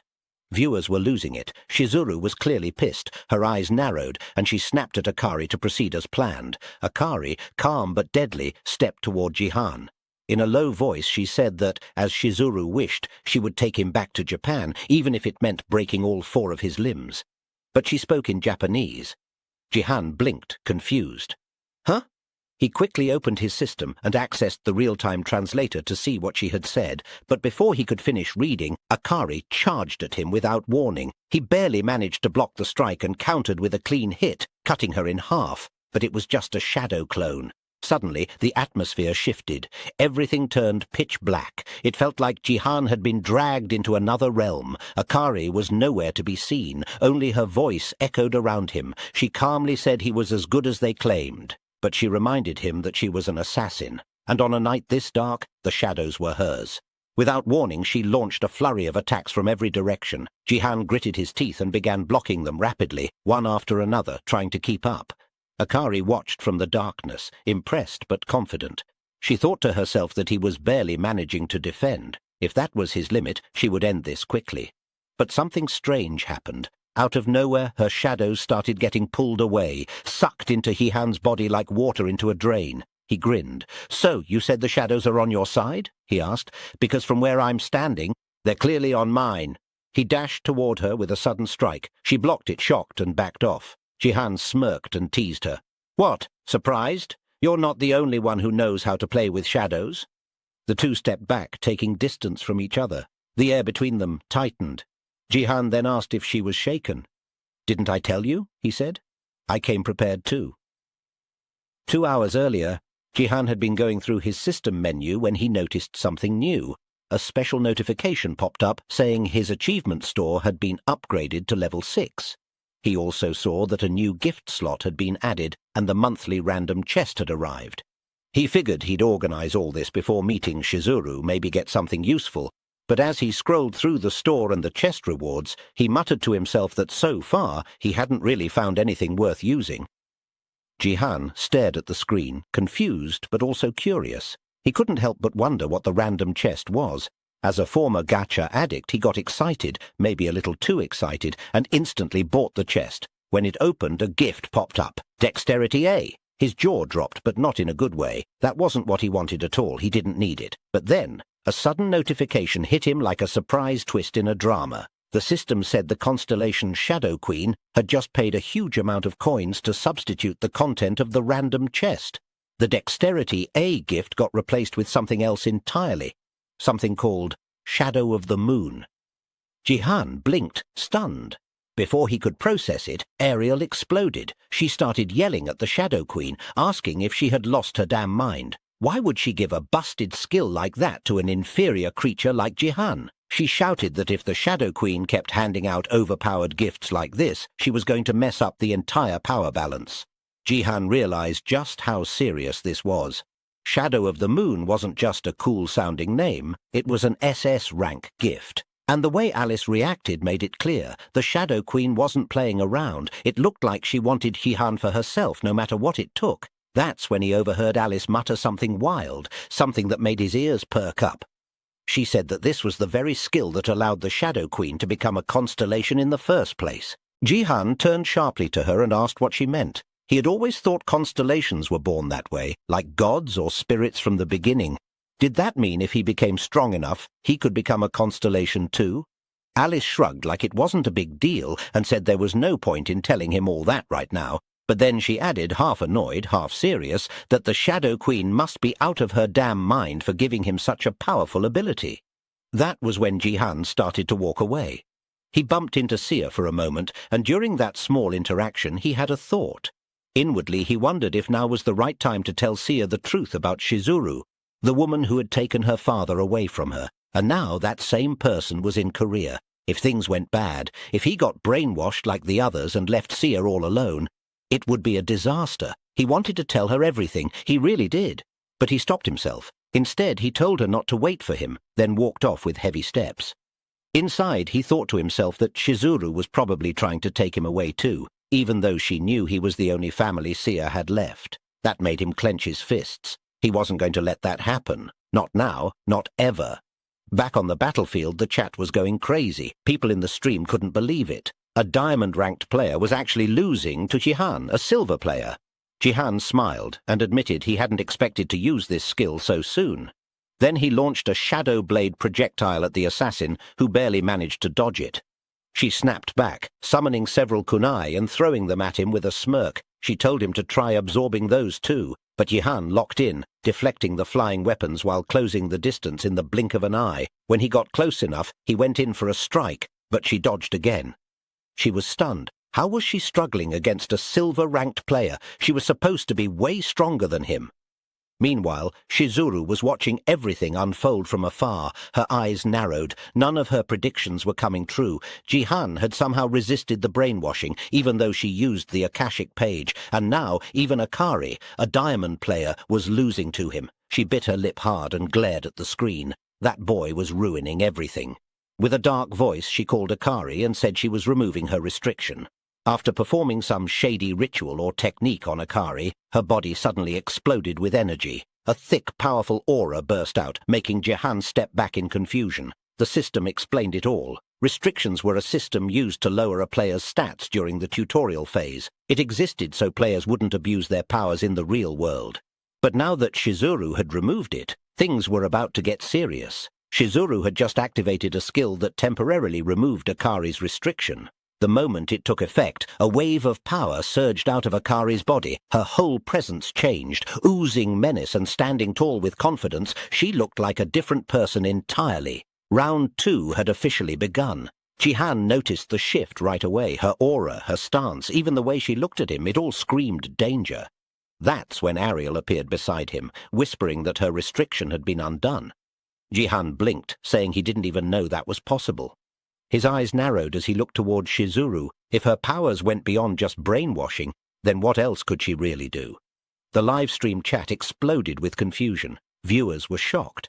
Nobody knew what would happen if a diamond-ranked player went all out in the real world without restrictions holding them back, and nobody wanted to find out. Elsewhere, in a speeding car, Haeyeon and Gyeong were watching the stream. Haeyeon's eyes widened as she realized what was happening. She muttered that even though Jihan was abnormally strong, his base stats still couldn't match a diamond player, and now that Akari's restriction was undone too, yeah, this could get really, really bad.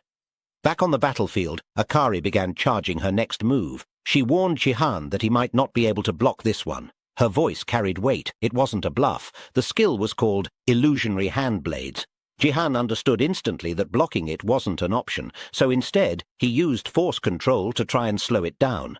He couldn't stop the attack completely, but he was able to weaken it just enough to reduce the damage. Even so, the hit still landed. It hurt.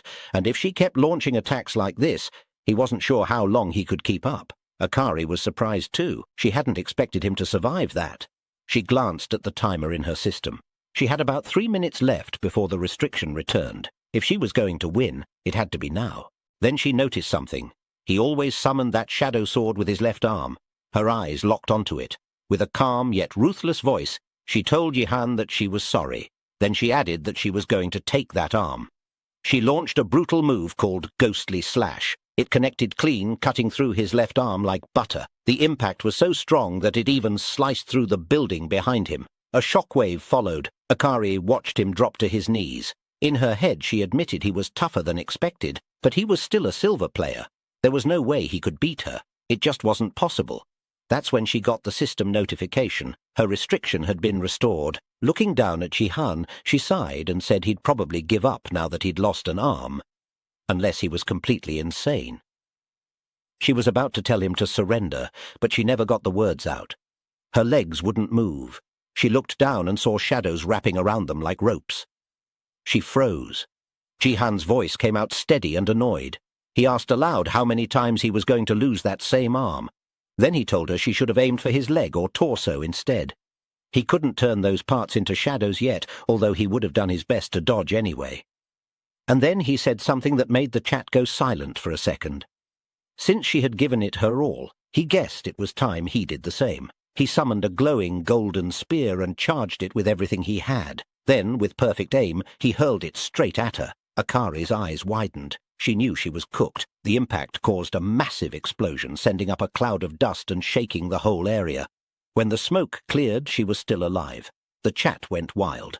Some viewers were impressed. After all, she was a diamond-ranked player. Others were shocked she wasn't dead. A few people joked they almost just witnessed a murder on livestream. Others were still trying to process how a silver-ranked player with restrictions was fighting evenly against a diamond player with no restrictions. It didn't make sense, but it happened. Just then, helicopters swooped in from above. Authorities had arrived to arrest Akari. Jihan looked around and guessed that his job here was finally done. Meanwhile, not far away, Shizuru and Takeda were trying to slip away quietly.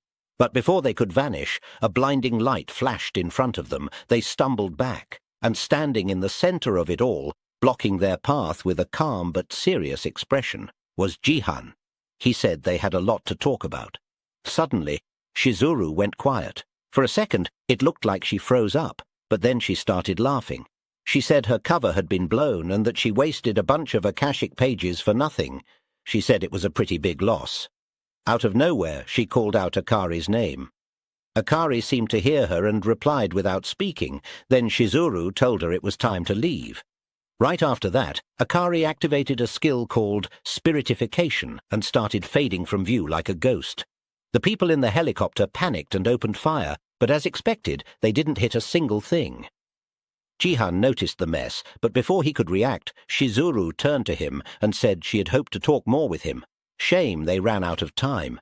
She began to vanish too, saying there would be more chances in the future. As she faded out, she gave him a final glance and told him, "See you next time." Jihan just stood there, confused as hell. Lucky for him, though, not everyone disappeared. Takeda was still there. Jihan turned to him with a dark look and said he'd better start explaining. Takeda knew he had no way out, so he agreed. Later, at Shizuru's fancy mansion, the door burst open. The Sword King walked in, clearly pissed off. He called out her name, and when Shizuru saw him, she smiled and said he looked like he had a lot to say. He didn't waste time. He asked if what Jihan said on stream was true. Not only did she try to seduce another man, but she also used her powers on him. Shizuru came closer and tilted her head, asking if he was doubting her love now. She told him she was just scouting talent for the sake of their country. Jihan, she said, was nothing more than a useful slave candidate. Then she whispered that the Sword King was the only one she ever truly loved. As she spoke, she started using her powers on him again, and from the look in her eyes, she was enjoying it. The Sword King could feel something was off. His gut was telling him something was wrong, but he couldn't look away from her face, just like the first time they met. It had been a quiet night at a bar. He sat alone, thinking about how sad he felt. The anniversary of his wife's death was coming up, and he told himself he needed to stop drinking. His wife always hated it when he smelled like alcohol around their daughter, Sia. Just thinking about it brought a small smile to his face, but then a woman spoke beside him. She said he looked like he had a lot on his mind. He didn't even know when she sat down next to him. It was Shizuru. She leaned in, touched his arm, and asked if he drank all that by himself. While her powers slowly wrapped around his mind, she said alcohol was good for tired thoughts, but too much wasn't healthy. Then she asked why he didn't try a different way to relax. He started falling under her influence, but this time something snapped. He pushed her away and summoned his sword. Without hesitation, he pointed it at her neck and demanded to know who she was. Then he asked what she just tried to do to him.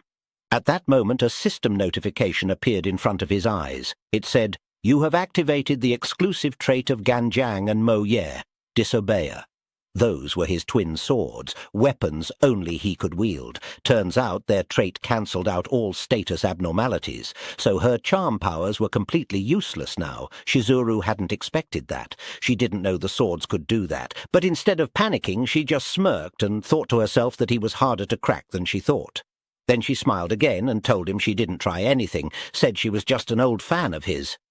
She started using her powers again and whispered that she only wanted to make him feel better. He had been getting system notifications the whole time. They warned him that she was trying to hit him with status abnormalities. But for some reason, he didn't fight it. That's how Bro got caught. He just let it happen. Back to the present, Shizuru was hugging him, holding him close like nothing was wrong. Inwardly, she was annoyed. She muttered in her head that he was always a pain to handle, mostly because she couldn't use her full powers on him. That's why he acted up like this sometimes. The brainwashing hadn't been undone, though. That was only possible because her real body was here with him. The one that had gone to Korea was just a rough version, unstable and incomplete. Not only had she failed to seduce Jihan, but he even figured out who she really was. Now, for the next vessel, she'd have to try harder than last time, and from the way she was thinking, it looked like she planned to use Akari's body as the new one. Meanwhile, at the BattleNet department, Jihan had just gotten hit with some heavy info. Ju Unji was actually one of Shizuru's bodies. He slammed the table hard, pissed off. That meant there could be dozens of Ito Shizurus walking around the world right now. But Takeda quickly told him no. This was the first time she'd ever used a body double. Normally she avoided it. She thought it was too risky to leave the Sword King behind and go far away. He admitted he didn't know how she even made those bodies or how many she could make. Jihan started realizing something. It had felt way too easy finding out her identity like that. And just like that, the night after the stream exposing her went viral worldwide, the Japanese government dropped a statement. They said they had no records of a player named Ito Shizuru, claimed they were still investigating, but it was too early to say if the Sword King had anything to do with it. A bunch of nonsense, a way to dodge taking sides. From that moment, Jihan knew. Shizuru had deep ties in both business and politics. There was no way to trap her using normal means. After he stepped out of the building, Sia was waiting outside. She crossed her arms and asked what took him so long, saying she got bored while waiting. She thought he was done with the testimony last night. Jihan told her there were other things he needed to check out. That just made her mad. She snapped at him, saying he didn't tell her anything. Then she asked him how he thought she felt hearing from someone else that he lost an arm. She got real quiet for a second, then asked if he had any idea how shocked she was when she saw the stream. Then she hit him with the real question. Why was it so hard for him to just let her know in advance? She said she was an adult now too, and he needed to stop acting so overprotective. He apologized, but she wasn't done. She looked at him with watery eyes and asked what she was supposed to do if she lost him too. A tear slipped down her cheek. He saw it and tried to ask if she was okay, but before he could finish, boom! She punched him right in the gut. She told him she knew she wouldn't be able to help much, even if he warned her in advance. But she still wanted to know, and from now on she was going to work hard, really hard, so that one day she'd be strong enough to stand beside him. She told him to stop carrying everything alone. Jihan looked at her and smiled. He said all right, then joked that from the way she hit just now, she'd probably get strong real soon. She smirked and agreed, saying it wouldn't take long, even though there was still a ton of stuff she needed to improve on. He laughed and said it looked like she was humble now, then told her he'd raised a monster. But then she went quiet for a second and nervously asked about her dad.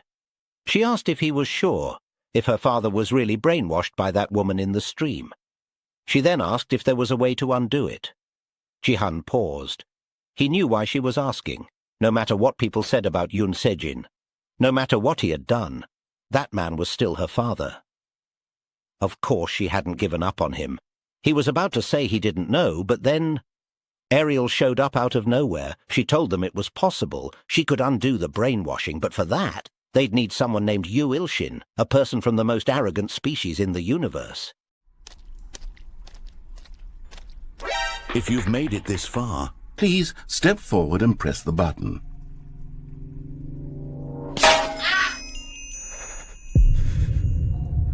Now, open your eyes, step forward, and push the button. Yes! You see? What a thrill! What a rush! That was you! now I want you to do something else for me.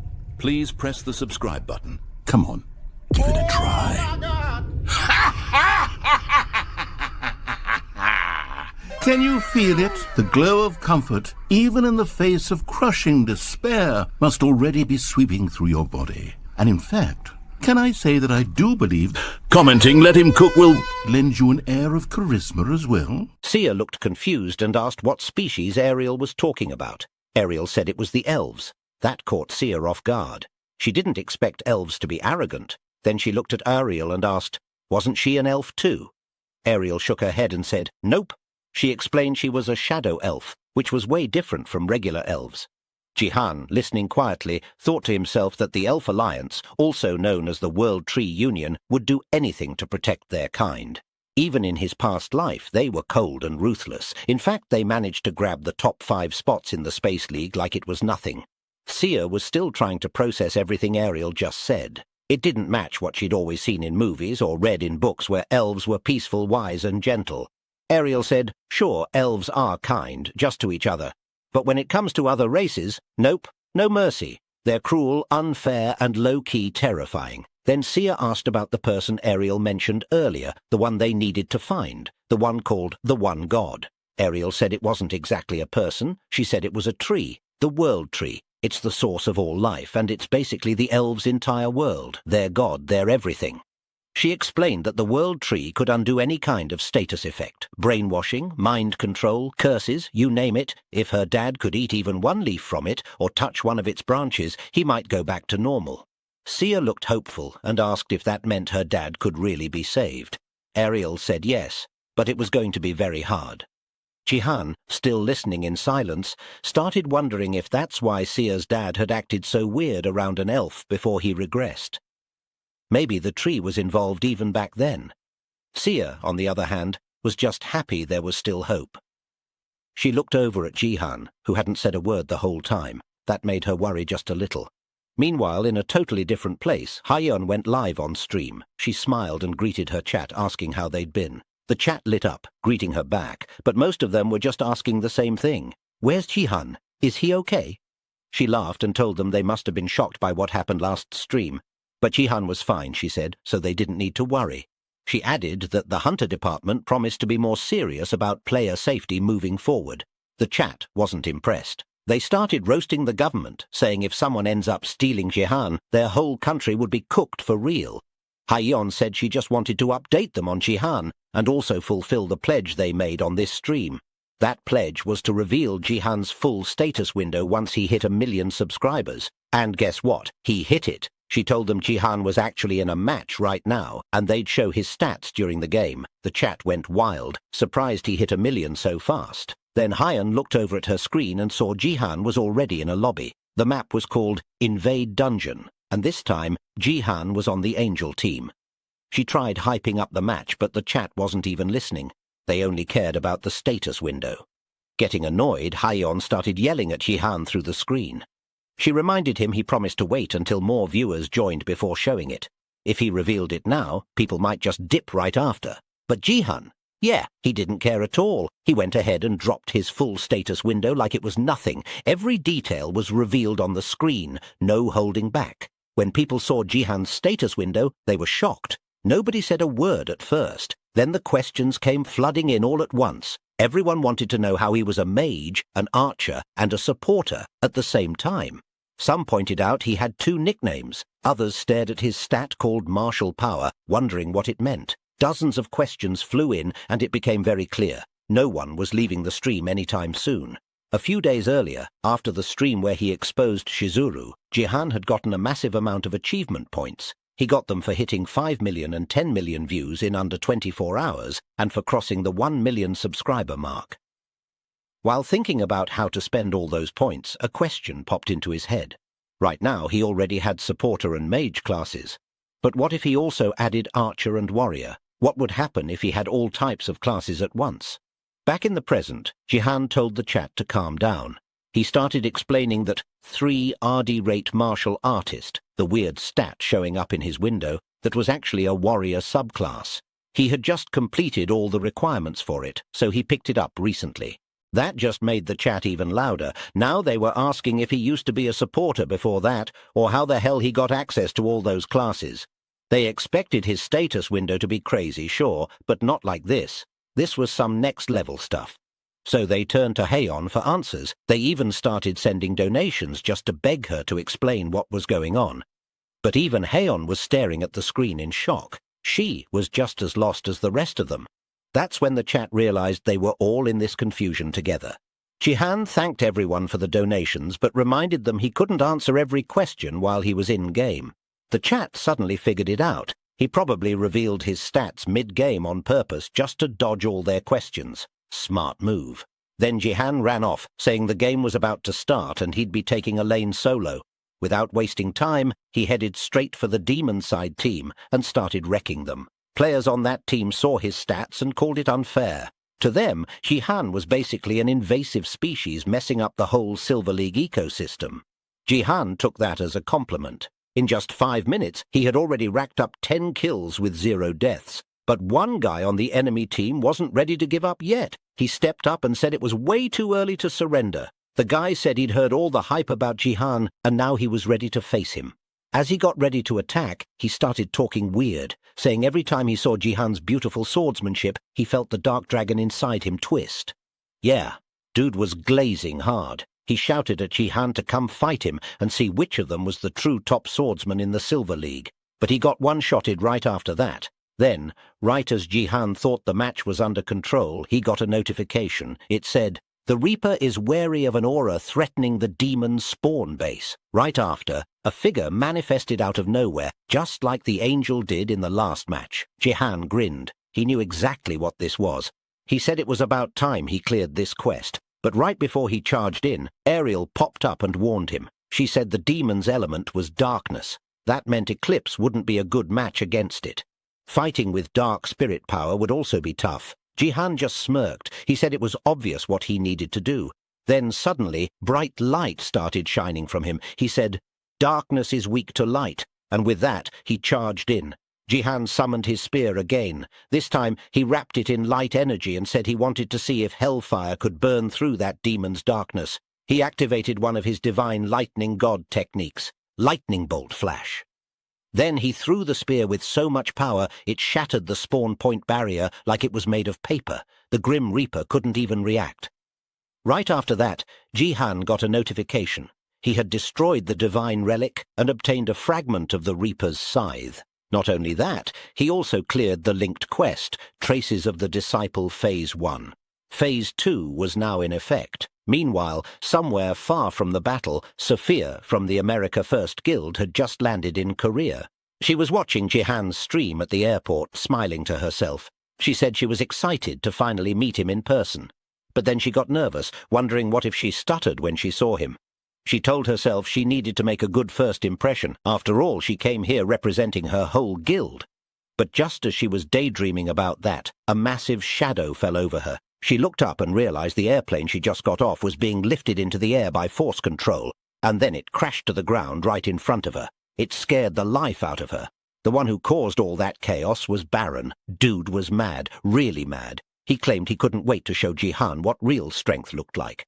Bro took his rage out on the plane for no reason at all. Later on, Jihan had to explain his whole status window to Hyeon. She stared at the screen, doubting what she saw. She asked if he somehow manipulated it. Jihan asked her how he could possibly do that. She pointed at the stat called Third-Rate Warrior and asked why he chose it. It looked basic to her.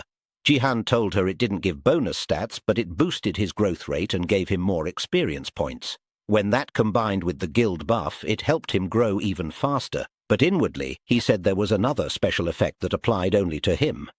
The moment he gained all 4 main classes, Supporter, Mage, Archer, and Warrior, he got 2 choices.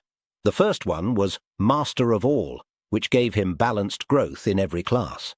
The second one was Master of One, which focused on just a single class. Since Support and Mage were just stepping stones to reach Force anyway, he went with Master of One. Because of that, the Third-Rate Warrior class was enhanced 4 times. With this boost, he was confident he could reach the Gold League pretty quickly. But before that, he had to complete a chain quest. He just didn't know what the conditions were yet. Hyeon noticed him zoning out and asked if something was bothering him. Jihan asked if the only Bronze League members in their guild were Sia and Diego Macid. She said yeah, most of the others were already in silver. Then she asked why he brought that up. Jihan said there was something he wanted Sia and Macid to experience. Whatever it was, he was going to need his ability for it. Hyeon sighed and said okay, but now she had to go greet the foreign visitors. The scene cut to later that week. Baron was now sitting inside Jihan's guild building. He slammed his coffee on the table and said it tasted like actual trash. He started complaining that the guild treated guests terribly for giving out such horrible coffee. But then it turned out he didn't even drink coffee in the first place.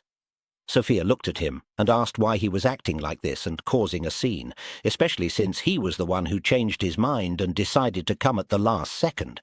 Baron blushed and asked when he ever said that. He claimed the only reason he showed up was because their guild leader, Gates, kept begging him to come. In that same room, Sia was sitting quietly beside Diego Macid when Macid leaned over and said it was bad manners to go to someone else's place and start complaining about the food. Baron scoffed and asked if he was trying to defend them just because he was part of the guild. Then he turned his sharp eyes on Sia and said she only got in because she was lucky enough to be related to Jihan. But what really confused him was why Jihan brought Macid in the first place. Baron looked at him and said, "So is it true? That rumor about you dropping your level to 1 and starting over as a mage?" Without waiting for an answer, Baron used force control to snatch the ball out of Macid's hand. He spun it once, then mocked him, saying someone who just plays around with stuff like this would be nothing but a burden. And as Silver's strongest mage, he could promise that. Macid was quiet for a second. For a moment it seemed like Baron got him, but then Macid looked up and casually said, "I dropped that ball in the toilet this morning." Baron's face twisted, and he tossed the ball back at him in disgust. Macid smiled and told him he was just joking. Right then, Hyeon and Jihan entered the room. Hyeon thanked everyone for coming all the way to the Bloom Guild on a lease. As soon as Jihan walked in, Sophia jumped up like she saw a celebrity. She lit up and said she was a fan. Baron, still annoyed, rolled his eyes and told them to skip the introductions and just get to the point.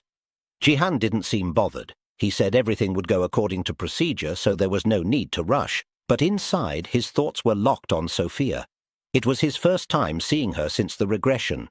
In his past life, the two of them had been close. He didn't expect to meet her again like this. Jihan stepped forward and told the group that before they begin, he had a proposal. Then he flashed a creature on the screen and asked what they thought about hunting Nasid with him. That name dropped like a bomb. The whole room went silent. Nasid wasn't just any monster. He was a massive snake beast that only showed up in Platinum League. Baron was the first to snap back. "Say something that makes sense," he said. "You trying to catch a T-Rex with a chicken or what? Nasid doesn't even show up in silver." But Jihan calmly told him not to worry. He had just learned a method to forcibly summon Nasid, and for faster growth he planned to bring Sia and Diego Masid. If Baron and Sophia, two top silver-ranked players, also joined, their odds were looking real good. Sophia glanced at him and said she'd like to help if it was possible, but then she frowned. If they were from different countries and leagues, they couldn't form a party. After all, she and Baron only came to Korea on a lease. They weren't naturalized players. That's when Hyeon stepped in. She told Sophia not to worry because there was a way around it. She explained that the Bloom Guild had a special effect tied to it, thanks to something Jihan gave her. With it, guild members could form a party even if their nationalities and league ranks were different. There were some limits, of course, but it made cross-border teams possible. In her mind, she thought back to that Akashic page Jihan had handed her a few days ago. After she used it, her gift rank went up, and with it, a strange new effect had appeared. She had even thought about selling it at first, but now? Now it was paying off. Baron crossed his arms and said, "All right, let's just say the challenge is possible. What about those two bronzes?" He was clearly talking about Masid and Sia. Then he added that even with a party full of top-tier players, there was still no guarantee they could take down Nasid, but Jihan stayed calm. He told him that if he didn't want to participate, that was fine. There were others waiting for an open spot. China's Wang Lin, Russia's Mikhail, and Israel's Scarlet had all asked him to give them a call if there was ever a free slot. He could easily just reach out and propose it to them. Baron let out a short cough and said, "I never said I didn't want to join." Then he added that since there were already two bronzes in the group, someone like him should be there to balance things out. And no, there was no need to thank him. Jihan nodded and said that was perfect. They'd go with this team. But inside, Baron was annoyed. He thought Jihan was full of himself. The guy kept bragging like he was hot stuff, even though he only won the promotion match because of some item. Baron didn't say it out loud, but right then and there he was ready to punch Jihan straight in the nose. Later, they were already 15 minutes into the game. And the enemy team? They were getting steamrolled. Jihan's team had crushed every tower and backed them into a corner. The opposing players were stunned. Nobody could figure out how a party like this was even possible. Who let them form that kind of team? Flying above the map, Baron looked down at the chaos and said the skill gap was so wide it didn't even feel like a warm-up. He mocked the Silver League players, saying they held on surprisingly well, for a bunch of bugs. Then with a smirk, he raised his hand and said it was time to end this. He was about to force them into surrender, but then something unexpected happened. Someone raised their hand first and said, "I surrender." Everyone froze. Not just the enemy team, but his own team too. Even the chat was confused, because the one who surrendered was Jihan. 5 minutes earlier, up in the top lane, the second tower was already down. Masid was goofing off a bit, trolling the other player who was still trying to figure out what a guy like him was doing in Silver League. They remembered he had reset to level 1. Masid didn't say anything. Instead, he used his soccer ball like a weapon, coating it with fire mana. His kicks were so strong that he blasted the enemy apart. Sophia was with him the whole time, supporting from the backline. The viewers watching the stream lost it. They couldn't believe the damage Masid was doing. Some thought maybe it was just Sophia's buffs. But even Sophia, in her head, was stunned. She admitted she buffed him, but this level of control, this kind of power, no bronze should be able to pull that off. At the same time, down in the bottom lane, a huge explosion caught everyone's attention. That was Jihan. He was with Sia and had wiped out the enemy fast, but instead of killing them, he knocked them down to a sliver of health. Then he told Sia to just hit them once and they'd drop. He was basically carrying her, and the chat noticed. Some were impressed, others were just jealous. Meanwhile, in the mid lane, Baron was on a rampage. He was shouting, "Die, die, die!" as he tore through the last defenders like a beast. Everything was going way too well. But then Sia asked a good question. She said they needed to hunt Nasid, but if things kept going this smoothly, wouldn't the match just end before they got the chance? Jihan told her not to worry. He had a plan. And that brought it back to the present. After Jihan suddenly surrendered, Diego turned to him and asked if he had lost his mind. Baron joined in, yelling that the win was already guaranteed, so what was he even thinking? Jihan told them both to calm down. He explained there was a condition attached to the surrender. Then he turned to the enemy team and said, "Join us, let's go hunt Nasid." The entire room, both teams and the chat exploded. Everyone knew what that meant. Nasid wasn't just some jungle boss. He was a high-tier monster that only appeared in Platinum League. Even the enemy team looked around like, is this guy serious? And Jihan, he just stood there, looking dead serious. Baron suddenly grabbed Jihan by the collar and started shaking him, yelling in disbelief. He demanded to know what kind of nonsense Jihan was spouting now. Didn't he just say their group was enough? So why was he inviting those pieces of trash into the party? Jihan slapped Baron's hand away and told him straight. This wasn't going to end just by hunting Nasid. Even if they wiped out the enemy team, they'd revive after a minute. What then? What if the lanes got taken over while they were busy trying to hunt Nasid? Would Baron be able to handle all that by himself? Sophia stepped in and said Jihan had a point. It's not like they could beat Nasid as fast as Platinum players anyway. One of the enemy players tried to say something, probably the usual, Nasid doesn't even appear in Silver League. But Jihan cut him off without blinking. He told them he was going to make Nasid appear. They just needed to follow his plan.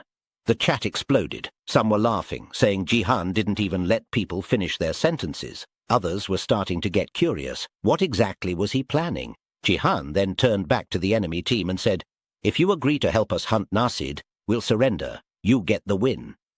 That offer sounded good, too good, honestly, but they agreed.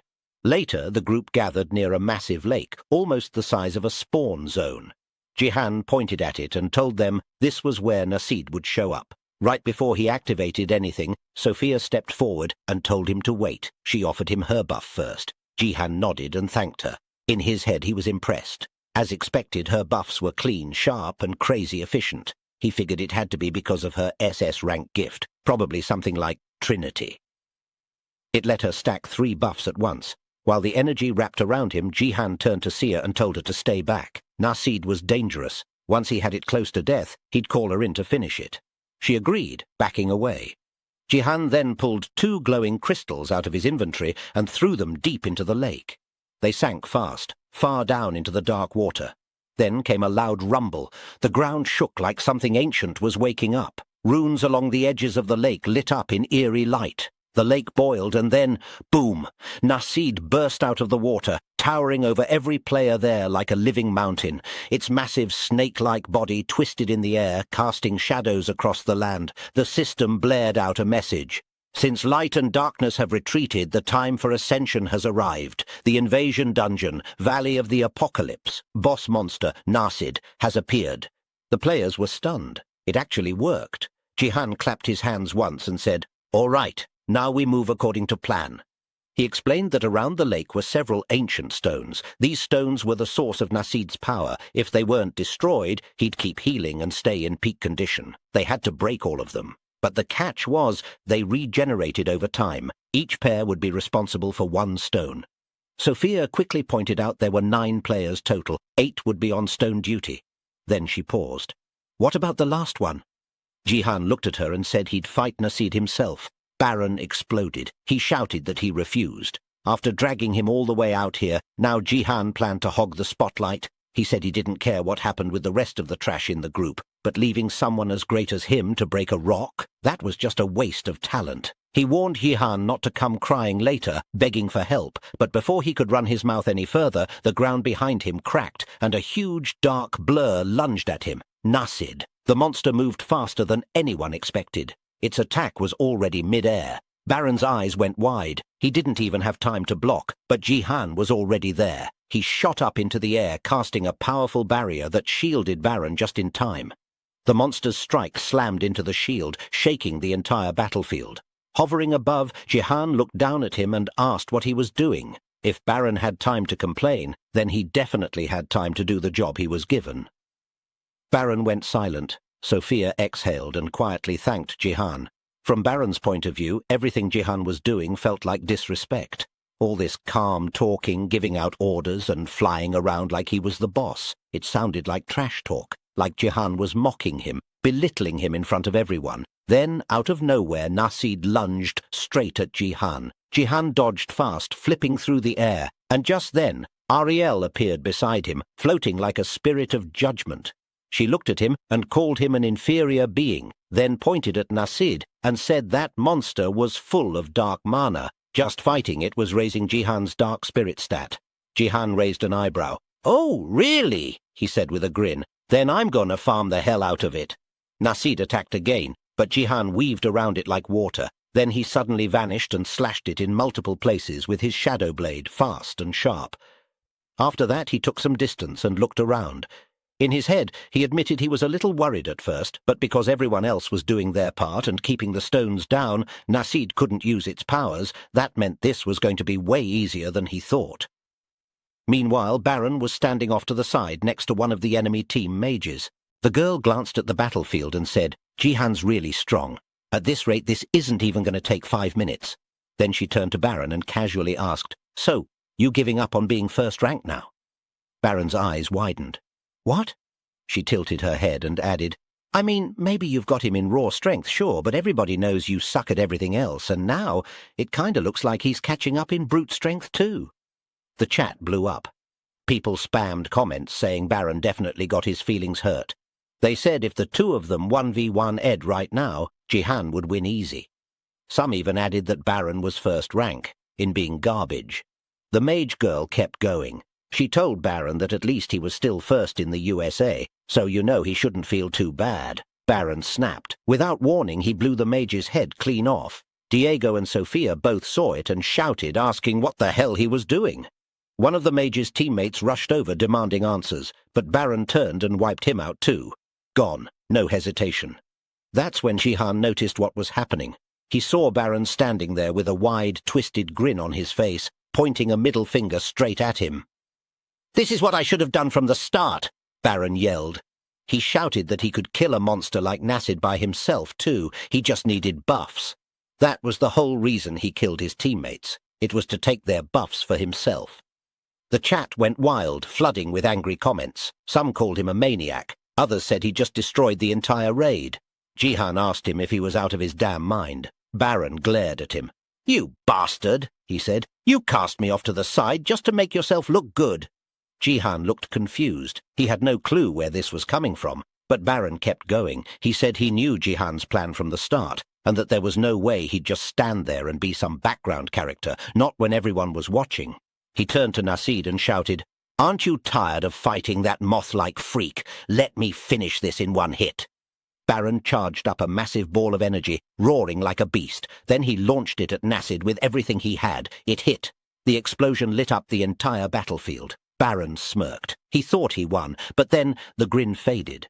There were a few things Baron overlooked. First, wide-range attacks like that didn't work well against Nasid. The monster's body was too durable. Second, Nasid wasn't using its powers earlier only because the players were keeping the stones weakened. Third, and most important, the stones were recovering now, because Baron had killed the players guarding them. And the final lesson? A troll in a team game never has a good ending. Nasid moved fast. The monster lunged and bit down hard, crunching Baron like a snack. Blood and mana splashed everywhere. The chat went crazy. "That's karma! Baron got munched! Bro finally got what he deserved!" Now the team had a serious problem. Nasid was back at full power, and it looked like they were all in deep trouble. The monster called them insolent humans and said he was going to turn every single one of them into dust. Right after that, it activated a status abnormality, paralysis. Sophia and Diego dropped to the ground like puppets with their strings cut. Jihan felt it hit him too. His whole body stiffened, and man, he was mad. Like really, really mad. That bastard Baron had ruined everything. They could have been done by now if he didn't pull that stunt. Jihan cursed in his head, knowing that because of Baron, the other team probably wouldn't cooperate with them anymore. He thought maybe he should back off and try again another day. But then he shook that idea off. He was about to get promoted soon. He had to endure. He had to power through. Then, out of nowhere, a bunch of arrows came flying through the air and slammed right into Nasid's face. Jihan turned quick and saw who it was. Sia, standing on top of a hill with her bow drawn. But her plans seemed to stop right there, because now Nasid's full attention was locked onto her. It started chasing her without a second thought. Jihan felt the paralysis fading. He called out to her, asking what the hell she was doing here. He had told her to stay far away. He shouted that there was no point in her attacking. She needed to just run. He said he'd handle it from here, but Sia had clearly had enough. She yelled back at him to shut up, said she was sick of being treated like some useless teammate just because he was her uncle. That's why Baron kept looking down on her. She said first she was known as the Sword King's daughter, and now everyone only saw her as Jihan's niece. She said she had a gift too. She was trying her damned hardest every single day. She just wanted him to tell her what to do, how she could actually help. Right then, the monster attacked again, and she barely managed to dodge in time. Jihan noticed Sophia and Diego were totally out of the fight. Luckily, the buff Sophia gave him was still active. That meant he could still paralyze the thing for at least another minute. He looked at Sia and told her something weird. He said she was now an autumn mosquito. Even Sia and Nasid paused at that, like they were wondering what the hell this man just said. Jihan explained it anyway. Autumn mosquitoes are more dangerous than summer ones. Sure, there aren't as many of them, and they're weaker overall, but they show up out of nowhere. They bite you like they're sucking out your soul and drive you crazy. That's exactly what Sia became just now, showing up from afar, poking at Nasid again and again with her arrows, making the monster lose its mind. She ran as Jihan told her, while Diego, still down, mumbled that this monster even talks like Baron. Meanwhile, Jihan was finally starting to get up. Thanks to Sia distracting Nasid, he had enough breathing room. That's when he felt it, something moving in his shadow arm. The energy from the eclipse moon had grown stronger. Ariel confirmed it, saying his sword shadow stat had gone way up. With some effort, he could finally cut that damn worm. Jihan thought to himself, if the power of shadow had grown stronger, maybe, just maybe, he could pull off a new divine shadow technique. But then something wild happened. Nasid actually left its pit. It said hide-and-seek was over. Sia's wild aggression had dragged it out of its base. She stumbled down the hill and hit the ground hard. In her head she thought she needed to buy more time. But her body had nothing left. Her stamina was gone. Even so, everyone watching saw it. Her determination didn't quit. Not even for a second. She wanted to help her uncle, and if that meant getting back up no matter what, then that's exactly what she was going to do. She stood face to face with the monstrous being, her legs shaking a little, but her will holding strong.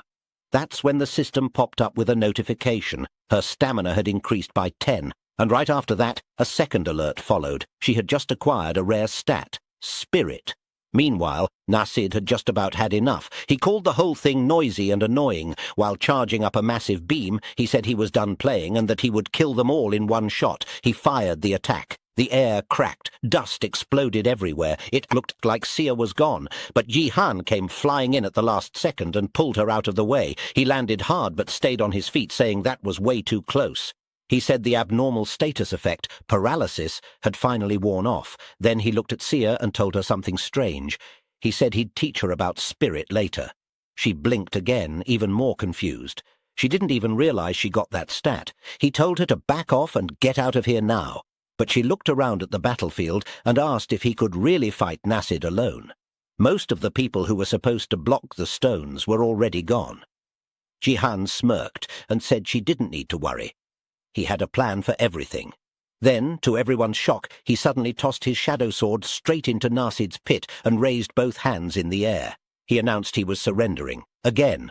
The ones watching from afar were stunned. He pulled that move out again. Nasid tilted its head, clearly confused, and asked if this was supposed to be his dying wish. It called Jihan full of surprises. Then it dashed forward, fangs ready, saying it was going to devour him whole. But right when it got close, something unexpected happened. A huge swarm of shadows erupted out of the pit. They surged up like a black wave and latched onto Nasid from every direction. It froze, confused, trying to shake them off. That's when Jihan's grin widened. He said Nasid had it all backward. He told it, plain and clear, you're the one about to be devoured, because these shadows weren't going to stop, not until he was completely gone.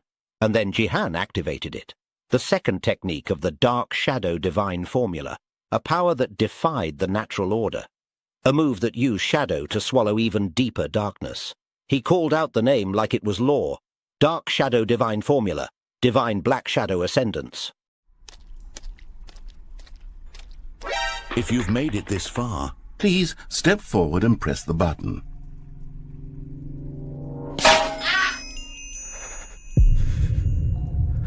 Now, open your eyes, step forward, and push the button. Yes! You see? What a thrill! What a rush! That was you! Now, I want you to do something else for me. Please press the subscribe button. Come on, give it a try. Can you feel it? The glow of comfort, even in the face of crushing despair, must already be sweeping through your body. And in fact, can I say that I do believe Commenting Let Him Cook will lend you an air of charisma as well? While Jihan was still fighting Nasid, Baron sat at the spawn point, arms crossed, annoyed. He muttered to himself, wondering what would have happened if he hadn't let his guard down back then. If he had just kept up the pressure, maybe he would have been the one to kill Nasid. He also started getting impatient, wondering when the others would return. He didn't believe for a second that they could beat Nasid without him. But then, out of nowhere, a massive explosion of shadow lit up the distance. His eyes widened. A system notification popped up in front of him. Angel Team has defeated Nasid. The Angel Team has received the blessing of the Void. Baron blinked, stunned. He stood up and shouted, "What? How the hell did Jihan take down Nasid without me? That's nonsense!" Before he could process it any further, the Demon Side team returned. The moment they saw Baron, their eyes lit up with fury. "You traitor!" one of them yelled. "You promised you'd let us win!" another shouted. They swarmed him with insults, blaming him for everything and calling him names. Baron, already in a bad mood, snapped. His rage exploded. "Enough!" he shouted. "You think I need any of you? I'm the strongest player here!" And with that, he went on a rampage. He crushed every one of them, stacking up more kills than he ever had before. His anger turned into pure domination, and he led his team straight to victory. Later, back at Jihan's building, Sia ran up to him overjoyed. "Uncle, look," she said, showing off her screen. "I'm level 20 now." She couldn't believe it. Before that game, she was only level 5. 15 levels in one match felt unreal. Jihan smiled and said it was a good thing she got her spirit stat up before hitting level 10. Sia nodded and said, "I guess now I gotta pick my first class. Any ideas?" Jihan blinked. "Wait, you haven't picked yet?" She shook her head. "Well, how about Archer?" he said. "You're already good with the bow." Sia thought about it. It does fit me. But if I pick a class, I want to be at the very top. And our country's full of strong archers already." Jihan thought to himself, she's got ambition. Yeah, she really is related to me. He still told her Archer was the best pick. She raised an eyebrow and asked why. He just smiled. "Because I'll be at the top of the warrior class, obviously." Sia rolled her eyes and playfully punched his arm. "You're so full of yourself." Right then, her phone rang. She picked it up and walked to the side to answer. Jihan, bleeding from her punch, chuckled to himself. Maybe she'll be just fine as a warrior too. He opened his status window and stared at it. Defeating Nasid really paid off.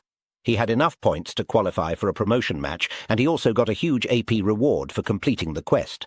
Then he noticed something else in his inventory. Cloak of the Void, an S-rank item. He read the description. A cloak given to a disciple of the Void grants stealth by isolating the user from the world, allows the user to avoid all attacks below SS rank. Stealth will break if the user's movement is detected. Wearing it too long may cause the user to become lost in the Void. Jihan grinned. An S-rank item. Nice. But then his eyes narrowed. Isolating the user from the world, he muttered. That sounds kind of shady. He then summoned Ariel. When she appeared, her face looked off, gloomy, almost worried. Jihan asked what was wrong. Ariel didn't look up. "The skill you used to beat Nasid. It's bothering me." "You mean the Dark Shadow Ascension?" he asked. She nodded. "Yeah. No matter how I look at it, it's exactly like the original form of final authority." Inwardly, Jihan wondered what the connection was between the Shadow God technique and the Shadow Queen. Then, with a nervous tone, he told Ariel once again that he didn't know anything about it, and reminded her that he had already explained this the last time they spoke. But suddenly, Ariel stared at him sharply and said she was going to get straight to the point. She asked if it had to do with the constellation that took his gift away. She brought up the name. Was it the Wandering Martial God? Jihan was stunned. He had no idea how she knew about that, but before he could say anything, Ariel told him not to even try denying it. She explained that the reason the original form had sent her to him was because it detected the martial god's energy coming from him. Jihan let out a sigh and said he thought he had just been unlucky enough to match her weird, perverted tastes. Then he admitted it wasn't some big secret. He said she was right. But he also asked if the wandering martial god was really such a big deal that the Shadow Queen would go out of her way to send a clone after him. Ariel replied that to the constellations, the wandering martial god was like a walking disaster. Normally, a constellation treats the star it was born in as its mother and protects it. That's when Jihan cut her off and asked what she meant by born. He thought constellations were like gods. Ariel explained they were more like beings who had become gods after going beyond the limits of their original species. She also added that Jihan himself could become a constellation too, if he ever reached level 777 in BattleNet. Jihan looked confused. He always thought the level cap was 500. Ariel told him she couldn't explain everything just yet, but once the tutorial ended he would understand what she meant. Then she went back to the main topic. She said the martial god was different from other constellations. He had created a star of his own called the Martial Star, and he would go around hunting constellations, locking them inside his star. Once trapped, those constellations would get their power drained and be stuck in a weird state between life and death. That's why so many constellations were scared of him. Ariel said the Shadow Queen had grown wary when she sensed the martial god's energy in Jihan, so she sent her to keep an eye on him. She said that it wasn't weird for Jihan to be using a power granted by the martial god. He could have easily given Jihan a skill he stole from another constellation. But here's where things got tricky. The Shadow Queen had never been one of the martial god's victims. So why was Jihan using her power? How did it get leaked? And more importantly, how was she supposed to react to this? Inwardly, Jihan said he understood now. In his past life, he had learned the Shadow God technique while he was in the Diamond League. That must mean the wandering martial god had already absorbed the Shadow Queen's powers back then and created the Shadow God technique from them. If that was true, then the Shadow Queen might be next on his hit list. Suddenly, Ariel interrupted his thoughts. She said she assumed the Shadow God technique was the strongest skill he had gotten from the martial god. But Jihan told her no, it wasn't. She looked surprised and asked what it was, and if he could show it to her right now. But Jihan said he couldn't. His level was too low at the moment. The only reason he was able to use Dark Shadow Heaven Ascension was because he had been buffed earlier. As she listened, Ariel thought to herself that if she could just see what this stronger skill was, maybe the Shadow Queen could strengthen her final authority. Suddenly Sia came running back, all happy and excited. She asked Jihan if he was free during dinner time today. Jihan looked confused and asked why she seemed so thrilled. She responded with a big grin, saying that his fans wanted to meet him. That left Jihan even more confused. Meanwhile, Sophia was sitting in a fancy restaurant, trying to keep her nerves under control. She quietly said to herself that she hoped this wasn't too rushed or awkward. She wondered if she should order drinks first and felt like maybe she sprayed on too much perfume. In short, she was nervous. At the same time, in a completely different restaurant, Hayon was checking herself out in the mirror, hoping her makeup wasn't messed up anywhere. She had thrown it on in a rush, and just like Sophia, she was nervous too. Then suddenly, both Sophia and Hayon, sitting in two totally separate places, heard someone ask, "Did you wait long?" Jihan was the one who spoke, but he was saying it to Sophia. Sophia blushed and replied that no, she hadn't waited long at all. Back over at Hayon's table, things were going very differently. She was already annoyed. She was on a blind date, and the guy sitting across from her was definitely not her type. Back to Jihan. He was now eating with Sophia.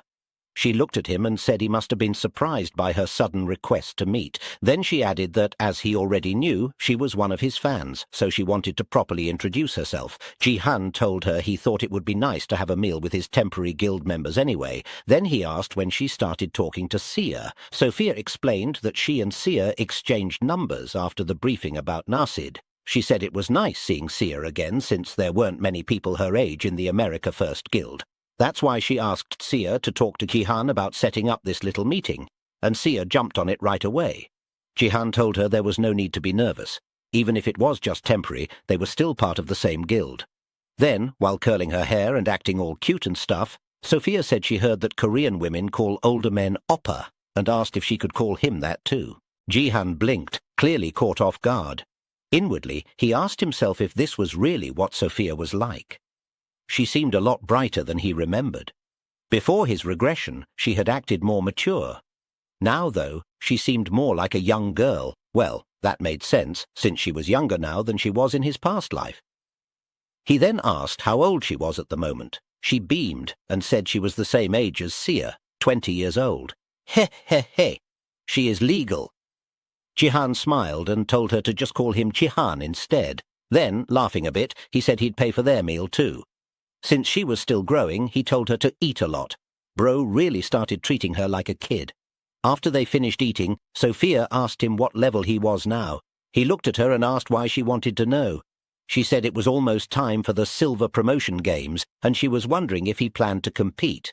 Then she added that she was in the top 100 too. Inwardly, Jihan realized he'd totally forgot to check the notification about that. Meanwhile, Sophia was thinking to herself, wondering if that meant she'd have to fight Jihan. Then she shook her head. She told herself that love gets stronger through trials. But still. All of a sudden, Jihan told her to wait a second as he opened his status window. What he saw surprised him. He had reached first place in the Silver League. He had earned the title Ruler of Silver. That also meant he now had the right to participate in the Silver League Top 100 Promotion Games. He knew it. He had made it into the top 100 with ease. As he looked closer, he noticed a new notification pop up. It said his level had now surpassed the Silver League and that he had unlocked the right to participate in the Gangnam 1 Gold League promotion games. The system then gave him a choice. Either join the Silver League promotion or go for the Gold League promotion. But there was a catch. If he chose the Silver League, he'd be hit with great penalties to balance things out. That made Jihan pause.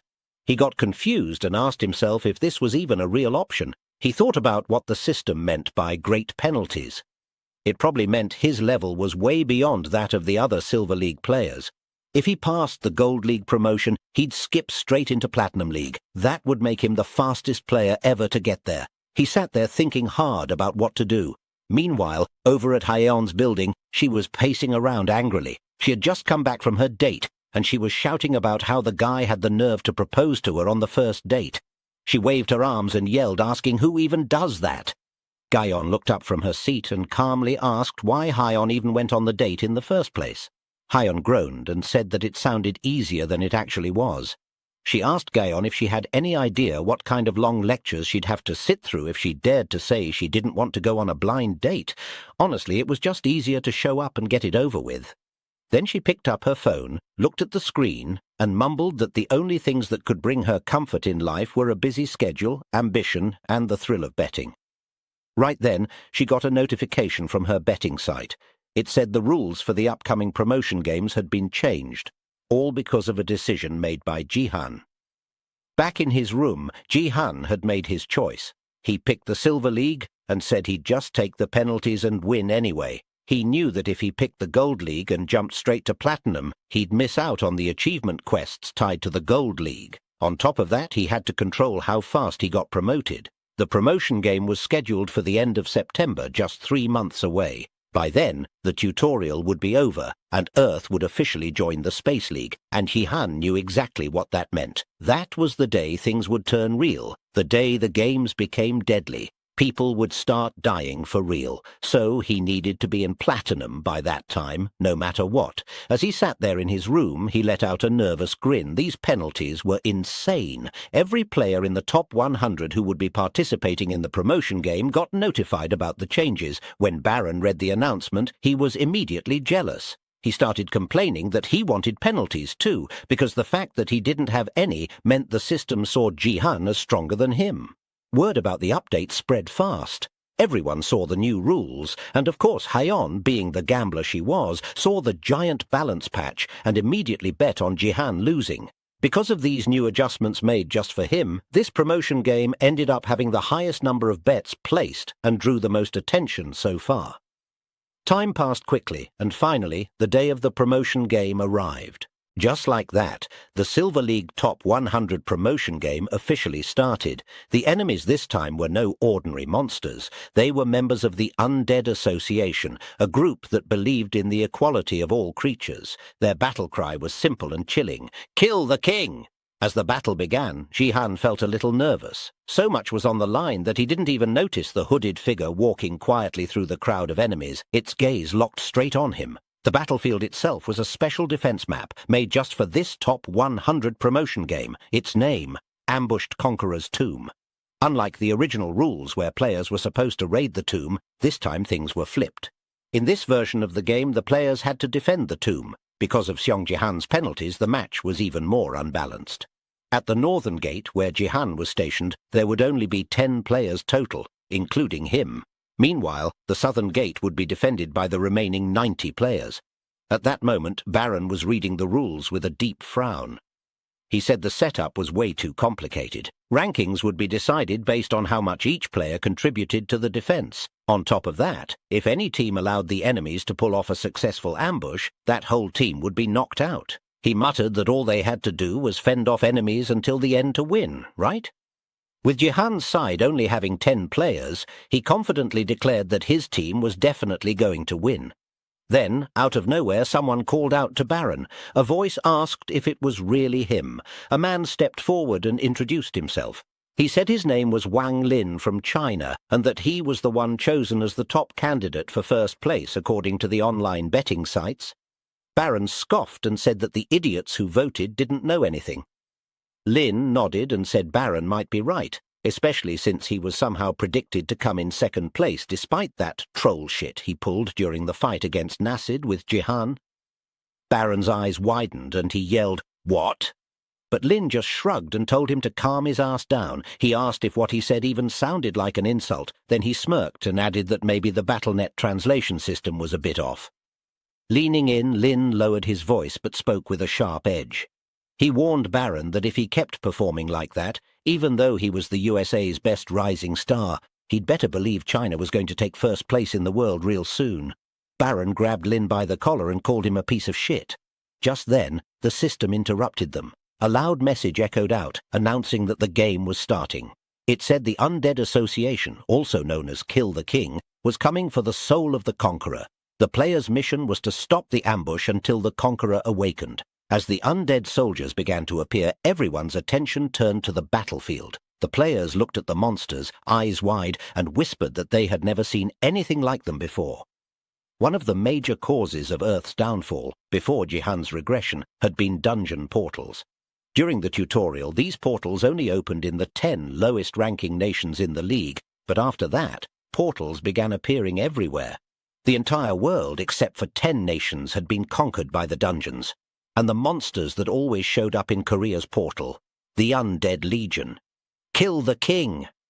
Now, those same monsters were appearing in the northern gate, and Jihan stood there, staring at the incoming army with only 9 other people at his side. He looked at the skeleton soldiers and thought to himself that he remembered these monsters only appearing in dungeon raids. He hadn't expected them to show up in a promotion game. This was going to be rough. He glanced at his teammates. Their expressions were full of regret and frustration. It was clear they were mad, and maybe even a little sad, that they had ended up on Jihan's team. They only had 10 people, while the other gate had 90. On top of that, being assigned to Jihan's side meant they were all ranked below 90th place. They were all thinking the same thing. How the hell were they supposed to fend off this many monsters?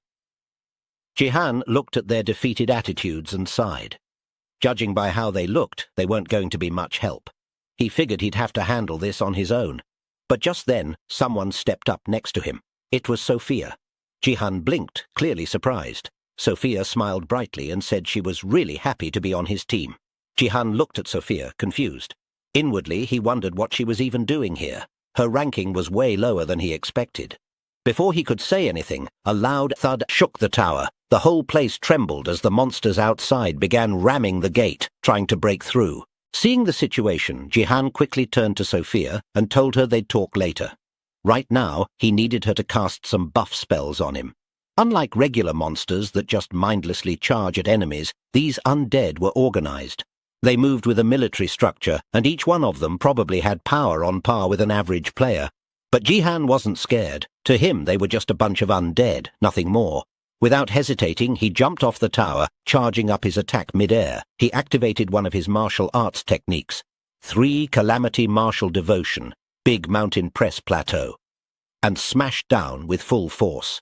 The skeletons caught in the blast were obliterated instantly. The ground cracked beneath them. Thanks to Sophia's buffs, his attack power shot up by 20%. On top of that, his Phoenix Arrow's element was the exact opposite of the undead's. That meant one thing. This is going to be easy, Jihan thought to himself, but then something unexpected happened. The skeletons, still standing around, turned their heads toward him, their eyes lit up bright red. All of them spoke in unison.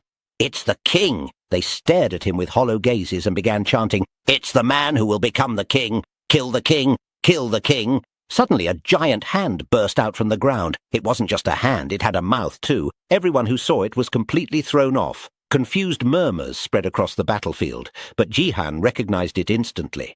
It was a flesh golem, the disciple of destruction, a monster that appeared on this specific defense map. Back then, in his past game, a flesh golem had also been summoned during the event, but it didn't fight. This time, though, it was different. This one was moving.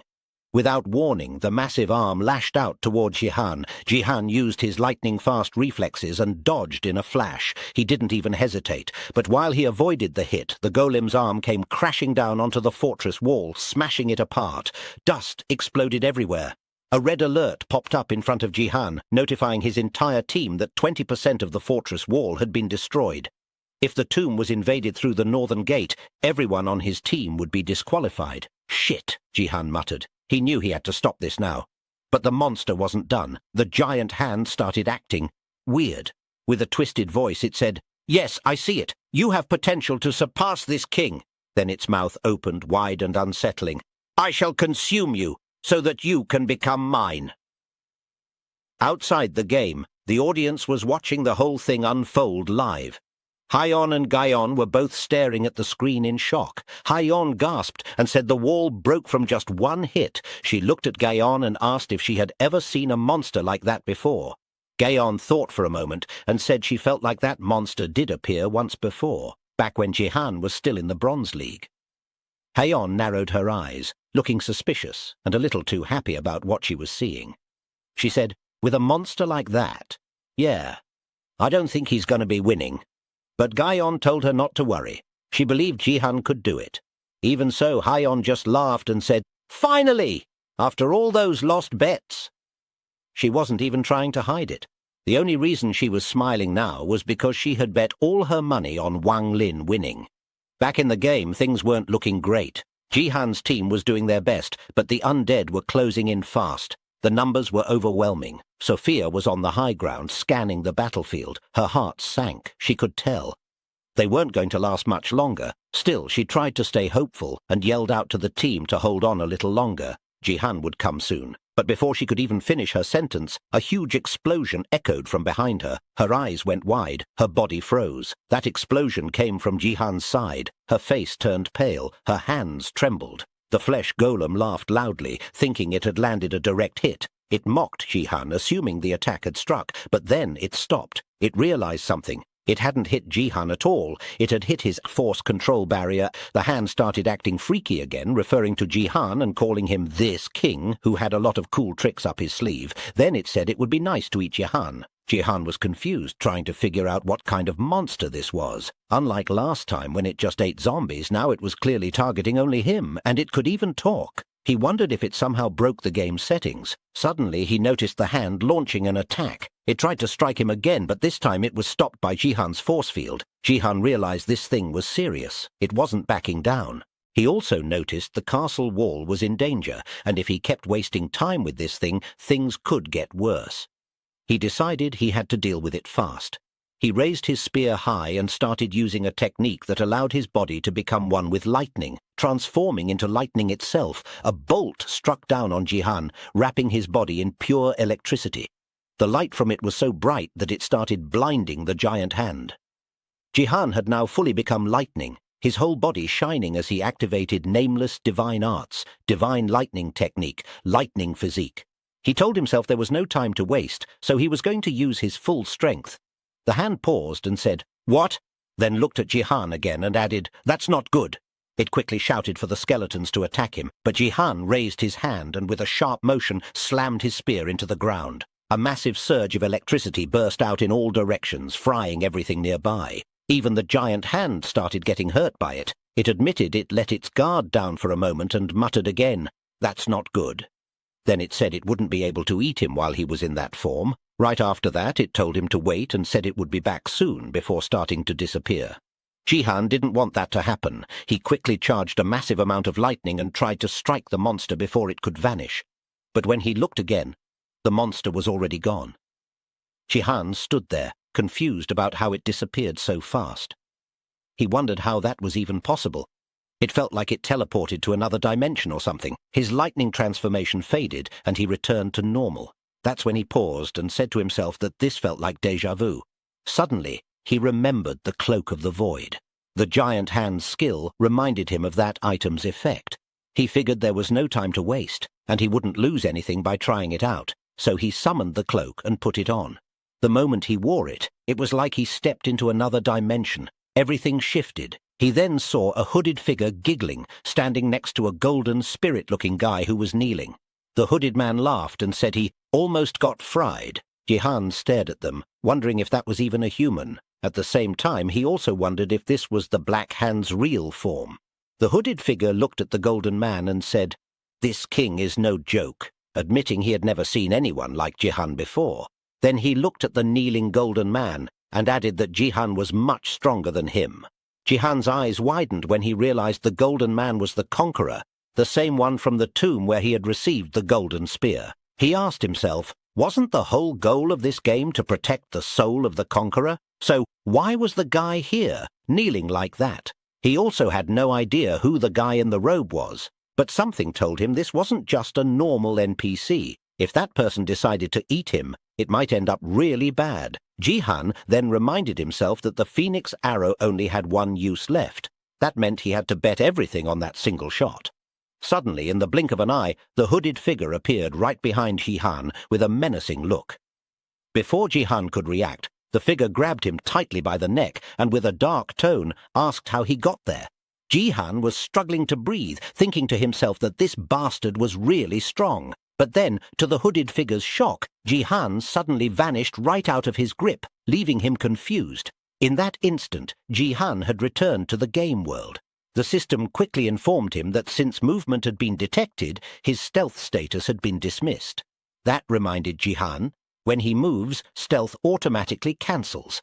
He realized he was saved by that exact mechanic. Just as he was catching his breath, he noticed skeletons charging at him. But before they could do anything, they were all obliterated in an instant. Sophia spotted him and asked if he was okay. She had seen him suddenly disappear and thought he was dead. Jihan reassured her that he was fine and asked how things were going on her side. Tears rolled down her face as she apologized and admitted things weren't going well. Jihan nodded and said it looked that way. He promised her he would be there soon to help.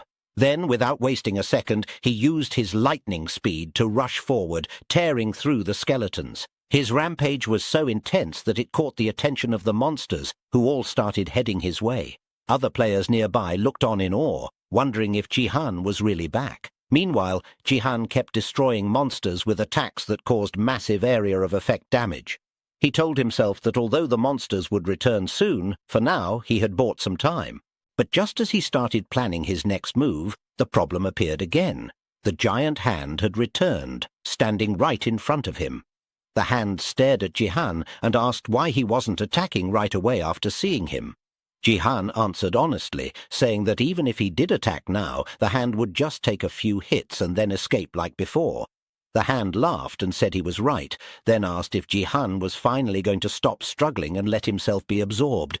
Jihan replied with a firm no, then started charging his body full of electricity again. He told the hand he would kill him in one strike. Jihan knew he could only fire the Phoenix arrow one more time. That meant he had just one chance to finish this. So he poured everything into this final attack, combining the flames of the Phoenix arrow, Sophia's buff, the Thunder God's power, and the essence of the heavenly lightning technique. All of it fused into one shot, meant to bring divine punishment down on this monster. The attack flew toward the giant hand with incredible speed, but at the last moment the hand dodged. It only received a small scratch. It then said, "That was dangerous," and mocked Jihan, asking if that was the strike that was supposed to kill him. The hand admitted it was close, but said too bad. He missed. But what the hand didn't know was that the real attack had only just begun. That first strike was the judgment that came from the one who ruled the skies. Suddenly the sky lit up. A massive bolt of divine energy came crashing down, heavenly God's judgment. The light was so intense it blinded the hand and everyone around. When the light and dust finally settled, Jihan stood there, untransformed, and asked if it was over. Thinking it was, he sat down, exhausted. The system then informed him that he had reached the maximum number of times he could use the Phoenix arrow. It was now extinguishing. Jihan looked at the weapon that had helped him so much and quietly thanked it.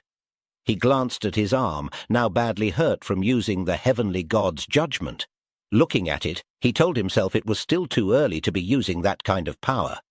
But looking at the bright side, Jihan said to himself that even with one arm he could still handle the other monsters. So he figured he should hurry up and join the fight. But just then his hope got crushed. A loud, booming laughter suddenly filled the area, bursting through his moment of joy. Everyone nearby heard it, and before they could react, the entire sky twisted into a storm. A hurricane formed right above them. Jihan was forced to use his force control just to stay grounded as a massive tornado swept through, tossing away many of the skeletons like they were paper. The voice of the hand echoed across the storm, laughing as it said it had been a long time since it had this much fun. Then it added something strange. It said Jihan wasn't someone who would peak at the level of a king. Instead, it claimed that Jihan had the right to become his head. The laughter grew even louder, filling the whole battlefield. Jihan just stood there, completely flabbergasted, unsure what that even meant. Then the system spoke in a cold tone, warning that the BattleNet system had detected an error. It announced, "The constellation of the Dead Star has illegally entered this game." Jihan looked up, and what stood in front of him now wasn't just a giant hand anymore. It had changed. It had turned into a full body, headless and massive, towering over him like a mountain. Jihan's eyes widened as he tried to process what he was seeing. The figure in front of him was a constellation. If you've made it this far, Please step forward and press the button.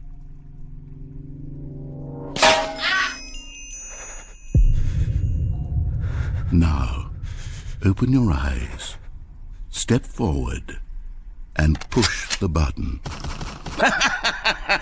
Yes! You see? What a thrill! What a rush! That was you! now I want you to do something else for me.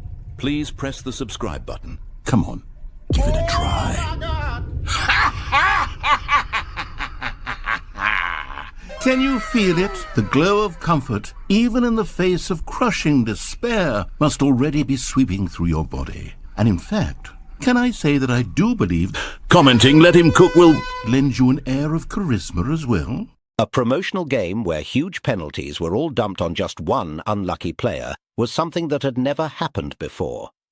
But the moment Jihan flipped everyone's predictions and reduced the Black Hand to ashes, it felt like a bomb had dropped on the viewers too.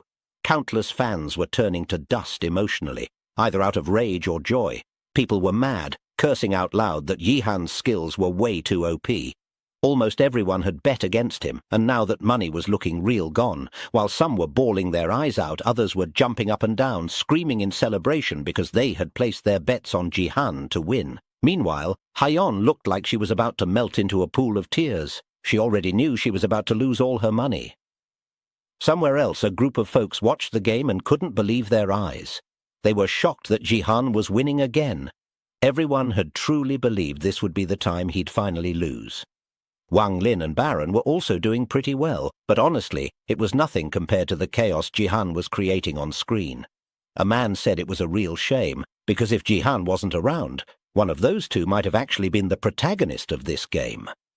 A woman beside him nodded, saying it looked like the whole promotion event was basically over now, but then, right in the middle of all that, the live stream began glitching hard. The screen flickered, froze, and finally a message popped up saying the stream was now unavailable. That happened the exact moment the constellation appeared, towering above Jihan like a mountain-sized nightmare. Jihan stood there flabbergasted. He couldn't believe what he was seeing. If that really was a constellation, then there was no way he could fight it off alone. Heck, he doubted he could even survive more than a few seconds against something like that. Then things got weirder. The area around him began to distort. Space itself was changing. Jihan thought maybe the system was trying to fight it somehow. He figured that the appearance of a constellation in a game like this must be seen as a huge error. He hoped they were working on fixing it. Meanwhile, the constellation didn't look pleased. It raised its voice, saying those annoying systems were starting to get on its nerves. Lifting one hand high in the air, it said there wasn't much time left and told Jihan to stop running. As the massive hand began dropping down toward him, it said something creepy, telling Jihan they should become one. Jihan didn't move. He knew full well he couldn't dodge that, and blocking it was out of the question. But then, out of nowhere, a laser beam blasted straight into the constellation's hand, stopping it from hitting Jihan. The constellation looked around, confused, and saw even more beams charging up all around it. Suddenly, lasers started firing from every direction. That's when the system's voice kicked in, announcing that the constellation of the dead star had no right to enter the promotional game, and that expulsion was now in progress. Judging by the noise coming from the constellation, those attacks were definitely landing. And then, as if that wasn't wild enough, the constellation looked at Jihan and yelled out, calling him Buddy, asking him to tell the system to stop shooting. Jihan's answer was short and clear, a loud "Hell no!" while thinking to himself that the system was really doing its job for once. He was actually relieved. That should have taken care of the problem pretty fast. Then the constellation raised its hand again, now glowing with a soft golden light. It told the system to wait. It claimed it had something valuable, the soul of the golden guy, and it just wanted to speak with Jihan for a little while in exchange. It said it really needed to talk to him. Jihan's eyes widened when he saw that golden light. He recognized it instantly. That was the soul of the conqueror. A system notification appeared right in front of him, asking if he would accept the constellation's offer, yes or no. It also mentioned that if he accepted, he would receive the conqueror's soul and a few other rewards. Plus, any kind of mental or emotional attacks would be blocked by the system during the exchange. Jihan frowned, thinking it over. It looked like the system wanted him to say yes. He guessed freeing the conqueror's soul might really be important. After taking a deep breath, he made up his mind. He chose to accept the offer. The constellation seemed pleased, saying it was nice that Jihan didn't even hesitate to accept the offer. But Jihan didn't waste time. He told him to hurry up and get to the point, saying he was busy and didn't have time for nonsense. Hearing that, the constellation scoffed and called Jihan arrogant. Then he cleared his throat dramatically and said he'd get to his point. After a small pause, the whole situation took a weird turn. The constellation suddenly started acting really zesty, blushing all pink, and said he wanted Jihan to become his head. Jihan looked disgusted. Without even thinking, he told him no. The constellation asked why, sounding all sad, and Jihan straight up told him why would he want to become the head of some gross creature like that. The constellation tried to convince him, saying he should think about it. If he said yes, he'd become a constellation himself. Didn't he know how amazing that was? Jihan stayed quiet for a moment and studied the constellation's body more closely. That's when he noticed something creepy. The thing was made of heads, not just random heads. He realized they were probably souls of other people. The truth hit him like a brick. This freak had been absorbing souls to build its own body. Jihan thought to himself that nothing good could ever come from getting involved with a thing like that. Then out loud he said who knows what would happen to him if he actually became the constellation's head. He told it to screw off already. Just as the lasers from the system started moving again, the constellation acted like a whiny kid, saying that was kind of harsh. He asked if Jihan even knew who he was. He claimed to be one of the strongest constellations in the whole universe. Jihan didn't even blink. He said he didn't know him and had never heard of a constellation that looked that weird. That left the constellation stunned for a moment. Then, trying to recover, he said that on Earth, people like Karl Marx and Lenin had ideals kinda like his. So he said Jihan could call him Karl Marx Lenin, or just Karlin for short. He even added that since they were sharing nicknames now, maybe that meant they were already friends. Jihan looked like he was about to explode. He was beyond annoyed with this weirdo. He turned to the system and asked how long he had to keep listening to this nonsense. The system, clearly just as tired of Karlin, started firing beams again. Then he asked if the conversation was over and told Jihan that the offer he received was actually a really great one. Still, the constellation didn't give up. It yelled out that it wasn't going to quit like this and swore it would come back to see him no matter what. Finally, with one last blast from the system, the constellation vanished into dust. As things calmed down and the air cleared, space around Jihan slowly returned to normal. He let out a deep sigh. It was finally done. The entire enemy army was gone, all wiped out because of that weird constellation. There was nothing left for him to do now. Feeling drained, Jihan leaned down, ready to take a break and catch his breath, not noticing the figure approaching behind him. It was the Conqueror. At first glance, it looked like he was about to attack Jihan. The way he raised what looked like a spear made it seem like he was going in for the kill, but instead of striking, the weapon landed on the ground in front of Jihan. It wasn't a spear, it was a golden flag. The Conqueror looked at Jihan and called him a savior. He thanked him deeply for helping set him free. Then, as a sign of gratitude, he offered Jihan the phoenix flag of the Empire. Jihan blinked, confused. He wondered why he was getting a flag instead of the phoenix arrow he expected. But then he checked the system notification that popped up. It explained that the phoenix flag was an SSS rank item. It was described as the successor of the Phoenix and a legendary war banner once used by the first Khan. Its special ability, when planted in the middle of a battlefield, was to boost all stats of the user's party members and allies by 25%. There were extra effects too. If the user happened to be a guild owner or guild master, then all of the guild's option levels would be raised by 4. Jihan stared at the golden flag in front of him.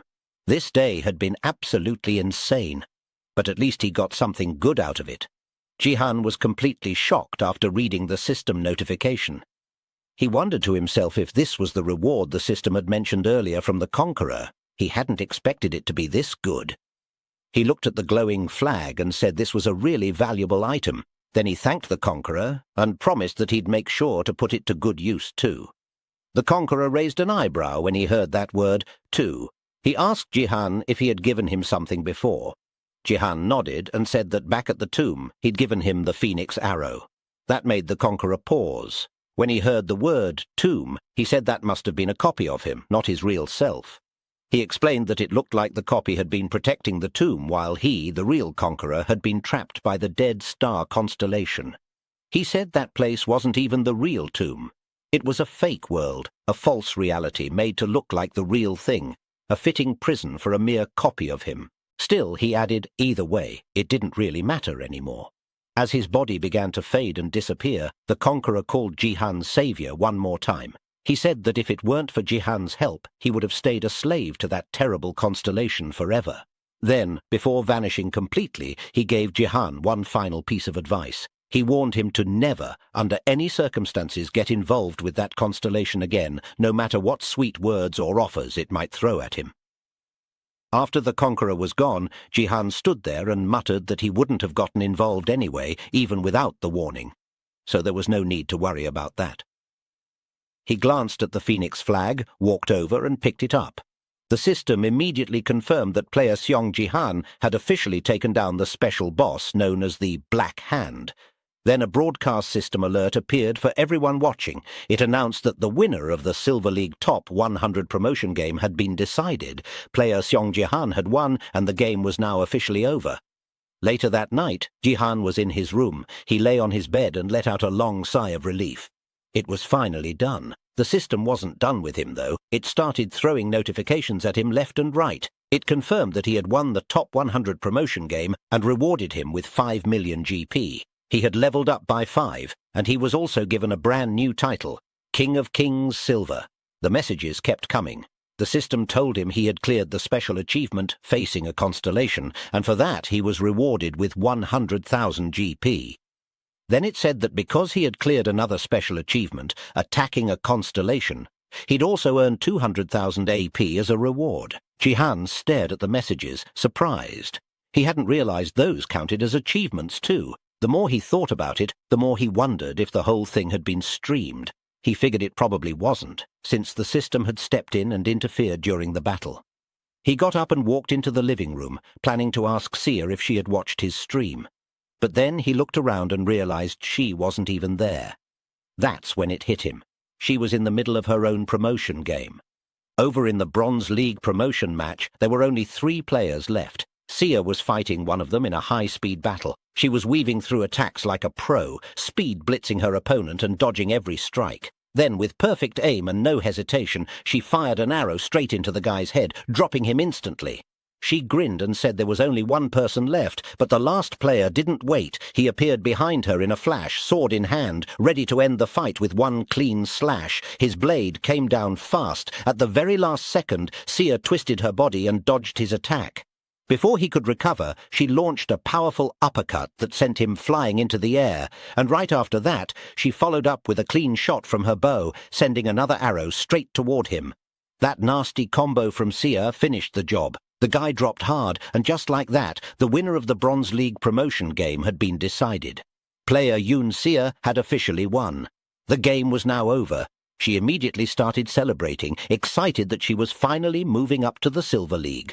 She threw her hands up and shouted in victory, laughing as the system appeared right in front of her. The system told her that she had met all the requirements for an upgrade and that her gift rank had now been increased.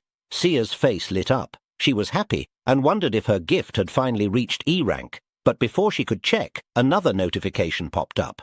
It told her that to fully upgrade the Late Bloomer gift, she had to meet one of two conditions: either become the only Late Bloomer gift owner left standing, or be the first to reach gold rank out of all the players who had the same gift. If she failed to do either, the system warned, her gift would be automatically eliminated. Sia's smile faded. She realized now that she had to be the first to reach gold, otherwise she'd lose her gift entirely.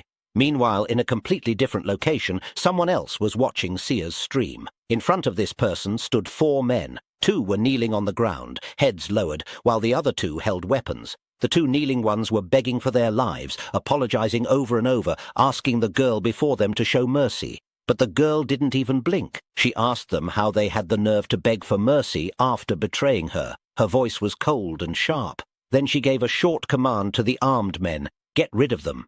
And just like that, they did. After that, she turned toward the man standing beside her and asked if he knew the Korean player who had just earned the Late Bloomer gift. She asked if her name was Sia. The man nodded and confirmed that was right. The girl pulled up her own system screen. She had received the same message Sia had just seen, the same warning about needing to be the first to reach gold or risk elimination. With a dark, serious look in her eyes, she said that it looked like someone in Korea needed to be taken out. This woman was Jin Yuhua, a powerful player from China's Hong Kong League. The next day, back at Jihan's house, he was sitting with Sia and Haeyeon. Sia was explaining the new condition she had received for her upgrade. She said that after her gift reached E rank, the requirements suddenly changed. Now, she had to be the first to reach gold. Haeyeon didn't look happy about it. She said the condition was a little uncomfortable. Forget the part about Sia losing her gift if she ranked up last. Just the way it was written made it sound shady. Gaeon joined in and said the system was basically pushing Sia into a direct competition. Sia shrugged and said she didn't even know someone else had the Late Bloomer gift. Haeyeon tilted her head and said that if someone else had the same gift, wouldn't they have become just as famous as Sia by now? Sia nodded slowly and said she had no clue who it was, but she hoped they were weaker than her. Jihan, however, thought something different. Inwardly, he remembered the name Shin Yuhua, the one who had been ranked second before Jihan's regression. If Shin Yuhua had also received the same Late Bloomer gift and the same upgrade condition, then they had a problem. Even though most information about her was hidden behind a veil, there were rumors she had ties to the triads. Still, Jihan believed that now that Sia was famous, Shin Yuhua would probably think twice before trying anything shady. But even with that thought, he told himself that they should be cautious just in case. So he turned to Sia and told her that for now she should aim to qualify for October's gold promotion match and avoid going out too much. Sia, clearly disappointed, nodded and agreed. But deep down she felt sad. She had already made plans to go out with Sophia that week. Haeyeon noticed the look on her face and decided to lift the mood. She smiled and said not to be so down. They should be celebrating both Jihan's and Sia's victories. She congratulated them both and then laughed, saying she wondered when Gaeon was going to win something. Gaeon gave her a look and asked if she was joking. She pointed out that she was already among the top 100. But just then, Jihan said something that caught everyone off guard. He mentioned that something had been bothering him. When Haeyeon asked what it was, Jihan turned to her and asked about something specific. He wanted to know about the bet she placed on the promotion match. Knowing how Hyeon was, Jihan figured that if she actually placed a bet, she probably went all in on someone other than him and ended up losing everything, so he asked her why she seemed to be in such a good mood. Hyeon acted like she didn't get what he meant and said she didn't do bets like that anymore. But then Gyeong jumped in and exposed her, saying that she did lose but got her money back. She explained that Battle.net had apologized for the system error and returned all the money people had bet. Jihan laughed and said that explained a lot. Then Hyeon, still on the topic, asked Jihan what really happened that caused the system to recognize an error. She said the stream was cut off during the promotion match, and a message popped up saying Jihan won, but it didn't show anything else. That's why everyone was so confused. So she asked if Jihan had some weird skill that messed with broadcasts. Jihan waved it off like it was no big deal, but then remembered that freaky-ass constellation begging him to become its head. He told her that because of a system error, an insanely strong opponent had shown up out of nowhere. He still managed to win somehow and ended up getting rewarded. He said she didn't have to worry about it. Then Hyeon asked if that was the reason the guild level went up. Jihan nodded and said that was one of the reasons. Inwardly, Jihan thought about the Phoenix flag, which was a reward given to him by the conqueror. But that wasn't all. He looked at his fist where a lightning-shaped mark had appeared, another thing he gained. Jihan stood up and told Sia they should get going. Before leaving, Hyeon turned to Jihan and asked if he was free next week. When he asked why, she explained that the Bloom Guild had received an award. They said it was thanks to Jihan for raising South Korea's standing in the world, and they wanted him to come receive the prize as the representative. Jihan asked if it really had to be him. She told him to come on, reminding him that he was the face of their guild. He had achieved a lot on his own, and his popularity was growing like crazy. She said if it was breaking news, then he had to be the one to receive it. It would also be good for promoting the guild. She was basically begging Bro to just accept it, so Jihan had no choice but to give in. He said he'd try to make time. She told him she'd text him the date and time later, but then Jihan asked who exactly was giving out the prize. At the Battle.net administration office, Jihan showed up a week later and was greeted warmly by a man named Oh Gyu-seung, the new director of the administration. The director shook Jihan's hand and said he looked way more handsome in real life. He thanked him for coming, saying he must be super busy, and appreciated him taking the time. Jihan said there was no need for the director to come all the way out just to greet him, but the director told him, how could he not? Inwardly, Jihan thought the guy was kind of too much. Then Hyeon leaned in and whispered that this was the new director who got the job after the old one was kicked out. She said that because of the Taiwan Daily incident, the Battle.net administration's image had taken a big hit, and now they were doing everything they could to fix it. She added that if Jihan asked for it, they'd probably be willing to build a sculpture of him right in the middle of the city. Meanwhile, Sia was just happy the director himself came to greet them and thought Jihan looked super cool because of it. Even Diego joined in, telling Jihan not to ignore him just because he was famous now. Jihan looked at him and asked what he was yapping about, since Diego was a former world star himself. They all decided to stop talking and head inside, not knowing that a suspicious-looking guy was watching them from a distance. After they entered the building, Jihan stood up front, while cameras pointed at him as the reward ceremony began. Everyone in the room started clapping for him. Sia, who was sitting next to Hyeon, whispered that Jihan looked cool today. Hyeon agreed and said it would be nice if he dressed up like that more often. Then she remembered how he used to dress back in the day and said he had improved a lot. Hyeon added that if he had kept dressing like that old version of himself, she would have burned his closet. Sia told her not to worry and said he even dressed nicely at home now. But just then, a woman nearby accidentally spilled soda on Sia's clothes. The woman apologized quickly, and the noise caught Jihan's attention. He turned slightly, wondering what had happened. Sia stood up and said she would go to the bathroom to clean up. Hyeon asked if she should go with her, but Sia said it was fine since the bathroom was close by. She left with the woman who had spilled the drink, not knowing the suspicious man from earlier had started following them. Diego, however, seemed to notice something was off.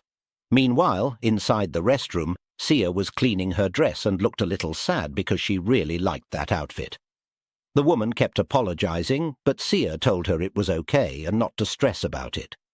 The woman handed her a handkerchief and told her to use it. Sia turned around to clean herself some more, and the woman pointed out that a bit of soda had gotten on the back of her neck. Sia was surprised and asked how that even happened. The woman told her to bend forward so she could help wipe it off. Sia agreed, still confused that the splash reached that far. But behind her, the woman reached into her bag, pulled out a syringe, and with a devilish look whispered, "Yeah, just a bit," clearly ready to stab Sia and inject whatever was in it. Meanwhile, Gaiyong started walking toward the bathroom, saying she didn't have a good feeling about all this. Diego had told her that a strange man had followed Sia earlier.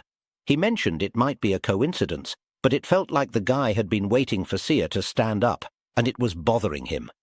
Gaiyong hoped in her mind that nothing bad had happened in that short amount of time. But when she turned the corner, she saw the woman lifting Sia's unconscious body. The moment the woman noticed her, she started running. Gaiyong shouted at her to stop and immediately gave chase, but all of a sudden the suspicious man appeared behind her and slammed her down to the ground. The man muttered that he thought he'd cleared out everyone nearby. He told Gaiyong to stay still and said he didn't want to cause a bigger scene than he already had. Then he used his power to command her body to freeze in place until he left the area. His ability worked. No matter how hard she tried, Gaiyong couldn't move an inch. Inwardly, she thought if these people got away, then Sia might... The scene shifted back to Jihan, who had just finished the ceremony. He looked around and noticed that Sia wasn't with Hayon. He asked where she was.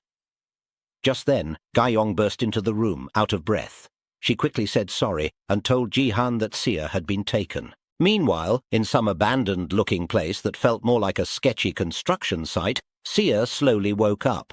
Her hands were tied, and for a moment she wondered when exactly she had fallen asleep. But as her eyes adjusted to the dim light, she realized where she was. Sitting right in front of her was Yunhua, and next to her stood the same woman who had spilled the soda earlier. Yunhua gave her a cold, menacing look and said, "Nice to meet you." Sia, confused, asked who she even was. Yunhua replied that it made sense Sia didn't recognize her, so she introduced herself properly. She said she was also a fellow late bloomer gift owner. That was the moment Sia realized this woman was the person she had to compete against in order to keep her gift. With a knife pointed directly at her, Yunhua said they were going to get straight to the point. Her tone and expression were sharp. She told Sia to give up her gift.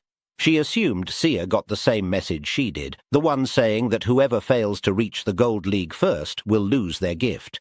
She apologized, but said she wasn't planning on giving up her gift no matter what. So Yunhua told Sia to quit all BattleNet activities until she reached gold herself. And of course, if Sia refused, she wouldn't exactly have a fun time. Sia sat there tied up, scared and confused. In her head, she thought she didn't know who these people were, but kidnapping someone in broad daylight like this, that was just wild. They had to be used to doing shady stuff like this. She considered maybe lying and saying she'd give up her gift just to get out of the situation. But then again, she thought if these people were the type to just accept that kind of lie, they wouldn't have gone so far as to kidnap her in the first place. So she asked herself, if Jihan were in her place, what would he do right now? Then she spoke up and said out loud that for someone making all these threats, Yunhua didn't seem like she could actually do much to her at the moment. If she really wanted to make things easy, she could have just killed her already, but instead she went through all this trouble to kidnap her. That meant something. Sia figured Yunhua probably wanted to avoid murder. Yunhua gave a twisted little smile and said Sia was clever. She admitted Sia was right. Things might be different if they were in China, but in a place like this, and for someone famous like Sia, it was way too hard to clean up that kind of mess. Sia started looking around, clearly trying to find some way out. Yunhua noticed and said it looked like Sia really didn't want to give up her gift. She sighed and said that left her no choice. A man stepped forward from behind Sia with a dangerous expression on his face. Yunhua looked at him and calmly said, "Then just die." The man grabbed Sia by the ponytail as Yunhua explained his gift. She said his ability was called suggestion. It wasn't very useful in the game because of certain conditions, but out here he could make someone write a note and take their own life. She said it was kind of annoying, but they'd do their best to deal with the cleanup later. As the man's powers started affecting Sia, Yunhua said goodbye, assuming it was all over. She called the whole event boring and added that letting Sia die here wasn't the best idea anyway. The man agreed, saying it would be suspicious if her body was found at a random construction site. He said it would be better to move her somewhere closer to her home. Just as they started getting ready to move her, Sia's body surged with electric power. In a flash, she rocketed a punch into the man and sent him flying. The two of them were completely shocked. Sia stood up, lightning still sparking off her, and said it had only been for a second, but she couldn't believe she even considered giving up her gift. It was such a rare chance, a gift that was given to her, and there was no way she was letting it go. Meanwhile, Jihan, Diego, and Gaiyong arrived near the place. Jihan looked around and asked Ariel, "Is this the spot?" Ariel nodded and said, "Yeah, it looked like this was the place." Ariel looked toward the building and said she could feel Sia's energy from inside. She added that Sia was moving, which meant she was still alive. Jihan, hearing that, felt a bit of relief. In his head, he thought that at least for now she was still okay, but there was no time to waste. He told Ariel to guide them there immediately. Just as they were about to move, Gaiyong stepped in front of Jihan and said she understood he was in a hurry, but shouldn't they call the police first? Jihan shook his head and said no. Who knows what might happen to Sia in the time it takes for the cops to show up? Suddenly, a group of armed men appeared in front of them, blocking their path. Gaiyong quickly asked if they were with the kidnappers. Jihan turned to her and said he was sorry, but he had to go ahead. He told Gaiyong and Diego to handle these guys while he moved forward. Back inside, Yunhua was staring at Sia, confused about what had just happened. In her thoughts, Sia said she only survived that last attack thanks to the seal Jihan had given her. She remembered the moment when Jihan handed it to her. She had asked what it was, and he explained that after winning the promotion match, he had received a stat called Lightning Physique. With it, he could give someone the seal of lightning. Sia had tilted her head and asked what it did, since she didn't feel anything special. Jihan told her the seal let her use lightning powers, just like him, and it also gave her strong resistance to psychological attacks. Sia had blinked in surprise and asked if that meant she had lightning powers now. Jihan simply said yeah, but then added that it's better if she never ends up in a situation where she actually needs to use them. Back in the present, the man Sia had just punched was slowly getting up again. He stood tall with a menacing look on his face. Sia thought to herself that all of these people had to be players. There's no way they were just regular bodyguards. That meant fighting them on her own would be way too difficult. So she used her ultimate move, the good old technique of running away. But she wasn't fast enough. The woman from earlier threw a knife straight into Sia's leg, making her stumble and fall to the ground. Before she could even recover, the man appeared behind her, grabbed her by the head, and slammed her hard into the wall. The impact was brutal. Sia started bleeding and collapsed to the floor, her vision getting blurry as she felt her consciousness start to fade. The man approached her again, staring down at her. He admitted that he didn't expect his powers not to work on her. Through hazy eyes, Sia saw and heard Yunhua speaking. She asked if they should just kill her now. The other woman agreed and said they could just bury her in the woods and pretend she went missing. Either way, they needed to get rid of her fast. But then, without warning, Jihan burst into the room like a bolt of lightning. The force of his entrance shook the place, and everyone turned in shock. They were stunned to see him, and oh boy, Jihan was mad. He glanced over at Sia, who was lying on the ground, bleeding and unconscious. That was all it took. His rage boiled over. The woman tried to protect Yunhua by tossing a gas bomb at Jihan. Using the smoke as cover, she dashed forward, hoping to land a sneak attack, but it failed. Jihan had already put up a force control barrier. The moment she touched it, the barrier flung her back like a rag doll, slamming her into the wall. She took the same kind of hit they had just given to Sia. Then the man, clearly not learning his lesson, had the nerve to step up and put his hands on Jihan's face, trying to use his powers or maybe overpower him. Jihan wasn't having any of it. He grabbed the man's arm, pulled him in, and headbutted him so hard the guy started bleeding and dropped unconscious on the spot. Now it was just Yunhua left. She stood there frozen, terrified, as Jihan stared her down with murder in his eyes. His whole vibe screamed danger. His voice was low, angry, and deadly as he asked her, "So this was all you're doing, huh?" "Yeah." Bro had murder on his mind for real. If you've made it this far, Please step forward and press the button.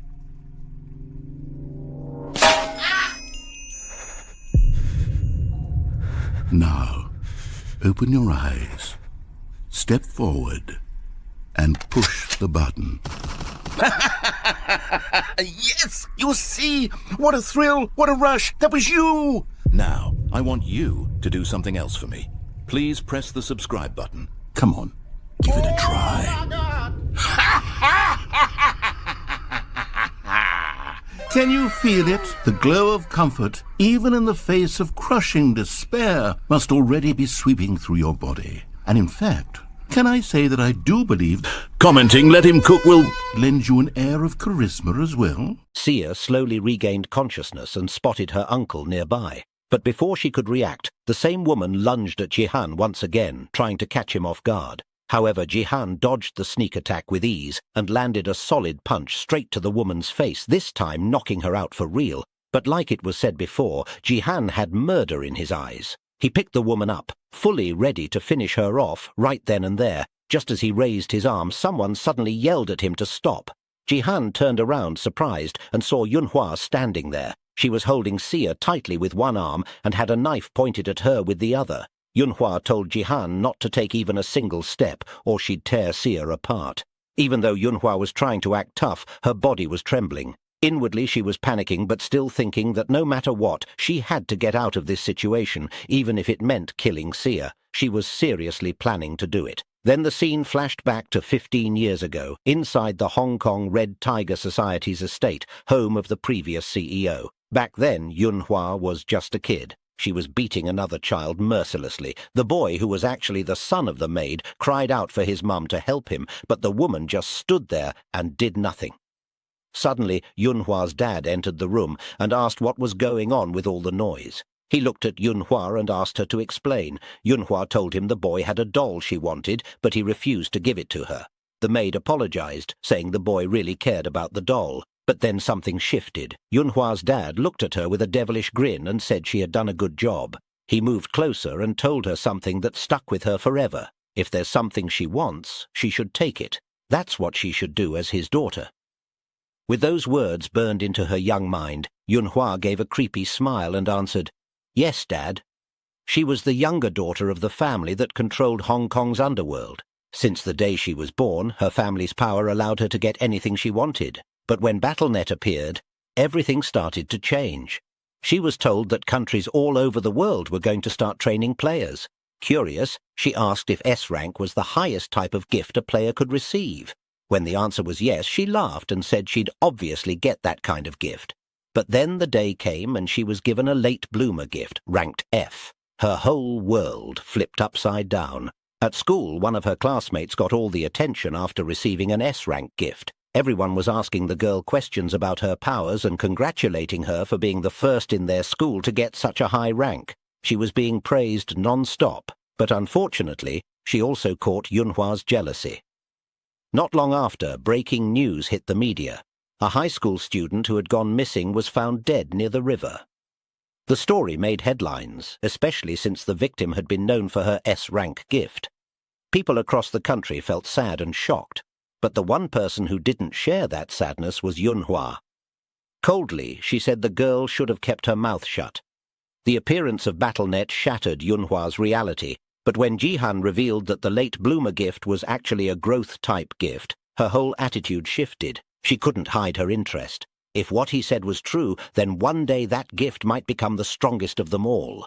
That idea became her only hope of rebuilding her shattered pride. And now, in the present moment, she stood there, holding Sia, thinking to herself that as long as she had a hostage, she had the upper hand. Yunhua was thinking to herself that it wouldn't even take her 5 seconds to kill someone like Sia. She stared straight at Jihan and saw him start to move, so she shouted at him, asking if she hadn't just told him not to move.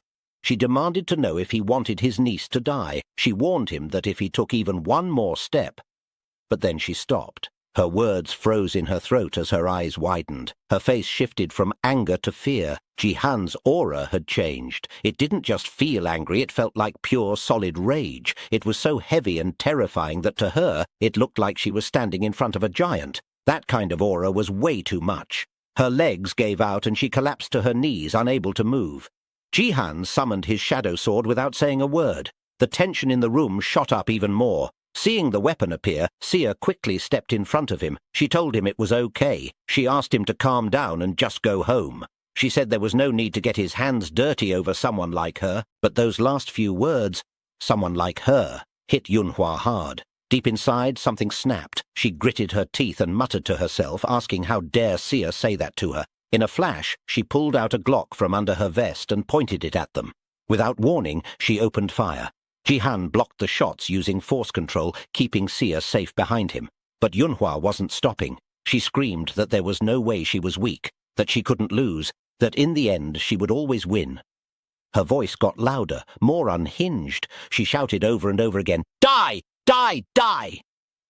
And maybe her insane determination worked, because somehow some of the bullets actually broke through Jihan's barrier.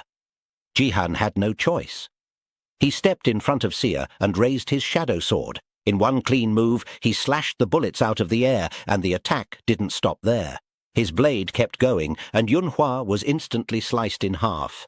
The fight was over. A few days passed. At Jihan's place, he stood alone in the kitchen, staring quietly at his hand, the same hand that had been covered in blood not long ago.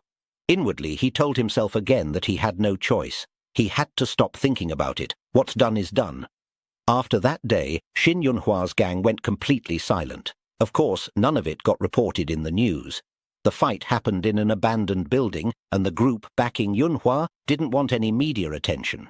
Even if her backers were furious about what happened, if they saw the scene for themselves, they wouldn't dare lay a finger on Sia. But something had changed. Since then, Sia had been acting different. One afternoon, Jihan walked up to her and asked what she was thinking about. His question seemed to startle her. She quickly said it was nothing. Inwardly, Jihan figured it made sense. What happened was probably a huge shock for her, and once the tutorial ended, things like that would happen all the time. He just didn't know if Sia would be able to handle it. Suddenly, the doorbell rang. When they opened the door, Sophia appeared with a big smile and shouted, "Long time no see!" But after looking closely at Sia, she tilted her head and said it actually hadn't been that long since they last met. So she asked why Sia looked like she'd lost so much weight, and wondered out loud if she was on a diet. Sia blinked and asked why Sophia was here. Jihan casually answered that he was the one who called her. He told Sia she hadn't been going out lately, so she should go have some fun. While Sia looked confused, Sophia didn't waste time and invited Jihan to come with them. He said no right away, but Sophia kept trying to convince him. She told him she had the whole date planned out and promised to make sure he'd have a lot of fun. Jihan leaned in and whispered something to her. He said that Sia had been looking really sad lately, so he wanted Sophia to cheer her up in his place. He told her that she was the only person he could ask for something like this. Sophia's face turned red and she started blushing. Then she nodded and said yes, but right then Sia tried to speak up, saying she didn't really feel like going out. Before she could finish, Sophia suddenly grabbed her by the arm and rushed out the door with her. Jihan was left standing there, completely shocked at how intense she was. A few minutes later, they were outside walking through the city, going around shopping, buying food and hitting up arcades. They were actually having a good time. At one arcade, Sophia managed to win a doll she had always wanted from a claw machine. She held it up with pride. Sia looked at her and asked if they didn't have those kinds of dolls in America. Sophia told her they obviously did, but said she didn't have any friends to play with over there. Her voice dipped a little when she said it. Then she quickly switched back to her usual energy and asked Sia what they should play next. She wondered if Sia was good at basketball and then teased that she'd give her a 5-point advantage. Sia laughed and said she was also pretty good at basketball. But then something changed. Suddenly, loud fake gunfire from an arcade game nearby hit Sia's ears all at once. People were shooting at the screen, and the sound of bullets echoed through the room. On the screen, a zombie got killed. That single image hit Sia like a truck. It reminded her of Yunhua's death. Her stomach turned instantly. She covered her mouth, feeling like she was going to throw up, and rushed out of the arcade. Sophia ran after her and caught up to her outside. She asked if Sia was okay. Sia answered that she was fine. She just felt sick for a moment. But Sophia looked at her with concern and asked if something had happened. Sia tried to brush it off and asked what could have possibly happened to her. But Sophia wasn't buying it. She told Sia that her face was telling a different story. She said they came out to have fun and cheer her up, so if something was on her mind, she could talk about it. Sia went quiet for a second before asking Sophia how she would feel if someone really important to her did something bad. That question made Sophia pause. So Sia explained a little more. She said, "What if someone you relied on a lot, someone who really cared for you, ended up killing someone, not out of evil, but because they had no choice and it was to protect you? That person would still be important to you. But it would feel like, because of you, they became a bad person." So now, she said, she felt kinda sorry.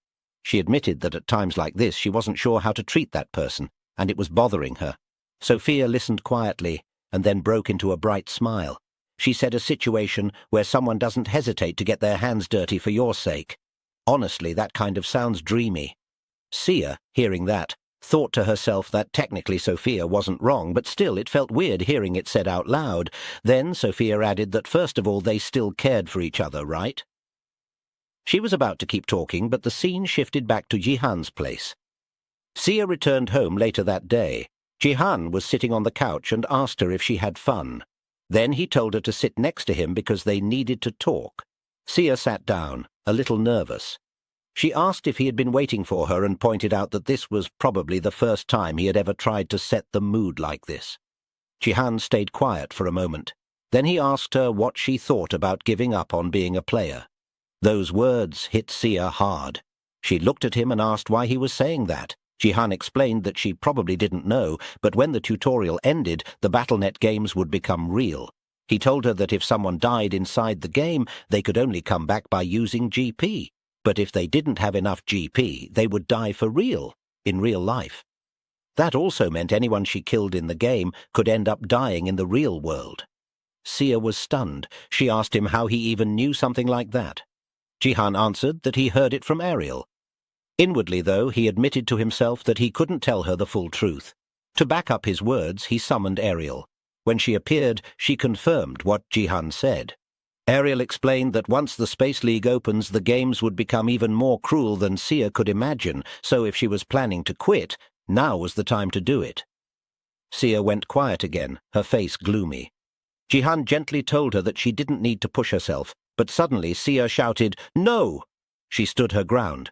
She said that if such a horrible future was coming, then that was just another reason she couldn't give up. She said it was just like Jihan had told her. She explained that everything she went through still stayed in her head like a bad dream that wouldn't leave. She said that if the tutorial ended and the games became reality, then she would probably have to face even worse nightmares. As she spoke, a memory came back to her, something Sophia had told her once. Sophia had said that if she were in her place, she would have helped that person so they wouldn't have to go through something like that again. She said she wouldn't want someone important to her to carry all the weight alone. That memory brought Sia back to the present moment, and she said out loud that she didn't want to leave Jihan alone in a world like this. She told him that she would protect him. Her words hit Jihan hard. In his mind, he thought about how strong she was, much stronger than she seemed. Then Sia told him not to worry, saying that, yeah, it was true she'd been feeling down for a while, but she just needed some time to pull herself together again. Ariel looked over at Jihan and revealed something that made the mood a little awkward. She said Jihan had flipped the dinner table because Sia wasn't eating properly. Trying to move on from that awkward moment, Jihan opened his status window and checked a few things. He took out an item and gave it to Sia, telling her, "You never know what might happen, so take this." It was the Cloak of Void. He said the item might look a little sus, but it would help keep her safe. He told her that if something like what happened before ever happened again, she should use that cloak. Sia asked if she really needed something like that. Jihan just smiled and said the other option was that she'd have to go out with him every single time she wanted to leave the building if she didn't take the item. Sia smiled too and said, "What's up with that? You sound like a stalker or something," and then jokingly asked if he had followed her and Sophia earlier that day. But when she saw the look on Jihan's face, she realized something. He actually did follow them in secret. Jihan admitted he just wanted to make sure she was having fun. Sia told him that if he was going to do that, he might as well have just joined them. But Jihan said he didn't want to get in the way of kids having fun. The scene then shifted to a gold defense map called One Bridge. A lot of players had gathered there. For many of them, it was their first time playing this map, so they started asking others for tips. But their small talk suddenly got interrupted.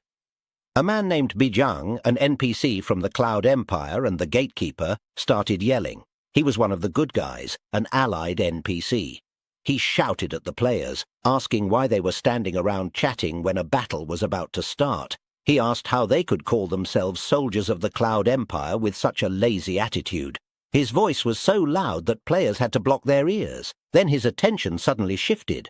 A strong, creepy aura was coming from the other side of the bridge. When he saw what it was, his eyes narrowed, and he told the players to get ready for battle. He shouted at the enemies, calling them wicked bastards, and then charged forward, launching a lightning attack at the skeletons. With that, the battle began. Players started clashing with the skeleton army. The fight seemed hard at first, but eventually many of the skeletons got wiped out. Bijang looked a little tired as the dust settled. Then a voice called out his name from the other side of the bridge. It was Hojo, an enemy NPC and a captain in the Wind Empire's Phoenix army. He was the one commanding the skeletons. He told Bijang that it is not too late for him to join the Wind Empire just like he did. Bijang glared across the bridge and shouted back at him. He told Hojo to stop talking nonsense. He said the Cloud Empire would never surrender and that he and the soldiers would fight to the end. Hojo scoffed and asked if by soldiers Bijang was talking about that useless bunch of weaklings behind him. Right then, a system notification popped up saying that more 50% of the players had died. Bijang didn't answer right away. He just stood silent for a moment, looking down. Then, with a heavy sigh, he said that if it had come to this, he had no other choice. He began charging up a large-scale attack and told Hojo that this place would be their grave. With a shout, he destroyed the bridge, causing everyone to fall into the pit below. The match ended right there. The viewers watching the live stream didn't seem surprised. Most of them were already used to seeing the one bridge map ending at Phase 1. One person wondered out loud if they would ever see the second phase in the Gold League. Another replied that just reaching the end of Phase 1 while being in gold was already impressive. Someone else added that if fewer than 50% of the players survive, it's literally impossible to move on to the next phase. They explained that this wasn't something a single good player could carry alone. Soon, another match started. The same two NPCs, Bijang and Hojo, began repeating their opening dialogue again. This time, the game had reached near the end of Phase 1. Hojo was once again calling Bijang's soldiers useless, but before he could finish his sentence, a bolt of lightning came flying out of nowhere and almost grazed his face. The lightning attack had come from Jihan. A system notification appeared saying that more than 50% of the players had survived and that the second phase of the map was now starting. Jihan stood at the front lines beside Sia, Sophia, and several other players. He looked straight at Hojo and asked him, "Who are you calling useless?"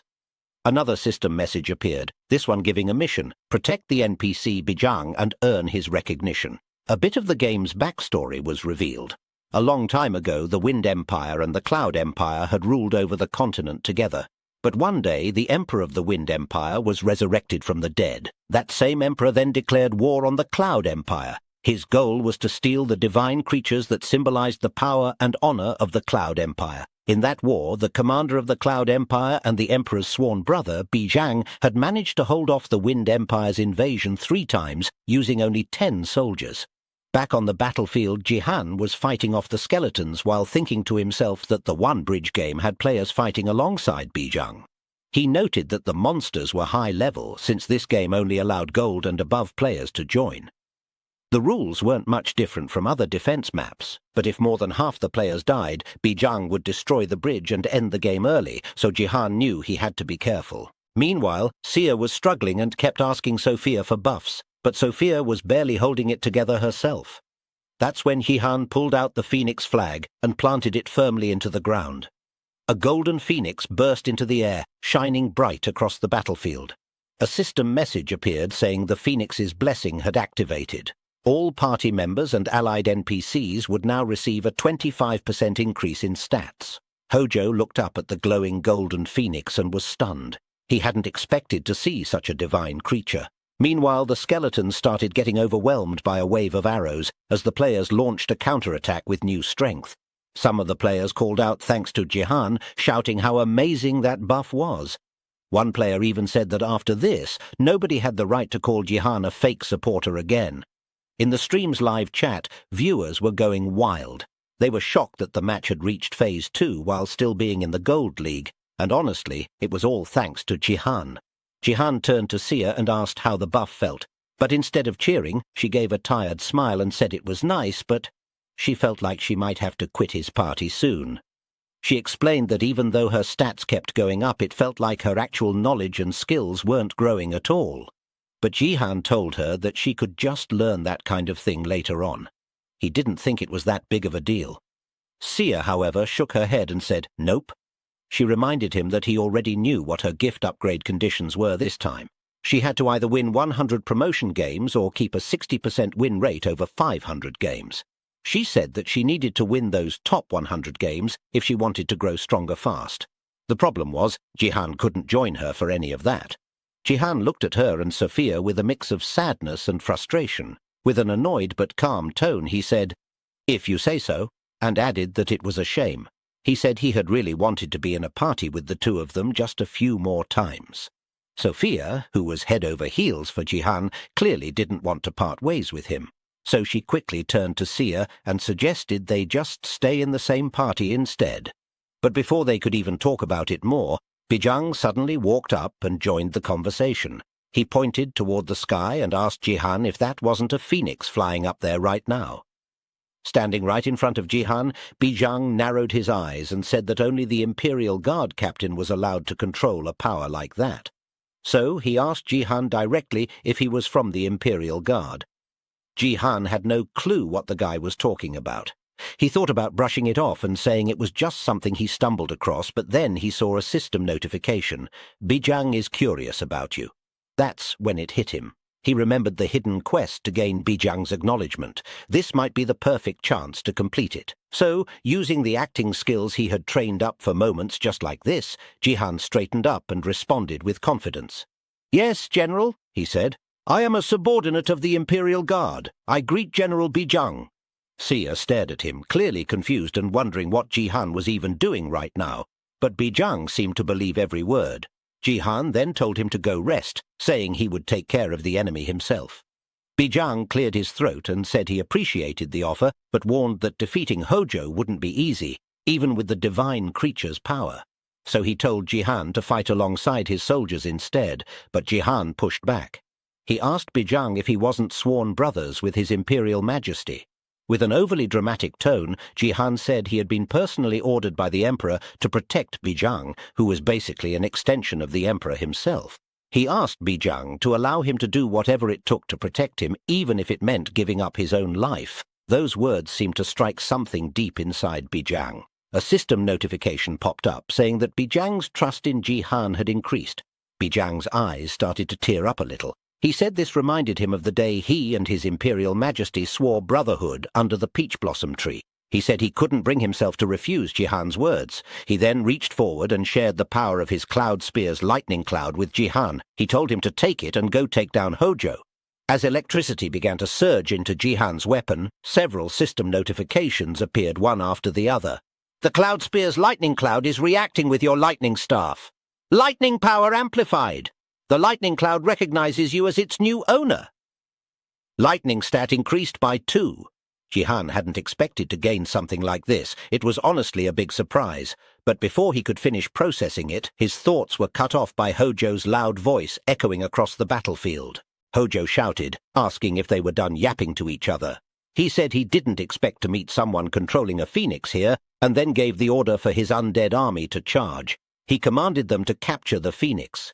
Jihan quickly turned to his team and gave instructions. He told Sia to take the high ground and ordered Sophia to stay back and protect the allies in the rear. Both of them nodded and accepted his commands, but Sophia looked worried and asked him what he was going to do. Jihan responded without hesitation. He said he was going to go behead the enemy. As the skeletons closed in, he activated one of his strongest skills, Tree Calamity Martial Devotion, 1000 Rampage. In an instant, he tore through the enemies, clearing a path straight toward Hojo. Jihan dashed forward with lightning speed, unleashing a powerful attack. Hojo managed to block it, though it took him a bit of effort. A loud explosion followed the clash. Dust flew everywhere as Hojo was pushed back a little. Cursing under his breath, Hojo glared at Jihan. But Jihan didn't even flinch. He looked Hojo straight in the eye and asked why he was hiding behind his little minions instead of fighting him properly. Hojo, clearly angry, called Jihan a bastard and lunged forward. He yelled, asking why someone as great as him would ever hide from someone like Jihan. His sword strike was fast and sharp, but Jihan managed to block it. Hojo called him a rat, and Jihan threw the insult right back at him. Their blades clashed again and again, sparks flying with every hit. Then out of nowhere, one of the fallen skeletons stood back up. Its voice was low and creepy as it muttered, "The darkness is coming." Up on the high ground, Sia stood quietly, watching the fight unfold. She had a worried look on her face. She wondered if her uncle would be all right by himself. Back on the battlefield, Jihan leapt into the air and came down with a strong attack, but Hojo blocked it and countered right away. Jihan dodged just in time, stepping back before the blade could land. He then sent a bolt of lightning straight at Hojo, zapping him clean across the chest. It looked like Hojo got fried, but then he suddenly stood up again, completely conscious. He looked at Jihan and asked if that was really all he had. Inside his mind, Jihan realized what was happening. Hojo was absorbing the lightning. He thought it was crazy that even after boosting the heavenly lightning technique with both the Thunder Seal and Bijang's strength, the attack still did such a small amount of damage. But then again, Hojo was Bijang's rival. Jihan couldn't expect him to go down that easily. Suddenly, Hojo began charging up a new attack. He let out a crazed laugh and released a flurry of air slashes that blasted across the battlefield, kicking up so much dust that Jihan's vision got completely blocked. Then, from behind, Hojo appeared with a dark, menacing look and swung down with a heavy vertical slash. Jihan reacted fast and attacked at the same time. It looked like Jihan's spear had pierced Hojo straight through the throat, while Hojo's blade had managed to cut off one of Jihan's arms. But when the dust cleared, it turned out that Hojo was mostly fine. Jihan's spear had only grazed his cheek. Hojo said that was close. He admitted he was aiming for Jihan's head, but was impressed he had dodged it. He said Jihan wasn't just some random person, he was definitely not ordinary.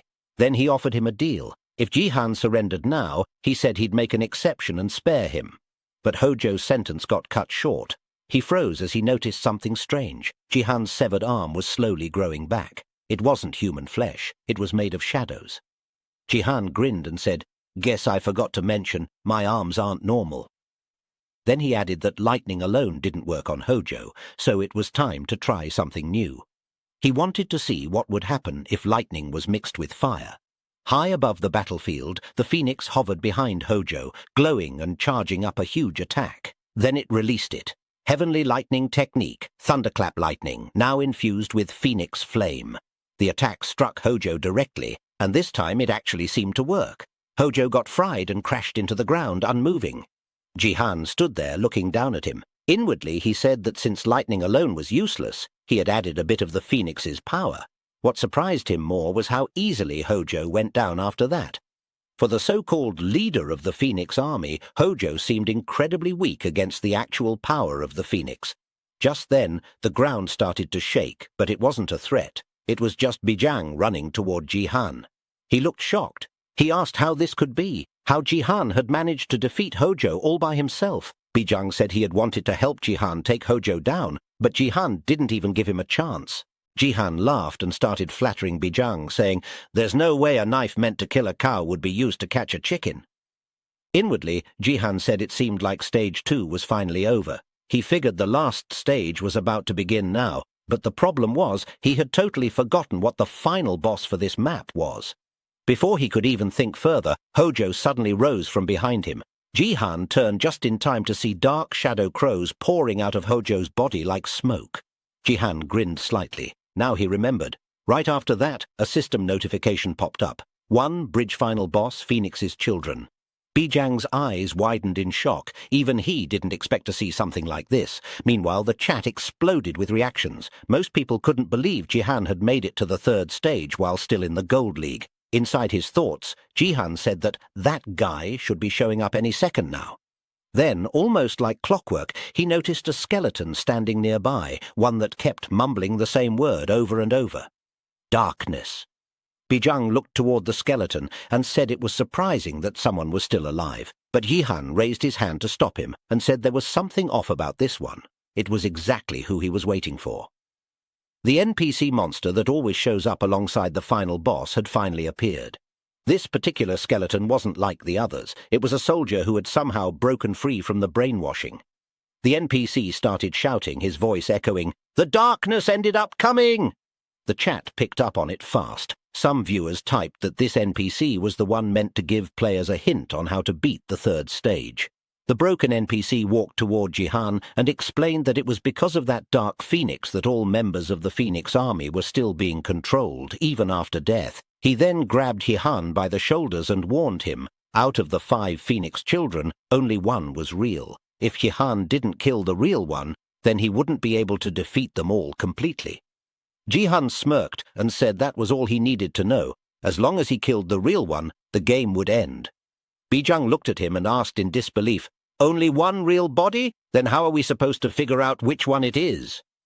Jihan told him not to worry and said he would handle it. Though inside, he was still wondering what the actual method was for figuring it out. Suddenly, the skeleton NPC started speaking again.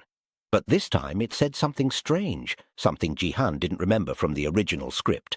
"You mustn't use the power of lightning and phoenix together." Jihan blinked. That line was new, really new. Even the chat noticed, and people began typing frantically. Some were saying this was exclusive dialogue just for Seong Jihan. Something felt off. And then it got worse. A system notification flashed on screen. Error detected in NPC dialogue.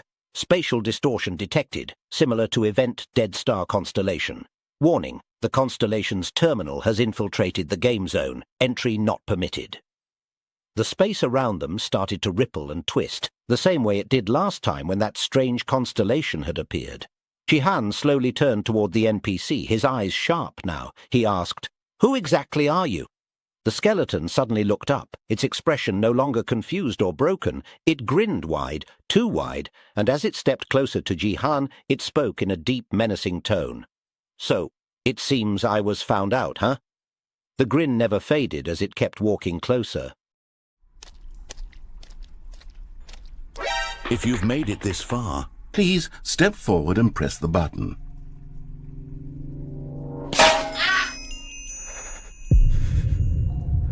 Now, open your eyes, step forward, and push the button. Yes! You see? What a thrill! What a rush! That was you! now I want you to do something else for me. Please press the subscribe button. Come on, give it a try. Can you feel it? The glow of comfort, even in the face of crushing despair, must already be sweeping through your body. And in fact, can I say that I do believe Commenting "Let him cook" will lend you an air of charisma as well? Jihan stood there a little confused and on edge. Inwardly, he wondered why another constellation was interfering with the game again. It made him question who it was this time. But before he could think more, his question got answered. The constellation suddenly started acting zesty, calling out to Jihan and asking if they could talk for a bit. He even started calling Jihan head now. Jihan was thrown off. It was the same Dead Star constellation again. The constellation said it had been a long time and asked how Jihan had been doing, still calling him head like it was nothing. Then the system suddenly gave a warning. 5 seconds left before starting the expulsion process. The constellation knew he was out of time. He quickly told Jihan to watch out for the phoenixes and to not stand out too much. That was the whole reason he came, just to deliver that warning. Then with a grin on his face and a weird tone in his voice, he said, "See you next time," followed by a creepy, "Bye." As soon as he disappeared, the skeleton NPC turned back to normal, looking around confused. That's when loud, bone-rattling screams burst out from the shadow phoenixes. The ground trembled as they flew through the sky, killing players and chasing others all over the place. Bijang shouted for everyone to be careful. Jihan, meanwhile, cursed in his head. He wasn't supposed to use the divine lightning god technique with phoenix flames together. That combo was the strongest against undead enemies, but the constellation told him not to draw attention. He couldn't just ignore that warning. Right then, Ariel popped up and told him to use the dark spirit. Jihan looked at her, clearly confused, but Ariel didn't have time to explain. Her face tightened with anger as she said those phoenixes were the same ones who helped the World Tree Union wipe out her kind. Jihan looked at her again, his face full of doubt. Then Ariel added that she wanted to use this chance to get revenge, but Jihan quickly told her there's no way that was true. He reminded her that the World Tree Union was made up of elves, so was she saying it was the elves who killed the Dark Elves? Ariel went silent. Suddenly, one phoenix swooped in and attacked Jihan, but he dodged just in time. While he ran, Ariel shouted that she'd explain later, but for now, he had to take out the shadow sword and fight. Jihan didn't argue. He pulled out the sword and swung it once, cleanly slicing the phoenix's wing. He stood there surprised. He hadn't expected the attack to work so well, since the phoenix was also a shadow type. Ariel snapped at him not to underestimate the power of the dark spirit. Meanwhile, one player's barrier was getting torn apart by another phoenix. The player yelled for more buffs, but Sophia shouted back that she was already buffing. That's when a lightning strike from Bijang cut across the battlefield. With just one swing, he slashed through a phoenix's wing. But unlike the one Jihan hit, this phoenix's wing started healing. That's when Jihan realized what was going on. That phoenix wasn't the original body. He explained that the clones heal fast even if they're badly injured, but if you hurt the original, all the clones take the same damage. That was the main point of the game. Find the original as fast as possible. As he looked around, he saw players getting shredded left and right. It was turning into a slaughter. Jihan shook his head and said this was the best the gold players could do. Right now, only he and Bijang could actually hurt the phoenixes. Suddenly, Bijang appeared beside Sophia and yelled for everyone to gather around him. As the players started moving toward him, he began cussing at the phoenixes, shouting that he wasn't going to let them hurt his soldiers. In that moment, Jihan's eyes widened. He realized what Bijang had just done. By pulling all the players together, he had also drawn all the phoenixes to one spot. This was it, his chance. Jihan dashed toward Bijang and leaped onto his shoulders, using him as a launch pad to throw himself high into the air. While flying up, Jihan thought there was no point trying to figure out which one was the real phoenix. If he just killed all of them at once, problem solved. He charged up the nameless divine arts, shadow god technique. That single devastating move didn't just hurt the phoenixes, it erased them. All of them. But there was one thing Jihan didn't think through, where he was gonna land. He started falling fast, but right before he crashed to the river bellow, Bijang caught him in his arms. Jihan blinked, a little dazed. Bijang looked down at him and said he couldn't believe Jihan's guts. Then he smirked. Right after that, a system notification popped up saying Bijang had acknowledged Jihan's strength. The scene shifted to Jihan's place. Inside, he was swinging his weapon around, trying out his new skills. Lightning sparked from the blade with every move. He didn't even mean to, but he ended up destroying part of the floor. He looked down at the mess and then glanced at the new skill window. Cloud Spear Lightning, SS rank. It boosted the weapon it fused with and added lightning power. Only weapons that were SS rank or higher could handle it. And if Jihan got recognized as the true owner of lightning, he'd unlock a new skill called Summon Lightning. Right now, the power was tied to the Phoenix flag. When Jihan cleared the epic quest back in the bridge game, he had expected rewards, and he got them. But the biggest one was definitely Cloud Spear Lightning, Bijang's gift. It was an item that could fuse with other weapons, which made it pretty rare. Jihan turned to Ariel and asked what she thought. Could he fuse it with his shadow sword? Ariel looked unsure. She told him she didn't recommend it. The lightning element was the total opposite of Eclipse, his shadow power. It would probably eat away at Eclipse's strength instead of helping. She explained that Eclipse was already powerful without needing any item. If he accepted help from her original form later, Eclipse would become even stronger. But then Jihan tilted his head and asked something else. Why was Ariel suddenly so big? Ariel gave him an annoyed look and asked what was wrong with her form. Was there a problem? Jihan pointed out that she used to be tiny, and now she looked like a full-sized woman. Ariel explained that this was her original form. The reason she couldn't hold it before was because Jihan's dark spirit stat was too weak. But after he absorbed all those phoenixes using the dark soul twister form, she got her energy back. Now, she said, she could probably do much more from now on. Jihan replied that he was glad the dark spirit stat went up too. But honestly, it felt kinda weird. She looked way too much like that pervert Shadow Queen now, and he felt like she was going to try and cut him in half or something. Ariel exploded, yelling at him, asking what nonsense he was talking about. She said he was getting too full of himself just because her original form decided to give him some attention, but Jihan said he never asked for her attention in the first place. Annoyed, Ariel let out a small sigh and shifted back into her tiny form. Jihan told her they should pick up where they left off in their last conversation. Ariel asked which one he meant. Jihan reminded her it was back during the bridge game. He wanted to know why the dark elves and the other elves had been fighting in the first place. Ariel stayed quiet for a moment. Then she looked at him and asked what made him think the other elves were her fellow kin. Jihan raised an eyebrow. She told him that whether he knew it or not, all elves were born from the world tree. Only about 1 out of 10 had the appearance humans pictured when they thought of elves. Ariel nodded. She said she was one of the many defects thrown away just because her appearance didn't match the ideal image. The person who saved her soul was the original form, the Shadow Queen. She had gathered the discarded, resentful souls and revived them as shadow elves. Then she led a revolution on one of the planets ruled by the World Tree Union. But Ariel added that the World Tree Union wasn't just strong. It was the most powerful group in the universe. That's why the Shadow Queen was still trying to grow stronger to someday destroy them completely. Inwardly, Jihan admitted he didn't know any of that, but he remembered that before his regression, the elves had been straight-up cruel. Honestly, they were part of the reason Earth ended too.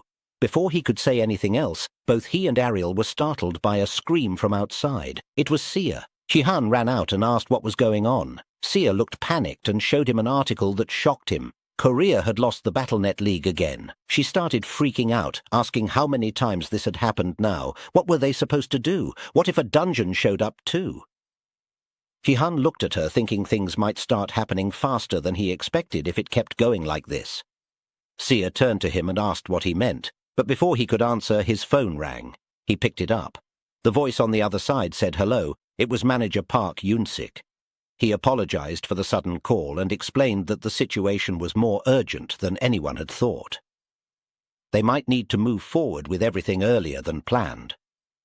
Yoon-sik had seen the same article and quickly asked Jihan if he had made his decision about joining the National League team. Later that day, Jihan met up with him in person. Yoon-sik thanked him for his answer and Jihan said of course. He had planned to join the team anyway.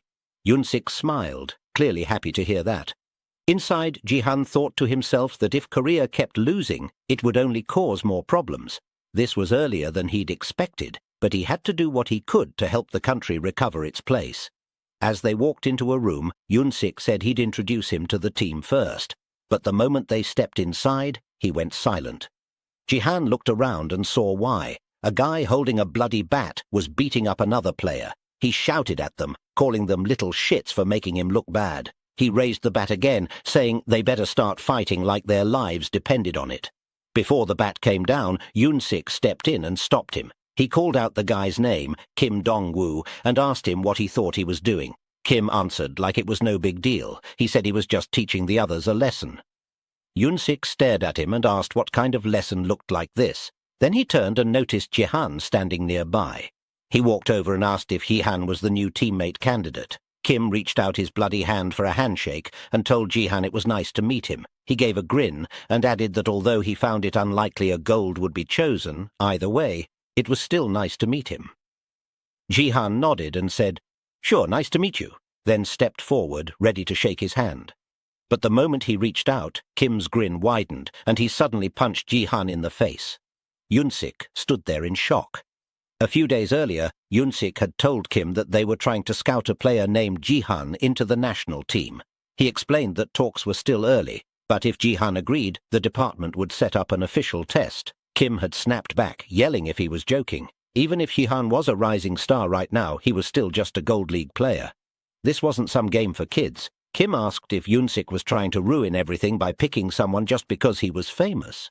But Yoon-sik had fired back, asking what was going on with the league's performance ever since the Sword King left. He pointed out how weak the current players were and said they needed better talent for the league. He even asked why Korean players were so untalented lately and that maybe Jihan really was the better option.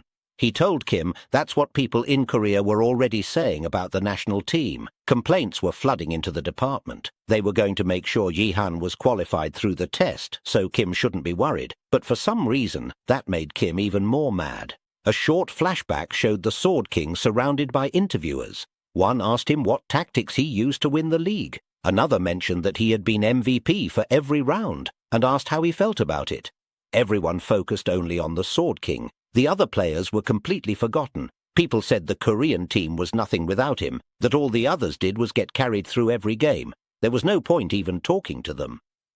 Now that the Sword King was gone, his brother-in-law, Jihan, was all over the news, and it was getting on Kim's nerves. He was fuming, thinking that if Jihan really said he wanted to be on the team, then he'd just kill him. Back in the present, when Kim threw the punch at Jihan, his fist was caught easily. Jihan held his hand tightly and looked straight into his eyes. His voice was low and sharp as he asked what exactly Kim thought he was doing. Kim smirked and pulled his fist back, saying Jihan was good. He said he didn't expect anything less. Then he brushed it off, saying it was just a simple test. He figured Jihan would block it. Jihan turned to Yunsik and asked if that was the test then. Yunsik gave an awkward laugh and explained that the department wanted to run a different test anyway, since Jihan was a special case. They were still trying to come up with a fitting program for him. Suddenly, Kim coughed to get their attention. Then he said if they were going to do this, they should do it properly, so no one could complain later. He suggested that if a pro player who had real league experience recognized Jihan's skill, then no one would dare question his spot on the team. Since Jihan was a unique case, and Yunsik already said the test would be different, Kim proposed a duel. He stepped closer and asked Jihan what he thought. Yunsik was about to say something, but Jihan cut in. He said he accepted. He looked Kim in the eye, his tone sharp and serious, saying Kim was right. If they fought like that, no one would be able to complain. He said, "Let's go at it." Later, Haeon sat at her desk, staring at the article. It said Jihan was testing to be on the national team, first ever gold national representative. That headline alone was crazy. As soon as people saw the article, the internet exploded. Some folks said they thought those were just rumors, while others were like, it makes sense. Korea's national team is full of trash anyway. One person pointed out Jihan already beat a diamond-ranked player. Another chimed in saying, didn't he also win a close-range fight against that assassin? That's like beating an archer in melee combat. Someone else looked shocked and asked the last guy, wait, you're saying that, knowing Jihan was still silver rank when he fought that diamond assassin? Meanwhile, Haeon was already on the phone with Jihan. She asked him if he was really sure about all this, telling him that people were talking non-stop just because a gold rank was being considered for the national team. And this public duel, on live TV in front of everyone, isn't that a bit much? She asked. Jihan only asked when the duel was happening. Haeon told him it was scheduled for next week and offered to push it back if he needed more time, but Jihan said, that's perfect. She hesitated for a second, then said she believed he'd win this time too. But Jihan didn't react. She had never once believed in him before, so he just said, okay. She echoed it and added that she'd call him if anything came up. When the call ended, Jihan leaned back, thinking about the upcoming duel. It would be live-streamed for everyone to see. He knew Kim wanted to humiliate him. That much was obvious. Kim probably made up his mind the moment Jihan blocked his punch. From that second, Kim knew Jihan wasn't strong enough to be on the team. But now, Jihan looked at his status window. His martial power stat had reached 99. The system popped up, asking if he wanted to invest one more point. He hit yes without hesitation. Then he grinned and muttered, I won't be that weak in a week from now. As his martial power and force reached 100, red energy surged around his body. Jihan's eyes lit up. He could feel it. Even though it was just a single-point difference, something had clearly changed. He felt stronger. He felt ready. He started to explain to himself how it worked. By controlling the inner energy inside his body and the force around him, he was going to break down the walls that divided the three dantians. The system suddenly said he was starting the union of the three dantians. And as soon as the process began, it felt like his whole body was being ripped to pieces, but he didn't stop. He couldn't. He clenched his teeth, body twisting, veins bulging. The pain was insane, but he kept going. Finally, after what felt like forever, it ended. He dropped to his knees. The system notified him that he had successfully unified the three dantians. It said that his martial power and force had now become one stat. He had gained martial spirit, an ability of the stars. Jihan stared at the message, totally confused. Ability of the stars? What even was that? Was it stronger than a unique stat? Before he could even ask, a voice popped up saying it was glad the unification was a success. Then, out of nowhere, a giant hand reached down, grabbed Jihan, and vanished with him. Bro got straight up kidnapped by the owner of the martial spirit. The system calmly said that the wandering martial god had summoned him. When Jihan came to, he was lying on the ground. He looked around and realized he was in a totally unfamiliar place. Dozens of weapons floated in the air, glowing with power. Jihan stood up, looked around and muttered, "What the hell is this place?" Then he remembered the status window. It had said the martial god summoned him. Jihan was confused. Last time the martial god took away his gift because his 3 dantians were only partially connected, but now the martial god had summoned him directly. That didn't make sense. Then out of nowhere a figure appeared behind him. The man said it had been a while since they had a guest. Jihan turned, confused, and asked, "Are you the wandering martial god?" But the man grinned and said Jihan was way too low level to meet someone like that. If he saw the martial god face to face right now, he'd probably drop dead on the spot. So instead, he came on his behalf. He introduced himself as the martial god's subordinate, said he'd lived for over 180,000 years. His name, Dongfang Shuo. That name hit Jihan. He remembered it. It was written on one of the items he got before. Dongfang went on, saying he knew Jihan must be wondering why the martial god summoned him, so he got straight to the point. He told Jihan to give up the martial spirit and become the martial god's subordinate. Jihan froze. He didn't get it. Dongfang explained it calmly. The martial spirit was a power that only one being per planet could hold. That's it, only one. If Jihan kept it, then... He raised his finger. All the floating weapons in the air suddenly turned and flew straight at Jihan, but they stopped right before they hit him. Dongfang looked him in the eye and said that the moment Jihan reached the right level, he'd be hunted down and killed by the martial god himself. Unless he gave up the power and swore loyalty. Then he could live forever, safe, strong, and under the martial god's protection. "So," Dongfang asked, "what will you choose?" Jihan didn't answer. Inwardly, he was trying to make sense of all this. Only one person per planet could possess the martial spirit. Did that mean the martial god was from Earth? He paused. That didn't matter right now. All that mattered were the 2 choices in front of him, die or become someone's slave. But something told him he wouldn't be killed right away, even if he turned the offer down. Dongfang nodded, saying it was obvious what Jihan was thinking. He even offered some advice, claiming he valued the life of a young man like him.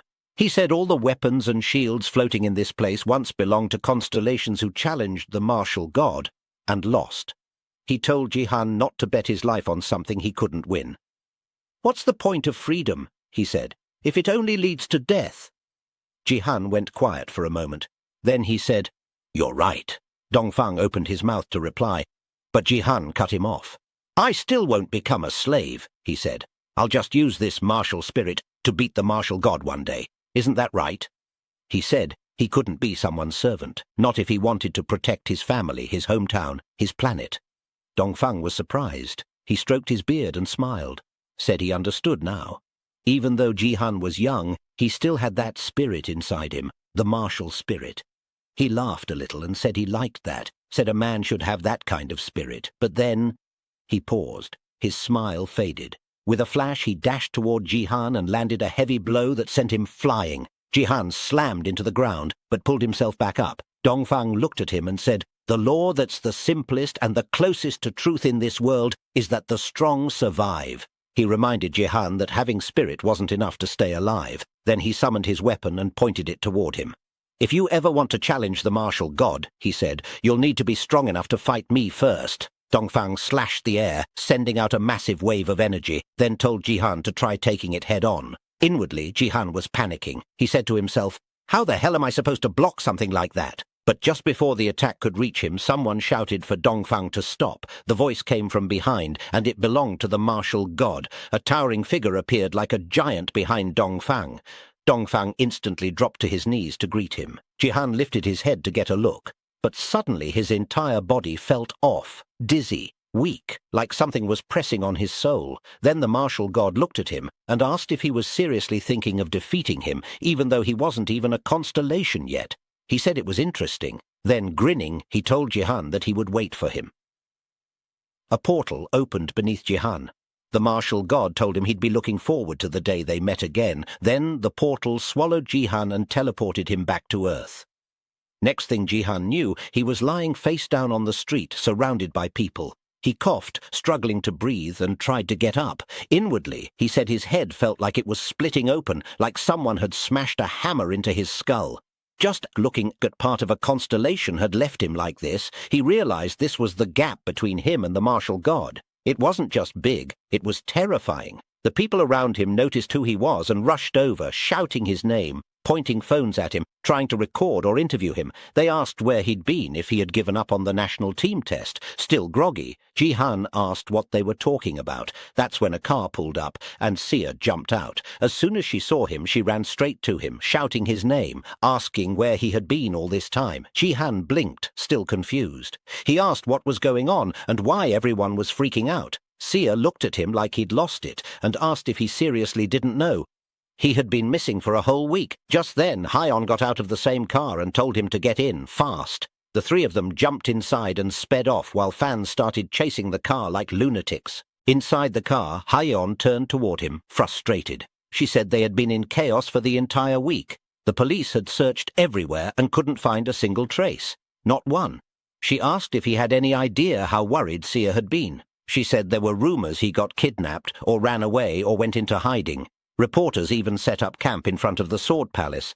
But Ji-han wasn't really listening. Her words were fading into the background because something else hit him. Had a week really passed since he met Dongfang and the martial god?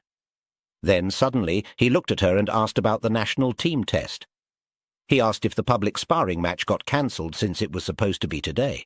But Hyeon told him no, the match hadn't been cancelled. Meanwhile, back at the arena, Kim was already suited up and standing in front of the press. One reporter asked if the sparring match would still happen today. Kim answered that if Ji-han showed up, then yes, it would go on as planned. Another journalist mentioned that Ji-han had been missing for a week and asked what he thought about rumors saying Ji-han ran away on purpose. Kim just smirked. He said, "You know what Ji-han told me the first time we met? I will step on you right in front of everyone. Don't be pathetic and ridiculous when you lose." Then he looked at the camera and shouted, "If you're watching this, Ji-han, take responsibility for what you said, if you're a man."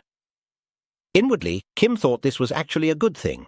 He figured he could handle the whole situation without lifting a finger, but right then, a bolt of lightning came crashing down behind him, and yes, it was Ji-han. He was on the phone, casually telling Yoon-sik that he had arrived.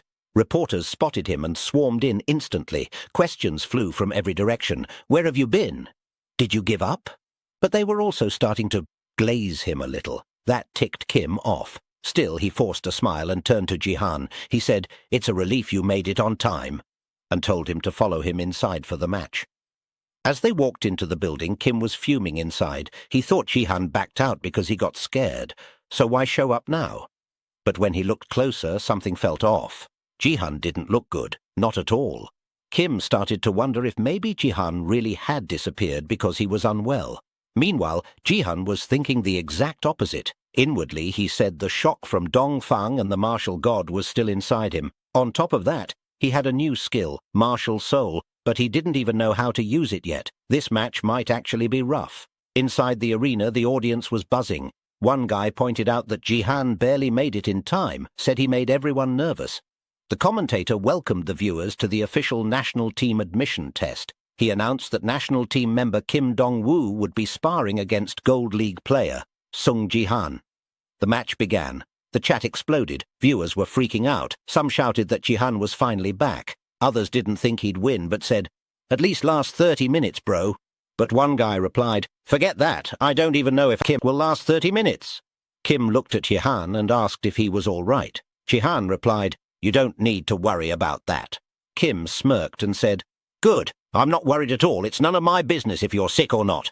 Then he dashed forward, closing the distance in a blink. "Just don't make excuses when you lose," he said, as he launched a heavy strike. Ji-han dodged, barely missing the blow. In his head, he admitted Kim was living up to his national team reputation, but something felt off. His technique and speed weren't anything amazing, and if he kept charging in blindly like this, there were bound to be gaps.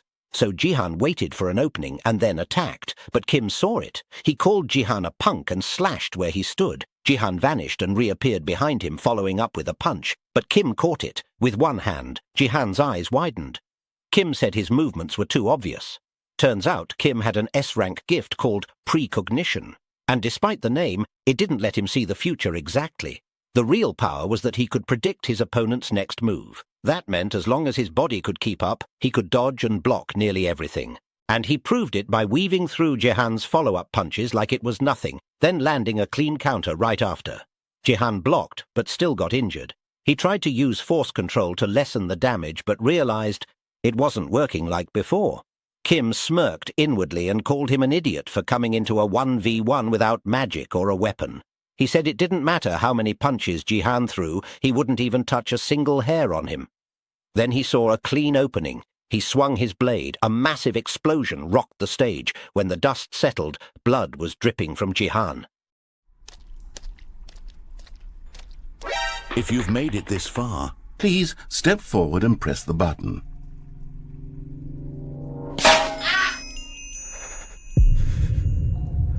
Now, open your eyes, step forward, and push the button. Yes, you see? What a thrill, what a rush. That was you. now I want you to do something else for me. Please press the subscribe button. Come on, give it a try. Can you feel it? The glow of comfort, even in the face of crushing despair, must already be sweeping through your body. And in fact, can I say that I do believe Commenting "Let him cook" will lend you an air of charisma as well? When the crowd saw the scene, they all jumped to their feet, confused and asking what just happened. The camera view got blocked by a cloud of dust, so no one could see what was going on clearly. Back at the battlefield, Kim's sword dropped to the ground, and his whole arm was covered in blood. He started yelling in pain. The wild part? It wasn't Jihan who got hurt. It was Kim.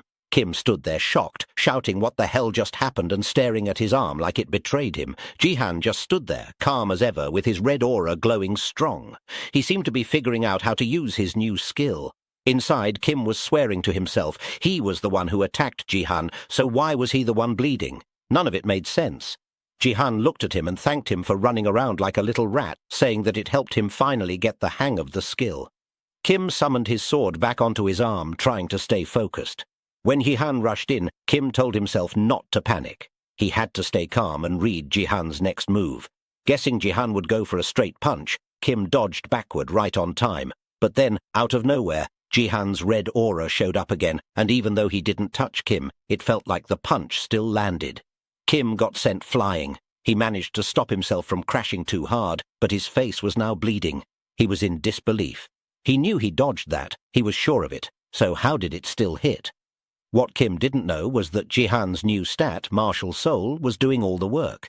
It combined martial power and force, two things that boosted his strength and gave him telekinetic control. It wrapped around his body like armor, boosting both his attack and defense. If Jihan used it right, he'd be close to untouchable. During the fight, Kim couldn't keep up. Jihan's punches were heavy and brutal. Every hit knocked Kim around like a rag doll. The commentator jumped in, shouting what a wild turn of events it was. He said player Sung Jihan was now completely overwhelming Kim. Beaten and embarrassed, Kim leaned against the wall, coughing in pain. Jihan just stood there looking at him. Deep down, he was a bit impressed. Kim was still conscious after all that. No wonder the guy was a warrior. He could take a beating. Out of nowhere, Kim laughed and said Jihan was way better than he expected, especially for a gold leaguer. Then he nodded and said, "Fine, I acknowledge you." He stood up and added, "You pass, Sung Jihan. I allow you to join the national team." But before he could finish his sentence, Jihan punched him in the face. "Who said you were worthy of acknowledging me?" Jihan asked. The commentator's voice came back in, saying the duel results were just confirmed. Since Kim was unable to continue fighting, the winner of the public duel was officially Sung Jihan. The chat went wild. People were spamming how insane that was. Some were saying the fight ended faster than they thought. Others were thanking the heavens that their country had someone like Jihan, probably the first Gold League player to reach a national level. One dude even said he wanted to be reborn as Jihan in his next life. Bro was getting glazed like crazy. Meanwhile, over in Japan, Shizuru had been watching everything. She looked impressed and asked herself if this meant Jihan would now compete in the next international tournament. She turned to the Sword King, who was sitting in front of her, and asked what he thought. He simply replied that Jihan had nothing to do with him anymore. If Jihan stood in his way during a match, he said he'd cut him down like anyone else.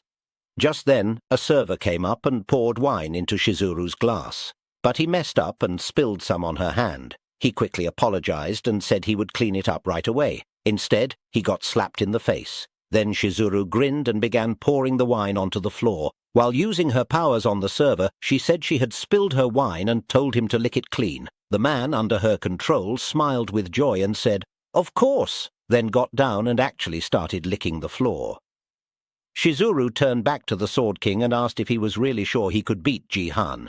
He said that right now, yes, but if things kept going like this and Jihan continued to grow at his current pace, then by next year he wasn't so sure anymore. That answer surprised Shizuru. She didn't expect someone like the Sword King to say something like that. It was true, though. Song Jihan had gotten way stronger since he fought Akari, and it hadn't even been that long since that day. Just then her attention shifted to the stream, where the commentator had started asking questions. He asked Jihan how he felt now that he had officially been selected for the national team. Jihan said it was always one of his goals to join, though he admitted he got lucky. It happened sooner than he expected. The commentator laughed, calling him too humble. He said Jihan was overwhelmingly victorious and asked if he could give a short speech to show his resolve as a new national-level player. Jihan stood quiet for a second. Inside, he wondered if the Sword King was watching. Then, with a calm but serious voice, he gave his message to the people watching across the country. He said he was fully aware of the worries and concerns about their nation's poor performance in the leagues lately, but he told them not to worry anymore. He said their nation would never lose again. He admitted that he might seem like an unreliable choice since he was just appointed, but that's why he wanted to make one thing clear. He said, "Next time we face the Sword King in a match against Japan, I will behead that deranged traitor and offer his head to the citizens." His words hit like a punch and struck a nerve with the Sword King, who was watching the stream in silence. Later that day at Jihan's house, the dining table was packed with food. Hayon told everyone to raise their cups and cheer for Jihan being chosen as a national team representative. She told him he did a great job today, and Jihan simply said thanks. Sia asked if he was going to attend the training camps. Jihan said yes, and added that the government would send him the full schedule soon.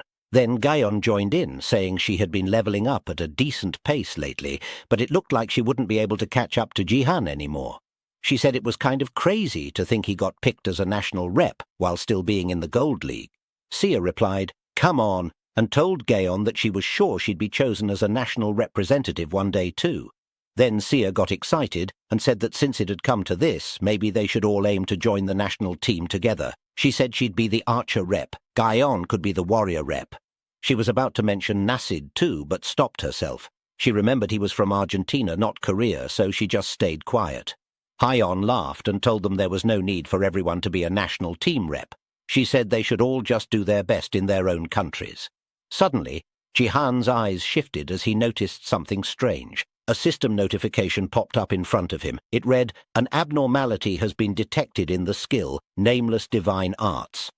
Jihan didn't get what it meant at first, but then more and more system messages came flying in, saying he had obtained something new, Martial Soul, the pillar of the Nameless Divine Arts. The system then gave Jihan a choice. If he modified the 3 divine techniques inside the Nameless Divine Arts to suit himself, or if he managed to uncover its true name, something new might awaken. The system asked him if he was willing to guess the real name of the Nameless Divine Arts. Jihan thought to himself that in his previous life he had gotten the Nameless Divine Arts way too late. Earth had collapsed before he ever got the chance to discover its real name. This time, though, the opportunity came much faster. He figured the 3 divine techniques were probably the Shadow Secret Technique, the Heavenly Thunder God, and the God-Killing Technique. But instead of trying to guess the name of the Nameless Divine Arts, he felt like modifying the 3 techniques to match his style might be the smarter path. Noticing Jihan had gone quiet, Hayon called out to him and told him that this wasn't the time to zone out. He should say something. Jihan nodded and said he understood. Inside, he decided to put the system message aside for now and deal with it later. Then he stood up and spoke to everyone. He said the only real thing he did was gather talented people like them. Even so, they trusted him and followed him. So he wanted to thank all the guild members who had given their best up to this point. Lastly, he told them that they should hold another celebration on the day South Korea becomes ranked #1 in the World League. Everyone raised their cups and cheered together. Later, in a different place, someone slowly opened their eyes in an unfamiliar room. The man jolted up and the system's voice echoed, welcoming him to the Gold League Gangnam area. He was inside a game. The system told him that his mission was survival and that this map was called the Experimental Zone.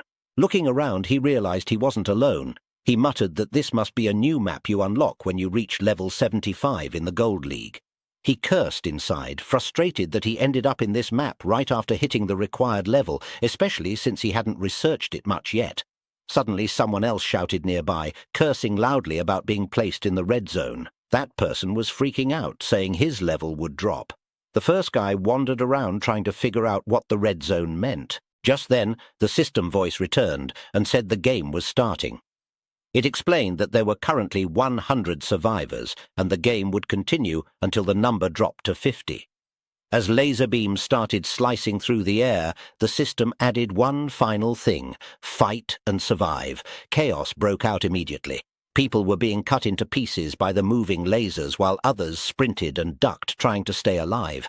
The players who were summoned to the survival area had been randomly placed in one of 3 zones: green, yellow, or red. The red zone was brutal. You had to fight and dodge traps non-stop. That's why it was known as the beginner's graveyard. After some time, the lasers stopped, and the players finally got a chance to breathe.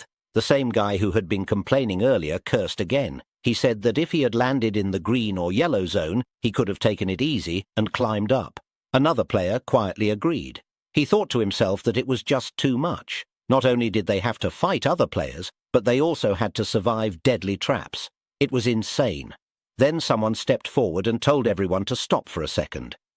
He asked the group not to fight each other right now. He said dodging traps alone was already hard enough. What was the point of fighting among themselves? He reminded them that the goal wasn't to kill each other, but to be part of the 50 who survive across all 3 zones. He said, "They're already going to fight like animals in the other areas. Let's not add to that mess here." The man who spoke earlier said that if they all worked together, they could definitely make it through the traps. But suddenly, another guy stepped out from behind him and asked the group if they all agreed. Then he turned to the crowd and asked if there were any first-timers, people who had just reached level 75. He said there had to be at least a few who just made it into Gold League. He told them to gather near him, saying he would show them where the traps were and how to get through safely. The 2 men glanced at each other and grinned. As expected, the level 75 players grouped up, thinking they were going to get help. But the moment they were all together, the players above level 75 raised their weapons and pointed them straight at the newbies. One of the level 75 players shouted, asking what they were doing. The man who tricked them gave a creepy grin and said in a cold voice that he was just showing them how to clear the map. The other high-level players started laughing. They called the newbies idiots for falling for something so obvious. One of them said that even if they hadn't done anything, these new players would have died on their own anyway. So wasn't it better for them to die after learning a good method? Someone from the stronger group asked if they were really going to go through with it. Another replied that he wasn't stopping anyone. After all, they all fell for it the first time too. One of the attackers turned to the newbies and said, "Make sure to use this method well next time you show up on this map." And just like that, they all launched their attacks. A massive explosion followed, completely wiping out the level 75 players. But as the dust started to clear, something strange happened. One player was still standing. The attackers were confused. Then 3 of them started floating in the air, their bodies twitching as if something was cursing them. They collapsed to the ground, shocked and asking what was going on. Then the figure stepped forward. It was Jihan. He looked at them calmly and said that he didn't really remember much about this map, but thanked them for showing him such a great method to clear it. And with that, a massacre began. Jihan summoned his shadow blade and started cutting them down one by one. Within just a few minutes, he had wiped out every single player in the red zone. When the dust finally settled, Jihan looked around and muttered if the game was over now. But when he checked the system, it still said 54 players remained. The game wouldn't stop until only 50 were left. He groaned in annoyance. He couldn't leave the red zone to hunt down the others, so there was nothing he could do. Just then, Ariel appeared beside him and told him to be careful. He asked what she meant, and she replied that now it made sense why the place felt familiar. She said this was actually a World Tree laboratory. Ariel explained that elves always leave behind research labs like these on planets they invade. She had investigated a few in the past. Some of her own species had died by triggering leftover traps in places just like this. She said this was her first time seeing one used as a game map, though, and she didn't expect to visit one again like this. Jihan, hearing all this, thought to himself that if Ariel was right, then this wasn't just some random survival game. It was an actual elven facility, turned into a game map. He had thought it was just a weird concept. Now it felt a lot more dangerous. Suddenly the system spoke again. It said, "Since all Red Zone players have been annihilated by one subject, an irregular experiment subject has been detected." It repeated the message 2 more times. Then the system activated the lasers again and added, "Proceeding with complete annihilation." Jihan looked around, confused, as beams of light started to close in from every direction. Meanwhile, the chat was going wild. One person typed, "This is why you don't wipe out everyone in the Red Zone." Another said it looked like Jihan really didn't bother reading any guides before coming. Jihan, on the other hand, was just standing there confused. The lasers didn't seem dodgeable at all. He wondered if the system was seriously just telling him to die now. Suddenly, Ariel spoke up and told him to move toward the door in the center of the room. She said that if her memory was correct, there was a small gap in that door. When the trap activated, he could escape through it. Jihan looked at it and said it just looked like a regular wall to him, but Ariel told him to hurry. She warned him the gap wouldn't stay open for long. With no other choice, Jihan dashed forward at lightning speed, muttering that she better be right. The moment he touched the door, everything changed. His eyes opened again, and now he was in a completely different place. He blinked and looked around, shocked. "Where the hell am I?" he muttered. All around him were flowers, fountains, a bright sky and sunlight. It looked like some kind of magical garden. He asked Ariel where this was, but she said she had no idea. She hadn't expected him to end up in a place like this either. Then a system notification appeared in front of him. It said he had cleared a hidden quest called Escape the Red Zone and had now unlocked an epic quest. Jihan read the new quest details and noticed it felt different from the usual ones. It asked him to find the reason behind the experiments. Just then, a voice interrupted him. Someone asked, "Who are you?" He turned and saw an elf staring at him in shock. The elf asked if a test subject had actually escaped. Ariel, still inside of him, warned him. It was a real elf. She told him to be careful. Jihan remembered what Ariel had told him earlier, that this was a research lab built by the World Tree's elves. So he wondered if this elf was the owner or caretaker of the experimental zone.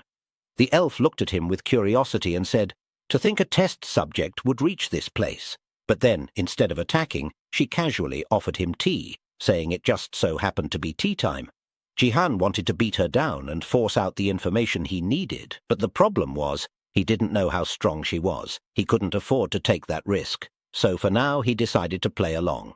He accepted her offer and sat down at the table. She poured him a cup and handed it to him, telling him to drink. Inside, Jihan hesitated. He thought there was no way she poisoned it, right? Ariel, watching the whole thing, said it was suspicious and suggested they just cut her down and be done with it. Jihan told her to calm down. He said it was still the tutorial period. It couldn't be that dangerous yet. He took a sip of the tea and politely thanked the elf. Then he asked her directly, where was this place and what was its purpose? He added that she didn't seem like a normal player at all. So who was she, and what was she doing in the experimental zone map? The elf gave him a grin and said, "You're a child with a lot of questions." Then she told him to relax and take his time. He could ask one thing at a time. She explained that this garden was just a place she liked to take care of. Of course, she said, she wasn't here to participate in the tutorial like the others. Then her tone darkened. She looked at him and said that her job was simple, to analyze them all. Jihan stayed calm but thought to himself that she seemed oddly cooperative. Maybe it would be easier to get answers than he expected. So he asked her, "Why are you trying to analyze us?" She gently placed her cup down, looked him in the eye and answered with a cold smile. "That's simple," she said. Then with a much darker tone she added, "It's to make sure that if a special test subject like you ever appears, we can turn him into a slave." Jihan was caught off guard by the elf's dark words, but before he could react, his whole body suddenly tensed up. A shock ran through him, leaving him dizzy and weak. He collapsed to the ground. His body felt strange, almost disconnected, and the elf just sat there watching him calmly. She spoke softly, saying that he must be finding it hard to move the way he wanted. But she told him not to worry. His breathing and heart rate would settle in just a bit. Then, without warning, she grabbed his hair and leaned in close. She said that soon his head would be filled with thoughts of her and he would become her slave. Jihan seemed to be affected by some kind of mind control ability. Meanwhile, the live stream chat exploded with messages. People were freaking out, asking what was happening to Jihan all of a sudden and if he was okay. Someone said it looked like the tea was poisoned. Another asked if this was some kind of hidden event in the lab zone. One viewer pointed out that it looked dangerous, and someone else asked if stuff like this wasn't prohibited by the game rules. The elf seemed to notice the chat and clicked her tongue. She let go of Jihan's hair and complained that he came here while people were watching. How annoying. Then the system made an announcement. Current survivors 50, green zone 26, yellow zone 23, red zone 1. Game will end soon. The elf sighed and said she couldn't believe the game was ending already. She looked annoyed and called the players pathetic weaklings. Looking back at Jihan, she told him that she had already planted the leaf inside him. She'd just have to wait for another opportunity. She called him slave and told him that her master had ordered him to find her the next time he entered a game. And just like that, Jihan vanished from the garden.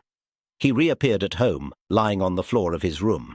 Ariel stood nearby, looking worried, and asked if he was okay. She shifted into her adult form and said that she should have stopped this from happening. She admitted she had no idea that Elf Bastard would try to touch a player before the tutorial even ended. She looked closely at him and confirmed that the mark on Jihan's body was the leaf of the world tree. Then, without warning, she started slapping the hell out of his face.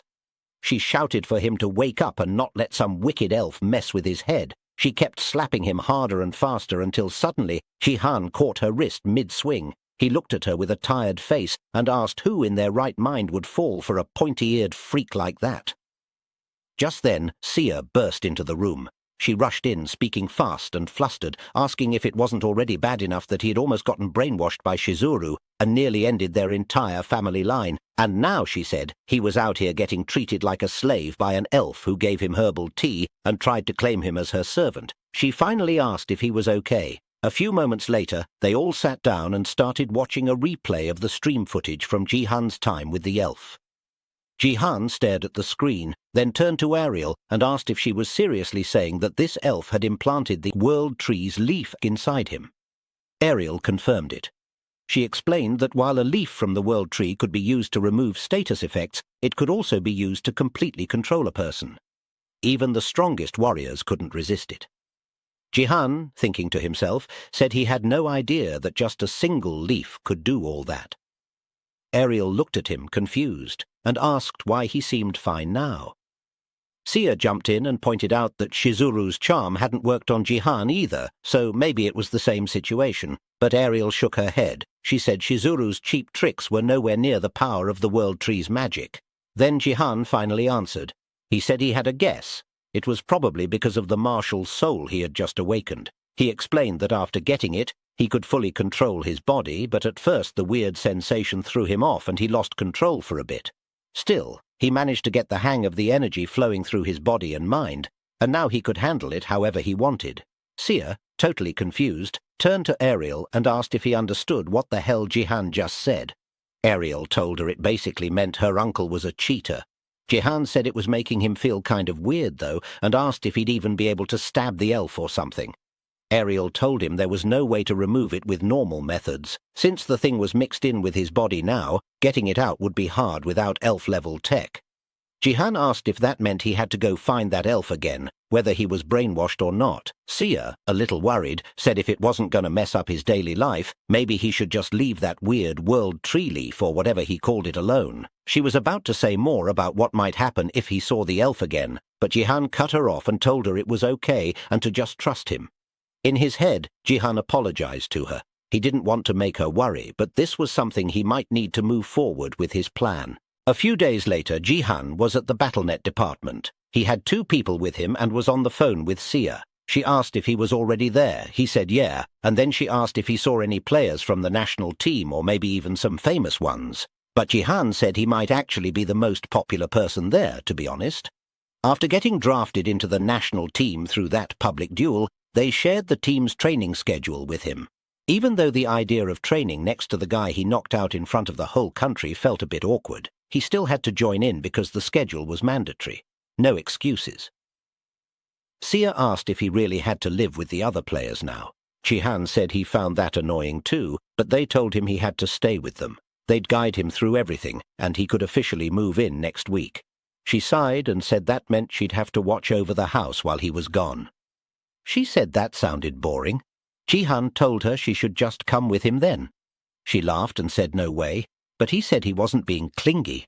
What if he starved without her around? Sia told him she was out shopping right now, so he didn't need to worry, and then said she was hanging up. What she didn't know, though, was that someone had been watching her from the shadows. The figure assumed Jihan wasn't anywhere nearby and guessed that Sia wasn't with a companion either. That meant she was alone. The person thought she couldn't waste any more time and that she should finish things now while no one was around. She planned to follow Sia a bit more then, but suddenly her thoughts got cut off by Ariel, who spotted her and said it looked like a rat was sneaking around after Sia.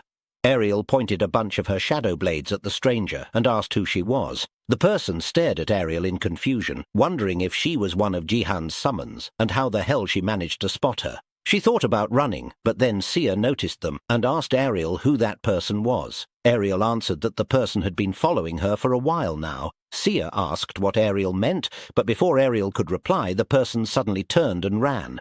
Ariel wasn't about to let her get away. She quickly launched her shadow blades at the figure, managing to hit her, but then the person disappeared into the shadows. Ariel's eyes widened as she shouted for Sia to dodge. The attacker reappeared beside Sia and reached out to strike. But before her hand could touch Sia, a wave of electricity burst out and wrapped around Sia's body. It shocked the attacker and gave Ariel just enough time to launch another attack. But the person moved fast and barely dodged it. Inwardly, the attacker thought that was way too close and things might get dangerous if she got caught again. Just then, Ariel's voice rang out. She said, "Got you!" as dozens of shadow blades hovered above the person and rained down, hitting her and doing clear damage. Sia gasped in shock, worried that Ariel might have killed her. But Ariel told her not to worry. Everything was under control. That was proven by the attacker still being alive, even though she was hurt and surrounded by the blades. Feeling proud of herself, Ariel decided to take off the disguise and reveal the attacker's face. The moment the mask came off, both girls froze. They recognized her right away. It was the same ninja assassin who fought Jihan before. Ariel blinked and said no wonder she looked familiar.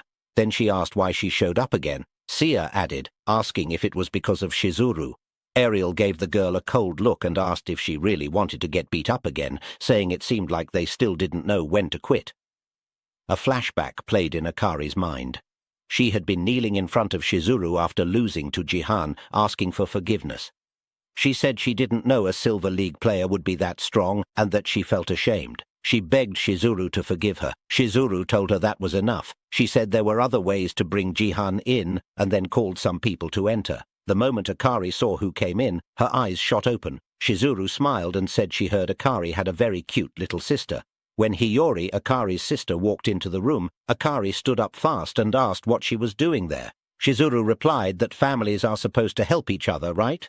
Then she looked at Hiyori and said that because of her sister's failure, their plan didn't work, and they now had to fix it. Shizuru then asked Akari to lend her body for a little while. Back in the present, Akari looked at Sia and Ariel and said she only did this because she was forced to. She asked who would even want to do something like this, saying she was only trying to lure Jihan out, but Sia looked at her for a moment and said she kind of understood the situation. But at the same time, she couldn't just let her go either, because this involved both her and her uncle's safety. So she pulled out her phone and said it'd be better to call Jihan instead of the police. While Sia called Jihan and told him her location, Akari secretly summoned her blade. Just as Sia was saying Jihan's name, Akari suddenly broke free. With one clean slash, she cut Ariel in half. Sia screamed Ariel's name, frozen in shock, while Jihan shouted from the phone, asking what was happening.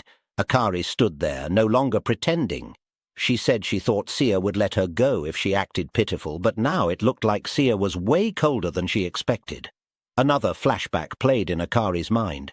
She had knelt down and offered herself, saying she'd give up her body if they let her sister go. The system popped up, confirming that Akari had given up control of her body. It asked if Shizuru would like to use Akari's body as material to create a clone. It warned that once the clone was made, Akari's ego would disappear forever. Back in the present, the person standing in front of Sia wasn't Akari anymore, it was Shizuru, fully possessing her body. She looked Sia in the eyes and said with a grin, "Aren't you being a little too mean to your future mum?" If you've made it this far, Please step forward and press the button.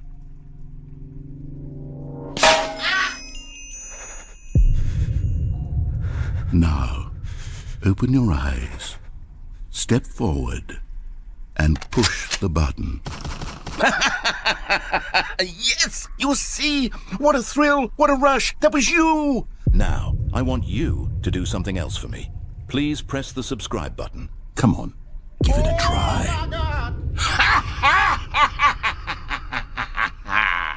Can you feel it? The glow of comfort, even in the face of crushing despair, must already be sweeping through your body. And in fact, can I say that I do believe Commenting "let him cook" will lend you an air of charisma as well? Sia was caught off guard as she realized that the one speaking through Akari's body was actually Ito Shizuru. Jihan, still on the phone, asked what was going on, but before Sia could answer, her phone was sliced clean in half by Shizuru. Right after that, Shizuru rushed at her and grabbed Sia by the neck, choking her a little while starting to use her powers on her. Her goal was clear. She wanted to control Sia and force out any useful information. Sia was struggling hard, unable to reach Jihan now that her phone was destroyed. On the other side, Jihan looked down at his phone, and when he realized his niece was in danger, his expression turned into one of pure rage. Meanwhile, Sia was trying to make sense of what she was feeling. She wondered if this was the same ability that had affected her dad, the same one her uncle had almost fallen victim to. It felt weird, like her mind was being pushed around, and deep down she told herself that this woman was definitely the one who had taken her dad. That alone was enough reason to not let herself fall under her control. So Sia grabbed Shizuru's hands and unleashed her electricity powers. The shock hurt Shizuru enough that she let go. To her surprise, a system notification popped up, telling her that Sia's mark of lightning was resisting the mental contamination. Her submission power had failed. Shizuru stared at Sia in shock, thinking to herself that there was now another person who wasn't affected by her ability. Sia looked at her own body, then locked her eyes on Shizuru and threw out a line. She called her an old lady and told her not to ever touch her again. That old lady comment clearly hit a nerve. Shizuru snapped, telling her to show some respect to her elders before rushing in to attack again. But just as she reached for Sia, Sia suddenly vanished right in front of her. That threw Shizuru completely off. She was straight up confused and shocked, yelling out where Sia had gone and asking if it was some kind of stealth skill. She demanded Sia show herself, growing more frustrated by the second. She couldn't understand how Sia had resisted her powers in the first place. First Jihan, now even his niece. Then, out of nowhere, a dark voice echoed from behind her. It asked if she had taken over the ninja's body. That voice came from Ariel. Shizuru turned, confused, and noticed that Ariel had suddenly grown much larger. She found that interesting, and asked if that was Ariel's original size. Without wasting time, she dashed forward and grabbed Ariel's face, trying to use her powers on her too. She said Ariel probably knew a lot about Jihan and told her to spill everything she knew. But Ariel just grinned. Then another notification popped up in front of Shizuru. It said that her ability couldn't be used because of the stat difference between her and the target. Ariel's power was too high. Suddenly, Ariel's aura started flaring, strong and wild. She laughed and asked if Shizuru really thought a cheap little mind control trick from a lowly race like hers would ever work on someone like her. Shizuru felt lost. She told herself this wasn't just a regular difference between two species. This was something else entirely, something she had never faced before. At that moment, a giant shadow hand rose up from the ground behind Shizuru. She noticed it, but it was already too late. The hand grabbed her like a doll and slammed her into the floor. Ariel walked toward her calmly and said her movements were way slower than Akari's real self. Then she asked if Shizuru had taken over the body by force. A moment later, Ariel raised the pressure. She summoned a storm of shadow blades in the air and dropped them all at once on top of Shizuru, but just before they hit, a glowing barrier popped up around her. The blades bounced off. Shizuru had pulled out an item. That's where the barrier had come from. She muttered that she didn't want to waste such a valuable tool in a place like this, but it looked like she had no choice. It was an S-rank item with limited usage that gave her absolute defense for a short time. The item broke Ariel's grip on her and freed her. Ariel stared and asked if Shizuru really had to rely on something that expensive just to make up for her weakness. She then asked how much longer she thought she could hold on using cheap tricks like that. Shizuru responded calmly, telling her not to worry. She claimed she had plenty of gifts, presents given to her by people who cherished her. But deep down, she knew things weren't going to plan. She hadn't expected to get stalled by a summon of all things. Now her top priority was to secure Sia and escape. The only problem was she didn't know where Sia was. What Shizuru didn't realize was that Sia hadn't gone anywhere. She was still standing in the exact same spot, just no longer in the same visible space. Thanks to the cloak her uncle had given her, she had entered a different layer of reality. She stood quietly, thinking to herself that it looked like neither Shizuru nor Ariel had noticed her for a while now. It felt strange, almost like she was watching them from another dimension. She hadn't expected to use the cloak like this, but for now she decided it was safer to just stay hidden. That's when a system notification popped up in front of her eyes. It said she had entered the domain of emptiness. Confused, she turned around, only to see a massive tornado racing toward her. The system warned her, "Don't get buried in the emptiness." Back in the real world, the fight between Ariel and Shizuru was heating up. Like she'd said earlier, Shizuru had plenty of tricks up her sleeve, and she wasn't shy about using them. She was even laughing, taunting Ariel, saying her attacks were useless. But then, out of nowhere, Sia reappeared, this time lying on the ground. Her sudden reappearance stunned both of them. Sia was shaken and breathing heavily, asking herself what that was just now. She felt like if she hadn't taken off the cloak at the last second, she might have been swallowed up by that crazy storm. Her whole body was trembling. Shizuru saw her on the ground and wondered how she suddenly showed up like that. Then she thought to herself that this might be her only shot to take down the summon and grab Sia. But before she could move, Ariel stopped and gave a wicked grin. Then she said, "So you're here."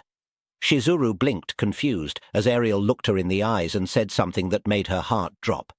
"The Angel of Death is here to take you." And right then, Jihan appeared. Before Shizuru could even react, Jihan slammed her with lightning-fast strength, punching her so hard she flew across the ground and crashed several feet away. When she landed, she coughed in pain. Jihan turned toward Sia and asked if she was okay. She nodded quickly and said she was fine. He then turned back to Shizuru and cracked his knuckles. He said it looked like he hadn't beat her down hard enough the last time, judging by the fact that she was here trying to kill him again. Jihan still didn't realize who she was. To him, she looked like Akari. That's when Ariel stepped in and told him the truth. This wasn't Akari. This was Ito Shizuru, and she had taken control of Akari's body. Shizuru wiped the blood from her mouth and let out a grin. Inwardly, she admitted to herself that things had gone completely sideways. Her plan was a mess now, but if she could just save Akari's body, at least that part wouldn't be a loss. She stood up and said out loud that it seemed like she really couldn't handle Jihan after all. Then she said it was too bad, but she had to leave now. She was just about to throw out a quick "see you next time" when, in a blink, Jihan was suddenly right in front of her. He shocked her with his speed and gave her a menacing look. Then he asked if she seriously thought he'd just wave goodbye and let her go. Before she could reply, he launched into a furious flurry of punches, relentless, powerful blows, and in that moment, Shizuru was left thinking one thing. How the hell did he manage to close the distance at the exact moment she activated spiritualization? Shizuru understood now. Escape was no longer an option. If she wanted to avoid capture, she had to destroy the body she worked so hard to take. Without warning, a bright light burst from her body. She gave a grin and said it wouldn't end like this next time. Jihan grinned right back, leaned in close and said, "Right, because there's no way I'd let it end like this." Saying that, he will find her original body and kill her. Then he tossed the body aside, and as he did, light particles started rising from it. After that, he told Sia they should get out of there. But just as they were about to leave, they noticed something strange happening to the body. Meanwhile, in Japan, at Shizuru's mansion, she sat quietly on a couch, letting out a tired sigh. That's when the Sword King walked in. He looked at her and said she didn't look too good. He asked what was wrong, and sat down next to her, saying if there was anything on her mind, she should speak up. She replied that it was nothing, but he told her not to act like this. He said he was honestly worried about her. She leaned her head against his shoulder and finally admitted that her plan had failed again. She said it would have been really helpful if they had managed to bring Jihan to Japan. He could have been a huge asset. Not only that, but they might have been able to get Sia too, and the whole family could have been brought back together. She added that none of them truly understood how she felt inside. It was frustrating. He tried to comfort her, telling her not to overthink it too much. He said she was a kind person, even if she couldn't open up their hearts. Just then, a system notification appeared in front of her. It said that one of the channels she was subscribed to had started a live stream. She raised an eyebrow, confused about why Jihan was streaming all of a sudden. She wondered if he was planning to talk about what happened earlier today. She found it kind of funny. What could he even say? It's not like he had proof. Still, she tapped in, curious to see what nonsense would be said. But the moment the stream loaded, her eyes went wide. The one speaking on the stream was Akari. She greeted the viewers around the world with a calm voice. She said she used to be a player who was under Ito Shizuru and that she was one of the survivors of that woman's mind control. Then she introduced herself. Her name was Akari. She said from now on she would expose everything she personally saw and experienced at the hands of Ito Shizuru.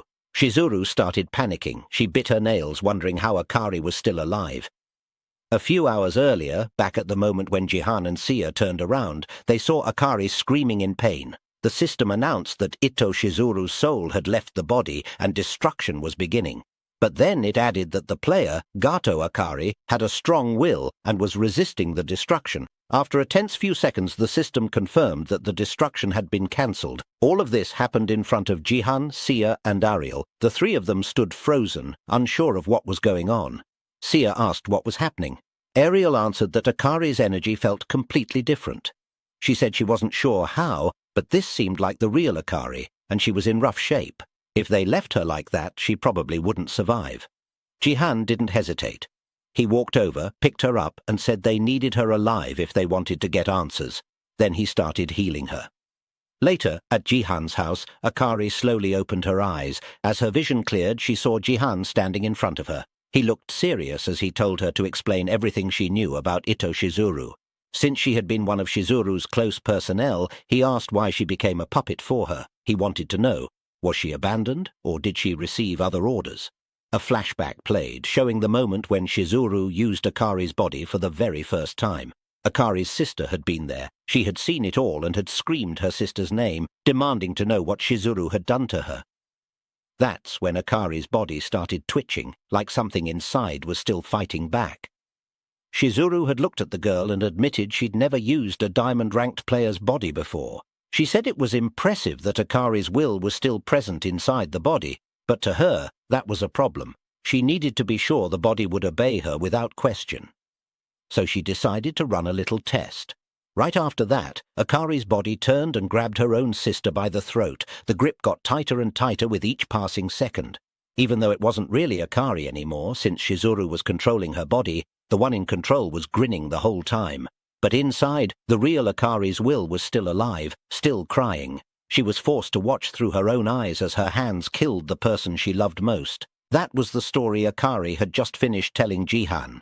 Inwardly, Jihan thought to himself that Shizuru was even worse than he imagined. She wasn't just cruel, she was something else entirely. Suddenly Akari stood up, her face filled with rage. She shouted that she was going to kill Shizuru. She swore she would tear her apart, but before she could storm out, Jihan stepped in front of her and asked, "Who said you could just leave?" He looked her dead in the eyes and asked if she really thought she could just go and kill Shizuru on her own. If that was possible, she wouldn't even be here right now, he said. He told her that more than likely she'd just end up dead again. And if that happened, she'd be doing Shizuru a big favor. She'd probably even lose her body all over again. Akari clenched her teeth, shaking in frustration. She screamed, asking what she was supposed to do then. She said Shizuru had already taken everything from her, her body, her family. Now she had nothing left. She dropped to her knees and began crying, calling out her sister's name. Jihan looked at her for a moment, and then said there was something she could do. He told her that if she truly had nothing left, then she should join him. He said he needed revenge too.